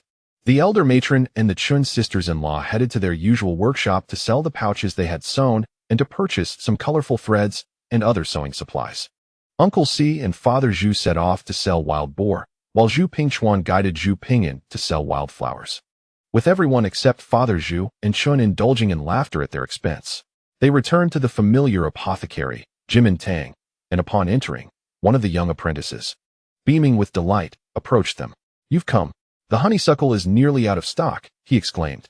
This apprentice was the same one who had almost barred Zhu Pingyan and his brother from entry last time, but now he was exceedingly warm. With a large basket on his back, Zhu Pingchuan was at a loss for words, while Zhu Pingyan, with his adorably chubby face, chimed in. "That young man must give us a higher price." The elderly Chinese medicine practitioner, who was engrossed in a medical text while stroking his beard, couldn't he help but chuckle. "As long as the honeysuckle is of good quality, what harm is there in giving you a few extra coins?" Upon hearing this, Zhu Pingyan's cherubic face blossomed into an even more radiant smile, expressing his gratitude to the esteemed physician. The honeysuckle harvested this time was indeed of superior quality, valued at the same price of 50 when per jean as before. However, this time it was a large basket filled with honeysuckle, unlike the small one Zhu Pingyan had previously. In total, there were 5 jean, 6 liang, and 3 qian of honeysuckle, amounting to 267 won. With the physician's endorsement, the apprentice took the initiative to grant Zhu Pingyan and his companions 271. As they were about to leave, the kindly physician reminded them that the flowering season for honeysuckle was approaching, urging Zhu Pingyan and his group to hasten their harvesting upon their return. Exiting the apothecary, Zhu Pingyan and his elder brother placed the copper coins into the basket, subsequently covering it with a tattered cloth for concealment. Zhu Pingyan and his brother had gathered quite a bounty, while the Chun family also encountered unexpected joy. Chun and her sisters-in-law ventured to their usual workshop, where they sold the pouches they had painstakingly crafted over the past half-month. Creating these pouches was far from a simple task. It involved numerous intricate processes, including stitching and embroidery, taking about 2 days to complete a single pouch. They aimed to replicate the pouches made by Chun, as the designs were not particularly innovative and the materials used were inexpensive cotton fabric, rendering their hard work less valuable, with each pouch fetching around 10 won. "You truly are sisters-in-law, with impeccable craftsmanship," remarked the shopkeeper, her demeanor as affable as ever, making customers feel esteemed. The pricing remained unchanged, and naturally, Chun and her companions had no objections. Auntie and third aunt made 8 pouches, earning 81. Chun crafted 7, garnering 71, while fourth aunt made 9, claiming 91, which brought her immense satisfaction. Before departing, Auntie and her companions contemplated their wares and asked the shopkeeper to assess them. Just as they were about to leave, Chun paused, rummaged through her satchel, and produced 3 distinct pouches that she had made, calling the shopkeeper's attention. These 3 pouches were crafted from the remnants of fine fabrics Zhu Pingyan had salvaged previously, comprising exquisite materials like silk and brocade, and were ingeniously pieced together from various scraps. The shopkeeper, upon examining them, was all smiles, finding them refreshingly unique with excellent materials. "Very well. I shall offer you 20 won each for these," she proposed, her enthusiasm palpable. Chen's heart raced at the unexpected generosity. 20 won for each pouch felt like a sudden stroke of fortune. Chapter 54. The business of scraps. As Chun exited the shop clutching 131. She could scarcely believe her good fortune. Her youngest son had gathered the remnants for free, resulting in a profit of 61. The time taken to sew these pouches was even less than what she usually spent on her regular creations. Once outside, fourth aunt and auntie inquired about the origin of Chen's pouches. Chun, with a penchant for boasting, proudly recounted how her youngest son had admired the scraps in the fabric shop, bringing home a basketful, as the shopkeeper had generously gifted them without asking for payment. Upon hearing this, Aunt C's eyes widened in astonishment, and she urged everyone to hasten to the fabric shop to collect remnants. Auntie directly took the initiative and walked towards the shop, followed closely by several sisters-in-law. Upon arrival, they inquired with the shop assistant, "Oh, you seek remnants as well? Unfortunately, you are too late. Just moments ago, someone purchased all the recent scraps for 2 coins, the assistant responded nonchalantly. Late? Someone had beaten them to it. Aunt C and Auntie were filled with dismay, their spirits crushed, as if all the hard-earned money had vanished. However, Chun was unfazed, recalling that last time Zhu Pingyan had brought home a substantial basket of scraps, sufficient for stitching dozens of pouches. The absence of scraps this time did not significantly affect her. They could always return for more. Yet, Chun overlooked the business acumen of the shop assistant, who, recognizing the demand for remnants, pondered on raising the price for future sales. Dejected, Aunt C and Auntie set off to find Zhu Fu and Uncle C to inquire about the sale of the wild boar. Halfway there, they encountered the chubby Zhu Pingyan, who was grinning widely while carrying a large basket of scraps. Aunt C and Auntie were momentarily stunned, realizing that it was Zhu Heir who had purchased the remnants. Chin's eyes lit up with delight. That clever boy, having spent just 2 coins, had acquired such a hefty basket of scraps, enough for countless pouches. Each pouch sold for 20 coins. And Chen believed that Zhu Pingyan and Zhu Pingchuan were not merely carrying scraps, but a fortune in coins. Zhu Heir, what do you intend to do with all those scraps? You should share half with your aunt, Aunt C boldly suggested, showing no hint of embarrassment. Auntie quickly chimed in, insisting on her share as well. Zhu Pingyan was at a loss for words, thinking it quite audacious of them. If I give you each half, then my mother would end up with none. No way. I'll sell them to my mother to earn money for a bride, Zhu Pingyan asserted, shaking his head vigorously, using the pretext of saving for a future spouse. Aunt C and Auntie recalled the previous incident with the New Year's money, realizing that Chun had no leverage over him. Are you truly willing to sell even your mother? Aunt C exclaimed in astonishment. Zhu Pingyan nodded in affirmation. Then sell to us. You spent 2 coins at the shop. Here, I'll give you 4 coins for the scraps, Aunt C proposed, her eyes gleaming with shrewdness, offering an enticing deal. You would make a profit of 2 coins. Aunt, I'll give you 5 coins. Just hand them over to me, Annie added, equally determined. Chen was growing anxious, fearing Zhu Pingyan might yield to their persuasion. You certainly know how to do the math.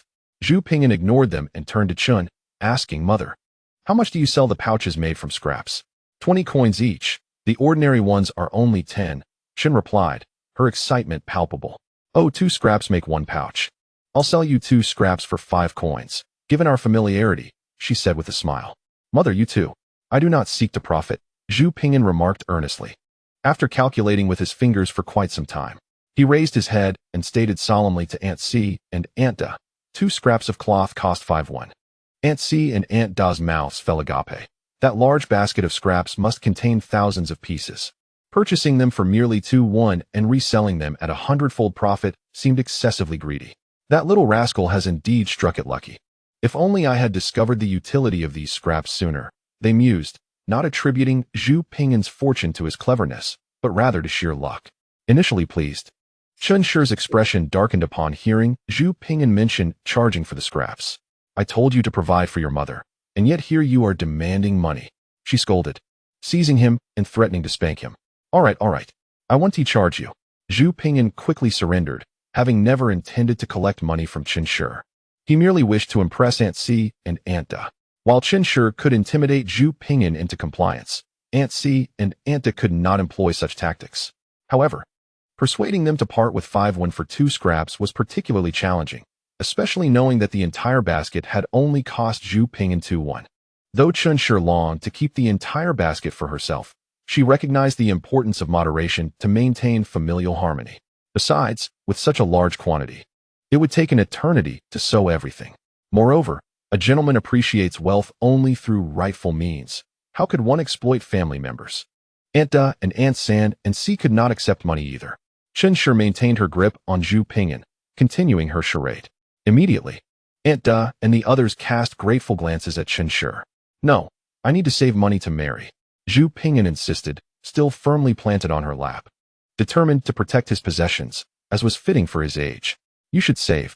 Chen Shi laughed and scolded, playfully swatting his rear. Ouch, Zhu Pingyan yelped. Do you still want money? Chen Shi paused her hand and inquired. No, no more, Zhu Pingyan shouted emphatically, realizing that Aunt Da and Aunt C would not be willing to spend 5 to acquire just 2 scraps. Given the abundance of cloth, even his mother and aunts would not manage to finish sewing in a short time. In an era where charging family members could tarnish one's reputation, it was better to maintain goodwill. After all, there were many skilled seamstresses in the village. He could instead give the surplus scraps to them to create pouches, allowing them to earn the same as before without needing to source materials or travel to town. Seeing Zhu Pingyan come to this realization, Chen Shi beamed with satisfaction. Aunt Da and the others also smiled, expressing their gratitude towards Chen Shi. A family united in joy. Yesterday, the defense was successfully passed. Today, I present the second update. Should time permit, I may offer another chapter later in the evening, albeit perhaps a tad delayed. Chapter 55. the auction of flowers when the group reunited with Father Zhu. He and his companions had already negotiated a price with a local tavern, while Father Zhu, Uncle C, and Zhu Pingjun, who was too lazy to disembark from the cart, were uncertain whom to sell the wild boar to. The tavern's proprietor approached them with earnest interest. The market price for ordinary pork hovers around 18 won per pound, while live pigs, those yet to be slaughtered, fetch about 10 won per pound, considering the costs associated with slaughtering and the yield after blood and entrails are removed. Thus, the disparity between the prices of live pigs and pork is understandable. For the wild boar brought by Father Zhu's party, the tavern's owner offered 15 won per pound, a price that exceeded the expectations of Father Zhu and Uncle C, being significantly higher than their home-raised pigs, thus eliciting their agreement. The wild boar weighed a net 268 pounds, which would typically yield 4,021, but the proprietor, in a bid to foster goodwill, generously offered 4,051, providing an additional 31, a small windfall indeed. Naturally, the tavern owner stood to gain even more, as a single wild boar could yield a myriad of delectable dishes, potentially netting nearly 100 taels of silver upon resale. Auntie and C, and the others were all agog at the sight of the 4 taels of silver and the 50 when in copper coins, their eyes wide with astonishment. They had rarely held such an amount, and now, confronted with it, they were nearly tempted to rush forward and hoard it all to their chests. Zhu Pingyan, however, was less concerned with the money than with the absence of Zhu Pingjun, who should have been alongside Father Zhu. Where could Juner have wandered off to? And without knowledge of the area. While a bit of playful running might be harmless, there was a risk of him being misled, and given Juner's character, such an outcome seemed quite plausible. Father, Uncle C, where's Juner? In his worry, Zhu Pingyan interrupted the adults who were enthralled by the silver, reminding them that Zhu Pingjun was missing. Juner is right here, Uncle C began, only to swallow his words, realizing that Zhu Pingjun was indeed absent. This revelation stirred panic among the adults. Where could this mischievous child have gone? Remembering past rumors of child abductors in the market, they grew increasingly anxious. Hastily, they stowed the silver and copper coins into a pouch and split up to search for Zhu Pingjun, unwilling to lose him. They called out several times, but there was no response. Annie was nearly in tears from worry. Suddenly, Zhu Pingyan spotted a child licking his fingers at a candied hawthorn stall, looking remarkably like Zhu Pingjun. However, he was flanked by a man and a woman, both middle-aged and appearing rather dubious, as they haggled with the vendor. Auntie, look, is that Juno? Zhu Pingyan quickly called out to the distraught auntie. Juner, who told you to wander off? Auntie cast a quick glance, instantly recognizing Zhu Pingjun, and upon seeing the questionable couple beside him, she gasped in alarm and dashed over. Auntie's voice soon attracted Zhu Fu and Uncle Xiao Si, who rushed over. Meanwhile, a middle-aged couple haggling over candied hawthorns sensed trouble, abandoned Zhu Pingjun, and quickly slipped into a narrow alley. Auntie pulled Zhu Pingjun into her embrace, checking him multiple times until she was assured of his safety, finally exhaling in relief. It was only then that the adults had the time to inquire about the sequence of events. Zhu Pingjun, biting his finger and gazing longingly at the candied hawthorn stall, recounted the incident in a disjointed manner, while Zhu Fu and Uncle Xiao Si were preoccupied negotiating prices with the tavern owner and assisting in unloading a wild boar. Zhu Pingjun found himself idly counting ants beside a cart. He then overheard a storyteller narrating his favorite tale of a hero defending the good, prompting him to wander over to listen. The couple who had just fled approached Zhu Pingjun, claiming they had a great hero visiting their home and insisted that Zhu Pingjun, with his unique physique, must possess extraordinary martial talent, offering to take him to meet the hero as a disciple. Without hesitation, Zhu Pingjun eagerly followed them. Fortunately, his love for sweets led him to request candied hawthorns from the couple, which caught the sharp-eyed Zhu Pingjun's attention, leading to Auntie retrieving him just in time. Upon hearing the story, Auntie's expression darkened, and she promptly delivered a sound thrashing to Zhu Pingjun, accompanied by a stern lecture about the dangers of being lured by such deceitful individuals who prey on children. After a considerable time, Zhu Pingjun was left sobbing, his voice quavering. Once Annie felt he had absorbed enough of the lesson, she asked him if he would still follow anyone claiming to be a hero in the future. Zhu Pingjun, still tear-streaked, perked up at the question, looking up at Auntie and eagerly inquiring, "Where is the hero? Where is he?" This provoked Auntie to deliver another round of punishment, exclaiming, "Is this how a child should behave?" Zhu Pinggan's eye twitched slightly, realizing that such behavior was not something he could emulate, even if he tried to think it through. Chun and the others quickly intervened, fearing Auntie, driven to the brink by anger, might act against her own kin. They wrapped their arms around her, protecting Zhu Pingjun. After a significant effort to calm her down, they finally managed to soothe Auntie's temper. It wasn't until they returned home that Zhu Pingjun comprehended the reality that the well-meaning couple who had attempted to lead him astray were indeed con artists. He muttered to himself that next time, he would only follow a true hero. Had his voice not been so soft, he certainly would have been caught by Auntie for another lesson. Upon returning home, Zhu Fu handed over the money from selling the wild boar to grandmother, who stubbornly refused to give him a single cent. Chun was greatly dissatisfied, feeling it was unjust that her husband and eldest son had exerted such effort to bring back the wild boar, enduring injuries in the process, yet received no compensation. After dinner, Chun was often in a gloomy mood. However, her expression brightened somewhat when Zhu Pingyan poured a large basket of ragged cloth onto the ground and handed her the 270 coins he had obtained from selling honeysuckle hidden within the tattered fabric. Chapter 56. Amusing the little girl and attending class. After a brief respite, life returned to its usual tranquility. Zhu Pingyan rode his old yellow cow, carrying his school bag as he set off for the school, with his reluctant brother Zhu Pingjun trailing behind him. As they passed a small courtyard with a wooden gate, a large yellow dog barked at them from inside. Meat from the heavens, dog meat from the earth, was Zhu Pingyan's first thought upon seeing the dog, a reflection of his unabashed love for food. Bite, bite, and I shall send you to school. Zhu Pingjun threatened the dog while holding his bag, projecting his own discomfort onto the creature. The large yellow dog, though unable to comprehend human speech, could certainly sense Zhu Pingjun's bared teeth were not a compliment to its robust physique. Thus, it barked loudly and lunged towards Zhu Pingjun and his brother. Startled by the dog's enthusiastic advance, Zhu Pingjun fell onto the ground. Fortunately, the dog was tethered, otherwise, it would have left enthusiastic claw marks on him. Are you all right, Brother Jun? Zhu Pingyan asked, intending to dismount and assist his brother, having witnessed his fall. Yet, before he could descend, Zhu Pingjun had already gotten up, brushing off the dirt and muttering indignantly, "Why didn't I just die? Then I wouldn't have to go to school." Ah, such disdain for education. After 2 days apart, the mischief makers at school were particularly spirited. The chubby boy Li Xiaobao was especially enthusiastic, having brought snacks from home to share with Zhu Pingyan and a few nearby children. He boasted about how many fish he had caught and their impressive sizes. The teacher's lessons were much like before, encompassing the 3-character classic and the 100 family surnames to teach the children characters. And he even took the time to instruct Zhu Pingyan in a few phrases from the analects. Outside the classroom, the cunning little girl Li Shu, who had been spanked by Zhu Pingyan, along with the maid Baozi, appeared right on time during Zhu Pingyan's recess, dressed in new clothes, sporting a new hairstyle and accessories. Her haughty demeanor remained unchanged. When the maid Baozi spotted Zhu Pingyan descending the hillside with the old yellow cow, she shot him a resentful glare, clearly holding a grudge. "Good morning," Zhu Pingyan greeted nonchalantly as he passed by the two, then secured the cow to a tree trunk by the riverbank. "Good morning, my foot. We've been waiting forever." The cunning little girl snapped at Zhu Pingyan, as if she had just consumed gunpowder. "Oh, I apologize.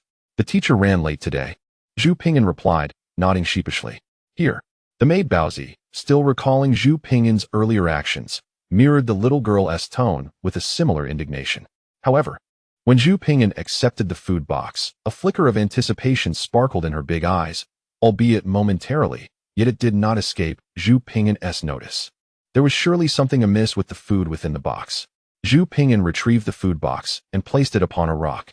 Addressing the 2 young girls with earnest sincerity, "I have pondered for quite some time, and yes, I should not have struck you yesterday. It is simply unacceptable to strike a young girl's bottom."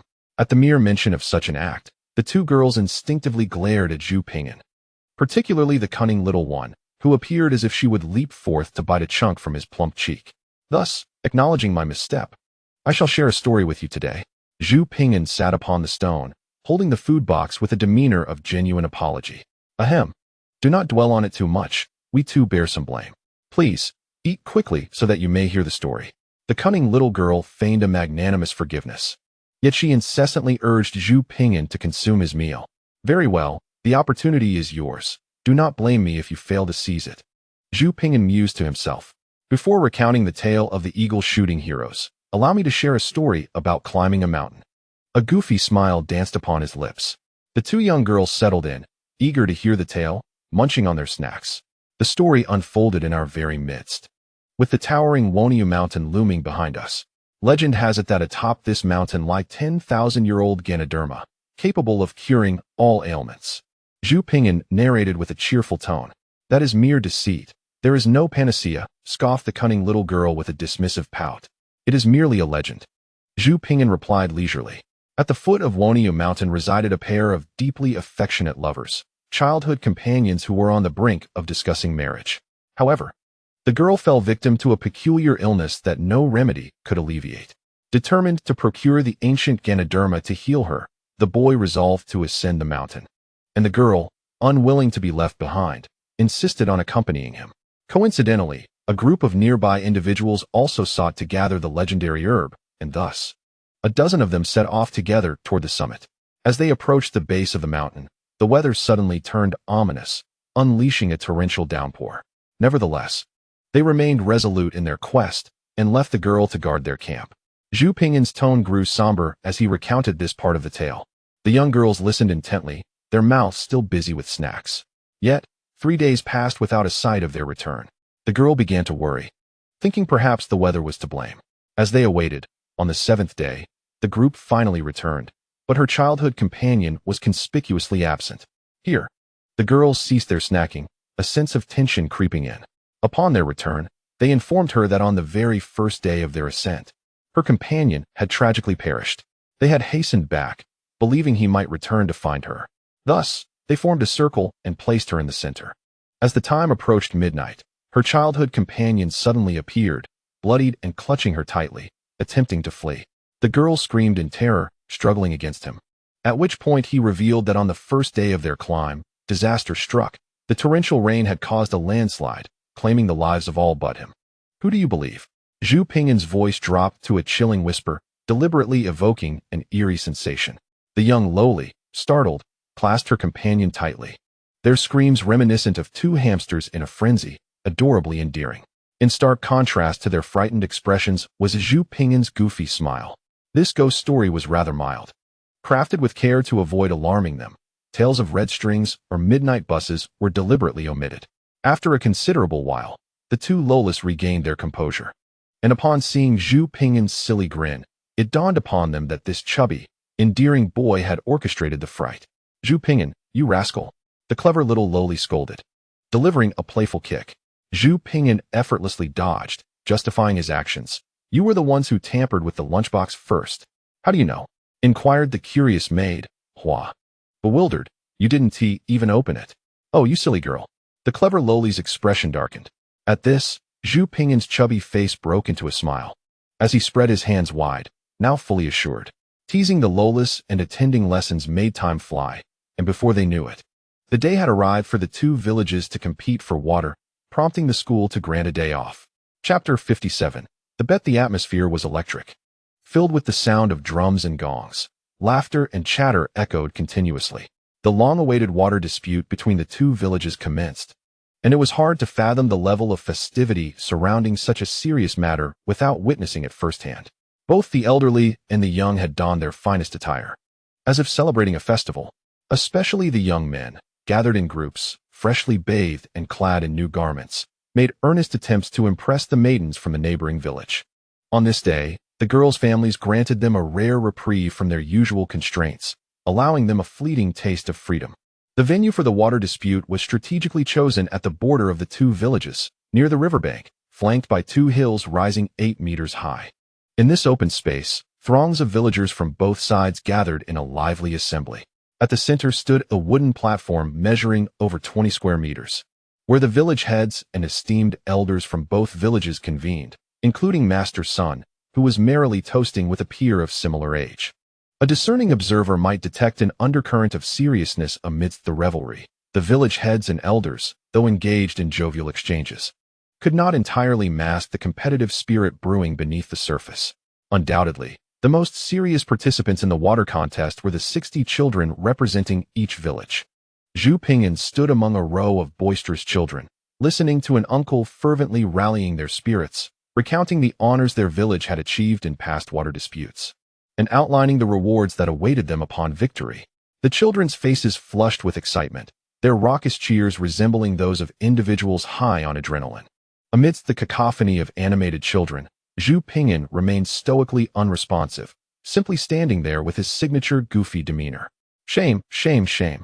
Zhu Pingyan, the foolish boy, just wait. You will surely be left in a state of disarray. The cunning little girl, emerging from nowhere, rides her little red horse, making faces at Zhu Pingyan. Miss, wait for me.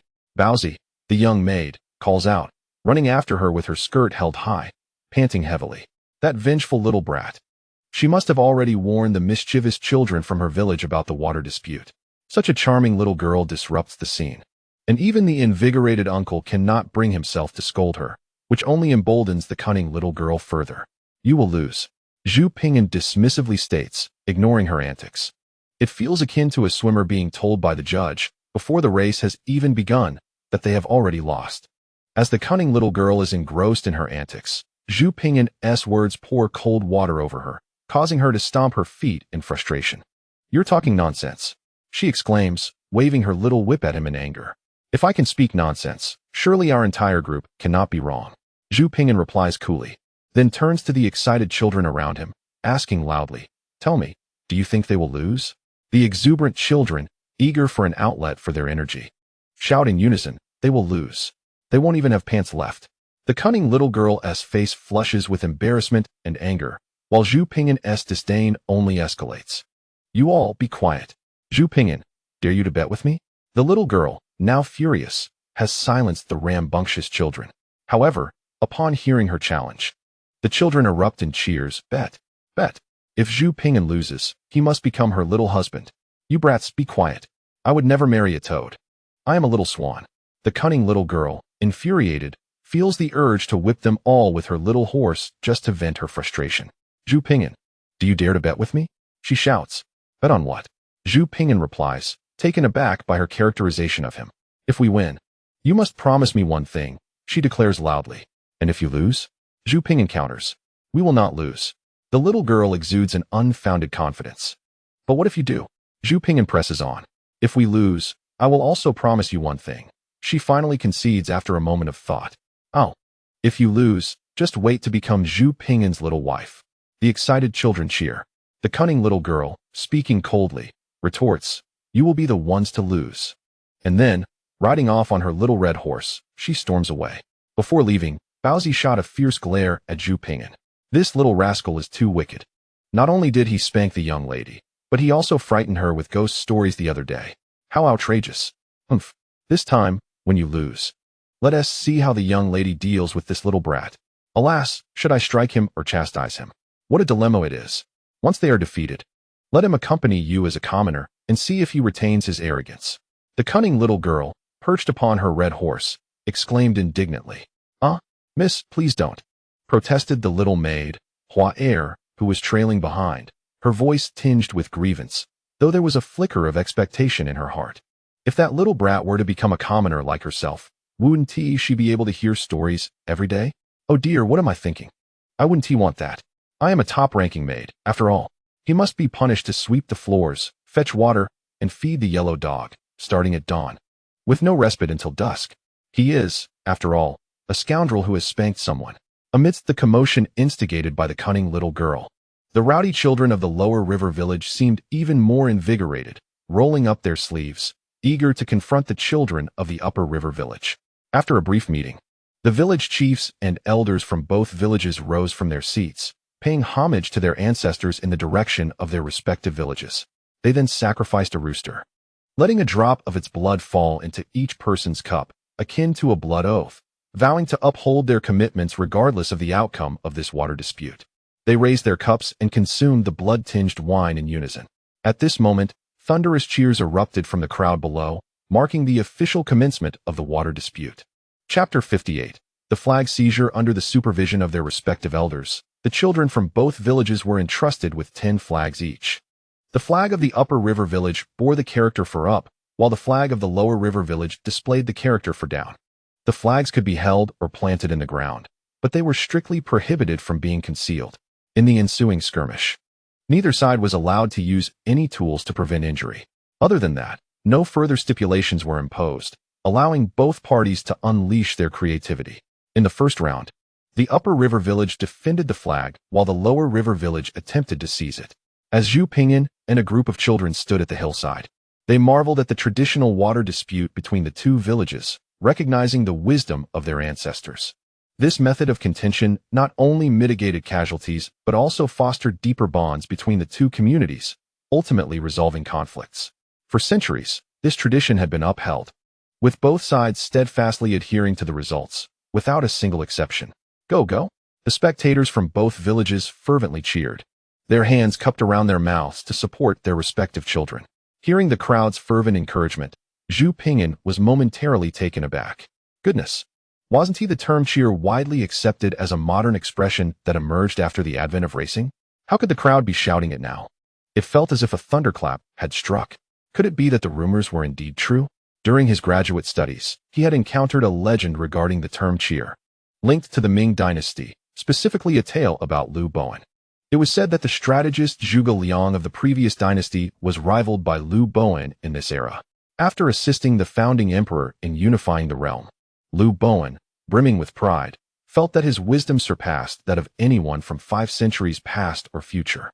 Occasionally, one might lament that Zhuge Liang, revered as a paragon of wisdom, did not exist in the same era as oneself. Otherwise, the world would undoubtedly recognize who truly possesses unparalleled sagacity. Thus, a tale steeped in mythos began to unfold, recounting how Lu Bowen once led his troops to a quaint grove. Perhaps a bug had found its way into his mouth, prompting him to spit. By sheer coincidence, this expectoration landed upon a stone tablet inscribed with words that essentially admonished Lu Bowen for his indiscretion, signed by none other than Zhuge Liang. Astonished, Lu Bowen wondered, has Zhuge Liang foreseen this? He perceived this as a provocation from the great strategist. Just then, a subordinate reported the discovery of an ancient tomb, prompting Lu Bowen to surmise it might belong to Zhuge Liang. Entering the tomb, he was determined to assert his presence, believing that while Zhuge Liang could predict his spitting, he could not foresee his intrusion into his final resting place. Upon entering, Lu Bowen confirmed it was indeed Zhuge Liang's tomb and noticed that the eternal lamp lit by Zhuge Liang flickered with but a small flame, its oil nearly expended.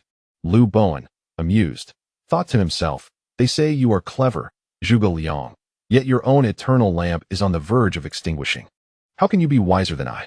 Just as his smile began to fade, he discovered a silk manuscript before the lamp, inscribed with the words, Old Lu, keep going.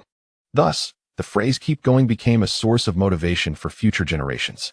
At the time, Lu Bowen dismissed the story as mere myth, yet stripped of its fantastical elements. The origins of the phrase could indeed be rationalized. Consider this.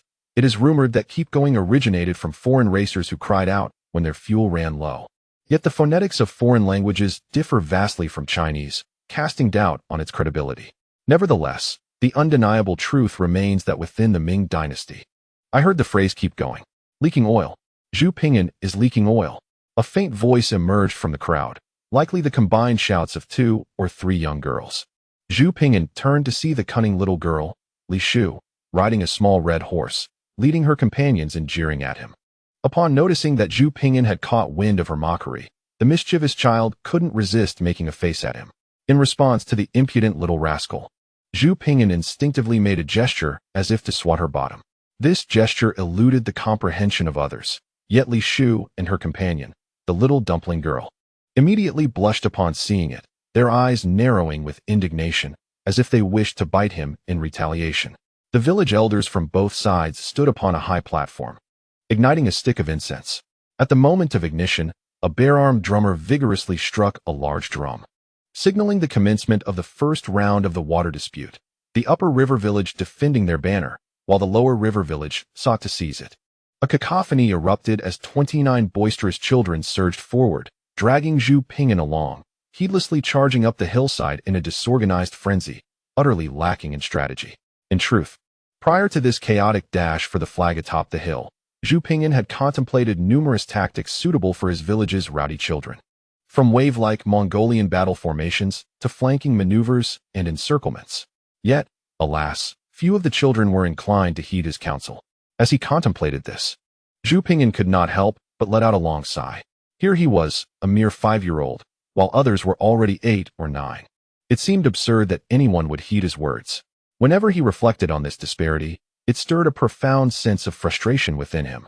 Others who traversed time were met with formidable generals and cunning strategists vying for their attention, valiant warriors like Guan, Zhang, Zhao, and Ma, or at the very least, figures such as Zhang He and Liao Hua.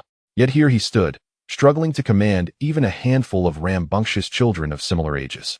The hillock at the flag-guarding site in Xiahe Village barely reached 8 or 9 meters in height, but when accounting for the slope, it extended to over 20 meters. Zhu Pingyan, with his short legs, sprinted after the pack of boisterous children, panting heavily, utterly fatigued by their boundless energy. Yet, this could be understood.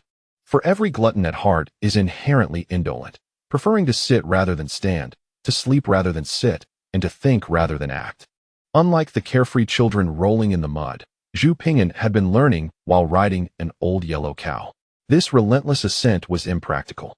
If he climbed without conserving energy, he would lack the strength to seize the flag. The flag was guarded by those who awaited their opponents with ease. He had no desire to lose. The outcome could significantly impact his family's grain yield for the coming year, and the repercussions from that insufferable girl were too daunting to contemplate. Among the throng, only a few were inclined to heed his call. Zhu Pingjun, Erniu, Haigu, and a couple of companions, totaling no more than 8. Yet, in a gathering of 30, 8 was a notable force.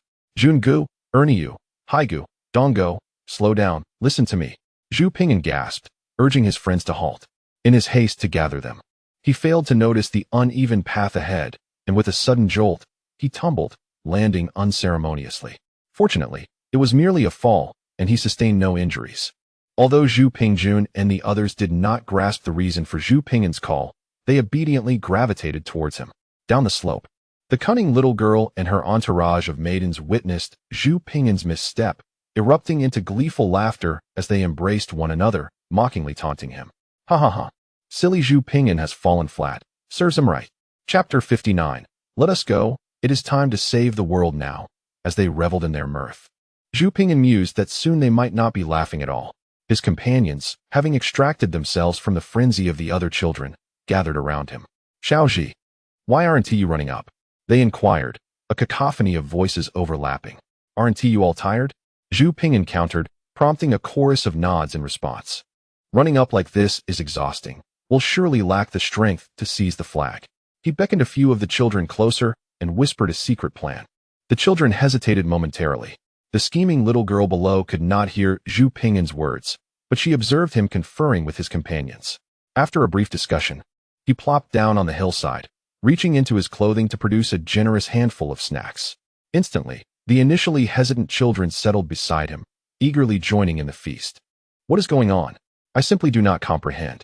The cunning little girl was utterly bewildered, completely at a loss regarding Zhu Pingyan's actions. Had he truly given up? Ahead of them, a throng of over 20 rowdy children, their faces flushed, charged forward with raucous cries, poised to clash with the flag-guarding children of Xiahe Village. The tension was palpable. Yet, at this critical juncture, 7 children, under Zhu Pingyan's guidance, plopped down onto the ground, forming a circle and eagerly rummaging through his provisions. Cheeks bulging as they feasted heartily, their lips slick with grease. The onlookers erupted in uproar, while the inhabitants of Xiahe Village seethed with indignation. What were these children thinking? Did they not realize the gravity of the situation? Was this truly a time for rest and indulgence? The crowd from Xiahe Village, standing alongside those from Xiahe Village, felt their faces flush with embarrassment, wishing for a crevice in the earth to swallow them whole. Meanwhile, the residents of Xiahe Village erupted in laughter, finding the antics of Xiahe Village's children utterly amusing. How could they send such gluttonous slackers into the fray? With a score of 30-22, victory in the water contest seemed assured for their village this year.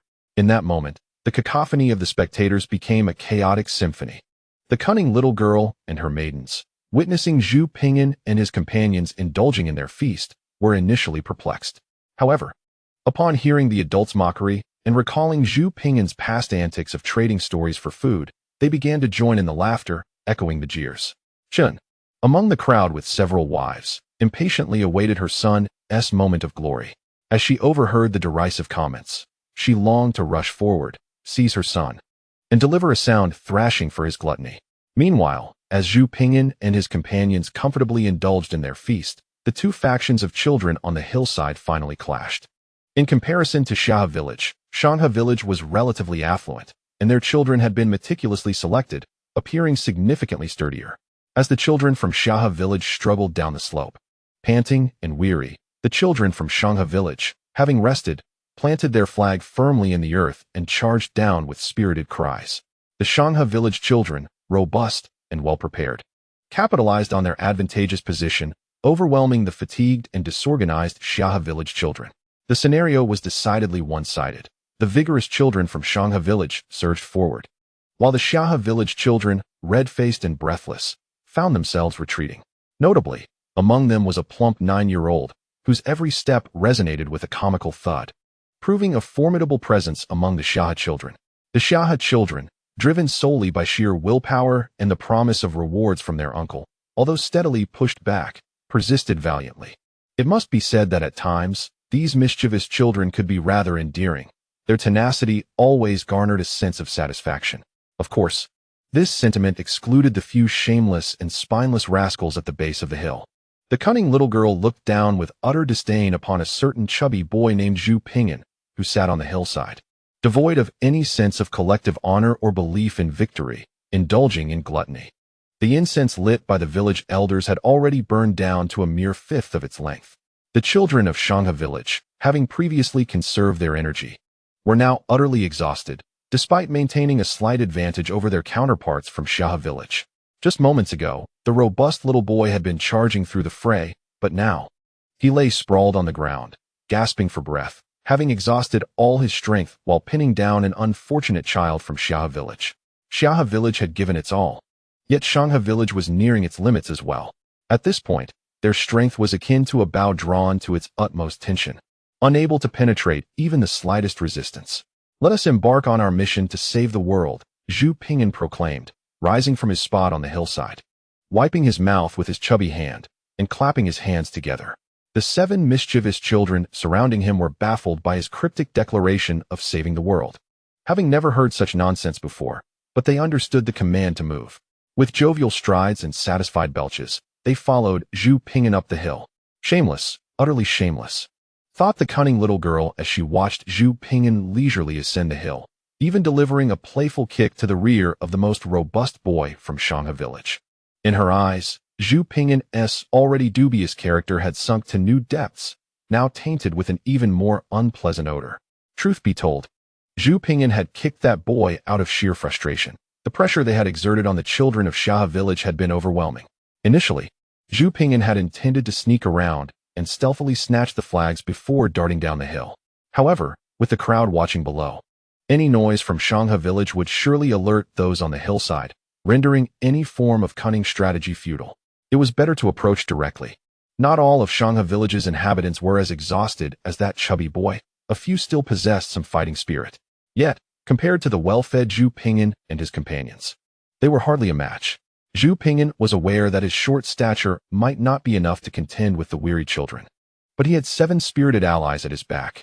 The 7 well-fed rascals surged forward into the fray like tigers descending from the mountains and dragons emerging from the sea, effortlessly taking on 2 or 3 opponents at a time, their strength overwhelming the morale of Xiahe Village and sending Xiahe Village into disarray. Zhu Pingyan did not join the melee. Instead, he meandered around the chaotic mass of bodies, making his way to the summit. Calmly, he pulled down all 10 flags, secured them with his belt, and, mustering all his strength, began to run down the hill.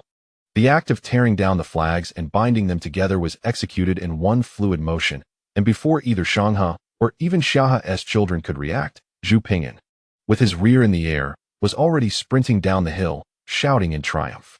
"Shameless! That scoundrel Zhu Pingyan has stolen the flags. Quick, pursue him!"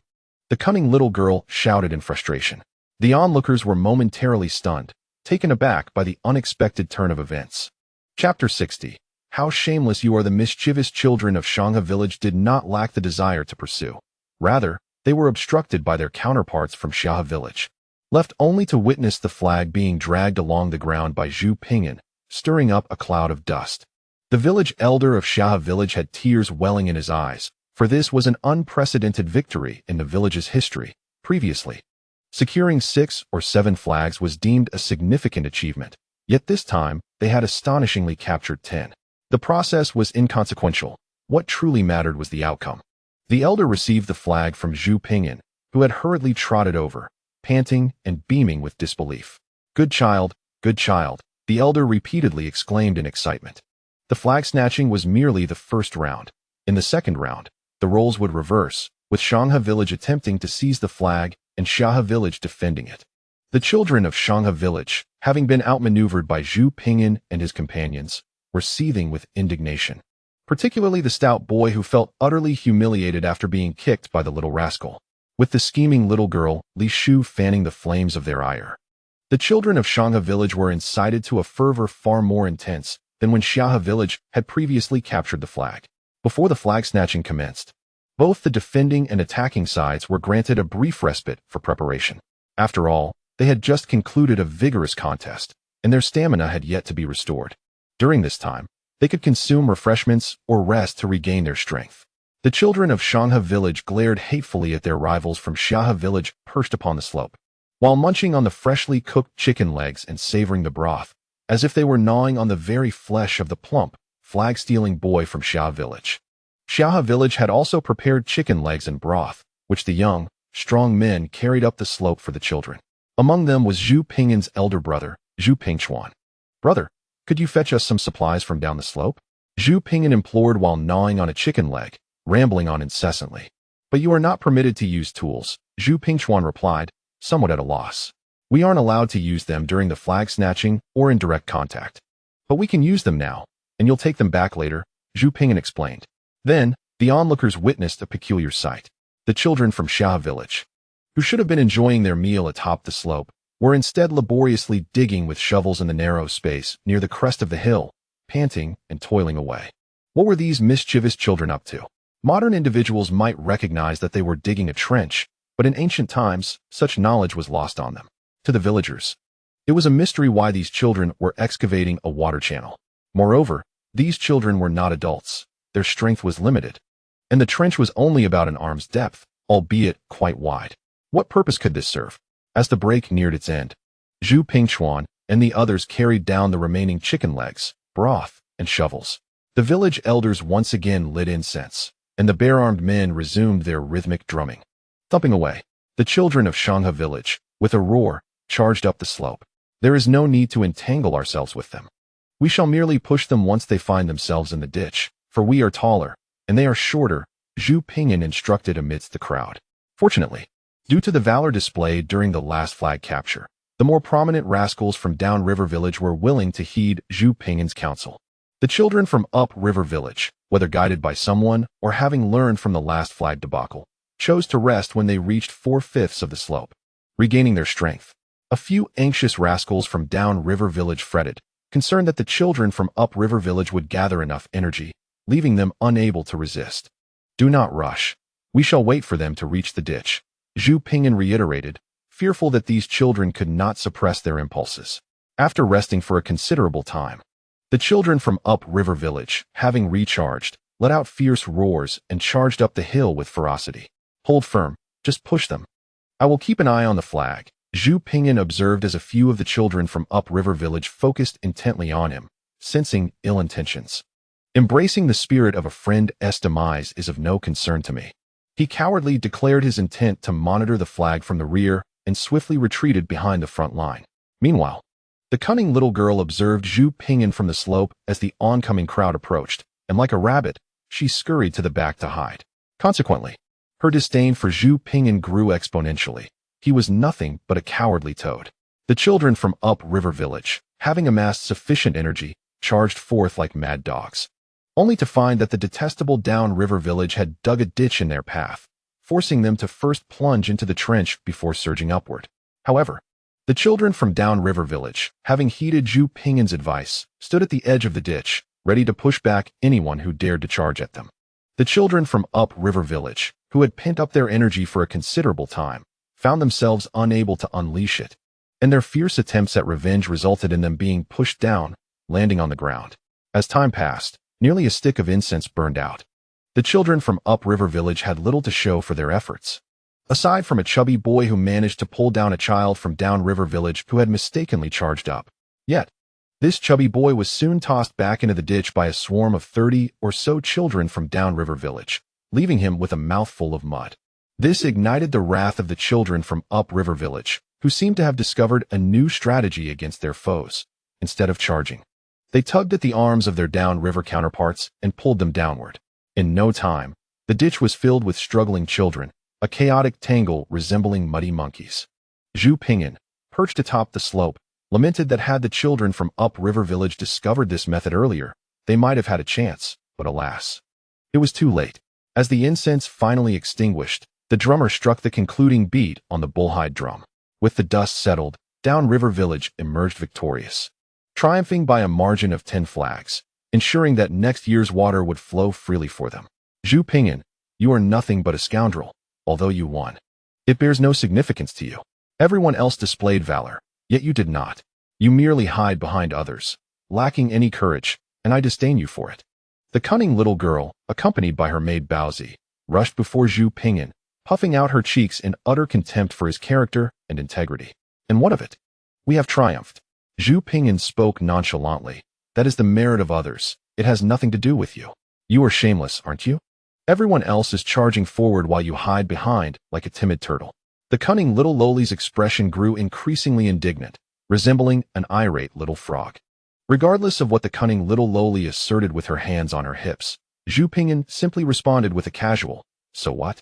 We won," which only served to infuriate her further. Were it not for the binding force of Earth's gravity, one could imagine the indignant little loli would have soared into the air in her fury. Chapter 61.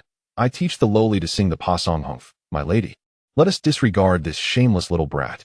Baozi, the little maid, observed her mistress being humiliated by Zhu Pingyan and bravely stepped forward to defend her, casting a resentful glance at Zhu Pingyan in the process. The cunning little loli, embracing her prideful nature, coldly snorted at Zhu Pingyan before preparing to lead her beloved little red horse away. "Hey, Li Shu," Zhu Pingyan called out, halting the departing cunning little loli. "Li Shu." The cunning little loli turned with a somewhat unnatural expression, clearly adopting an attitude of refusal to engage in conversation. "Have you forgotten something?" Zhu Pingyan asked with a cheerful smile on his chubby face, revealing intentions that were anything but innocent. The cunning little loli, upon seeing Zhu Pingyan's mischievous grin, suddenly appeared alarmed. Her face flushed a deep shade of red as she pouted defiantly. "You? Humph, don't even think about it. I will never marry you, you toad." Baozi, the little maid, was filled with worry. As the head maid for her mistress, she was to serve as a companion in the future, according to the elder lady's wishes. If her mistress were to marry this little brat, she would be obliged to attend to him, which was unthinkable. After all, he was still just a child, prone to gluttony and mischief, and had even spanked her before and told ghost stories to frighten her. If he behaved this way now, he would surely grow into a troublesome young man. Zhu Pingyan was momentarily taken aback, left speechless. "Who said I wanted to marry you? You are a cunning, arrogant little brat who shows no respect for elders. What good is your pretty face? I must be out of my mind to consider marrying you. And why is your little mate so anxious? Then you are going to go back on your word, huh? No worries, our 2 villages are present, so you can simply declare in front of everyone that your words are meaningless. I am quite accommodating." However, Zhu Pingyan's innocent smile took on a mischievous air. "But you know, with so many people around, it would be quite embarrassing to admit that, wouldn't it? You, as long as it isn't marrying you, the toad." "Anything is acceptable," the cunning little loli said with a furrowed brow, expressing her disdain. "Anything is acceptable?" Zhu Pingyan's smile only widened. "What are you planning?" The maid, being 2 years older than her mistress, felt her cheeks flush at Zhu Pingyan's suggestive inquiry, her voice trembling with unease. Then it settled. "You should just declare in front of everyone that your words are meaningless," Zhu Pingyan said, his cheerful demeanor fading as he pretended to prepare to shout to those around them. "As long as I am not wed to you, an unsightly and impoverished toad, your words hold no weight." The cunning little girl Li Shu stomped her foot and, mustering her courage, called out to Zhu Pingyan. The maid Baozi, filled with concern, uttered a worried exclamation. Zhu Pingyan, without further ado, nodded and led the two little girls away, navigating through the throngs of people towards a secluded spot beneath the shade of a tree. Upon escaping the crowd and venturing into an even more deserted area, a feeling of dread washed over Bowsy. Could this mischievous little imp be plotting something sinister? How wicked of him at such a tender age. Terrified, the maid clutched the hand of the scheming little girl Li Shu, shaking her head repeatedly, tears welling in her eyes. Miss, please don't. We mustn't go. If we continue this conversation, he might sell you to Madame Hua. The cunning little girl shot a glare back at her. Given her subordinate status, the maid, intimidated by the sharp gaze of Li Shu, ceased her protests, though she remained alert like a vigilant rabbit, fearful that this seemingly naive yet secretly devious boy would take advantage of them. Upon reaching the shade of a tree, the cunning little girl halted and turned to Zhu Pingyan, exclaiming impatiently, "Speak your demands." Zhu Pingyan, settling down against the tree trunk, plopped onto the grass in a rather unrefined manner. "I wish for you," Zhu Pingyan began slowly, "to sing a song for me." "Sing? Is it really that simple?" questioned Bowsy, somewhat skeptical. "Of course, it's not that straightforward. I also want you," Zhu Pingyan corrected himself, sitting up straight and flashing a silly grin. "Indeed. I knew this little rascal had ulterior motives. He truly desires us." Bowsy's expression shifted from relaxed to tense, and she began to choke on her words, cut off by Zhu Pingyan's continuation. "It's not just singing. I want you to dance as well." A mischievous glint sparkled in Zhu Pingyan's eyes. "Is it merely singing and dancing you seek?" Bowsy asked, still incredulous. "What else would you expect?" Zhu Pingyan retorted. The maid was at a loss for words. "Why should I? If you want singing and dancing, you should do it yourself." The cunning little girl, visibly displeased, wore a face full of disdain. To sing and dance for this toad-like boy was quite the predicament, and she could only vent her frustration on the maid. Bowsy looked utterly aggrieved. "No singing, no dancing?" Zhu Pingyan regarded the cunning little girl, stating nonchalantly, "Then you can go into the crowd and loudly declare that your words do not hold value." "Fine. I shall sing and dance. Are you satisfied now?" The cunning little girl huffed. Zhu Pingyan's mischievous grin widened as he beckoned both little girls closer, rising to demonstrate with gestures and words for a while.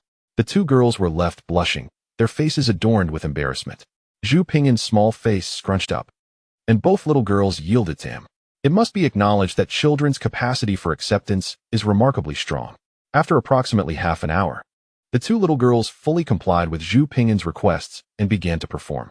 With puffed cheeks, they shot Zhu Pingyan an indignant glance, shyly raised their arms, clenched their tiny pink fists, and placed their hands atop their heads. They leaped about on their short legs, mimicking the gestures of a rabbit dance often demonstrated by kindergarten teachers to young children. The two little girls occasionally blinked, squinted, and pouted their lips, their chubby hands forming rabbit ears above their heads as they twisted their waists and swayed their hips, singing and dancing. At certain rhythmic points, their plump little hands clapped together, creating a delightful sound. Gone were the airs of arrogance and cunning. Only an abundance of adorableness remained. The loose, flowing hanfu they wore danced gracefully with their movements, accentuating their light and airy actions. How utterly charming.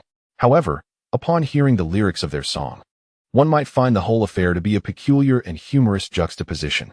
"I long for a home, a place with him, daytime kisses, nighttime escapades on the balcony.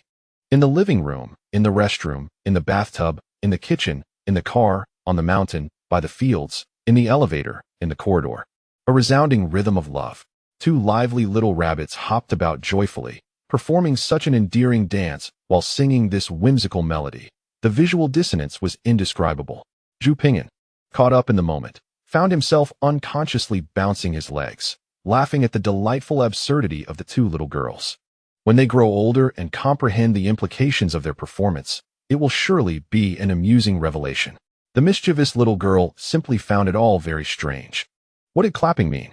And what were restrooms, elevators, and cars? How peculiar. Moreover, this little rascal had her dancing in such an odd manner. At first, she felt quite embarrassed, but as she continued, she found herself relaxing. Although she did not understand the lyrics, the rhythm was captivating, far more melodious than the nursery rhymes she had learned before. Chapter 62. The usury scandal in the battle for water. Xiahe Village achieved an unprecedented victory, winning 10 banners, each representing 5 days of water rights, totaling 50 days of guaranteed harvest for the next year. The triumph sent waves of excitement through Xiahe Village, with men, women, and children buzzing with exhilaration, discussing the details of the victory until they returned home. The village elder and the local magistrate, filled with joy, hurried to the ancestral shrine to offer their gratitude to their forebears. As the Zhu family prepared for dinner, the local magistrate of Xiahe Village, accompanied by a few young men, entered the Zhu household carrying a jar of aged wine, a pig's leg, and a bag of rice. "Uncle Zhu, you have raised two wonderful grandsons, especially your little Zhu. Today was remarkable.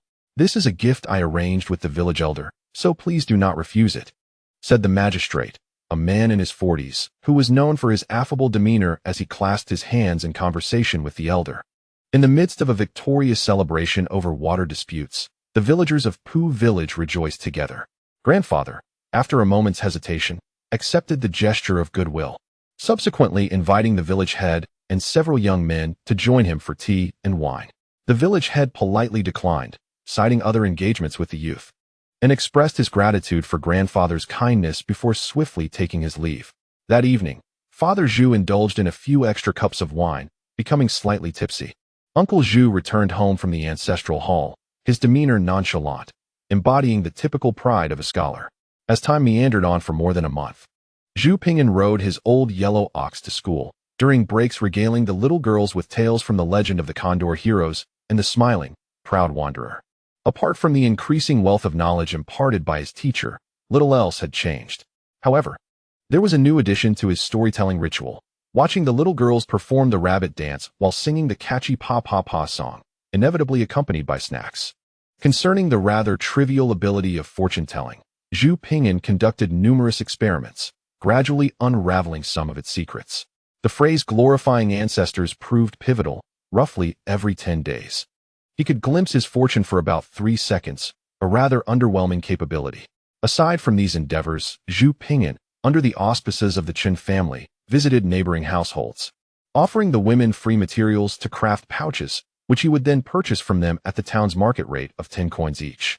The women, eager to confirm this offer, flocked to the Chen family, who, though aware of Zhu Ping'an's clever maneuvering, calculated the potential profit and assured the women of its authenticity. Ultimately, the bulk of the crafted pouches, after setting aside some for aunt and third aunt, were given to the other women. After deducting labor costs, the Chen family managed to sell them in town, yielding a profit of over a tael of silver. Regrettably, when they returned to the fabric shop to buy remnants, they found them sold out, leaving the Chen family heartbroken despite their earnings. As a month slipped by, one evening, Zhu Ping'an, as usual, rode home on his old yellow ox, only to find the Zhu household crowded once more. Upon his return, he was met with sympathetic gazes from the gathered villagers. A sense of foreboding washed over him. Pushing open the door, he was struck by the disarray within. His mother, Chun, sat on the ground, weeping inconsolably, while his elder brother, Zhu Pingchuan, had red-rimmed eyes, tears streaming down his cheeks. Father Zhu lay on a stretcher, his expression pained as he attempted to comfort the weeping Chun. One leg appeared unscathed, yet the other was bound in white cloth, stained with blood. Witnessing this scene left Zhu Ping'an utterly bewildered.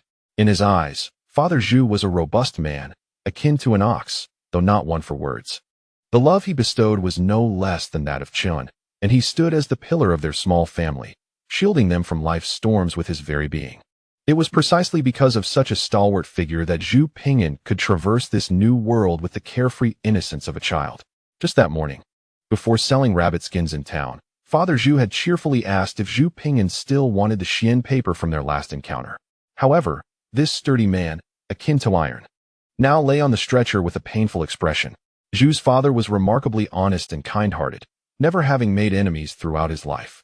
This time, he had merely gone to the town, where he should have been safe. It could only mean that someone had acted maliciously against him, who, indeed, had injured his father. Zhu Ping'an felt as if a fire was igniting within his heart. He hurriedly descended from the back of the yellow ox, his eyes glistening with tears as he ran to his father's side, his chubby face flushed with anger. "Don't cry, I'm fine," Zhu's father reassured him, despite the pain, attempting to comfort everyone around him. The rest of the Zhu family was present, the women in a state of panic, unsure of how to react, while Uncle Si wore an expression of shock, having accompanied Zhu's father to the town. Only Uncle Da's gaze seemed evasive. I went to the town with my second brother to sell rabbit skins for some money. Not far along, we were surrounded by 5 or 6 men. They asked my brother if he was Zhu Shui. When he confirmed, they demanded repayment, claiming he had borrowed 10 taels of silver a month ago, which had now accrued to 15. My brother was taken aback, insisting he had never borrowed any money. The men produced a handwritten IOU by Zhu's brother, asserting that the black and white evidence left no room for denial. They robbed us of over 101 from our rabbit skin sales and began to beat us without further ado, warning that if the money was not repaid in 3 days, they would truly break his legs. Uncle C recounted the events with a lingering sense of dread. Even he had received a couple of kicks from the assailants. Second brother, why did you borrow money? What mischief were you up to? Their grandfather, nearly fainting with rage, confronted Zhu's father, brandishing a sturdy stick. Father, how could my brother have borrowed money? Mother Chen wept defensively beside Zhu's father. I haven't borrowed any money, nor do I need it. Besides, I can't even read, let alone write an IOU. Zhu's father looked utterly aggrieved, feeling bitter at being unjustly beaten and then doubted upon his return home. It certainly wasn't my father's debt, Zhu Ping'an exclaimed, his eyes reddened with indignation. But the IOU bears your father's name and his fingerprint, Aunt C interjected, her disbelief palpable. My father can't even write, Zhu Ping'an retorted vehemently, his face flushed with frustration. The situation seemed to have reached an impasse. Loan sharks would not simply demand money without cause. They would only pursue debts secured by a signed agreement. Falsehoods would not escape the scrutiny of the county officials. Yet, it was evident that Zhu's father had never borrowed from a loan shark, nor had he signed any agreement. How, then, had this loan shark come into play? Chapter 63. Clearing father's name, is Zhu Shui at home? Today, some of my men acted recklessly and injured you. I have come to apologize. Just then, a brazen voice echoed from outside, laden with a threatening undertone masked as an apology. As the words fell, a burly man with a face full of flesh swaggered in, followed by 7 or 8 men clad in dark clothing. Upon sighting these individuals, Uncle C sprang up like a startled rabbit, pointing at the 2 burly men behind the rotund figure, exclaiming that they were the ones who had beaten up Ergo. As soon as Debo caught sight of the newcomers, he stealthily retreated into the room. Hearing Uncle C's accusation that these men were responsible for injuring Zhu Shui, Chen Shi, disregarding her own strength, rose to confront them, only to be firmly restrained by Zhu Fu, who lay on the stretcher. Having been married for many years, Zhu Shui understood Chen Shi all too well, allowing him to promptly grasp her arm. Zhu Pingchuan and Zhu Ping'an were similarly seized by Uncle C's swift hands. You heartless fiends! On what grounds do you harm my husband? Just wait. I shall report you to the county office. Chen Shi, held back by Zhu Fu, still seethed with rage, glaring at the intruders with defiance, ready to engage in a fierce confrontation. However, her fiery temperament did little to intimidate the men, who were akin to the ancient underworld. How could they be daunted by a mere woman? Oh money, repay it. Go ahead and report us. Even if you take it to the heavens, the principle remains the same. The rotund man sneered, his grotesque face quivering with the mockery he exuded, embodying the very essence of a ruffian. Zhu Ping'an, witnessing Debo's hasty retreat, had long harbored suspicions about his uncle's conduct. Was the beautiful maiden they returned merely a gift from a friend? Did the friend not then offer him a sum of money? And what of the funds used to curry favor with grandmother and aunt? The modest meal of 4 dishes and a soup at the ancestral hall? Each event had raised Zhu Ping'an's suspicions. Breaking free from Uncle C's grasp, Zhu Ping'an boldly approached the group of burly men, unafraid, and inquired loudly. You claim my father borrowed money from you. Do you have any evidence? Xiaoji, the family called out in concern. The rotund man chuckled at the sight of this small child, barely reaching his thigh. Typically, children would be frightened to tears in his presence. Yet here stood one with remarkable audacity.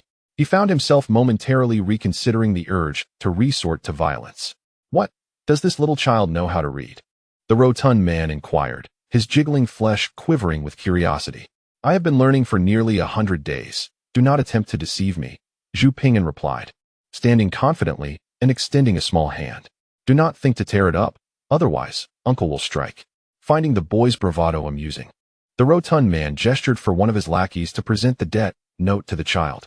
A man in black respectfully nodded to the rotund figure, carefully retrieving a note from his pocket and unfolding it for Zhu Ping'an to see, wary of the child's potential mischief. Zhu Ping'an merely glanced at it, a smirk forming at the corner of his mouth as he raised his gaze to the rotund man, declaring emphatically, "This is not my father's debt note. This is not my father's debt note." He reiterated, "How dare you, little brat, act so brazenly? I will beat you whether you are adult or child. This is a debt note written by your father himself." At Zhu Ping'an's denial, the rotund man found himself at a loss for words, his amusement replaced by irritation. "You claim this is a debt note penned by my father. Are you certain of that?" Zhu Ping'an felt no fear in the face of the threats from the rotund man, pressing on with unwavering resolve. "Of course, I witnessed your father write it myself." The hefty man replied with certainty. "Witnessed? Sometimes, what we see with our own eyes is not necessarily the truth," Zhu Ping'an retorted with a mocking grin. "What do you mean?" The rotund man's patience appeared to be waning, incensed that this little brat dared to mock him. Zhu Ping'an then turned to face his father, gently pulling aside Chun, who stood in his father's way, and with reddened eyes, he shouted indignantly at the rotund man. "What do you mean? Come look at my father, who personally wrote the IOU before you, yet he lies here before me." The rotund man was momentarily stunned by Zhu Ping'an's outburst. What was this chubby child shouting about? It sounded as if I borrowed money from him. Unconsciously, he stepped closer to Zhu Ping'an, following the direction of his finger. "Oh my, who is this? Why is he bleeding? What happened to his leg?" The moment he laid eyes on Zhu Shuyi, he was taken aback, utterly bewildered. "Who is this? I don't recognize him.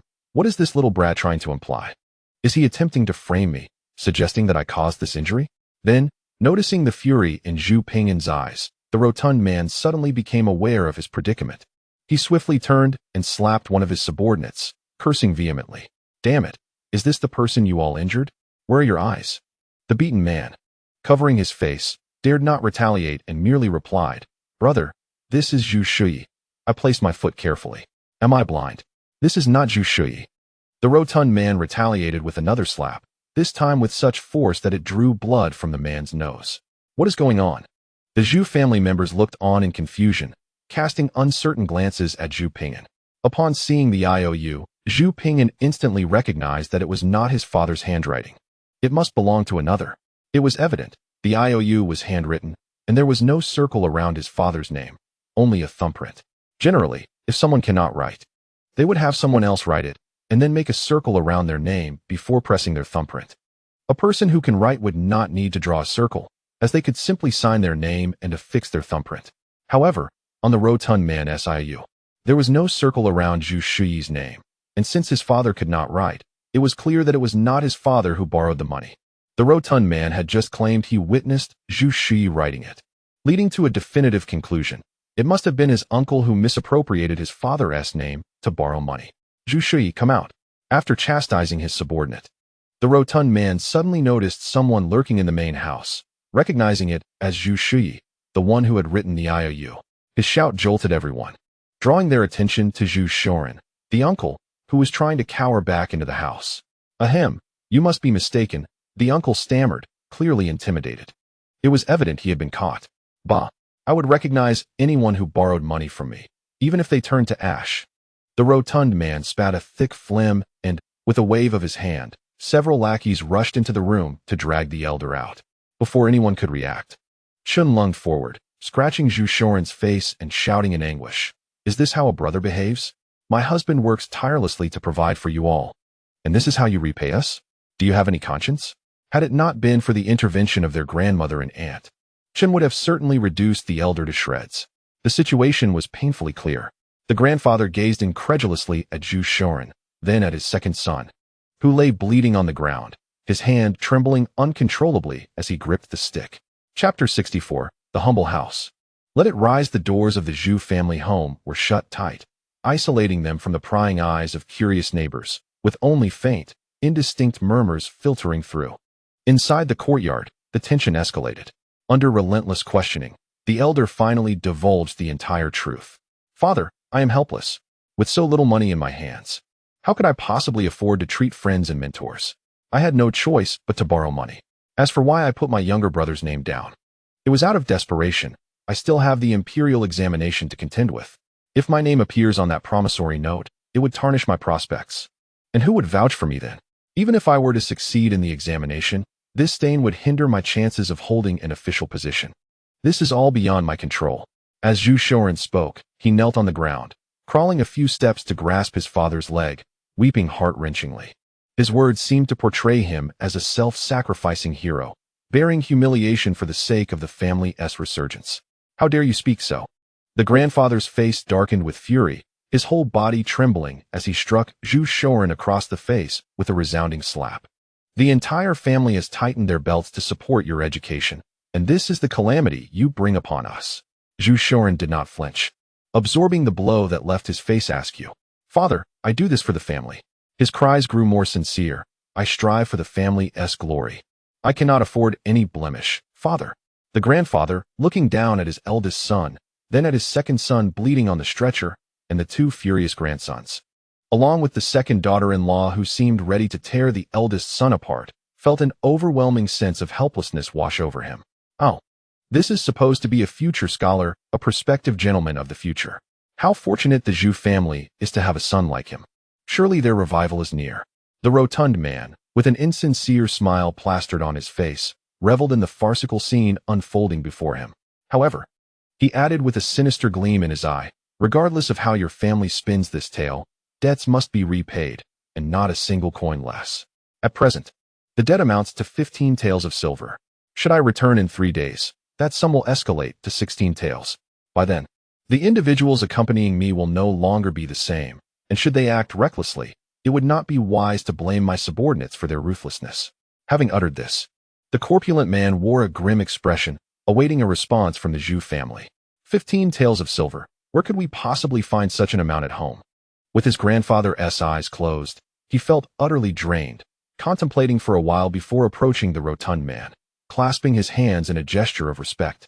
"Our family has fallen on unfortunate times, and I beg your pardon for the inconvenience, dear brother. I am well aware that debts must be repaid. However, we are unable to gather 15 taels today, let alone mention 16 in 3 days. Might I request that you return tomorrow afternoon? We shall prepare the 15 taels by then, if that is agreeable." The corpulent man smiled slightly, pondered for a moment, and nodded. "Very well, I am not unreasonable. After all, we may do business together in the future." He agreed to return the following afternoon to collect the money. However, he added with a foreboding tone, "Money is easy to negotiate, but should there be no funds, my subordinates, lacking in discretion, may not take kindly to it." With that, the corpulent man uttered his final words and led his followers towards the exit. Just then, a youthful yet resolute voice called out to him, "Stop." Everyone was startled. Upon hearing Zhu Pingin's voice, they were filled with trepidation. "Quickly, send this calamity away." The corpulent man was taken aback, wondering if the boy intended to withdraw from the agreement. "What is it?"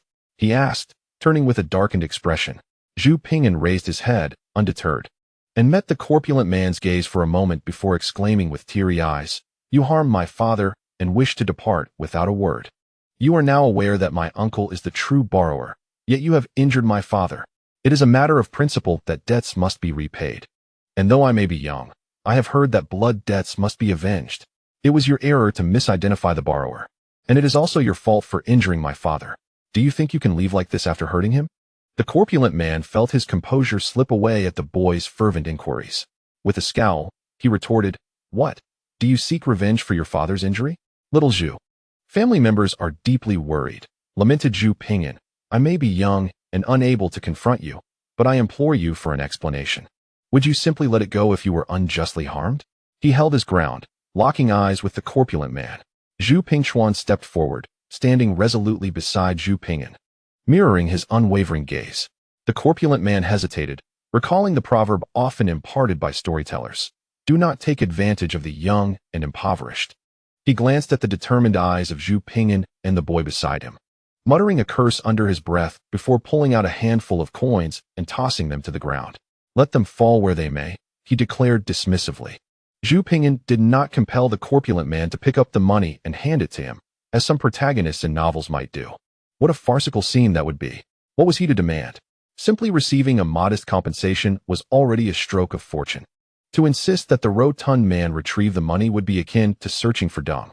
A man must possess the courage of his convictions. Yet he also understands that those who recognize the tides of fortune are truly wise. The rotund man departed, yet the matter of the usury remained unresolved. Zhu Pingin's uncle had borrowed money under Zhu's father's name, leading to his father's beating, and the family deserved an explanation for this. Chun, accompanied by her two sons, stood there, gazing at their grandparents. Father, soon the exam will arrive, and the son cannot bear any blemish on his record. The son felt powerless, striving for the family's honor. The uncle, clutching his grandfather's leg, wailed in despair. Stop your crying. The grandfather gently patted the uncle's shoulder, exhaling a heavy sigh. The uncle immediately ceased his tears, his sobs merely intensifying, which elicited Zhu Ping'an's disdain. Such tactics were utterly despicable. The sunset's fading light bathed the earth, casting mottled shadows all around. Once again, the gates of the Zhu family opened. Zhu Ping'an and his family emerged, each laden with bundles. Mother Chun and elder brother Zhu Pingchuan carried a stretcher, upon which lay the man who had bled but not shed a tear, gazing at the Zhu family courtyard with tears streaming down his face. All pursuits are inferior. Only education holds the highest esteem. At that moment, Zhu Ping'an truly comprehended the profundity of this statement. My dear son, I am sorry for you. Regardless of his grandfather's expressions of regret or the tears cascading down his cheeks, one undeniable truth remained: to preserve his uncle's reputation, to support his uncle's scholarly pursuits. The Zhu Ping'an family had been fragmented, or rather, they had been cast out. Zhu's father now bore the stigma of having taken usurious loans. 2 acres of rice fields, 5 acres of dry land, a few bags of grain, an incomplete set of pots and pans, and a thatched cottage at the eastern edge of the village without even a courtyard wall. By day a humble farmer, by night ascending to the hall of the emperor. Nobility is not a birthright. A man must strive for strength. Gazing at the Zhu family courtyard, Zhu Ping'an silently murmured, "From humble beginnings, let it rise." Thus concludes this chapter, marking the protagonist's coming of age. Chapter 65. New beginnings. A mere breeze could set the heart trembling. In the evening, Zhu Ping'an stood in the desolate courtyard, observing the dilapidated thatched cottage shuddering in the wind, rendered speechless in the stark quietude. "I have burdened you 3, lamented his father, lying on the stretcher, a visage of desolation. Upon hearing this, Mother Chen lightly struck Zhu's father with a playful hand, her face blooming with a smile. "What are you saying? We have turned misfortune into fortune. Let me tell you, Zhu Shuyi, I have long desired a separation. Were it not for your injured leg, I would have ignited firecrackers in celebration today. I think this is rather good. We are quite close to the river. I shall go catch some fish for soup later," interjected elder brother Zhu Pingchuan, his face adorned with an optimistic grin. "Wonderful. This time, I shall get to enjoy some fish in the soup." Zhu Ping'an seemed to be imbued with the optimism of his mother, Chun, and his elder brother, and in this moment, he was joyfully exuberant like a child. Listening to the words of his wife and children, Zhu's father also rarely displayed a smile. "What are you grinning about? The doctor has assured you that your leg is not broken. Later, when Dechuan catches some fish, you must indulge in plenty of fish soup to recover quickly, so you can toil for us 3. The harsh words spoken by Chun, however, filled Zhu's father with sweetness in his heart. Approaching the riverbank made tidying up the courtyard much more convenient. The family took advantage of the fading daylight to lightly sweep and water the courtyard to dispel the dust. The thatched cottage at night was so serene. After dinner, the Zhu family lay in the cottage, dreaming of a bright future. Chun quietly expressed her excitement about their possessions, and the family listened intently. "I have saved over 3 taels of silver as my private savings." Zhi'er received nearly 1 tael as New Year money. Zhi'er and Dechuan's first sale of honeysuckle brought in 121, and the 2 silver coins gifted to Zhi'er by a noblewoman weighed over 1 tael.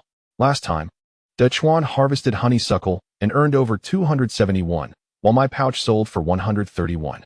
You, my clumsy husband, have brought back a few hundred won from the town on your last 2 trips, and that scoundrel compensated us with 1 tael of silver. Oh, and I also earned over 1 tael by making scraps into something useful. Tomorrow, we should ask someone to help tidy up this courtyard. Currently, our household has approximately 9 taels of silver, which is quite a fortune for a farming family. Fortunately, Zhu Ping'an's arrival during this period has significantly bolstered the household's finances. Otherwise, they would likely have struggled greatly. The next day, without Chin needing to call for help, people came to assist them. Uncle San, Aunt San, and the somewhat lazy Uncle C arrived, of course accompanied by the ever-chattering Aunt C, along with several of Zhu's father's close brothers. They not only came to lend a hand, but also brought food, clothing, and supplies. Even Aunt C sneakily slipped over 100 coins to Chun. News of the Zhu family's situation was not something that could remain hidden. Those familiar with their background were well aware of the nuances. And the villagers of Hehe had a sympathetic view towards Zhu Ping'an's family. I must say, dear sister-in-law, with so many of us here, why look for help elsewhere?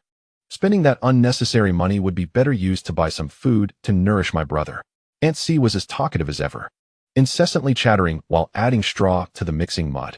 For the first time, Zhu Ping'an found Aunt C's incessant chatter quite endearing. With the assistance of many, the Zhu family's thatched cottage underwent a remarkable transformation. The walls were reinforced, and the thatch was completely renewed, no longer allowing the stars to be visible through the roof. The courtyard was also remodeled, surrounded by a mud wall taller than a person, ensuring their safety. Thanks to these generous individuals, Zhu Ping'an's family spent over one tael to tidy up the courtyard and furnish their small home.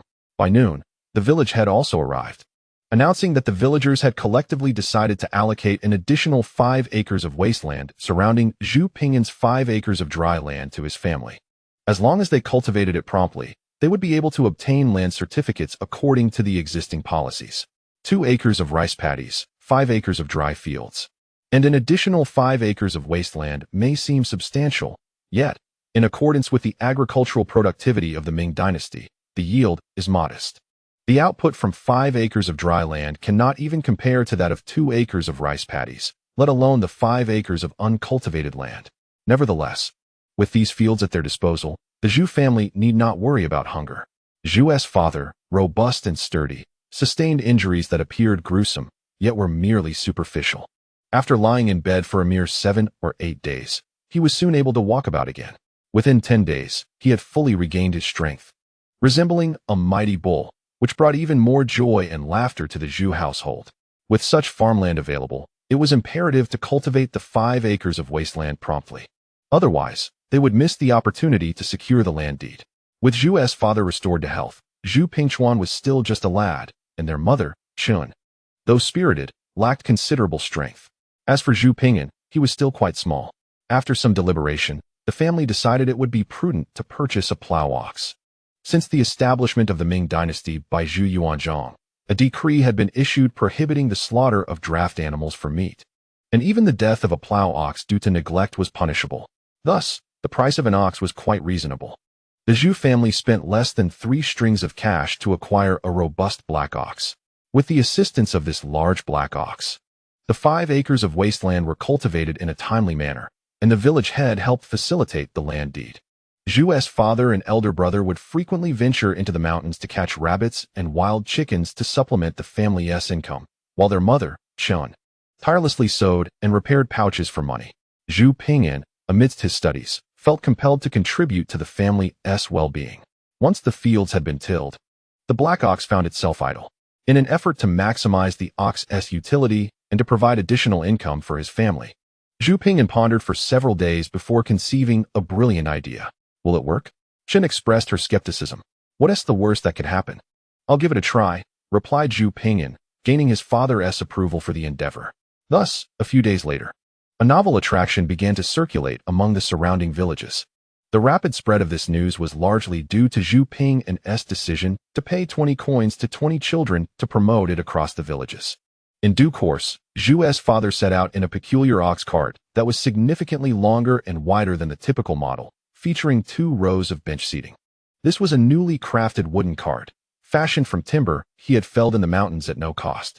A bell dangled from the black ox's neck, ringing melodiously with each step, its sound traveling far and wide. Is it true that this ox cart only cost you a single coin to reach the town? An elderly woman, already informed of the news, inquired with curiosity. For you, I cannot possibly accept any payment, as I have cared for you since you were a child. Zhu's father replied with a smile. Do you think I'm incapable of paying a coin, you rascal? This cart has made it so much easier for us. Otherwise, my old arms and legs would never make it to town. The elderly woman laughed, scolding him playfully as she boarded the cart. Indeed, Zhu Ping'an has ingeniously transplanted the concept of modern public transport into this era. The journey from the village to the town consumes a considerable amount of time. Nearly a full hour, which translates to 2 hours, a duration that can wear anyone out. The prospect of riding in an ox cart offers a more expedient and comfortable alternative for merely a single coin, making it an appealing option for the townsfolk. After Zhu's father departed with the ox cart, his mother, Chun, anxiously awaited his return outside their home. Her unease lingered until the evening when Zhu's father finally arrived. As he drove the ox cart through the doorway, he discreetly ushered Chun into their room. "Oh dear, our son is here," she exclaimed. Her cheeks flushed as she playfully scolded Zhu's father, mistakenly assuming he had ulterior motives. Zhu's father, equally embarrassed, shook his head vigorously while guiding Chun inside. Once within the confines of their room, Zhu's father began to loosen his belt. Upon witnessing this, Chen's face reddened further, and in a fit of annoyance, she pinched his waist, reproaching him, "You rascal. I know you've been pinned up during your recovery. We can indulge later tonight." Suddenly, her tone shifted dramatically as she exclaimed, "Zhu Shui, you haven't resorted to robbery, have you?" The reason for Zhu's father loosening his belt became apparent. He was laden with coins, his sleeves stuffed with money bags. With a flourish, he poured the coins onto the bed, his eyes sparkling with excitement as he declared, "Robbery? Not at all. This is all from my trips to the town today." "Really?" Chen's eyes gleamed with delight. Zhu's father nodded vigorously, explaining that today coincided with the bustling market day in the town, allowing him to make several runs. Under normal circumstances, he would not have accumulated such a sum. Chun's eyes glimmered with joy as she eagerly counted, taking quite some time to finish, ultimately revealing a total of 237 coins. In the realm of transportation, particularly monopolized transport, profits are inevitable, much to Zhu Ping'an's satisfaction as the architect of this endeavor. Chapter 66. Snow and sweet potatoes harmonize delightfully. Time flies, and the years slip by like a shuttle. Blooms blossom and wither, grasses flourish and fade, and thus several years have passed, ushering in another snow-laden winter. The cascading snow blanketed the world, transforming everything into a pristine white landscape. On the path from Xiahe Village to Xiahe Village, obscured by the heavy snowfall, a young boy emerged, humming an unfamiliar tune amidst the swirling snow. "Wolf's tooth moon, the beauty wanes, I raise my cup, drinking in the wind and snow." Who upturned the cabinet of past lives, stirring up the dust of disputes. The destiny of fate, through cycles of reincarnation, cannot summon back the beauty lost. The boy, around 13 or 14 years of age, bore a simple and earnest expression, his dark, bright eyes shimmering even amid the blustery weather. Clad in a blue robe, cinched at the waist with a black belt, and wearing black boots topped with a rabbit fur hat, he trudged through the snow, crunching underfoot, with a roasted sweet potato in hand, blending seamlessly into the snowy backdrop. It is said that snow and sweet potatoes complement music splendidly. As he walked, he inexplicably uttered a cryptic remark, followed by an eccentric laugh. Were it not for the solitude of the snowy day, he might have been mistaken for a madman. As he traversed the snow-laden wooden bridge and circumvented the base of the mountain, the young boy arrived at the doorstep of the wealthiest landlord in Xiahe Village, Li Da. The courtyard was deep and the threshold high. He stepped forward and rapped upon the imposing gate, flanked by two grand stone lions adorned with red lanterns. With a resounding thud, there was no reply. Undeterred, the boy once again knocked upon the door. After a prolonged wait, the sound of footsteps crunching on the snow echoed from within, accompanied by muttered complaints of impatience. With a creak, the gate swung open, revealing a servant who peered out, curious about the intruder who had disturbed his slumber on this snowy day. It is often said that the gatekeeper's influence is not to be underestimated. "Ah, Uncle Li. Good morning. I apologize for interrupting your dreams," the boy said with a sheepish grin, offering a roasted sweet potato as a peace offering. "Ah, it's you again. What brings you here? Have you already finished your book?" The gatekeeper grumbled, accepting the sweet potato but still displaying signs of annoyance. The boy, unfazed by the gatekeeper's foul mood, maintained his jovial expression and replied, "I merely copied it down. I still yearn for more. I hope Uncle Li might lend me a few more volumes, so I can refrain from troubling you in the future." "Why should I help you? I'm just a nobody. Go on, and be sure to close the door behind you." "Don't disturb my sleep any further," the gatekeeper retorted, though a smile began to break through his irritation. The cold air nipped at him as he retreated back to his quarters for a nap. The boy, grateful, called out his thanks to the retreating figure. After closing the gate, he made his way confidently towards the study of the wealthy Li family. Although borrowing books seemed easy now, his initial visit had been fraught with challenges. Had it not been for a fortuitous encounter with an old acquaintance, he would have been denied. Li Da, the landlord, was one who fancied the arts. With his vast wealth, He sought to embellish his home with an array of calligraphy and paintings, purchasing an entire cart of poetry and books to furnish his study. Yet, he had never once ventured inside to read them, leaving the room in neglect. Upon hearing of this, the boy had wished to help the landlord make use of the study's potential, but he had been turned away multiple times until luck smiled upon him once more. As the boy became a familiar presence, returning borrowed books promptly and treating them with utmost care, the Li family grew accustomed to his intermittent visits. Approaching the study, a lively and exuberant voice interrupted his thoughts. "Ah, Zhu Pingyan, you are truly remarkable. How did you know it would snow so heavily today?" A plump girl with her hair tied up with a blue ribbon, clad in a nearly new cotton coat, hurried towards him, clutching a brocade pouch. Upon seeing the pouch in her hand, the boy's grin widened. Truly, she was a naive little fool, believing it to be true. Before Zhu Pingyan could utter a word, a melodious feminine voice resonated, as crisp and delightful as a lark soaring through the snowy skies. "Foolish war, you have been deceived by him." Approaching was a maiden, seemingly a celestial being demoted to the mortal realm by the heavenly emperor. She was draped in a plush cloak and donned a pleated skirt, with flowing ribbons accentuating her waist. Most striking were her ebony eyes, brimming with vitality. Following closely behind her was a throng of attendants, including a matron and several young maidservants, all bustling about. "Miss, I am not foolish. Look, the note in the pouch says snowfall today. This note was pinned by him the last time he borrowed a book. How remarkable that he could predict it would snow today." The chubby maid wore pouted, her expression one of indignation as she unfurled the note for her mistress to see. "Oh dear, you are truly a simpleton. Being conned, yet helping him count his gains," her mistress remarked, lightly tapping War's forehead in exasperation.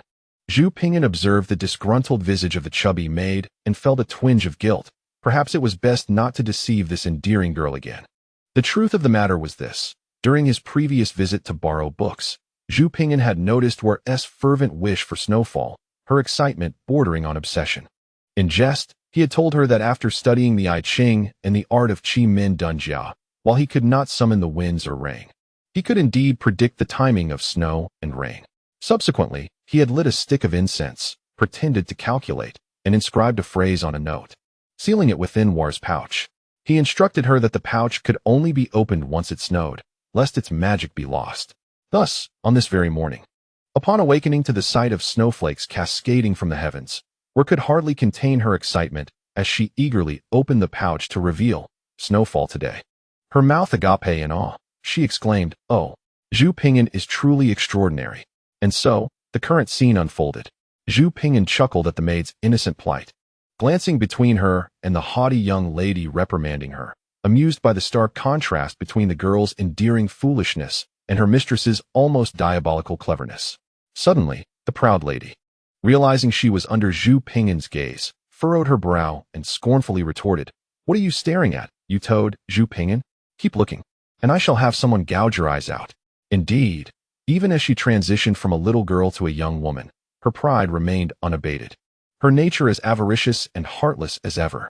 If anything, she had merely evolved from a cunning little girl into a cunning young lady. Zhu Pingyan's feelings toward the arrogant heiress Li Shu had not changed. Her beauty was inconsequential, as the most enchanting women often wrought the greatest calamities. Chapter 67. Even a toad aspires to the imperial examination. What an unlovable, insufferable girl. Zhu Pingyan shook his head slightly, diverting his gaze from the scheming young lady Li Shu, choosing to disregard this spoiled child. He then noticed we're still gazing at him with curiosity and admiration, which made him smile. "I have observed the celestial phenomena and calculated. It will indeed snow today." Zhu Pingyan brushed off the snowflakes from his body and, with a solemnity akin to that of a fortune teller, earnestly responded to the question posed by the bun maid, Huar. Huar blinked in confusion, her face a portrait of bewilderment. "Oh, foolish Huar," she mused. "He wrote that it would snow today and that one could only open it on a snowy day. How could it not be accurate?" Li Shu could not help but gently tap Huar's forehead with her delicate fingers. Feeling aggrieved, the bun maid rubbed her forehead, pondering for a while before suddenly lifting her head in realization, puffing out her cheeks in indignation as she glared at Zhu Pingyan. "Ah, I have once again fallen for your trickery." Zhu Pingyan turned his head away, unable to suppress a chuckle. "You wicked person. I shall not give you anything to eat today, no matter what," Huar declared, her cheeks puffed in annoyance. The sly Li Shu, along with the other maids behind her, erupted in laughter. In ancient times, with little in the way of entertainment, they eagerly anticipated Zhu Ping'an's visits to borrow books. Each time he came to return or borrow books, bringing along some snacks would ensure that he would regale them with tales, whether they be of the supernatural or the martial world. However, Zhu Ping'an was rather discerning about his treats, yet water snacks consistently catered to his tastes. Moreover, water was always the most enthusiastic, which made it all the more amusing when she sulkily declared she would not share her food. The study of the wealthy Li family was elegantly spacious, filled with an abundance of books that perpetually captivated Zhu Ping'an's attention. An elderly man with a white beard managed the space. Upon entering the study, Zhu Ping'an returned the books he had borrowed previously, offering them with both hands. Only after the white-bearded man inspected the volumes was he permitted to select new ones. And Guer is a lover of books. In a few months, it will be time for the Tongzi examination. Are you prepared to test your skills? The elderly man jested after confirming the books were in good condition. The Tongzi examination, also known as the Tongshi, commonly referred to as the scholar examination, consists of 3 stages: the county exam, the provincial exam, and the academy exam. The county exam takes place in each county, presided over by the county magistrate, typically held in February with 5 rounds of tests. Successful candidates advance to the provincial exam, overseen by provincial officials, conducted in April with 3 rounds. Those who pass both the county and provincial exams are titled Tongsheng and may participate in the academy exam, overseen by the educational authorities of the provinces. Those who succeed in the academy exam are called Xingyuan, scholars, and the top scorer of the county exam is referred to as Jiyuan. Zhu Ping'an's uncle earned the title of Tongsheng by passing the county and provincial exams. Yet he has never succeeded in the academy exam. Ever since the Zhu family was divided, his uncle has attempted the imperial examination twice more, only to meet with failure as before. In a few months, the triennial Tongzi examination will commence, and naturally, his uncle will participate, with rumors circulating that he boldly claims he will surely succeed this time. As for whether Zhu Ping'an will partake in the Tongzi examination, well, it seems his mentor mentioned not planning to let him go. However, due to a senior brother mourning at home and unable to participate, a spot was left vacant for the examination, and his mentor suggested that Zhu Ping'an should attend merely to gain experience, so that he would not be flustered in future attempts. He chuckled softly, thinking of himself as merely a placeholder, destined to learn from the experience of failure. Zhu Ping'an pondered for a moment, recounting his mentor, old master son's words, and concluded with a self-deprecating smile. Candidates aspiring to take the child examination must register at the local office, providing their name, place of origin, age, and lineage spanning 3 generations. Each candidate is required to have 5 peers as guarantors, along with the stipulation that one must be a local scholar to vouch for them, a process known as endorsement. Zhu Ping'an's esteemed mentor, master son, happened to be one such qualified scholar. Initially, he had no intention of allowing Zhu Ping'an to participate. However, when one of the 5 guarantors was called away due to mourning, he added Zhu Ping'an to the list, not expecting any remarkable outcome, merely a means to fill a vacancy. The toad possesses self-awareness, the cynical young lady Li Shu remarked, for a scoundrel like you, who deceives innocent maidens. To succeed in the examination is as unlikely as the sun rising in the west. To suggest that you are merely a placeholder is an overestimation. Only the star of literature could achieve such a feat, while you are but a wretched toad. As Zhu Ping'an's words faded, the cunning Li Shu, who followed closely behind, began to mock him with a sardonic tone. Observing his dazed expression, she could not contain her laughter, prompting the maids and attendants behind her to join in the ridicule. Although her taunts were somewhat irksome, the sight of so many young ladies laughing together before him was undeniably delightful. Zhu Ping'an merely responded with a faint smile, then turned to the study to select the tomes he required for his impending examination. As the examination approached, he primarily chose texts related to the 4 books, 5 classics, and the 8-legged essay. It is important to note that the ancient imperial examination had its own curriculum. One should not assume that the 4 books and 5 classics are uniform, as the annotations by Zhu Xi and Su Shi represent 2 distinct interpretations. The volume he selected this time, The Doctrine of the Mean, was annotated by Zhu Xi. The rule permitting only one book to be borrowed originated from the very lips of the mocking Li Shu, whose wealthy family indulged her every whim, thereby establishing such regulations. Once he had secured a book, however, Li Shu insisted that Zhu Ping'an must first share a story, refusing to allow him to leave without it. Under her roof, he had no choice but to continue the tale of the heavenly dragon 8 parts, which he had left unfinished. The maidservants and attendants, well accustomed to the routine, brought forth stools and snacks, eagerly settling in a row. Despite having offended the bun maid War, who had forbidden any treats, Li Shu deliberately arranged for a steaming hot pot to be prepared in the kitchen, thin slices of lamb, fish, and vegetables spread across the table, inviting War and several other maidens to gather around, listening to the story while savoring the hot pot, all the while making exaggerated smacking sounds that tempted Zhu Ping'an's appetite. On this snowy day, it seemed that a hot pot was indeed the perfect companion. Zhu Ping'an could not recall how many times he swallowed his saliva. Unable to resist any longer, he turned to War and said, "Miss War, may I trouble you for a handkerchief?" With her cheeks stuffed with lamb, War shook her head vigorously, mumbling, "Don't even think about it. This time, I won't let you have any." "No, it's not that I wish to eat. I simply need a handkerchief," Zhu Ping'an replied, shaking his head. "What for?" War asked, puzzled. "To wipe my mouth when I see you all eating," Zhu Ping'an said, glancing at them with mild indifference. At this, the young ladies encircling the hot pot erupted into a chorus of melodious laughter. "Look at you, so lacking in ambition. Still dreaming of the imperial examination. I've never encountered a star of literature so devoid of promise." The cunning girl Li Shu cast a disdainful glance at Zhu Ping'an, utterly unimpressed by his lack of drive. "The sound of you swallowing is utterly unpleasant." With that, the cunning girl pointed to an elderly maid and commanded, "Go summon the kitchen to bring another pot." Chapter 68. Snow and bamboo. The paper-thin slices were simple to prepare, yet exquisite in flavor. Exiting the residence of the wealthy Li family, it was approximately noon, and the wind and snow continued to rage outside. Just the thought of the lamb hot pot he had just savored filled Zhu Ping'an with a delightful warmth, rendering the fierce wind and snow inconsequential. Humming an odd tune, nestled within the quiet confines of his slung backpack was a copy of the Doctrine of the Mean annotated by Zhu Xi. As Zhu Ping'an once more ventured into the tempest, the arrival of snow heralds a bountiful year. It is a common belief that snowfall signifies prosperity, and farmers are always elated when snow descends. This year's heavy snowfall promises a good harvest for the following year, a saying that has stood the test of millennia. Building snowmen, engaging in snowball fights, and skiing are all joys that accompany such wintry weather.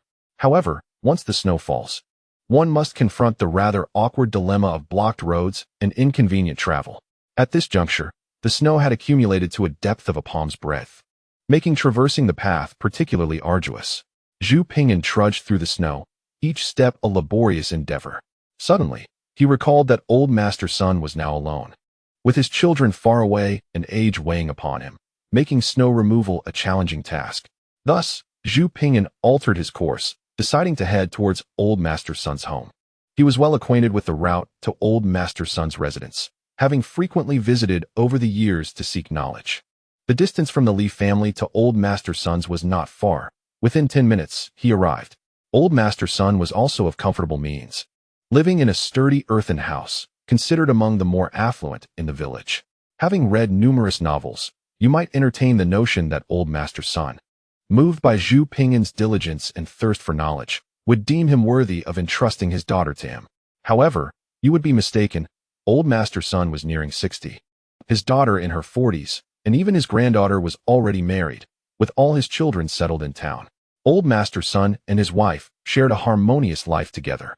The doors of Old Master Sun's home were often left unlocked, allowing easy access. Within the courtyard, a cluster of bamboo lent an air of poetry to the surroundings. Upon entering, Zhu Ping'an found Old Master Sun tending to the bamboo. The heavy snow and blustery winds had weighed down the stalks, and Old Master Sun, concerned about the possibility of breakage, was using a small broom to clear the snow off the delicate plants. Esteemed teacher, Zhu Ping'an greeted him with a respectful gesture. "Oh, it is you, Ping'an," Old Master Sun replied, recognizing him without turning. As he continued to tend to the bamboo, he inquired, "Ping'an, do you have any insights regarding this bamboo?" Insights about bamboo? Zhu Ping'an found himself somewhat perplexed by the words of Master Sun, who was meticulously tending to the bamboo. Despite the encroaching wind and snow, the bamboo retained its stubborn green hue. Since ancient times, there has been a saying about the 3 friends of winter: the pine, bamboo, and plum. Therefore, Zhu Ping'an spoke up. The verdant bamboo stands proud against the snow and frost, unafraid of the harsh elements. As a student, I shall certainly aspire to embody its noble spirit. Upon hearing this, Master Sun set aside his broom and shook his head. Indeed, winter bamboo is resilient against snow and frost, yet when heavy snow falls and accumulates upon it, some bamboo remains unyielding, refusing to bend, and ultimately, it may be broken by the weight. There exists another type of bamboo that bends gracefully under the snow, patiently awaiting the warmth of the sun and the gentle winds to melt the snow. Once the snow has melted, nourishing the roots, the bamboo will thrive, standing tall as it once did. At this point, Master Sun turned to Zhu Ping'an, saying, "Ping'an, we must strive to be like the bamboo that stands proud against the snow, but we must also embody the second type of bamboo, able to bend and flex. As long as we remain true to our roots, we shall not stray from our true selves. As long as the green mountains remain, we need not fear the lack of firewood." Zhu Ping'an, deeply enlightened, bowed in gratitude. Master Sun waved his hand and stroked his beard, declaring, "In this lesson, I hold great hope for you. In a few months, the boys' examination will arrive, and this scholarly pursuit for you is akin to the snow and the bamboo. Do not allow yourself to be broken." It was then that Zhu Ping'an realized Master Sun's concern, that if he faltered in the examination, he might be overcome by failure and unable to recover. Thus, the metaphor of bamboo served as a gentle reminder. "Rest assured, esteemed teacher, I shall persevere." Zhu Ping'an promptly assured him, eager to quell any worries. "Ah, now I can rest easy," Master Sun replied with a hearty laugh. "Old man, why keep Ping'an standing out in the snow? Come, Ping'an, come and savor the tea freshly brewed by your teacher's wife." The matron, with her hair graying yet neatly arranged, exuded an air of scholarly elegance. "Thank you, esteemed teacher's wife," Zhu Ping'an replied. "In ancient times, warm wine was used to vanquish foes. Today, let me earn a reputation for warming tea while sweeping away the snow." He felt far more at ease in the presence of the teacher's wife than before Master Sun, beaming as he picked up the tools, a shovel and broom, and energetically set to work. "You rascal," the teacher's wife chided playfully. Master Sun chuckled as he continued to tend to his bamboo. Initially, as Zhu Ping'an began to sweep the snow, his hands felt painfully cold, but soon enough, warmth began to radiate from his body. If not for the fear of catching a cold, he would have been tempted to shed his clothing. Before long, Zhu Ping'an had cleared a substantial area of snow from the yard, creating a long pathway outside. The aroma of tea wafted enticingly in the air. After enjoying the teacher's wife's tea and bidding farewell to Master Sun, Zhu Ping'an braved the wind and snow on his journey home. The thatched cottage where Zhu Ping'an's family once resided had transformed into a two-winged courtyard with blue bricks and red tiles. Over the years, Zhu's father had transported goods to the town and various villages with a bullock cart, earning a considerable income. Zhu's mother, Chun, had also proven to be a diligent homemaker, and with their improved fortunes, they had renovated their courtyard. "Honestly, what is the point of this snow?" Chun lamented, gazing unhappily at the falling flakes. "Oh, but snow is a harbinger of a bountiful year," Zhu's father replied cheerfully as he swept the snow away, his smile as warm as the hearth. "How foolish. If it doesn't snow, our cart could earn dozens or even hundreds of coins in a day," lamented Chun. His mother, as always, sparkled with excitement at the mention of money. "Ah, Zhi'er has returned. Come in quickly and warm yourself by the fire." Chun, ever observant, immediately spotted Zhu Ping'an returning through the snow and hurriedly beckoned him inside. "I'll help father clear the snow before I come in," Zhu Ping'an chuckled innocently. "Don't mind him. He is just a strong lad looking for a place to expend his energy." Chen paid no heed to such remarks, quickly striding over to pull Zhu Ping'an into the house. She brushed the snow off him and firmly placed him in front of the hearth. With her good intentions, Zhu Ping'an did not resist, but took a seat to warm his hands. "Where's my elder brother?" he inquired, noticing the absence of his sibling. Upon mentioning Zhu Pingchuan, Chen's mood soured. "Not long after you left, your brother scampered off to old Zhang's house to clear snow. It's as if he forgot his mother after marrying. He hasn't even tied the knot yet, and has already left me in the dust." Zhu Pingchuan had recently become engaged to old Zhang's daughter, with the promise of marriage set for the following year, as old Zhang cherished his daughter and wanted her to wed only at 18. "Ha ha ha, mother is jealous. Rest assured, my marriage will not be like my brother's. I will take you along when I clear the snow," Zhu Ping'an reassured her. "You ungrateful child. You have a heart more callous than your brother's. At least he went alone. You wish to drag your poor mother along to toil. Chun, though feigning annoyance, felt her spirits lift at Zhu Ping'an's light-hearted banter. Chapter 69. Morning exercise. The morning air was biting, and with the snow still unmelted, the villagers of Xiahe were curled up in their warm beds, either enjoying leisurely slumbers or engaging in playful games with their spouses. The entire village was enveloped in a serene silence. One door in Zhu Ping'an's home was gently pushed open, and he emerged, clad in thick clothing topped with an oddly shaped rabbit fur hat, a satchel slung across his shoulder, and clutching a black wooden board that had accompanied him for years. At this early hour, the dawn barely revealed a hint of light, and the surroundings were quiet, save for the howling of the cold wind. However, the snow illuminated the yard sufficiently. Zhu Ping'an slightly stretched his limbs before making his habitual way to a large stone he had positioned in the yard. He placed the black board flat upon it, poured some hot water into its groove, and took out a simple brush to practice his calligraphy. This had become a steadfast routine for Zhu Ping'an over the years, as the ancient imperial examinations demanded a high standard of handwriting. And calligraphy was an art that could not be faked. With practice came proficiency, and without it, one would surely fall behind. Thus, Zhu Ping'an persisted in his morning practice, braving the winter's chill and the summer's heat, never faltering. Indeed, over the years, Zhu Ping'an's family had risen to a position of prosperity within Xiahe Village. Yet, he maintained his humble and simple habits. Zhu Ping'an has thus far possessed but 2 brushes. One was a gift from his esteemed mentor, Master Sun, during his early education. This brush is employed for copying texts and practicing calligraphy. The other brush, which Zhu Ping'an currently utilizes, was handcrafted by his father and is reserved for his morning writing exercises. Over the years, the nib of this practice brush has been replaced multiple times, each time fashioned from cow hair by his father, yet the handle remains the same, having acquired a lustrous sheen through Zhu Ping'an's diligent use. Why are you up so early, Zhi? It's quite cold outside. Go back to sleep for a while, his mother, Mrs. Chun, called out as she noticed her youngest son diligently practicing calligraphy on the black wooden board. The biting chill of the morning air struck her as she opened the door, and upon seeing her son barehanded in the cold, her heart ached, prompting her to urge him to return indoors to warm up. No need, mother. I'm small but full of energy, Zhu Ping'an replied with a playful smile, finishing the last stroke of his character.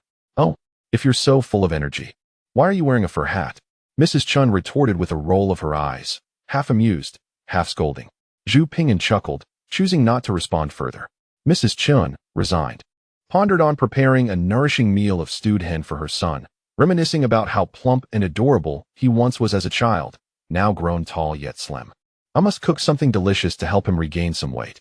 Following Mrs. Chen's rise, Zhu Ping'an's father and elder brother, Zhu Pingchuan, soon awoke as well. Father, the snow outside makes for treacherous walking. Allow me to drive today, Zhu Pingchuan suggested, resembling his father in both stature and demeanor, sturdy and good-natured. Today is market day. You likely wish to help your future sister-in-law carry supplies, Zhu Ping'an jested, laying down his brush. Zhu Pingchuan chuckled foolishly, scratching the back of his head. Why the foolish laughter? Just speak plainly. Their father chastised him playfully with a nudge. Observing this exchange, Mrs. Chun paused her rice rinsing, her tone tinged with jealousy. After raising you for over a decade, you've forgotten your mother while still single. How could that be, mother? Once I marry, I will honor you together with my wife, Zhu Pingchuan assured her, eliciting a brighter expression from Mrs. Chun, though she quipped, it's easy to say nice things now.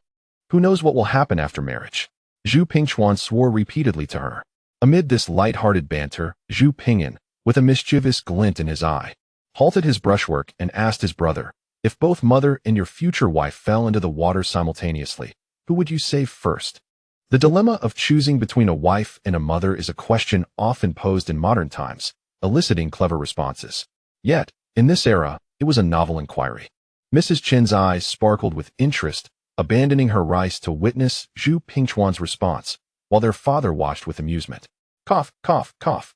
Zhu Pingchuan, upon hearing the question, turned crimson and began to cough, casting an innocent glance at Zhu Ping'an. How on earth should he respond? Within Zhu Pingchuan's heart, it felt as though a myriad of ants were scuttling about. His face, darkened with anxiety, flushed red, and his hand involuntarily scratched his head. If he were to say he would save their mother first, What if one were to hear about it? That would not bode well. Yet, if he claimed he would save one first, considering the Qin family, who had not even sifted rice. Zhu Pingchuan knew that such a statement would not only anger his mother, but also deeply sadden her. It was indeed a dilemma. Zhu Pingchuan stammered, unable to utter a single coherent word. Observing his elder brother's flustered demeanor, Zhu Pingyan could hardly contain his laughter. Their mother, Chen Shi, looked at her eldest son caught in a quandary, feeling both joy and sorrow. This foolish boy was simply too honest, which often led him to be teased by the second brother, unlike the second brother, who appeared simple-minded yet was quite cunning at heart. Watching her distressed eldest son and then glancing at her younger son, who was reveling in the spectacle, Chen Shi suddenly directed the question at Zhu Pingyan. "Sure, what about you? Who would you save first?" she inquired. Huh. Zhu Pingyan was momentarily taken aback. Now it was Zhu Pingchuan's turn to relish the spectacle, believing his younger brother would also experience the discomfort he had just endured. "Me? I'm still young," Zhu Pingyan replied. Chen Shi was dissatisfied with this answer and pressed further. "Even if you are young, you will eventually need to marry. When that time comes, who will you save first?" Without a moment's hesitation, Zhu Pingyan smiled and responded, "I'm still young, thus I have the time to choose a wife who can swim, and when the time comes, I would save mother without a second thought." "You little rascal," Chen Shi chided with a laugh. Throughout the morning, the Zhu household was filled with joyous laughter. As breakfast required a bit more time, Zhu Pingyan practiced writing for a while, then tidied up his brush and board, returning them to his room. He took the copy of Zhongyong annotated by Zhu Shi, which he had borrowed from the wealthy Li family, and went outside to the courtyard to read. The Zhu family courtyard was near the river, on the edge of the village, allowing Zhu Pingyan to easily find a quiet corner undisturbed by others to immerse himself in his studies. In the ancient imperial examination system, for those from humble backgrounds, there were no shortcuts. Only through steady and diligent accumulation could one rely on the memories of past lives to excel in an era that esteemed scholarship above all else. Speaking of foundation, his foundation was not merely the few years of rudimentary learning. Perhaps this upcoming student examination would astonish everyone. Zhu Pingyan gazed at the Zhongyong in his hands, a goofy smile gracing his lips, though a glimmer of determination flickered in his eyes. Chapter 70. The cursed student of misfortune. In a room adorned with crimson drapery and the fragrance of sandalwood, the air was filled with the elegance of silk and brocade, accentuating the opulence of the decor while also exuding the youthful vitality of a maiden's life. Scattered about were handkerchiefs and other feminine belongings, establishing it as a young girl's fragrant boudoir. Within the chamber stood a carved desk adorned with peonies, positioned by a large window. On the desk, near the window, rested a vase containing a branch of winter plum, enhancing the youthful charm of the room even more during the winter season. On the desk lay an array of writing tools, ink, brushes, paper, and inkstone, while to the right, several handcrafted volumes were neatly stacked. Among them were the well-known titles The Legend of the Condor Heroes and The Smiling, Proud Wanderer. At the center of the desk rested an unfinished manuscript of demigods and semi-devils.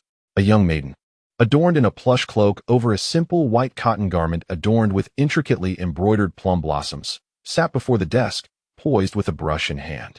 Though her figure was slender and her youthful face bore the promise of beauty, a hint of restlessness clouded her demeanor, preventing her from committing ink to paper. "Ah, miss, that rogue from the neighboring village is actually going to take the exam. Many have gone to send him off," chirped a plump young maid, her hair styled in twin buns, as she hurried into the room. "Let him go, what is the big deal? It's just a wretched toad off to sit for an examination." The maiden at the desk scrunched her delicate features into a disdainful expression, evidently unimpressed by the news relayed by her maid. "But what if he passes?" The maid hesitated, her round face flushing slightly, akin to a touch of rouge.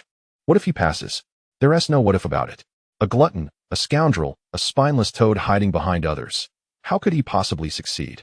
The young lady at the desk, flaring with indignation, rose to admonish her maid. "Oh, but he is clever. He has deceived us many times." The maid replied, still uncertain. "Foolish girl, that was merely a trick. I was not deceived." This exclamation seemed to ignite the young lady's temper, and she playfully sketched a turtle on the maid's face with her brush. "Miss," the maid protested, feeling somewhat wronged. "Silence. You are not to wash it off for the entire day. If you do, I shall sell you to Madame Flower." The young maiden tossed the brush carelessly onto the desk, pointing a slender finger at her maid with a mock-serious expression. The maid, with the turtle drawn on her face, felt quite aggrieved. The young lady's mood appeared to brighten slightly after drawing on her maid's face, yet soon her expression darkened again, her lips biting down in a blend of shame and anger. It seemed she too had once been marked by a rogue, and it was from that moment that she had developed a penchant for drawing turtles on others' faces. How infuriating! That seemingly simple-minded little toad is the most despicable creature in the world. He absolutely must not pass. But even if he does, what of it? No, I certainly do not want him to succeed. After all, he is so young. Having studied for only a few years, it is utterly impossible for him to pass. Why am I even worrying? Yet, the thought of that little toad drawing on her face filled her with indignation, as it seemed she had endured quite a few humiliations at his hands, although he had been subjected to her mischief as well. How could he dare to draw on her face, enjoying it so thoroughly? The young maiden could not help but be transported back to memories of the past. In the distant memories of childhood, shortly after the division of the villain's household, I found myself in the presence of that wretched individual, clutching a drawing during the recess, yearning for him to share a story. Yet, he obstinately refused, even turning down delectable treats offered to him. Frustrated, I resorted to a petty gamble, invoking my father's name in a loan shark's affair. To my surprise, that scoundrel, with his squinting eyes and foolish grin, proposed a wager, a contest, where if either I or my friend, the drawing, emerged victorious, he would regale us with a tale and fulfill one of our requests. However, should we both falter, he would be granted a request of his own. It was evident that beneath his jovial facade lay a simmering malice, yet I felt compelled to accept, for to shy away from the challenge would surely invite his ridicule. Little did I anticipate, this toad was nothing short of a rogue. Who would dare suggest a contest of distance to urinate? How audacious! After all, my friend and I were both young ladies, and such a mortifying feat was beyond our dignity. Despite my small stature, I understood the impropriety of such antics before a boy. Even after I struck him in frustration, I felt too embarrassed to forfeit the contest, resulting in our defeat. The request he made was for us to have our faces adorned with the image of a turtle using a brush. That little rascal reveled in delight as he painted. Witnessing his joy, I too was tempted to partake in the merriment, unaware that painting a turtle on someone else's face could be such an exhilarating experience. Spiraling into uncontrollable laughter, that seemingly simple-minded toad hid a cunning nature beneath his exterior. Thus, I fervently prayed that fate would prevent such a villain from succeeding in any examination. Not far from the villages of Xiahe and Shanghe, in a long pavilion, Zhu Pingyan was bidding farewell to his family and villagers when he suddenly sneezed. How peculiar! Was someone speaking ill of me behind my back? Zhu Pingyan touched his nose, pondering, but then realized that everyone openly criticized him, such as Xihe, who was merely gathering experience from this first failure. His uncle, clad in a flowing robe with a round collar, exuded an air of casual elegance as he stood before Zhu Pingyan, adopting the demeanor of a senior and imparting his wisdom. You see, the examination has yet to take place, he said, as Zhu Pingyan looked at him in utter disbelief. Not only his uncle, but the other villagers who had come to bid farewell shared the same sentiment, offering words of consolation to Zhu Pingyan. Even his mother, Chun, held little faith in him. Indeed, Xihe, your uncle has attempted the examination for over 2 decades without success. If you do not pass this time, do not take it too much to heart, she remarked, harboring resentment towards her brother for his previous transgressions, including the incident years ago when he had borrowed money in Zhu's father's name, leading to dire consequences. Just days prior, both grandfather and uncle had visited to solicit funds, and infuriatingly, they had even borrowed a piece of wood from the household, demonstrating their forgetfulness of past grievances. The uncle's face flushed with embarrassment at Chen's words. For him, this was merely a matter of seizing an opportunity. With an unwarranted confidence, he stroked his beard and chuckled, his garments fluttering in the cold wind, embodying the demeanor of a distinguished scholar. The villagers held a favorable view of Uncle, showering him with compliments and expressing their eagerness for the celebratory banquet upon his return. Uncle, possessing great poise, graciously acknowledged their kind words with a bow of thanks. In contrast, Zhu Pingyan experienced a stark sense of isolation. Both his father and elder brother were reticent, their eyes reflecting a resigned acceptance of his academic prospects. Chen merely advised Zhu Pingyan to take care of his well-being, without any expectation of his success in the examination. Chapter 71. Once bitten by a snake. Every sound is a bird-esque cry. The Ming dynasty placed considerable emphasis on infrastructure, inheriting the traditions of the Qin and Han dynasties. In nearly all regions, a long pavilion was erected every 10 li and a shorter one every 5 li, providing travelers with resting places. In ancient times, friends and family often bid farewell at such locations when embarking on long journeys. With long pavilions situated every 10 li, those journeying to the county town for the imperial examination gathered here to part ways. As more individuals arrived, the number of scholars clad in blue robes, burdened with their satchels, increased. Uncle Zhu Shoren, adept in socializing, mingled effortlessly with the numerous scholars. Zhu Pingyan, however, was unfamiliar with anyone present, including the 4 individuals endorsed by his mentor. This could largely be attributed to his youth. The scholars surrounding him were mostly in their 20s, while he, a mere 13-year-old, found himself separated by a significant generational gap. Who among them would recognize him? As the saying goes, parting is inevitable after a 1,000-mile journey. One by one, relatives and neighbors departed, leaving only a handful of scholars and a few attendants of affluent students at the long pavilion. Brother Wang, it is a pleasure to finally meet you. Surely this time you will achieve a place on the honor roll. Brother Zhao, what a delight. I extend my early congratulations for your forthcoming success. Zhu, it has been a while. Once you succeed in your examination, we must celebrate together. The group of scholars exchanged flattery, their spirits buoyed by mutual praise of anticipated academic achievements, akin to the exhilaration of having consumed a few cups of wine. Meanwhile, Zhu Pingyan stood apart, his satchel on his back, observing their camaraderie with a faint smile. Who is this young brother? At last, someone noticed Zhu Pingyan, a boy of 12 or 13, standing aloof. Is he perhaps an attendant of someone here? However, his attire did not suggest such a role, prompting curiosity among the scholars. Oh, this is my nephew, a young lad from Xiahe Village. One of the 5 endorsed by the esteemed scholar's son has been unable to attend, so he has come to make up the numbers and gain some experience. Uncle Zhu Shoren replied nonchalantly. Ah, indeed, gaining experience is of utmost importance. The scholars chuckled in response, momentarily diverting their attention from Zhu Pingyan. After all, he was merely a supplementary child, not a prodigious talent. If he were indeed a remarkable genius, surely they would have heard of him, considering they all hailed from the surrounding area. Thus, he was dismissed as an inconsequential addition. A group of over 10 scholars decided to journey together to the county town, finding solace in companionship along the way. Laughter and lively discussions filled the air at the Tenli Pavilion, creating a vibrant atmosphere. As they prepared to depart, someone suggested that each individual compose a poem to leave behind at the pavilion, creating a memorable tale for the future when they achieved success in their studies. The group, inspired and animated, eagerly took up their brushes and began to write.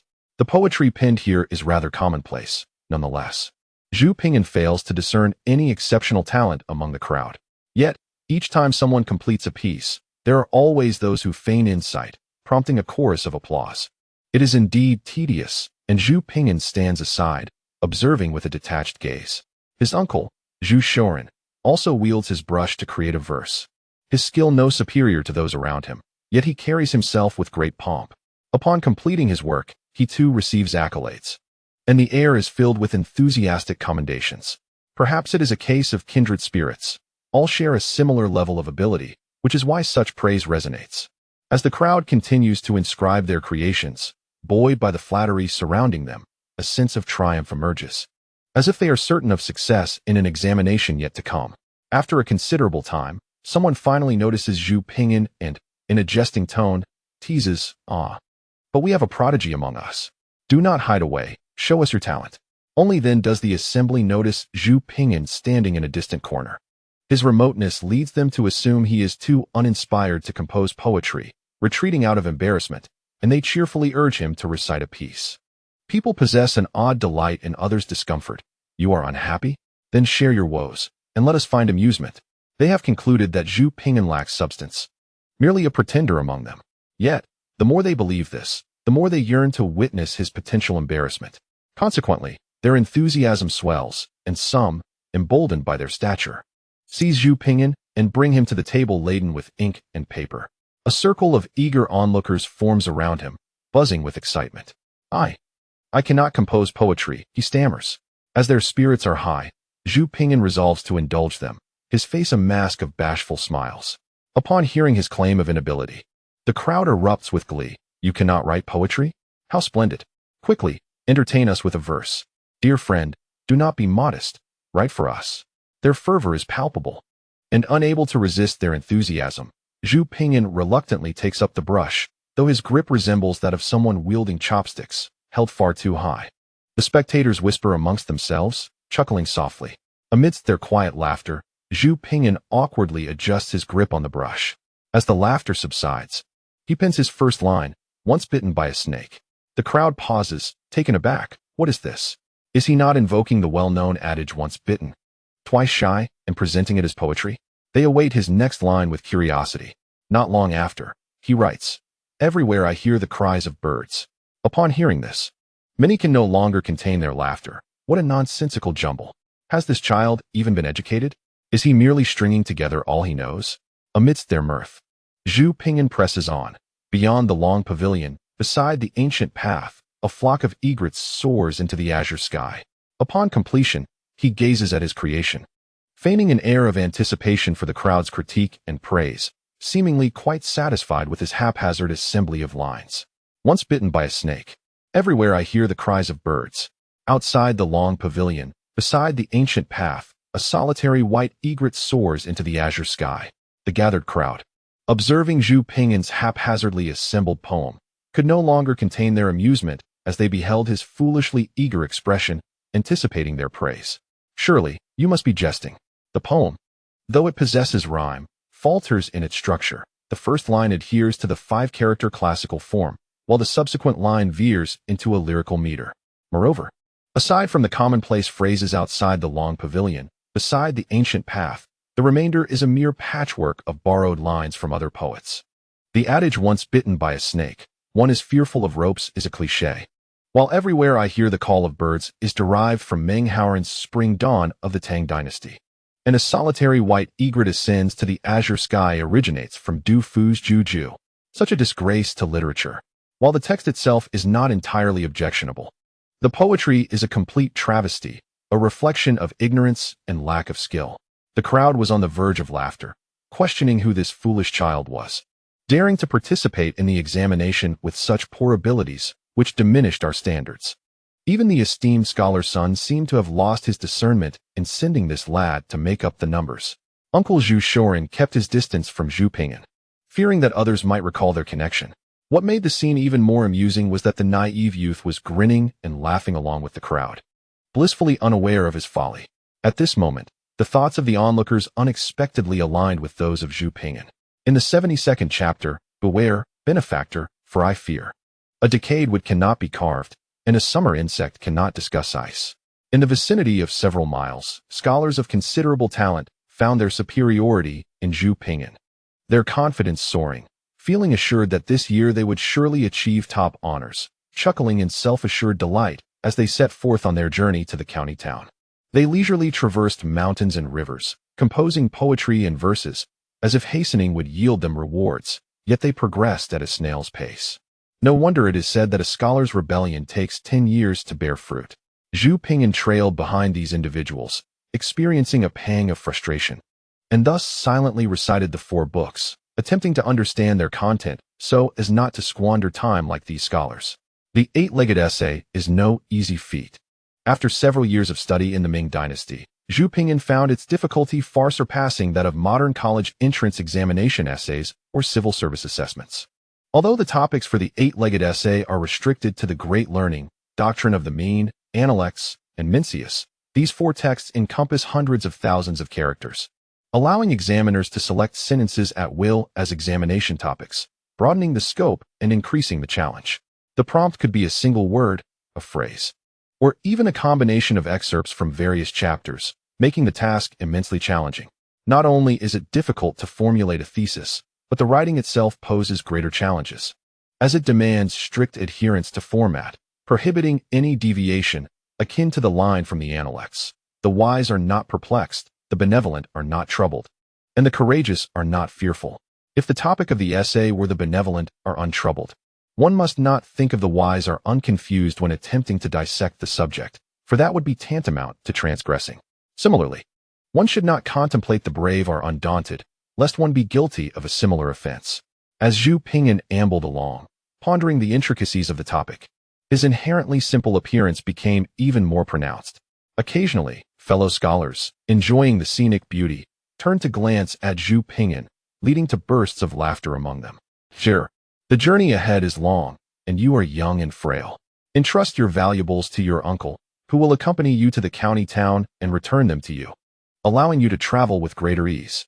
Zhu Shoren, Zhu Pingyan's uncle, approached him quietly, exuding an air of authority as he extended his hand to take the small bundle Zhu Pingyan carried, embodying the demeanor of a venerable elder. Zhu Pingyan, interrupted in his contemplation by his uncle's words, instinctively sidestepped as his uncle reached for his small bundle. With a broad smile, he exclaimed, "Filial piety is paramount. You are my elder, and I would not impose my burdens upon you, dear uncle." His declaration caught the attention of the travelers, who turned to look. Zhu Shoren, rebuffed by Zhu Pingyan, maintained a dignified composure, his face adorned with a scholarly smile, embodying the essence of a magnanimous elder. If Xihe wishes to test his mettle, so be it. Should you tire, do not hesitate to inform me, and I shall share your load. Indeed, Zhu brother, you are a paragon of benevolence. Truly, your paternal affection is a model for us all. Over a dozen scholars praised Zhu Shoren's kindness, to which he humbly responded, deflecting their compliments with modesty, invoking the sentiment of a devoted parent. Thus, Zhu Shoren, along with the group of scholars, continued their journey, engaging in literary pursuits amidst a flourishing atmosphere of culture. Zhu Pingyan, trailing behind, observed his uncle with a subtle smile. If he truly wished to assist in carrying burdens, why not take the heavier backpack? The small bundle he bore weighed less than 2 pounds. What effort was there in that? Perhaps he sought to covertly appropriate the funds for my journey.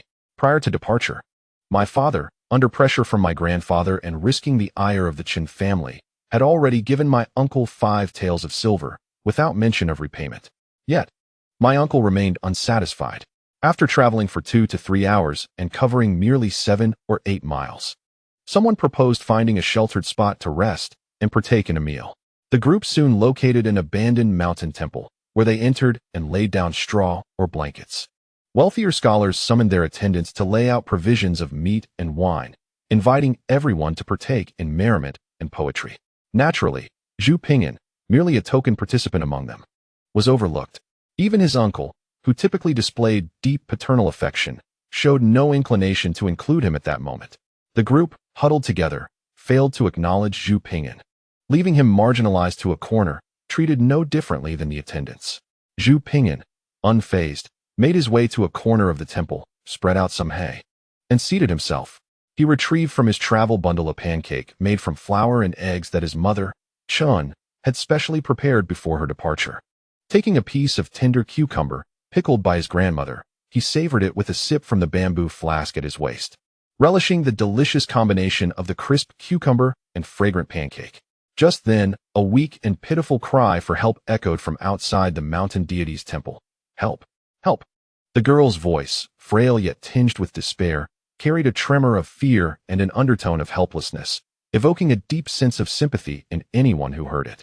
Accompanying this sorrowful call was a disheveled young girl, her innocent eyes swollen from weeping, embodying a delicate beauty that stirred compassion. As the helpless girl stumbled into view and caught sight of the students resting within the temple, a flicker of tragic hope illuminated her fragile face, and she hurried towards them. The plaintive cry of the girl and her captivating vulnerability ignited a surge of empathy and a fervent sense of justice among the group of students, who collectively invoked a timeless proclamation.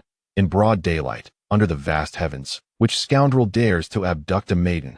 Zhu Pingyan, seated in the corner with his pancake and cucumber, nearly choked on his food upon hearing those words. He hastily drank some water to steady himself. Casting only a fleeting glance at the girl outside, he allowed a slight smile to play at the corners of his mouth, but remained motionless, continuing to enjoy his meal. Meanwhile, the impassioned students surged forth, embarking on their heroic quest to rescue the maiden. The girl, trembling in her disarray, expressed her gratitude as she stumbled behind the students, clutching the hem of one of their garments in a state of quivering fear. Hot on her heels were 5 ruffians. their greasy hair and shifty eyes betraying their nefarious intent. "Hand over the girl, or don't blame us for being uncivil," they threatened. The gang halted a short distance away, feigning bravado while clearly wary of the assembled students. Hearing their menacing words, the girl quaked even more, her voice trembling as she implored, "Noble sirs, please be careful. I am terrified." In that moment, the students, fueled by the girl's reliance and her tearful plea, felt an invigorating surge of courage. "The villains shall not go unchallenged," they declared, raising their sleeves and charging forward, particularly the affluent student, who, grasped by the girl's trembling hand, led the charge as if a divine being had descended, radiating an aura of righteousness. In the face of overwhelming numbers, the forces of righteousness remain inviolable. The villain, paralyzed by fear, fled in disarray. Leaving behind the words, "The green mountains remain unchanged, the waters flow eternally. This time, you have bested us, but we shall see what the future holds." Justice triumphed over evil, and the young maiden was saved, while more than a dozen scholars accomplished a heroic rescue. "Thank you, kind benefactors," the maiden exclaimed, tears of gratitude welling in her eyes. With delicate hands placed at her waist, she bowed slightly, gracefully curtsying with her flowing sleeves, offering her deepest thanks to the group of benefactors. As she curtsied, her disheveled attire slipped further, revealing a glimpse of her fair shoulders. The benefactors, unable to suppress their reactions, swallowed hard. "Upholding virtue and punishing wickedness is our duty. How could we accept such profound gratitude from the young lady?" The scholars, filled with righteous resolve, assisted the maiden to her feet, each one of them noble in spirit. As their hands brushed against hers, some discreetly squeezed her delicate fingers, their eyes narrowing with unspoken desires. The maiden, lost in her expressions of gratitude, seemed oblivious to their subtle gestures. To soothe her lingering fears and prevent the return of the miscreants, the group warmly invited her to rest before the lavish spread of food they had previously enjoyed, promising to escort her home afterward. Surrounded by the scholars, the delicate maiden cast a fleeting glance at Zhu Ping'an, who sat in a corner, oblivious as he munched on a melon and flatbread, before being ushered toward the feast. A wealthy scholar offered his cushion, enthusiastically inviting the maiden to sit. Just as she was about to take her place, a black and spotted spider scuttled across her feet, causing her to scream and nearly fall. Quick to react, the affluent scholar caught her, while the others, frustrated at missing their chance to impress, crushed the spider beneath their feet. "Thank you, kind benefactors, for extending your hands to aid me. My father is the owner of Zhang's tea house in the county. Today, my family and I went to the Zhu temple to pay our respects, but in the chaos, I lost my way. Thankfully, I encountered all of you. Otherwise, to preserve my virtue, I would have had no choice but to end my life," she sobbed, tears streaming down her face. As she recounted her harrowing tale, her fear resurfaced, causing her to weep openly. The sight of her tears shattered the hearts of those present, prompting them to offer words of comfort. To rescue a distressed young lady on the way to the capital for the imperial examination and return home with both fame and beauty. This was the ultimate dream of every scholar. At that moment, it seemed within reach, as the scholars vied to showcase their talents, eager to leave a favorable impression on the maiden. Even the elder Zhu Shoren was not to be outdone, displaying a youthful eagerness akin to an 18-year-old lad. Meanwhile, Zhu Ping'an merely sat in the corner, a faint smile playing on his lips as he quietly enjoyed his meal. The young lady, having nothing to offer, could only raise a cup of water wine in gratitude. Upon entering the county, she promised to have her father host a banquet in honor of the benefactors, preparing generous gifts to welcome them and express her appreciation. In a gesture of gratitude, the young maiden decided to offer a toast to the assembly, expressing her appreciation before they reached the county town, where her father, the proprietor of a tea house, would extend his heartfelt thanks. The students, in response, proclaimed their unwavering duty to champion righteousness, insisting no thanks were necessary. However, when this enchanting young lady with luminous eyes and a charming visage, her cheeks aglow, shyly poured wine for each of them, the atmosphere shifted.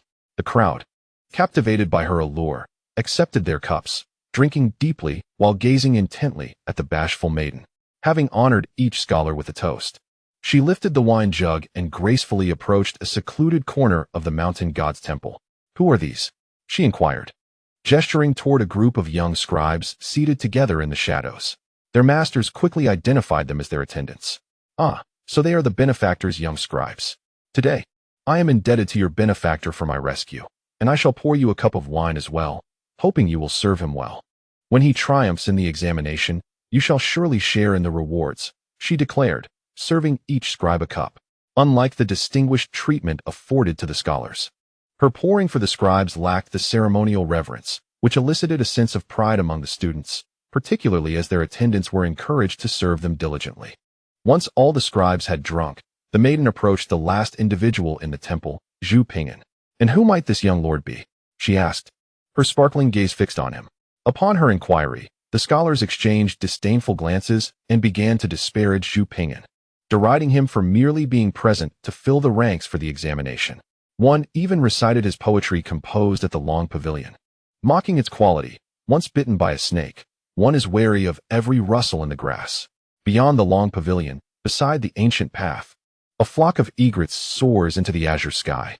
They dismissed his verses as a haphazard collection of words, devoid of any understanding of poetry or lyricism. Moreover, they did not hesitate to recall how Zhu Ping'an had remained cowering in a corner during the recent attack, labeling him cowardly and lacking the fortitude expected of a man. Yet, the scene held a certain irony. The maiden, with a flicker of her eyes and a soft voice, approached Zhu Ping'an with grace. Despite the scorn directed at him, she maintained an air of dignity and kindness. She poured a cup of wine and presented it to him, gently stating, "Though this young lord is still tender in years, he naturally lacks the courage of you esteemed gentlemen. However, I firmly believe that under your guidance, he will surely grow into a great hero, akin to you all." Her words not only placated the scholars, but also defended Zhu Ping'an with finesse, leaving no room for misinterpretation. The flattery of "under your esteemed guidance," and "like you great heroes" swept through the assembly, making each scholar feel as if they were truly remarkable individuals. Zhu Ping'an gazed in a daze at the young maiden standing before him, her delightful countenance adorned with an endearing, bashful smile, as she awkwardly set down the egg pancake in her hands. "Young master, do not be shy. Please partake of this cup of wine. I firmly believe that you shall undoubtedly become a great hero in the days to come." The girl, with her delicate, porcelain-like hands, extended the goblet towards Zhu Ping'an, her eyes sparkling like stars, the corners of her mouth curving upward in encouragement. It seemed as though he had never encountered such a charming maiden, nor had anyone so exquisite ever spoken to him or drawn so close. Zhu Ping'an, blushing with embarrassment, smiled bashfully as he reached out to accept the cup, his hands trembling. However, an unexpected clod of earth caused him to stumble, nearly sending him crashing to the ground, inadvertently bumping into the girl. His clumsy demeanor elicited laughter from the onlookers nearby, who mocked him for his lack of composure, deeming him unworthy of the occasion and a disgrace to refinement. The girl, having been jostled slightly, leaned slightly, but managed to keep the wine in her cup from spilling. I am so sorry, Zhu Ping'an stammered, blushing as he steadied himself amidst the jeers, awkwardly accepting the cup with one hand and drinking it down in one go. Watching him consume the wine, the girl smiled and turned away, returning to sit among a group of other scholars. In the instant she turned her back, Zhu Ping'an discreetly wiped his lips with his sleeve, which became damp in the process.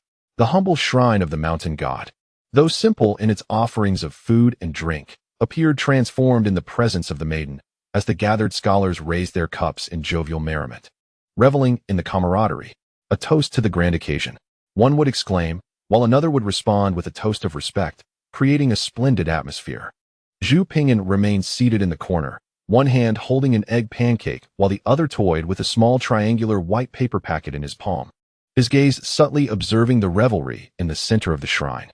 Approximately 10 minutes after the girl had offered her toast, the scholars suddenly noticed a large, colorful spider that had ventured into the midst of the dishes, more fearsome than the one that had startled the girl earlier. Once again, an opportunity to impress the maiden presented itself, and the gathered scholars prepared to act against the audacious creature. Just as they were about to reach for it, a swift sound pierced the air, a flash of white light darted by, and the bold spider was precisely pinned to the ground by a finely crafted dagger. The dagger vibrated ominously as the spider struggled before becoming still.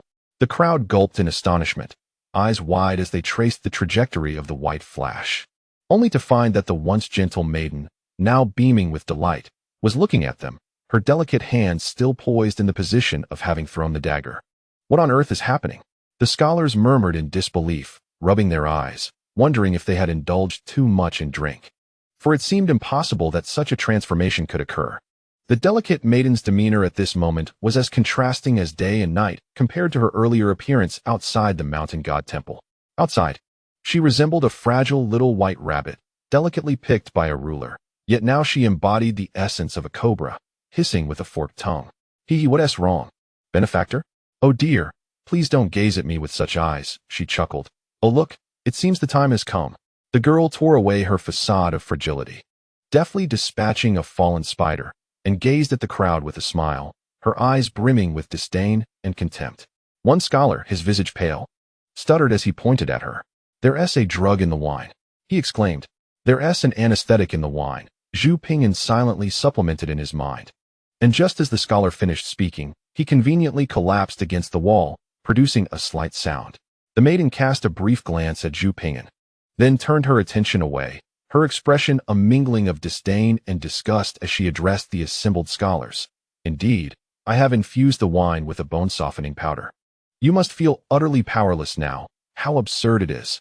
At your age, still clinging to the notion of gallant heroes rescuing damsels in distress, such a gathering of ineffectual scholars. Awaken. The tales in your books are mere fabrications. Bone-softening powder?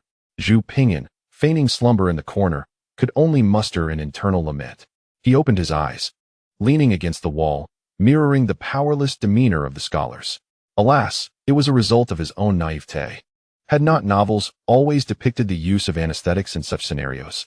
Why employ a bone-softening powder instead? Fortunately, the maiden only cast a fleeting glance in his direction, harboring no suspicion. After all, the effects of the powder could indeed lead to a fall. As her words hung in the air, a wave of laughter erupted outside the temple, followed by the re-entry of the 5 ruffians who had initially departed. The young master is astute. These naive sheep dance to his tune, and upon returning, he shall surely earn accolades from the elder master. The ruffians shed their earlier frivolity, now standing respectfully beside the maiden, their reverence sincere, enough to reveal her extraordinary nature. The maiden paid them no heed as she approached the table, bending down to retrieve her dagger from the ground. With a playful smirk, she approached a wealthy scholar, flicking the spider from her dagger into his mouth. The scholar seethed with rage, yet found himself utterly devoid of strength, afraid to utter a curse lest the spider descend into his throat, leaving him to glare furiously at her. Amused, the maiden observed him before lifting her foot and playfully stepping upon his hand, applying pressure until blood flowed freely. A pained scream escaped the wealthy scholar, followed by a fit of coughing, as the spider lodged itself in his throat during his cry. Oh, pardon me. Let me think. Who was it that just touched my hand? Ah, it was you, wasn't it? Speaking to herself with a smile, she glided to another scholar, her laughter enchanting yet chilling. In the eyes of the gathered scholars, her smile was akin to that of a demonic seductress from the pages of a tale, one who devours hearts. Unfazed, she continued her playful torment, leaving a trail of bloodied footprints upon each scholar who had once harbored ill intentions. Zhu Shoren, her uncle, was the last to be trampled. His right hand, which had held a brush, was left bloodied, tears streaming down his cheeks. After finishing her task, the young girl placed her blood-stained embroidered shoes on the blue robe of her uncle, Zhu Shoren, and rubbed them a few times to remove the evidence of her actions. How old is she? Yet she cries so shamelessly. Once she had cleaned the shoes, she turned her gaze towards the 5 respectful individuals standing nearby and waved her hand dismissively. Young master, they responded with deference. You, she said, extending her delicate hand and casually pointing at 3 of them. Search them one by one. First their bags, then their persons. Be thorough. These scholars headed to the examination are prime targets. Leave not a single coin behind. After issuing her commands, she pointed at the remaining 2, gesturing subtly towards Zhu Pingyan. That little brother is quite unruly. Had he not slipped up in the end, he might have deceived me entirely. Keep a close watch on him. I intend to take him back for some fun. She mockingly pointed at Zhu Pingyan, her lips curling into a derisive smile. In the corner, Zhu Pingyan, feigning weakness, smiled wryly. It dawned on him then that she had suspected him all along, merely pretending to be at ease to lower his defenses. 2 scruffy-looking men approached him, adhering to the girl's orders, their eyes fixed intently on Zhu Pingyan. This sister is quite formidable, he thought, as he pretended to struggle. Quickly hiding a small, open paper packet in a pile of grass, covering it discreetly before rising with a rueful smile. Be obedient. Do not think of playing tricks in my presence. If your schemes fail, I shall resort to blades. I do not wish for my little white to be stained with blood. The girl regarded Zhu Pingyan with a smile that was almost mocking, gracefully stepping closer. Her delicate hand, holding a dagger, lifted his chin. Oh, you all too.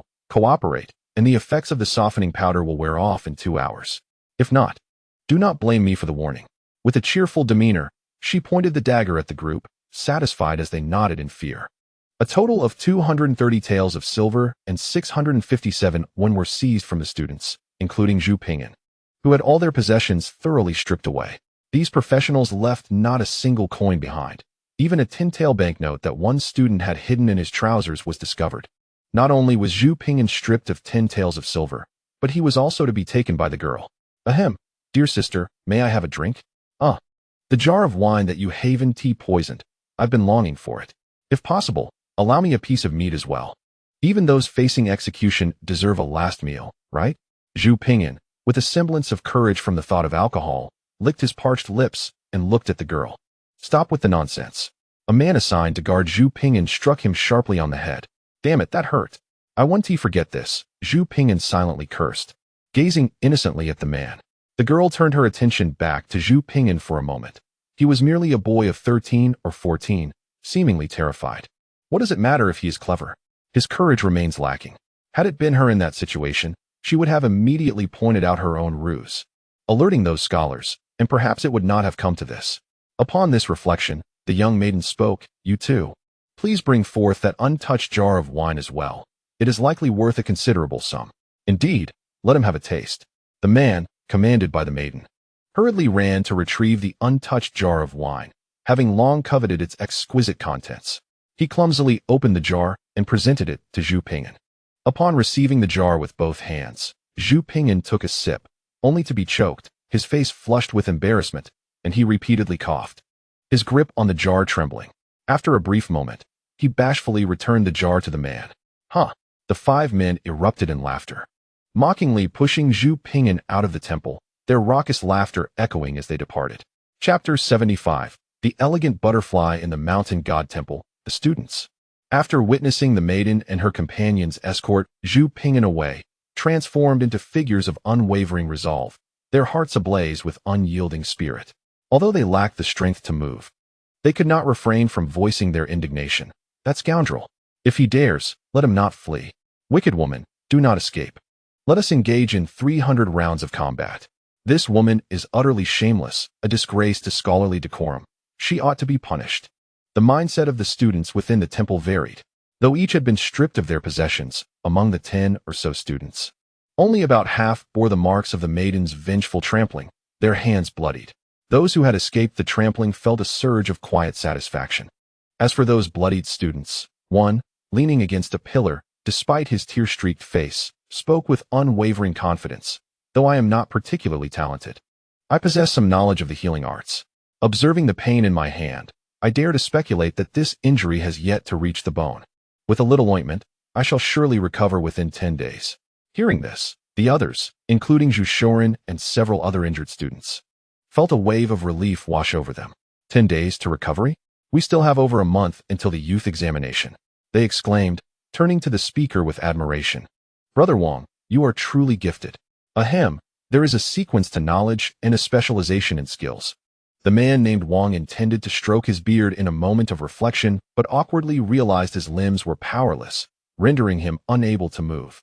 So he merely coughed twice, forcing a humble expression onto his face. Though we suffer, we are not as unfortunate as Zhu's nephew, who has been seized by the wicked maiden and shall undoubtedly endure great tribulations. One of the bloodied students suddenly recognized a fate worse than his own and eagerly shared this thought with the others. Thus, both the trampled and the untouched found a sense of equilibrium in their plight, with some even offering words of solace to Zhu Shoren. Fear not, for that wicked woman seeks only wealth. My nephew may endure some physical suffering, yet his life is assuredly not in peril.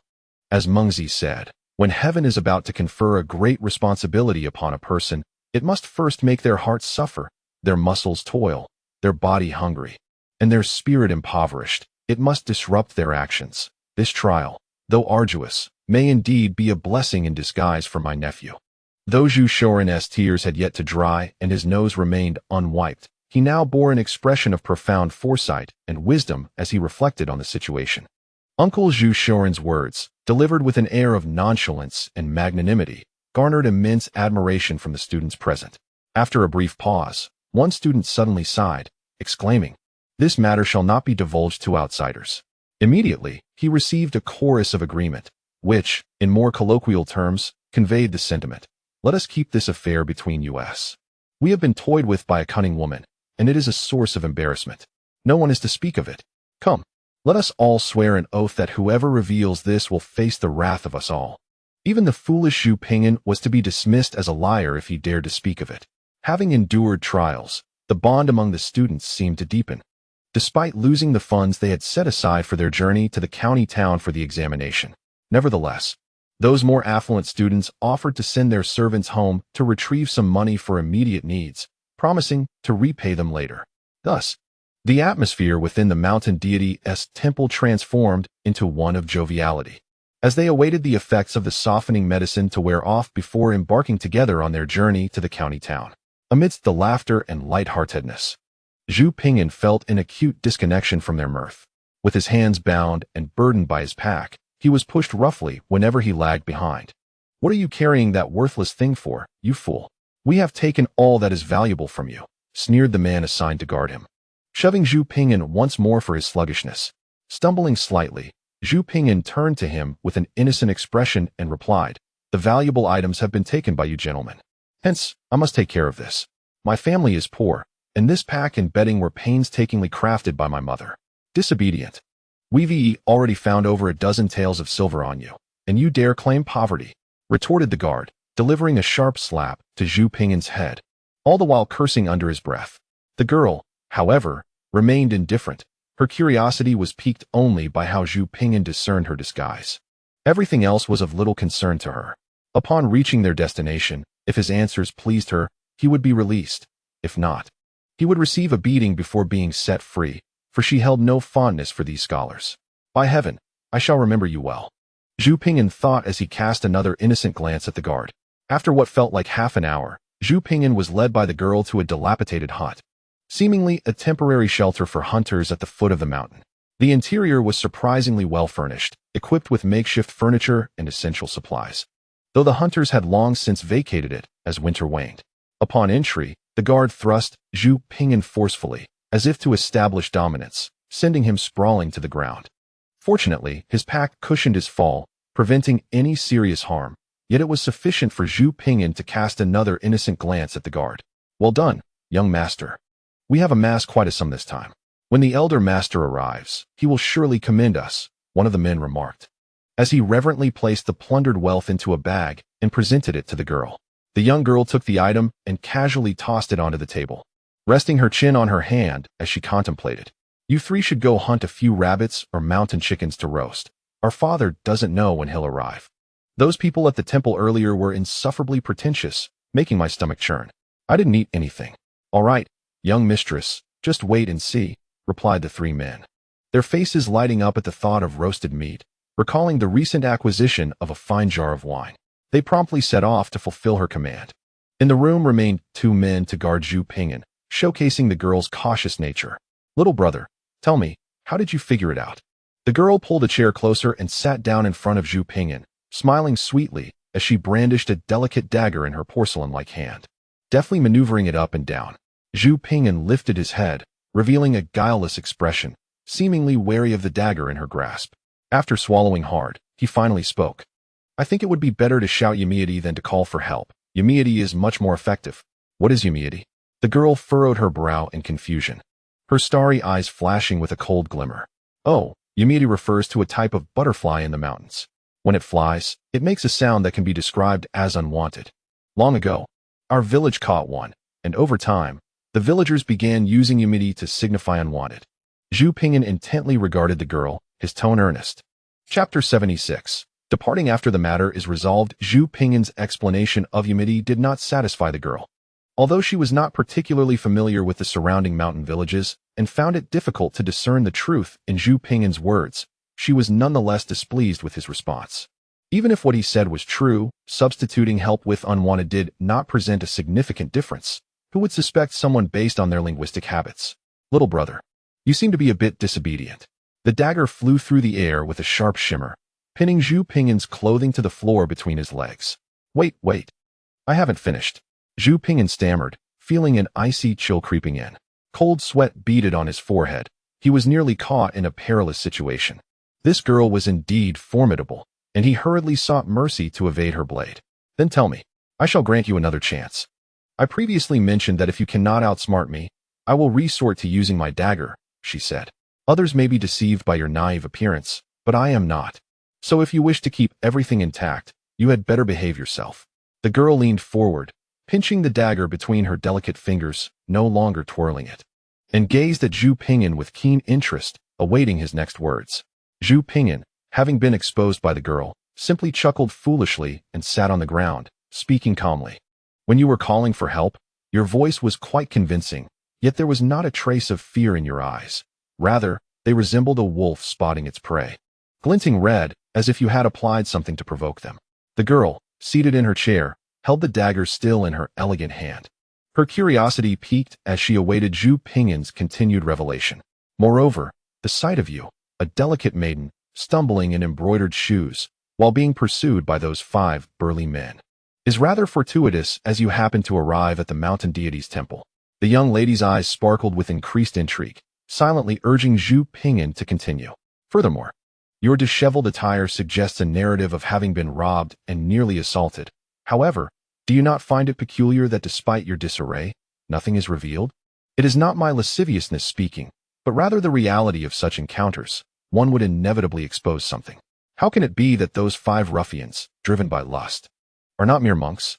Then there is the matter of your excessive gratitude. Which noble lady would be so bold as to drink and toast with a group of men, rarely showing her face in such company?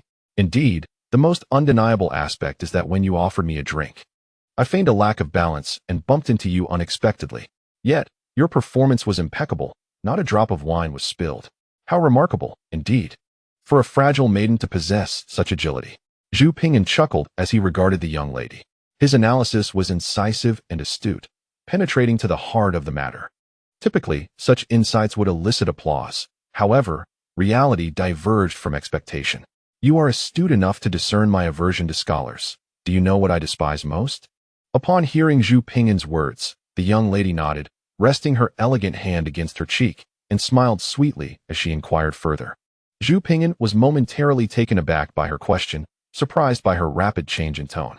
Before he could gather his thoughts, a beautifully embroidered shoe suddenly loomed before him, and in an instant, he found himself unceremoniously knocked to the ground by the young lady's kick. I most detest intelligent yet self-important scholars like you, she declared. It appeared I had underestimated the ancient wisdom. Such capricious women have existed since time immemorial. Lying on the ground, Zhu Ping'an watched the young lady turn away, hands clasped behind her back. He felt rather disheveled, yet could not help but smile. Goodness, has the young master been utterly dazed by the kick? He nearly kissing the dirt, yet still grinning, remarked one of the men tasked with watching over Zhu Ping'an. Another joined in the derision. Pay him no mind. These scholars are always so pretentious, wrapping themselves in mystery, as if the world were at their fingertips. They've read so much they've become oblivious to the reality around them. The young lady dismissed their comments with indifference. Before long, the 3 men who had gone hunting returned, carrying 6 skinned and cleaned rabbits, along with some dry firewood, which they promptly used to kindle a fire within the shelter. The aroma of roasted rabbit wafted through the air, enticingly fragrant and crisp. Zhu Ping'an's mouth watered as he watched the young lady and the others each receive a rabbit. And despite having dined well, he found himself somewhat hungry again. Ahem, might I have a piece as well? He asked, seated on the ground, his eyes eagerly fixed on the young lady.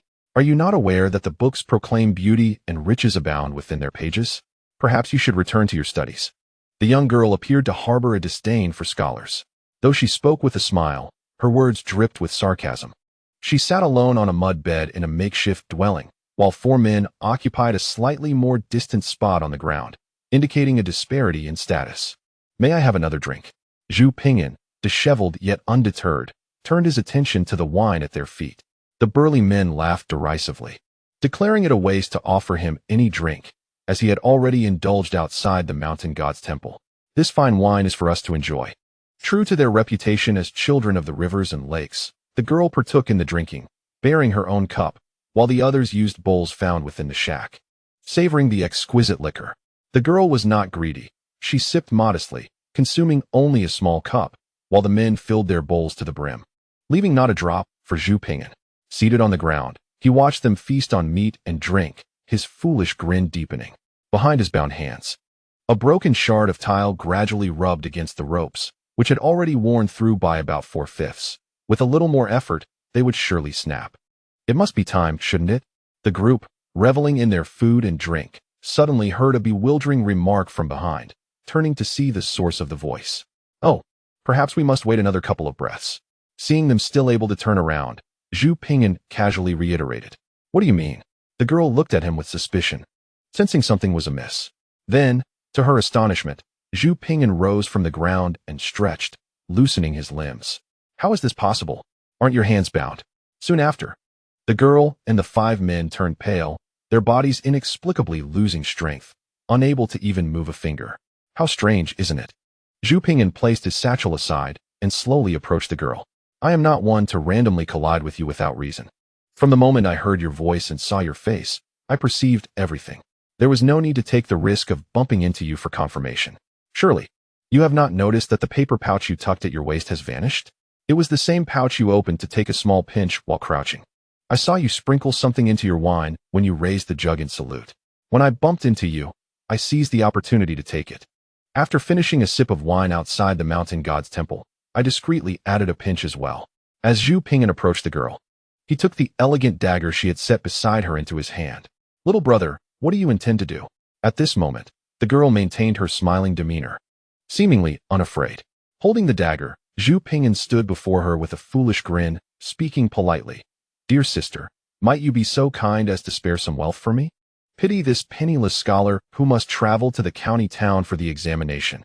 You see, my sole possession at present is this dagger. The girl fixed her gaze on Zhu Ping'an, her smile concealing a heart ablaze with fury. She thought him utterly shameless. Her mother had indeed been correct. Among all, these scholars were the most vile, despicable, and loathsome. To rob, and yet to phrase it so delicately. Spare? Is there anyone willing to beg with a knife held to their throat? Moreover, that knife belongs to me. When did it become your sole possession? If you disagree, just clap your hands. If you do not, I shall take it as your silent consent. Zhu Ping'an chuckled innocently and added, This sister is quite generous, bestowing upon me 230 taels of silver and 657 when all at once. With such kindness, she surely must find a scholarly gentleman as her ideal husband. Zhu Ping'an took the money that the girl had carelessly placed aside, weighing it in satisfaction. After extracting the wealth they had scavenged from the temple, Zhu Ping'an approached the 5 burly men with the dagger in hand, wearing a naive smile. The expression of Zhu Ping'an mirrored that of the students in the mountain god temple as they gazed at the girl. Do not be anxious, my hands are steady, Zhu Ping'an said, squatting before the man who had previously struck him and pushed him around, even causing him to fall clumsily upon entry, all the while maintaining a foolish grin as he pressed the knife against the man's face. I have consumed more salt than you have rice. Why would I be nervous? The man retained some semblance of pride. Had he possessed greater strength, he would have surely spat at Zhu Ping'an. Eating so much salt. Do you wish to pickle yourself like a salted fish? Zhu Ping'an chuckled. Let us not dwell on the trivial. Should I so much as frown? You would not be the proud man you claim to be, he taunted, yet suddenly, a piercing scream escaped the man, his features contorting in agony. I apologize. My hand slipped. Zhu Ping'an feigned regret as he withdrew the dagger from the man's thigh, which was now gushing blood. Feeling a wave of nausea wash over him, he averted his gaze, realizing that this facade of bravado was ill-suited for him. Ultimately, he was just an ordinary person, both before and after his journey through time. Such violence was beyond his capacity. Never mind. It seems you are too destitute to yield any riches. Bored, yet unwilling to show weakness before these men. Zhu Ping'an brandished the dagger, circling around them, mustering the courage to frighten them before leaving with a parting remark. As the girl watched Zhu Ping'an approach her once more, the bloody dagger in his hand transformed the atmosphere entirely. The blade dripped crimson, regardless of one's courage or martial prowess. Life is singular and precious. What do you intend to do now? She inquired, a hint of anxiety creeping into her voice, her earlier demeanor of mirth vanishing. The money your subordinates failed to offer me compels me to seek you out again, Zhu Ping'an replied coolly. All the money was taken by you just now. The girl retorted, ire rising within her. She had desired to make an impression before her father, but found herself thwarted by this youth. I believe you possess more funds to bestow upon me, Zhu Ping'an stated, scrutinizing her from head to toe. Sensing his gaze was laden with ulterior motives. The girl hastily replied, there are 5 taels of silver coins beneath the table leg. I assure you, there is nothing more. She hoped to placate Zhu Ping'an until her strength returned or until her father arrived, at which point she would ensure this boy faced dire consequences. Following her instructions, Zhu Ping'an indeed unearthed 5 taels of silver from beneath the table, brushing off the dust and tucking it into his clothing. Yet, he once again approached the girl with the dagger in hand. What more do you desire? The young girl glared at Zhu Ping'an, her expression one of utter disdain. Undress, she commanded. Zhu Ping'an, holding a dagger, responded coolly, beastly creatures. These scholars are even more shameless and filthy than my mother described. It's not enough that they steal money. They still desire more. Truly, they are worse than beasts. Oh, I see. You cannot move. Then I shall take matters into my own hands. Zhu Ping'an said nonchalantly as he approached her. Feeling him unfasten her clothing, the girl shut her eyes, tears streaming down her cheeks, thinking that this time she was doomed, destined to be sullied by this boy. However, once her strength returned, she vowed to dismember him and feed his flesh to the dogs while grinding his bones into powder to scatter in the river for the fish. At least you were honest and did not hide any money, Zhu Ping'an remarked before turning to leave, his actions deliberate and composed, embodying the essence of hidden merit and fame. Huh. The girl opened her eyes in confusion. Her outer garments had merely been loosened, and her inner attire remained intact. This boy had intentionally toyed with her. Watching Zhu Ping'an's retreating figure, she clenched her teeth, wishing fervently to strike him down. Chapter 77. Huaining County Town. The sunset was exceedingly beautiful, though it heralded the approach of dusk. As twilight descended, the walls of Huaining County Town were enveloped in the warm embrace of the setting sun, casting a rosy hue across the landscape. Amidst the golden light, a weary young man approached, his elongated shadow stretching behind him, with a travel bag slung over his shoulder and dust covering his clothes. He beamed at the sight of Huaining County Town, which lay just ahead. After a lengthy journey, aided by the kindness of a benevolent stranger who offered him a ride in his cart, he finally arrived before sunset. This young man was none other than Zhu Ping'an, who had hurried towards the county town to take the examination. After escaping from the girl, he made his way directly to the town. Along the way, he encountered a peddler he had previously met in the village, spending 2 coins to send a message home to assure his family of his safety. Apart from this brief stop, Zhu Ping'an had not halted his pace. In this era of peace, Huaining County Town was bustling with life. People thronged the streets. Carts rolled like rivers, and horses galloped like dragons, a level of prosperity far surpassing that of Koshan Town. Blending into the crowd, Zhu Ping'an gradually approached the city gate.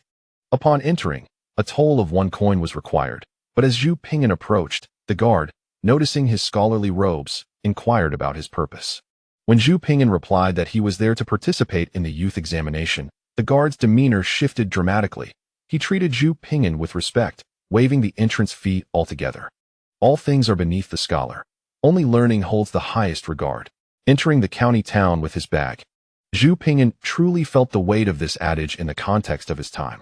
As he wandered the streets of Huaining County Town, he was enveloped in a rich atmosphere of antiquity. This was a vivid depiction of a thriving ancient county life, not inferior to modern cities, each embodying distinct styles, one of steel and concrete, the other a watercolor painting of tradition and grace. At dusk, the city remains bustling and vibrant. The cobblestone streets are lined with prosperous shops, and the well-dressed passers-by epitomize the affluence of the inhabitants. Zhu Ping'an, weary from his travels and burdened by his pack, feels akin to a rustic bumpkin entering the city. His immediate priority is to find an inn, settle down, enjoy a hot meal, take a warm bath, change into fresh clothes, and finally indulge in a restful sleep. Zhu Ping'an approaches an inn named Yu Kulai, a 3-story establishment teeming with patrons in the dining area. A neat and agile young attendant, towel draped over his shoulder, greets Zhu Ping'an warmly as he arrives. "Good sir, are you seeking a place to rest or to stay?" "I would like to stay," Zhu Ping'an replies with a simple smile. "Right this way, please," the attendant gestures, guiding him inside. Upon entering, the attendant calls out, "Innkeeper, this gentleman wishes to stay." "How fortunate, for we have but one last inferior room available." The innkeeper, a stout man in his 40s with a shining visage, soon approaches. "May I trouble you to show me the room?" Zhu Ping'an recalls a scene from a Stephen Chow movie depicting a room so poorly maintained that even the toilet was unsanitary and the faucet would break with a mere turn. "Of course, follow me," the innkeeper responds amicably. They proceed to the back of the inn, arriving at a room nestled in a corner. The door opens to reveal only the most basic furnishings, a bed and a table. Though clean, the poor lighting renders it unsuitable for reading without straining the eyes, leaving Zhu Ping'an dissatisfied. With an increasing number of scholars arriving in the city for examinations, this is the last room we have. Other inns are nearly full as well. The innkeeper notes, sensing Zhu Ping'an's discontent. "What is the price for this room, and how is it calculated? If I were to stay for a month or two?" Zhu Ping'an inquires casually. "For a short stay, it's 101 a day. For long term, 2 taels and 5 chien of silver monthly." The innkeeper gestures with his hand. Cough. "For such a room, the price is exorbitant. Nearly 10 times that of Kaohsian town," Zhu Ping'an thinks. Recalling how hard his father worked just to earn that much in a day. The daily rent alone could cover 2 days of his mother's sewing work on a purse. "This won't do. My apologies for the disturbance," Zhu Ping'an bows politely. "No offense taken. Young sir, feel free to seek accommodations elsewhere, should you find yourself in need. Our door remains open. Of course, as long as this room is still available," the innkeeper chuckles nonchalantly. "Thank you, sir." Zhu Ping'an expresses his gratitude before departing from the Yulai Inn. As Zhu Ping'an walks along the street, he encounters several scholars clad in long robes. Despite the frigid weather, many of them wield folding fans, exuding an air of authority. Subsequently, Zhu Ping'an inquires at 3 other inns, each varying in size and scale. Rooms of a smaller scale are somewhat more affordable, with inferior accommodations priced at 91 per day, amounting to 2 taels and 3 chien for a month's stay. Larger rooms, comparable in price to the Yulai Inn, and some even exceeding its rates, are regrettably fully booked. The only remaining option is a slightly pricier inn, where the innkeeper stubbornly refuses to lower the rates. It seems the market conditions are indeed as such. Other inns likely mirror this situation. Zhu Ping'an was preparing to return to the Yulai Inn to rent the inferior room, reasoning that he could always read outside if needed. Then, a familiar voice called out, "Is that you, Zhu?" Turning around, Zhu Ping'an spotted his uncle, dressed in new garments, approaching with several fellow scholars. Seeing Zhu Ping'an covered in dust, with bits of grass clinging to his blue shirt and a reddened forehead, his uncle Zhu Shoren felt a sense of relief. "Uncle still has some funds to spare for Zhu," Zhu Ping'an preemptively declared as his uncle approached, prompting a reaction akin to swallowing a fly. "Oh, it's difficult to articulate. We are fortunate to receive assistance from brothers Qian and Zhao. I wish to aid you, but alas, my purse is quite light," sighed Zhu Shoren, his expression shifting through various emotions. Disappointment flickered across Zhu Ping'an's face, yet internally he remained unperturbed.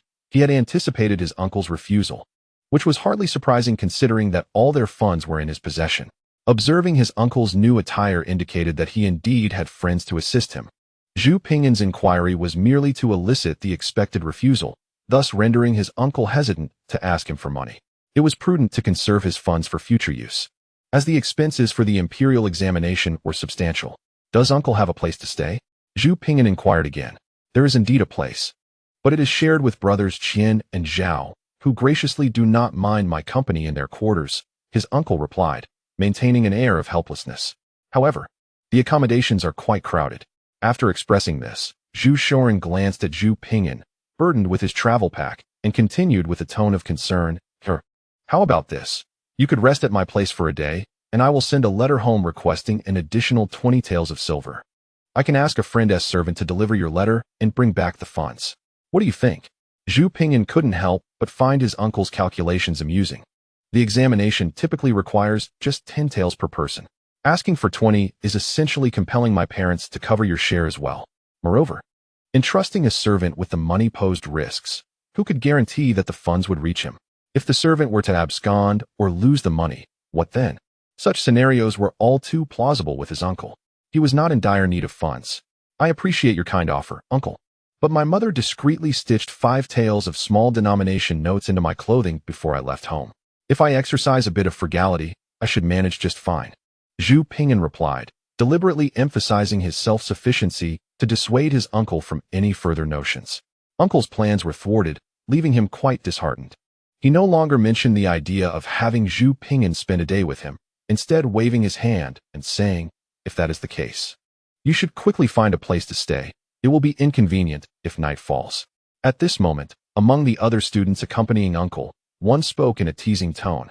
"Noble nephew, with only 5 taels to your name, it seems you will have to settle for a woodshed." Another chimed in, "How fortuitous. The inn where we are staying indeed has a woodshed available. The innkeeper was just tidying it up for rental. They say the monthly rent is merely 1 tael of silver, more than half cheaper than a regular room." Their mocking remarks indeed ignited a spark of interest in Zhu Ping'an. Generally, woodsheds are sunny, spacious rooms, if well furnished with a bed. They may not be inferior to the lowest-tier guest rooms, especially at such a bargain. As for concerns about losing face by staying in a woodshed, Zhu Ping'an was unfazed. After all, one's dignity is not determined by the quality of accommodation. Have you not heard of Gojian, who endured hardship to regain his kingdom? As long as one possesses the ability, dignity can be found anywhere. In my heart dwells a fierce tiger, yet even a woodshed can exude the fragrance of roses. Really? Where's this inn? Initially, they intended to mock Zhu Ping'an, yet to their surprise, he, in his naivete, not only showed no shame, but instead smiled broadly and inquired of them. "Ah well, this foolish boy is beyond saving," they thought. A woodshed, after all, is merely a place for producing cannon fodder. Such an ominous choice indicates he has resigned himself to fate. Uncle Zhu Shoren and his companions, initially wandering out of boredom, now found themselves playfully surrounding Zhu Ping'an, as if fearful he might change his mind, leading him towards their inn. Zhu Ping'an felt no embarrassment whatsoever. Rather, it was Uncle Zhu Shoren whose face flushed with shame, as though he had lost a considerable amount of dignity. The inn where Uncle and the others were staying was quite a distance away, revealing their genuine leisure as they strolled for nearly half an hour before arriving at the establishment. This inn was far more luxurious than the one they had previously inspected, worthy of a star rating in ancient times. The innkeeper, a portly man with a shrewd demeanor, was currently troubled over the woodshed. Having observed a considerable number of scholarly travelers arriving, he, possessing a business acumen, instructed his staff to prepare the woodshed for rental, hoping to earn a few silver coins by offering it at a lower price. To his astonishment, when he recommended the woodshed to the students, they reacted as if he had committed a grave offense against them. They appeared ready to devour him alive, their disdain for the suggestion palpable. And had he not quickly offered apologies, they might have resorted to physical confrontation. How could he comprehend the pride of these scholarly youths? The innkeeper endured considerable humiliation from the students, and now his irritation flared at the mention of the woodshed. If someone were to rent it, he would be willing to reduce the price even further, anything to rid himself of the vexation. At that moment, a polite voice broke through the tension. "Innkeeper, do you have a woodshed available for rent?" The portly innkeeper looked up to see a boy of approximately 13 or 14 years, appearing somewhat simple-minded.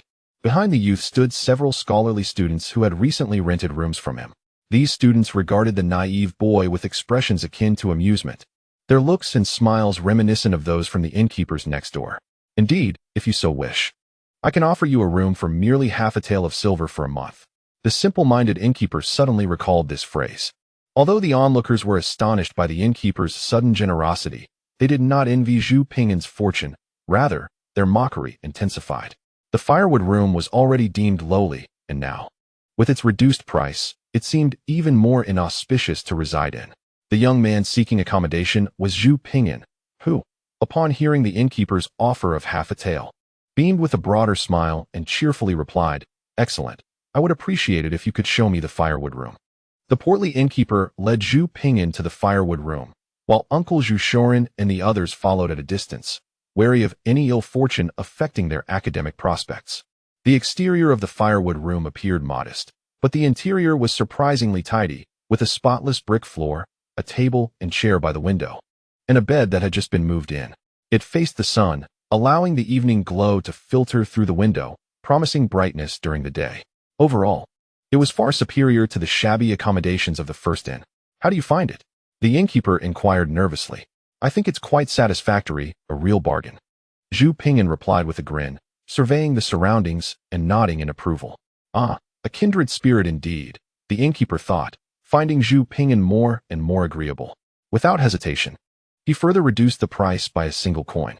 Zhu Ping'an, too, found the innkeeper increasingly amiable, for coins for such a room was simply splendid. Chapter 79. The morning of Huaining County, exhausted from his travels, after paying for a month's rent, Zhu Ping'an hastily consumed a dish of vegetables and 2 steamed buns, took a quick hot bath in a wooden tub, and retired early for the night. While he slept soundly, he remained oblivious to the fact that his name had begun to circulate in the vicinity of the inn. The scholarly students, who delighted in drinking wine and composing poetry, found amusement in reciting Zhu Ping'an's poem about being bitten by a snake and hearing birds everywhere from the long pavilion, eliciting laughter throughout the dining hall. When someone carelessly mentioned that the poet, who had been bitten by the snake, was currently sleeping soundly in the firewood room, the hall erupted with derisive laughter. And thus Zhu Ping'an's name spread within the small community around the inn. Unaware of the commotion, Zhu Ping'an would have merely smiled it off had he known. The following morning, as the eastern sky began to blush with the faint light of dawn, the world remained cloaked in twilight.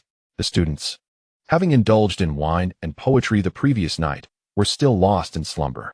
However, the door to the firewood room had already been pushed open, revealing Zhu Ping'an in a blue robe, with a satchel slung over his shoulder.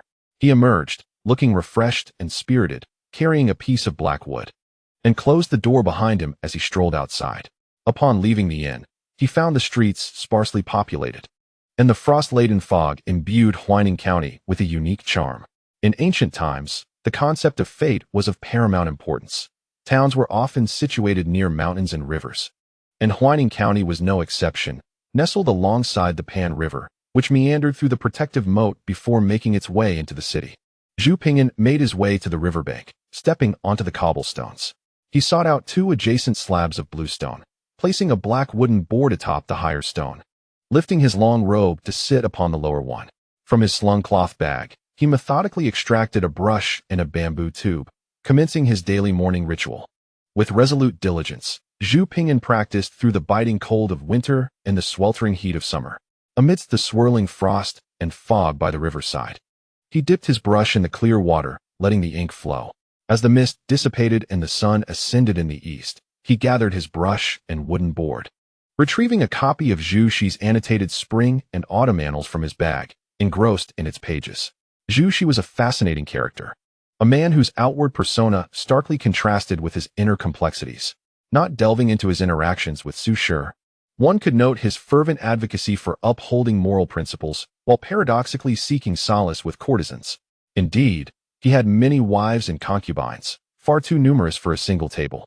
Nevertheless, it must be acknowledged that Zhu Xi's comprehension of the 4 books and 5 classics was remarkably profound. Otherwise, how could he have become a revered figure in the imperial examination curriculum? Look, a group of young women, giggling and chattering as they arrived at the riverside to wash clothes and pound rice, spotted the young scholar seated on the stone, absorbed in his reading. Oblivious to the damp hem of his robe, they erupted into laughter, their mirth echoing through the air. The ancient adage of staying within the confines of one's home was a standard for the genteel ladies, while the common folk were less constrained. Of course, the separation of genders was far more stringent than in modern times, with men and women forbidden to be alone together. Yet, in the presence of so many young women, their confidence surged, and upon witnessing Zhu Ping'an's innocent demeanor, they could not help but jest, some even daringly teasing him. Is that earnest scholar engrossed in reading about romantic quarrels? The women chuckled, their laughter resonating. Simultaneously, a few young maidens blushed, embarrassed by the bold remarks, chasing after the audacious woman who dared to jest. Zhu Ping'an, feeling somewhat flustered, was not embarrassed by the bold woman's words. After all, having seen countless films in modern times, he was unfazed by such trivialities. Rather, it was the unusual situation of being observed by so many young women while reading that disconcerted him. He was not a circus monkey on display. "Good morning," he said, gathering his books and wooden board, offering a distant wave to the young women before rising to depart. "Ah, don't go. You haven't tea answered us yet," came the playful chorus of laughter from behind him. The scene of Huaining County, unveiled after the dissipating frost and fog, left Zhu Ping'an with an impression that was ethereal: damp, bluestone paths, the crystalline waters of the Pan River, and the towering city walls constructed of blue bricks and white stones, all harmoniously woven together in poetic splendor. Following an enticing aroma, Zhu Ping'an discovered a quaint eatery along the street, ordering a bowl of tofu pudding and 2 pot stickers, savoring the delightful taste of the accompanying homemade pickles. A delicate sprinkle of cilantro adorned the tofu, generously doused with the establishment's secret savory sauce, presenting an exquisite combination of color, aroma, and flavor. The pot stickers exuded the rich fragrance of pork, while the accompanying side dishes were crisp and refreshing, delighting the palate immensely. The only drawback was that the proprietor was not a charming tofu maiden, but rather an elderly matron. It is often noted in contemporary novels how the male protagonists serendipitously encounter enchanting figures such as tofu maidens, wine maidens, or even pork maidens. Yet, in the span of over 8 years in the Ming Dynasty, such an encounter had eluded me. Despite this disappointment, Zhu Ping'an departed with a satisfied belly. Having indulged in a hearty meal, Zhu Ping'an sought directions from a few passers-by and meandered through the streets, making several turns. Along the way, he spent a small sum on a selection of fine pastries, wrapped in red paper by the vendor, and acquired some fruits in a bamboo basket from another shop. Proceeding in the direction indicated by the locals, after approximately half an hour of searching, he arrived at his destination, Baikatang. This was a grand apothecary, significantly larger than the one in Kaohsiung town, bustling with patrons and boasting 6 physicians attending to the patients. Zhu Ping'an entered, carrying the fruits and pastries, when an apprentice approached him, inquiring if he sought a consultation. Zhu Ping'an shook his head, offered a respectful bow, and replied, "No, I am but a humble villager from Xiahe Village in Kaohsiung town. 8 years ago, I was fortunate enough to be saved by the miraculous skills of the esteemed doctor, who gave me a second chance at life. My parents toil in the fields and could not express their gratitude in person, which weighs heavily on my heart. Thus, I have come today to pay my respects to Dr. Hu." The apprentice pondered for a moment and then said, "Please wait here. I shall inquire with my master." It turned out that this apprentice was indeed a disciple of the esteemed Dr. Hu. After a brief interlude of about 15 minutes, the apprentice returned, apologizing for the wait. "My master has stated that he does not recall this incident and urges you not to take it to heart." The apprentice continued, "In truth, my master has saved countless lives and has encountered similar situations many times. Do not let it trouble you. Please take your offerings back, as my master never accepts gifts." Zhu Ping'an stood in contemplation for a long while, then withdrew a 10-tael silver note from his sleeve and spoke. "The esteemed doctor whose noble character is truly admirable. Yet I feel an unease in my heart. Let this silver note serve as a humble contribution towards the treatment of those patients who cannot afford medication, though modest. It is a token of my sincerity." The apprentice, hesitant to take a position, returned to consult his master. After a while, he came back to inform Zhu Ping'an that his master had consented. The revered physician, who typically refused all gifts, was willing to accept this meager sum for those in need of medical care. Truly, he is a physician devoted to alleviating suffering. Zhu Ping'an held Dr. Hu's medical ethics and benevolence in the highest regard. Were modern hospitals to embody even a fraction of Dr. Hu's integrity and compassion, the doctor-patient relationship would not be so fraught with tension. Chapter 80. You have unfurled aside from one day when a stranger inexplicably inquired if he was Zhu Ping'an, and upon receiving an affirmative response, pressed a 20-tael silver note into his hands. The days in Huaining passed in a monotonous yet tranquil manner.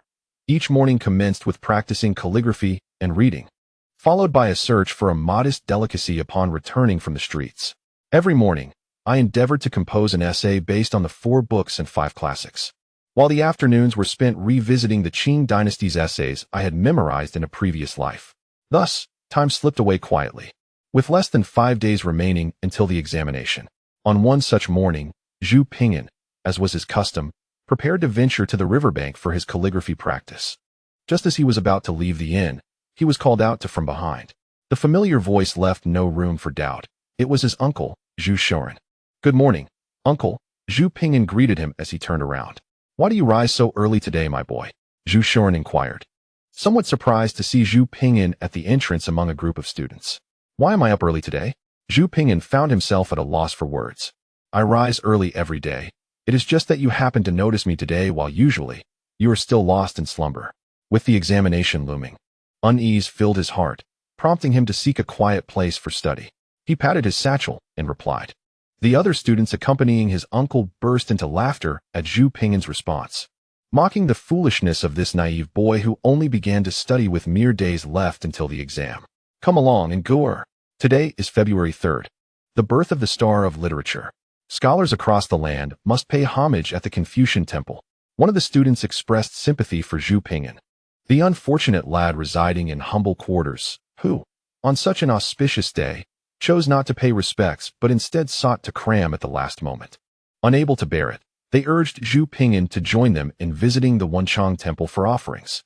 Zhu Shoren, wishing to display his benevolence among the students, continued, You would be better off paying respects at the Confucian temple, seeking the blessings of Confucius and the star of literature.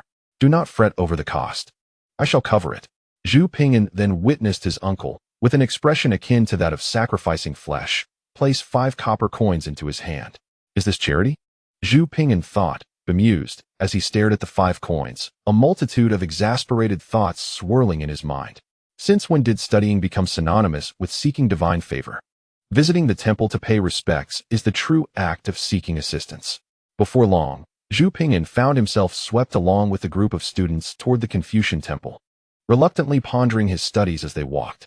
The temple, dedicated not only to Confucius but also to the star of literature, was already suffused with the fragrant smoke of incense as the sun began to rise.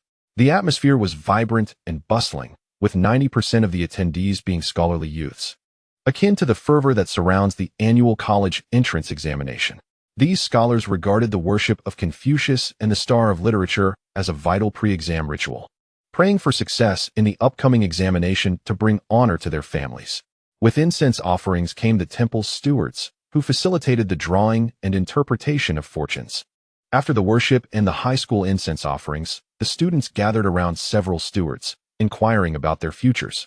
The temple priest, adorned in the guise of a sage, donned a robe and sported a distinct mustache, while gesturing with his fingers and chanting incantations.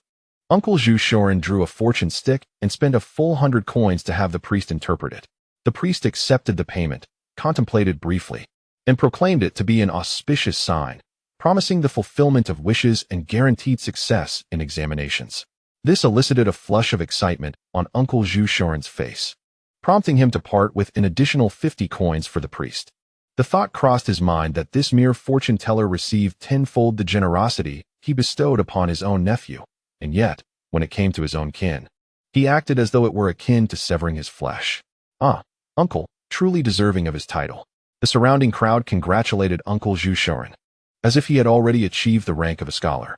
Others soon followed suit, drawing their own fortunes and paying the 100 coins for interpretations, most of which turned out to be favorable, leaving them elated. Zhu Ping'an, who accompanied them, merely lit a stick of incense before Confucius and the god of literature, standing at the back without any inclination to draw a fortune. The priest, engrossed in collecting fees, noticed Zhu Ping'an's inaction and approached him, shaking his merit box. The onlookers, amused, awaited to see how this impoverished lad, dwelling in a thatched hut, would respond. Ah, master, money holds great significance, does it not? Zhu Ping'an chuckled, displaying no intention of spending 100 coins for an interpretation. After all, that amount represented a day's labor for his father driving a cart. How could he squander it on the priest's fanciful words? The priest's expression darkened at Zhu Ping'an's response. An uncarvable log is beyond redemption. Folly is insurmountable. The gathered scholars cast disdainful glances at Zhu Ping'an's actions, scoffing at his miserly nature as he refrained from seeking a fortune for himself. The priest, experienced and unwilling to be outdone by Zhu Ping'an, stroked his beard and assumed an air of profundity, proclaiming, Fortune and money are akin to a fishing rod and a basket of fish. Which would you choose? I would choose a basket of fish. Zhu Ping'an replied without hesitation. You are rather superficial, the priest retorted. To give a man a fish is to feed him for a day. To teach him to fish is to sustain him for a lifetime. Do you grasp this principle? When the fish is consumed, it is gone. But the fishing rod can yield many fish and serve you for a lifetime. The priest, with eloquence, sought to illustrate the wisdom of imparting skills rather than mere provisions, believing this would secure his business. At that moment, the priest, basking in the admiring gazes of the onlookers, felt a surge of pride and prepared to expound further on the relationship between fortune and money. However, before he could finish his thought, Zhu Pingyan interjected. After acquiring a basket of fish, I could sell them and purchase several fishing rods. I would keep one for myself and sell the surplus to others. The priest, draped in his robe and cloaked in an air of profundity, must have felt as though he had swallowed a fly. His inner thoughts surely echoed, "Oh, celestial beings, spare me. I wish not to engage with this fellow." The decorum of the learned was tarnished, and the uncarvable log remained unredeemed. Surrounding scholars began to voice their disapproval of Zhu Pingyan's interpretation, dissatisfied with his understanding of the classical teachings. What was previously jest was now revealed. Zhu Pingyan's words were devoid of malice, merely reflecting his own financial constraints. At this moment, Zhu Pingyan was remarkably composed, showing no sign of embarrassment as he bowed to the crowd and explained himself. The other scholars, however, appeared as if they had just swallowed a fly, grappling with the audacity of his candid admission of financial constraints. Chapter 81. The examination commences outside. Darkness enveloped the world, the blackest and coldest moment before dawn. The students who typically slumbered in the inn were now freshly attired, preparing to embark on their journey.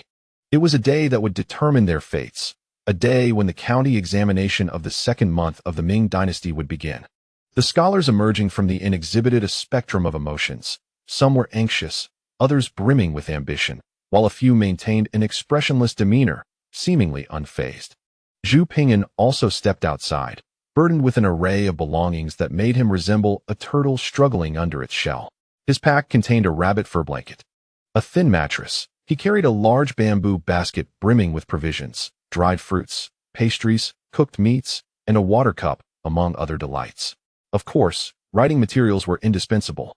At merely 13 years of age and of modest stature, he was nearly obscured by the sheer volume of his possessions.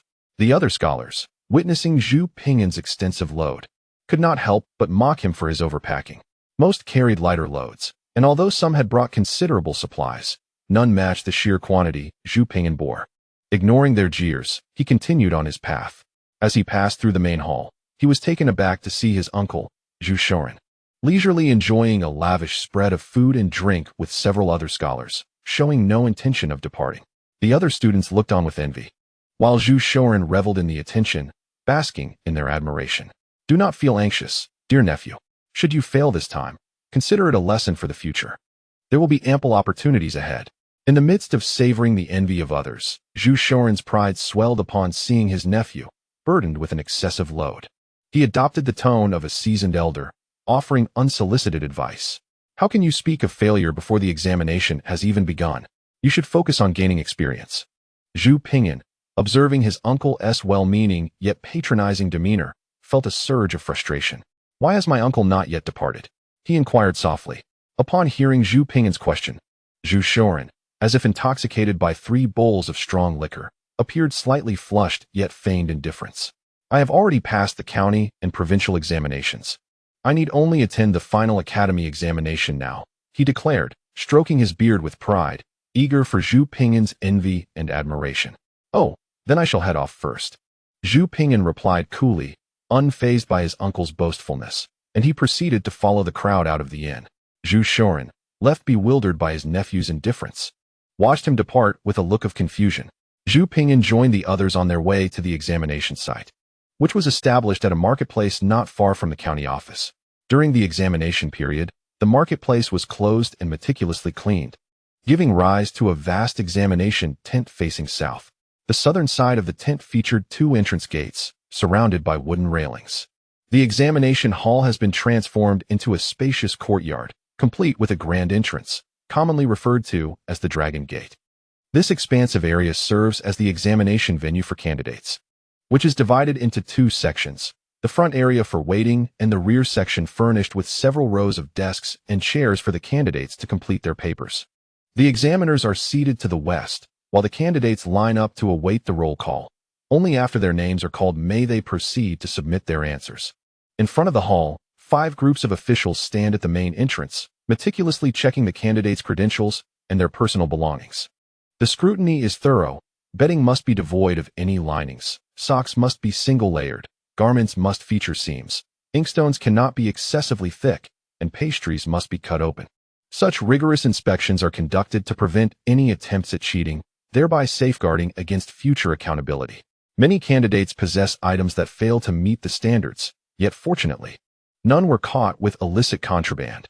As long as their belongings are not deceitful, they may enter despite any deficiencies. For many years, the imperial examination has been beset with stringent penalties for cheating, and during the time Zhu Ping'an has been queuing, no instances of dishonesty have been uncovered. The officials' inspections resemble modern security checks, with Zhu Ping'an's considerable assortment of items thoroughly examined, even to the extent that his preserved foods were cut to a size suitable for consumption. To the astonishment of onlooking candidates, and even the inspecting officials, not a single item was deemed unfit. Upon entering the main gate, a minor official, well-versed in literary matters, verifies Zhu Ping'an's identity and, after confirming his credentials, leads him to an open space where four scholarly young men, approximately 20 years of age, await. These individuals, backed by Master Sun, regard themselves highly and engage in conversation, completely disregarding Zhu Ping'an, fully aware that he has been brought in merely to fill numbers. Observing their demeanor, Zhu Ping'an's initial inclination to greet them dissipates, leaving him to stand awkwardly in silence. As dawn approaches, the county magistrate, dressed in official robes, arrives, stirring the waiting candidates into a flurry of activity, which proves somewhat challenging for the officials tasked with maintaining order. The crowd is dense, and Zhu Ping'an, being youthful and of shorter stature, struggles to glimpse the magistrate's features. Through the exchanges of those around him, Zhu Ping'an gathers that the magistrate delivered a general address of encouragement, followed by information regarding the examination format, indicating that this county examination will consist of 4 sessions, although it could potentially extend to 5, contingent upon the magistrate's discretion. Zhu Ping'an finds delight in the announcement of 4 sessions. Subsequently, after the magistrate departs, the officials commence the roll call, with several officials vocally reiterating the magistrate's words for the candidates to hear. After what feels like an eternity, Zhu Ping'an finally hears his name called and proceeds inside with the other candidates endorsed by Master Sunday. Upon entering the courtyard, illuminated by paper lanterns for clarity, Zhu Ping'an and his companions advance towards an individual who appears to be an examiner, bowing in respect. Li Lanshan from Xiahe Village, endorsed by Scholar Sun Hongji, announces one of the 4 candidates, stepping forward to receive a test paper, which he proclaims loudly. Then, Zhu Ping'an hears Master Sun's voice affirming, endorsed by Scholar Sun Hongji. Zhu Ping'an lifted his gaze and saw Master Sun seated in the hall, accompanied by several others. Upon receiving Master Sun's confirmation, the examiner nodded in acknowledgement, and a junior official guided Li Lanshan to the examination venue. Zhu Ping'an was the last among the 5 to offer his support. After Master Sun's endorsement, Zhu Ping'an had no opportunity for even a fleeting exchange of glances with him before being escorted by the junior official to the examination room. This was understandable, given the multitude of candidates and the necessary procedures they all had to follow. Time was indeed of the essence. In his hand, Zhu Ping'an held a scroll with a designated seat number, Ding Chou. This designation was based on the heavenly stems and earthly branches, yet Zhu Ping'an, accustomed to Arabic numerals, found himself rather bewildered. Fortunately, the junior official helped him locate his seat. Otherwise, finding it would have posed quite a challenge. The examination hall was furnished with 10 rows of simple seating, a long table, and a single chair, nothing more. Once seated, Zhu Ping'an meticulously arranged his writing instruments before unfolding the examination paper. The paper was adorned with red lines forming a grid, comprising over 10 sheets, each containing 12 lines with 20 characters per line. Additionally, there were 2 blank sheets intended for rough drafts. However, he noticed the absence of the examination questions, and as he contemplated raising his hand to inquire of the examiner, he observed several constables patrolling the hall with lanterns. 2 constables held aloft a large wooden board displaying the examination questions, which were affixed to this very board. Enlightenment dawned upon Zhu Ping'an. The first round of the county examination was referred to as the main examination, featuring questions on 2 essays from the 4 books, 1 from the 5 classics, and a poem composed in 5-character quatrains. These questions were relatively straightforward and foundational, considerably less challenging than those encountered in the provincial or imperial examinations. As Zhu Ping'an perused the questions on the board, a smile graced his lips, It was indeed fortuitous that he had previously attempted to tackle these topics. The first question was derived from the analects in the section on governance. To govern with virtue is akin to the North Star, which remains in its place while all the other stars revolve around it. The second question was taken from the doctrine of the mean. The way of the gentleman is like ascending a height. The third question, from the Book of Documents. Read. Calm words and ordinary actions, like reverence that reaches the heavens. Having previously engaged with these texts, Zhu Ping'an found them to be second nature, allowing him to approach the writing with ease and without haste. He neatly transcribed these three questions in small, careful characters onto his draft paper before turning his attention to the final examination question. The last question pertained to a poem, In the Shade of Summer Trees. The Yellow Oriole Sings. In the context of the imperial examination, the poetic prompt was typically extracted from a line by a poet of a previous dynasty or an allusion, serving as the foundation for composing a trial poem. Zhu Ping'an also transcribed this line onto his draft paper, prefacing it with the characters Fuda, adhering to the established format for trial poetry in the imperial examinations.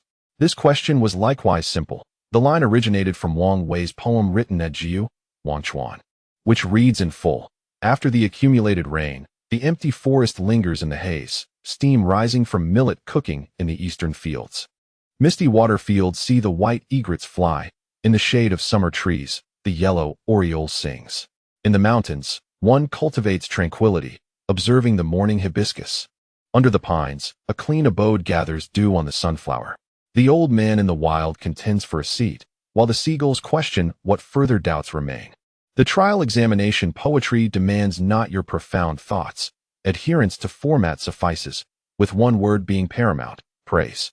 During the imperial examinations, the great Ming's founding emperor, Zhu Yuanzhang, had abolished poetry and literary compositions, rendering trial poems a relic of the county-level examinations, which scarcely influenced the outcomes. The primary focus remained on the eight-legged essay. After perusing the examination topics, Zhu Ping'an felt reassured, placing the examination papers aside and securing them with a stone to prevent the northern winds from whisking them away. He then retrieved food from his basket and indulged in a hearty meal. The already inspected delicacies had been cut into portions by the officials, and Zhu Ping'an picked up a pair of chopsticks, savoring every bite. Rising at such an early hour, he had yet to partake in breakfast, and with the examination expected to last the entire day, he deemed it reasonable to eat before writing. However, his fellow candidates, particularly those sharing the inn with him, perceived his dining with disdain. Recognizing him as the infamous student bitten by a snake and lamented by birds, they shook their heads, casting sympathetic glances at Zhu Ping'an, their thoughts aligning with a notion of his self-surrender. Indeed, they believed this foolish lad would merely consume food throughout the examination. They concluded that his presence was merely a formality. His task was complete the moment he entered. Most had resigned themselves to the belief that Zhu Ping'an would inevitably fail. After relishing the braised meat, he nibbled on some dried fruits and finished with a cup of water he had brought along.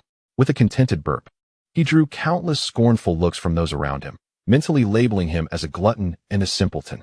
Ignoring their gazes, Zhu Ping'an, now satisfied, took a sheet of draft paper and began scribbling notes.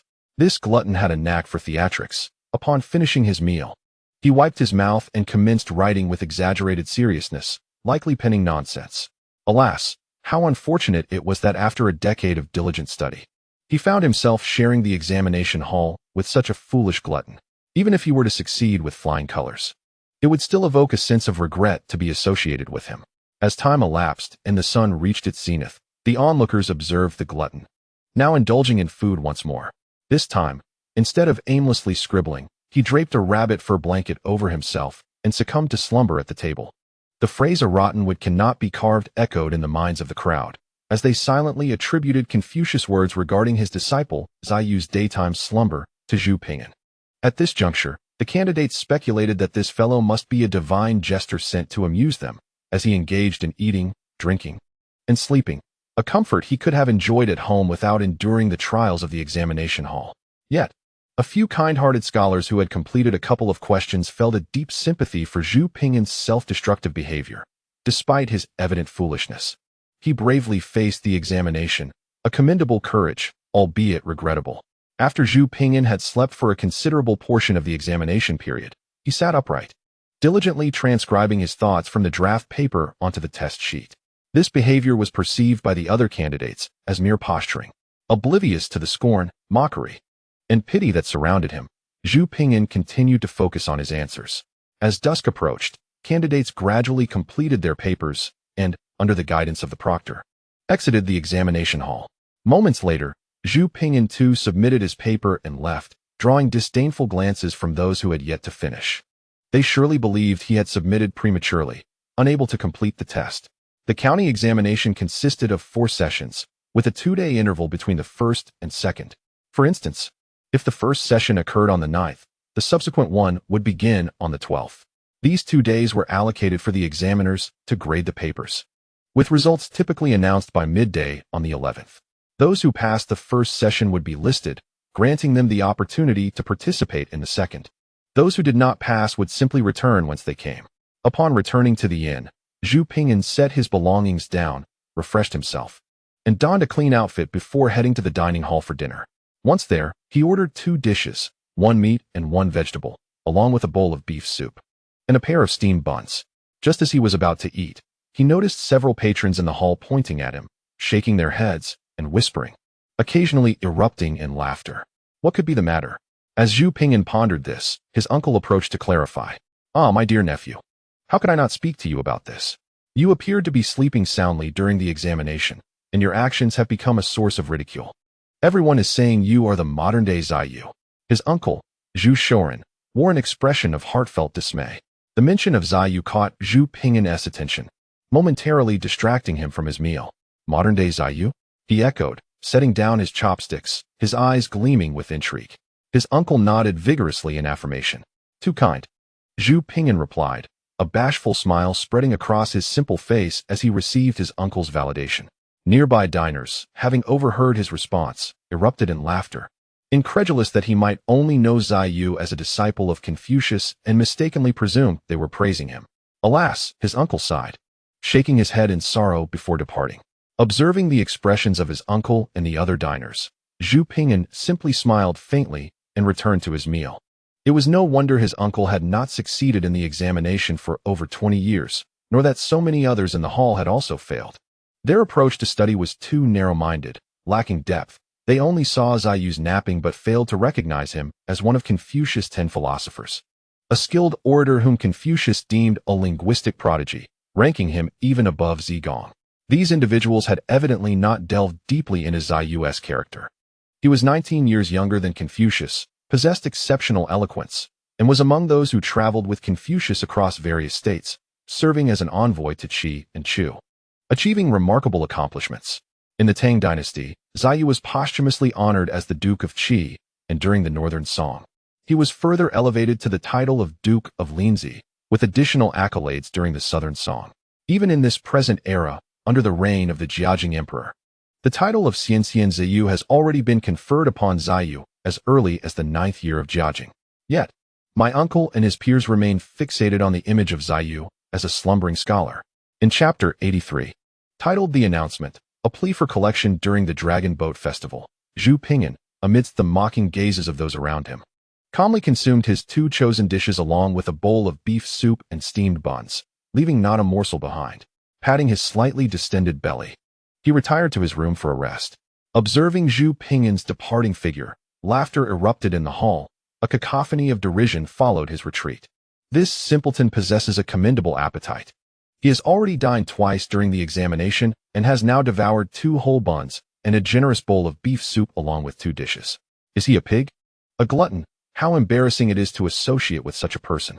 Amidst the ridicule directed at Zhu Pingyan, the tension that had gripped the crowd throughout the day dissipated. Perhaps this was an unexpected boon for them all. After a restful night, Zhu Pingyan once again slung his satchel over his shoulder and set out with a piece of black wood in hand the following morning. Within the inn, the sound of snoring filled the air as the students, having endured a day of anxiety, relished the rare tranquility of sleep. Treading upon the damp, green stone slabs, he returned to the riverbank, placed the black wood down, rubbed his hands together, and commenced his daily practice. As the rising sun painted the sky in hues of crimson, visibility improved, prompting Zhu Pingyan to put away his brush and the black wood. He He retrieved a copy of the Great Ming Edicts and the Great Ming Laws from his satchel, engrossed in their contents. The upcoming examination would test his knowledge of the edicts and laws, and a review of the Great Ming legislation would surely enhance his recollection for the test. The Great Ming Edicts, personally compiled by the old Zhu, emphasized severe punishments and rigid enforcement. His relentless promotion of this legal code resulted in the publication of millions of copies, ensuring that every official possessed one, and every household among the common folk received a copy, a true testament to its extensive circulation.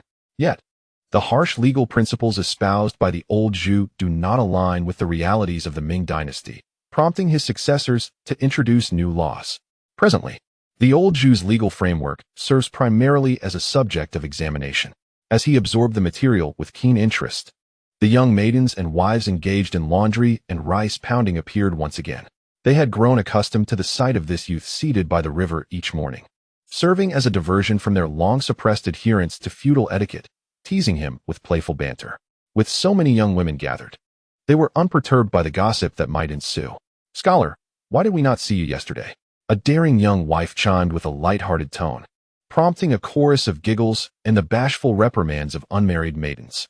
Zhu Pingyan, having been the subject of their playful jests every morning, had long since grown accustomed to their antics. "I attended the county examination yesterday," he replied, placing his book back into his satchel, preparing to depart. Zhu Pingyan had established a tacit understanding with these young women. Whenever they came to wash clothes or pound rice, he would gather his belongings and take his leave. With a light-hearted chuckle, "I must say, given the diligent efforts of the young scholar, he is surely destined to succeed." Upon hearing the voice behind him, Zhu Pingyan couldn't help but smile. Since embarking on the imperial examination journey, he had only encountered remarks about failures and lessons learned. This was the first time someone expressed confidence in his success. "Thank you for your kind words," he replied without turning back, waving his hand in gratitude. His words elicited laughter from the surrounding young ladies and matrons. While others would have humbly downplayed such praise with modesty, Zhu Pingyan boldly appropriated their good wishes. Unabashed and utterly charming, departing the riverside, he sought out another local delicacy, seemingly intent on savoring every culinary delight that Huaining had to offer. Thus, he spent his day, repeating the same routine. On the following day, after breakfast, Zhu Pingyan returned to the inn only to find the students in a frenzy of excitement. "Hurry, hurry! The county magistrate is about to announce the results."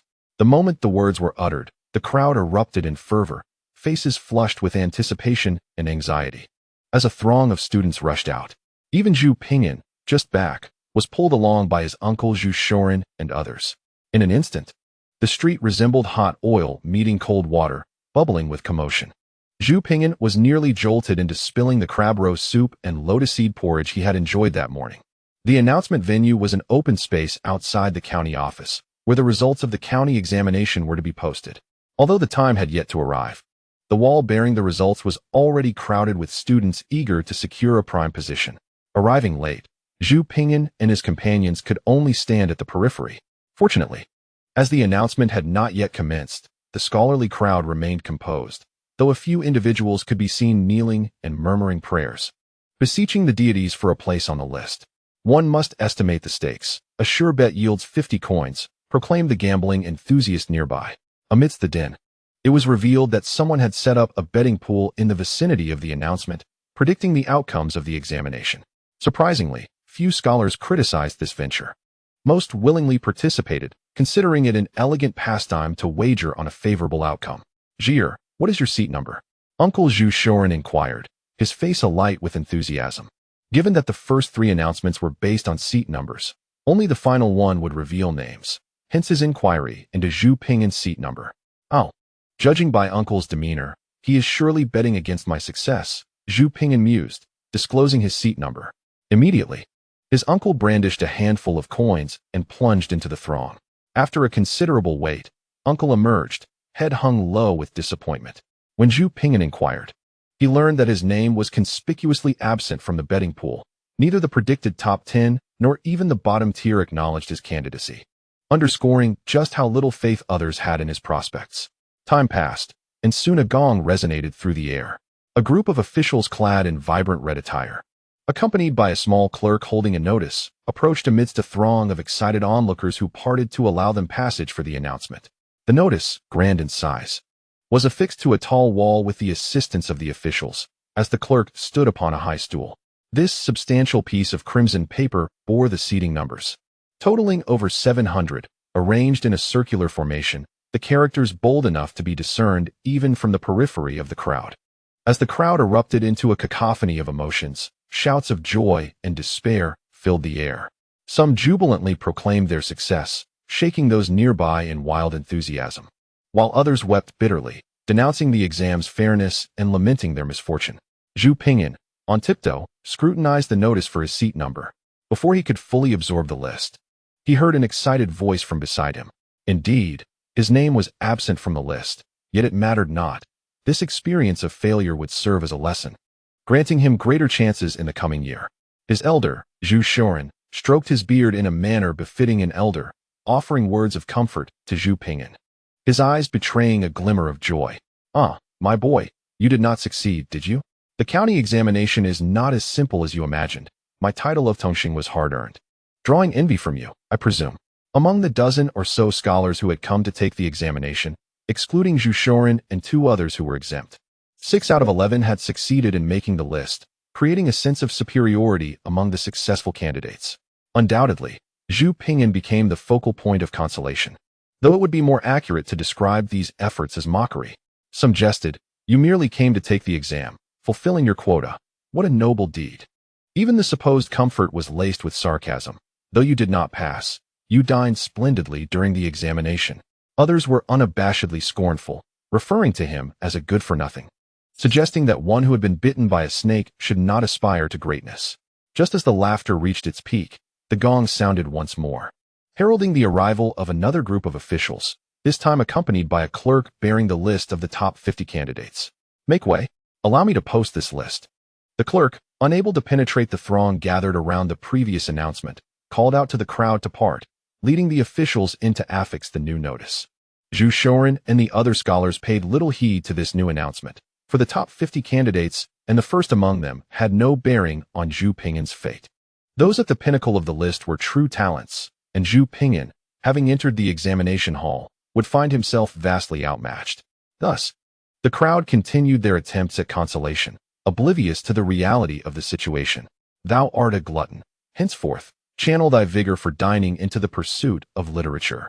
Thy writings are likely sullied, perchance deemed as fraudulent by the esteemed county lord. Such conduct must not be repeated. Do not despair, dear child. Though this attempt may not yield success, thou hast amassed valuable experience. Devote thyself earnestly in the future, and I shall surely allocate time to impart wisdom unto thee."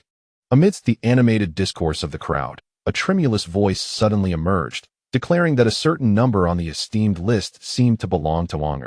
The merriment of the gathered brethren, who were reveling in jest, abruptly ceased, as if they had swallowed a lump of bitterness, and instinctively lifted their gazes toward the freshly posted esteemed list. To their astonishment, the name Ding Chou was glaringly present, corresponding precisely to Zhu Pingyan's seat number.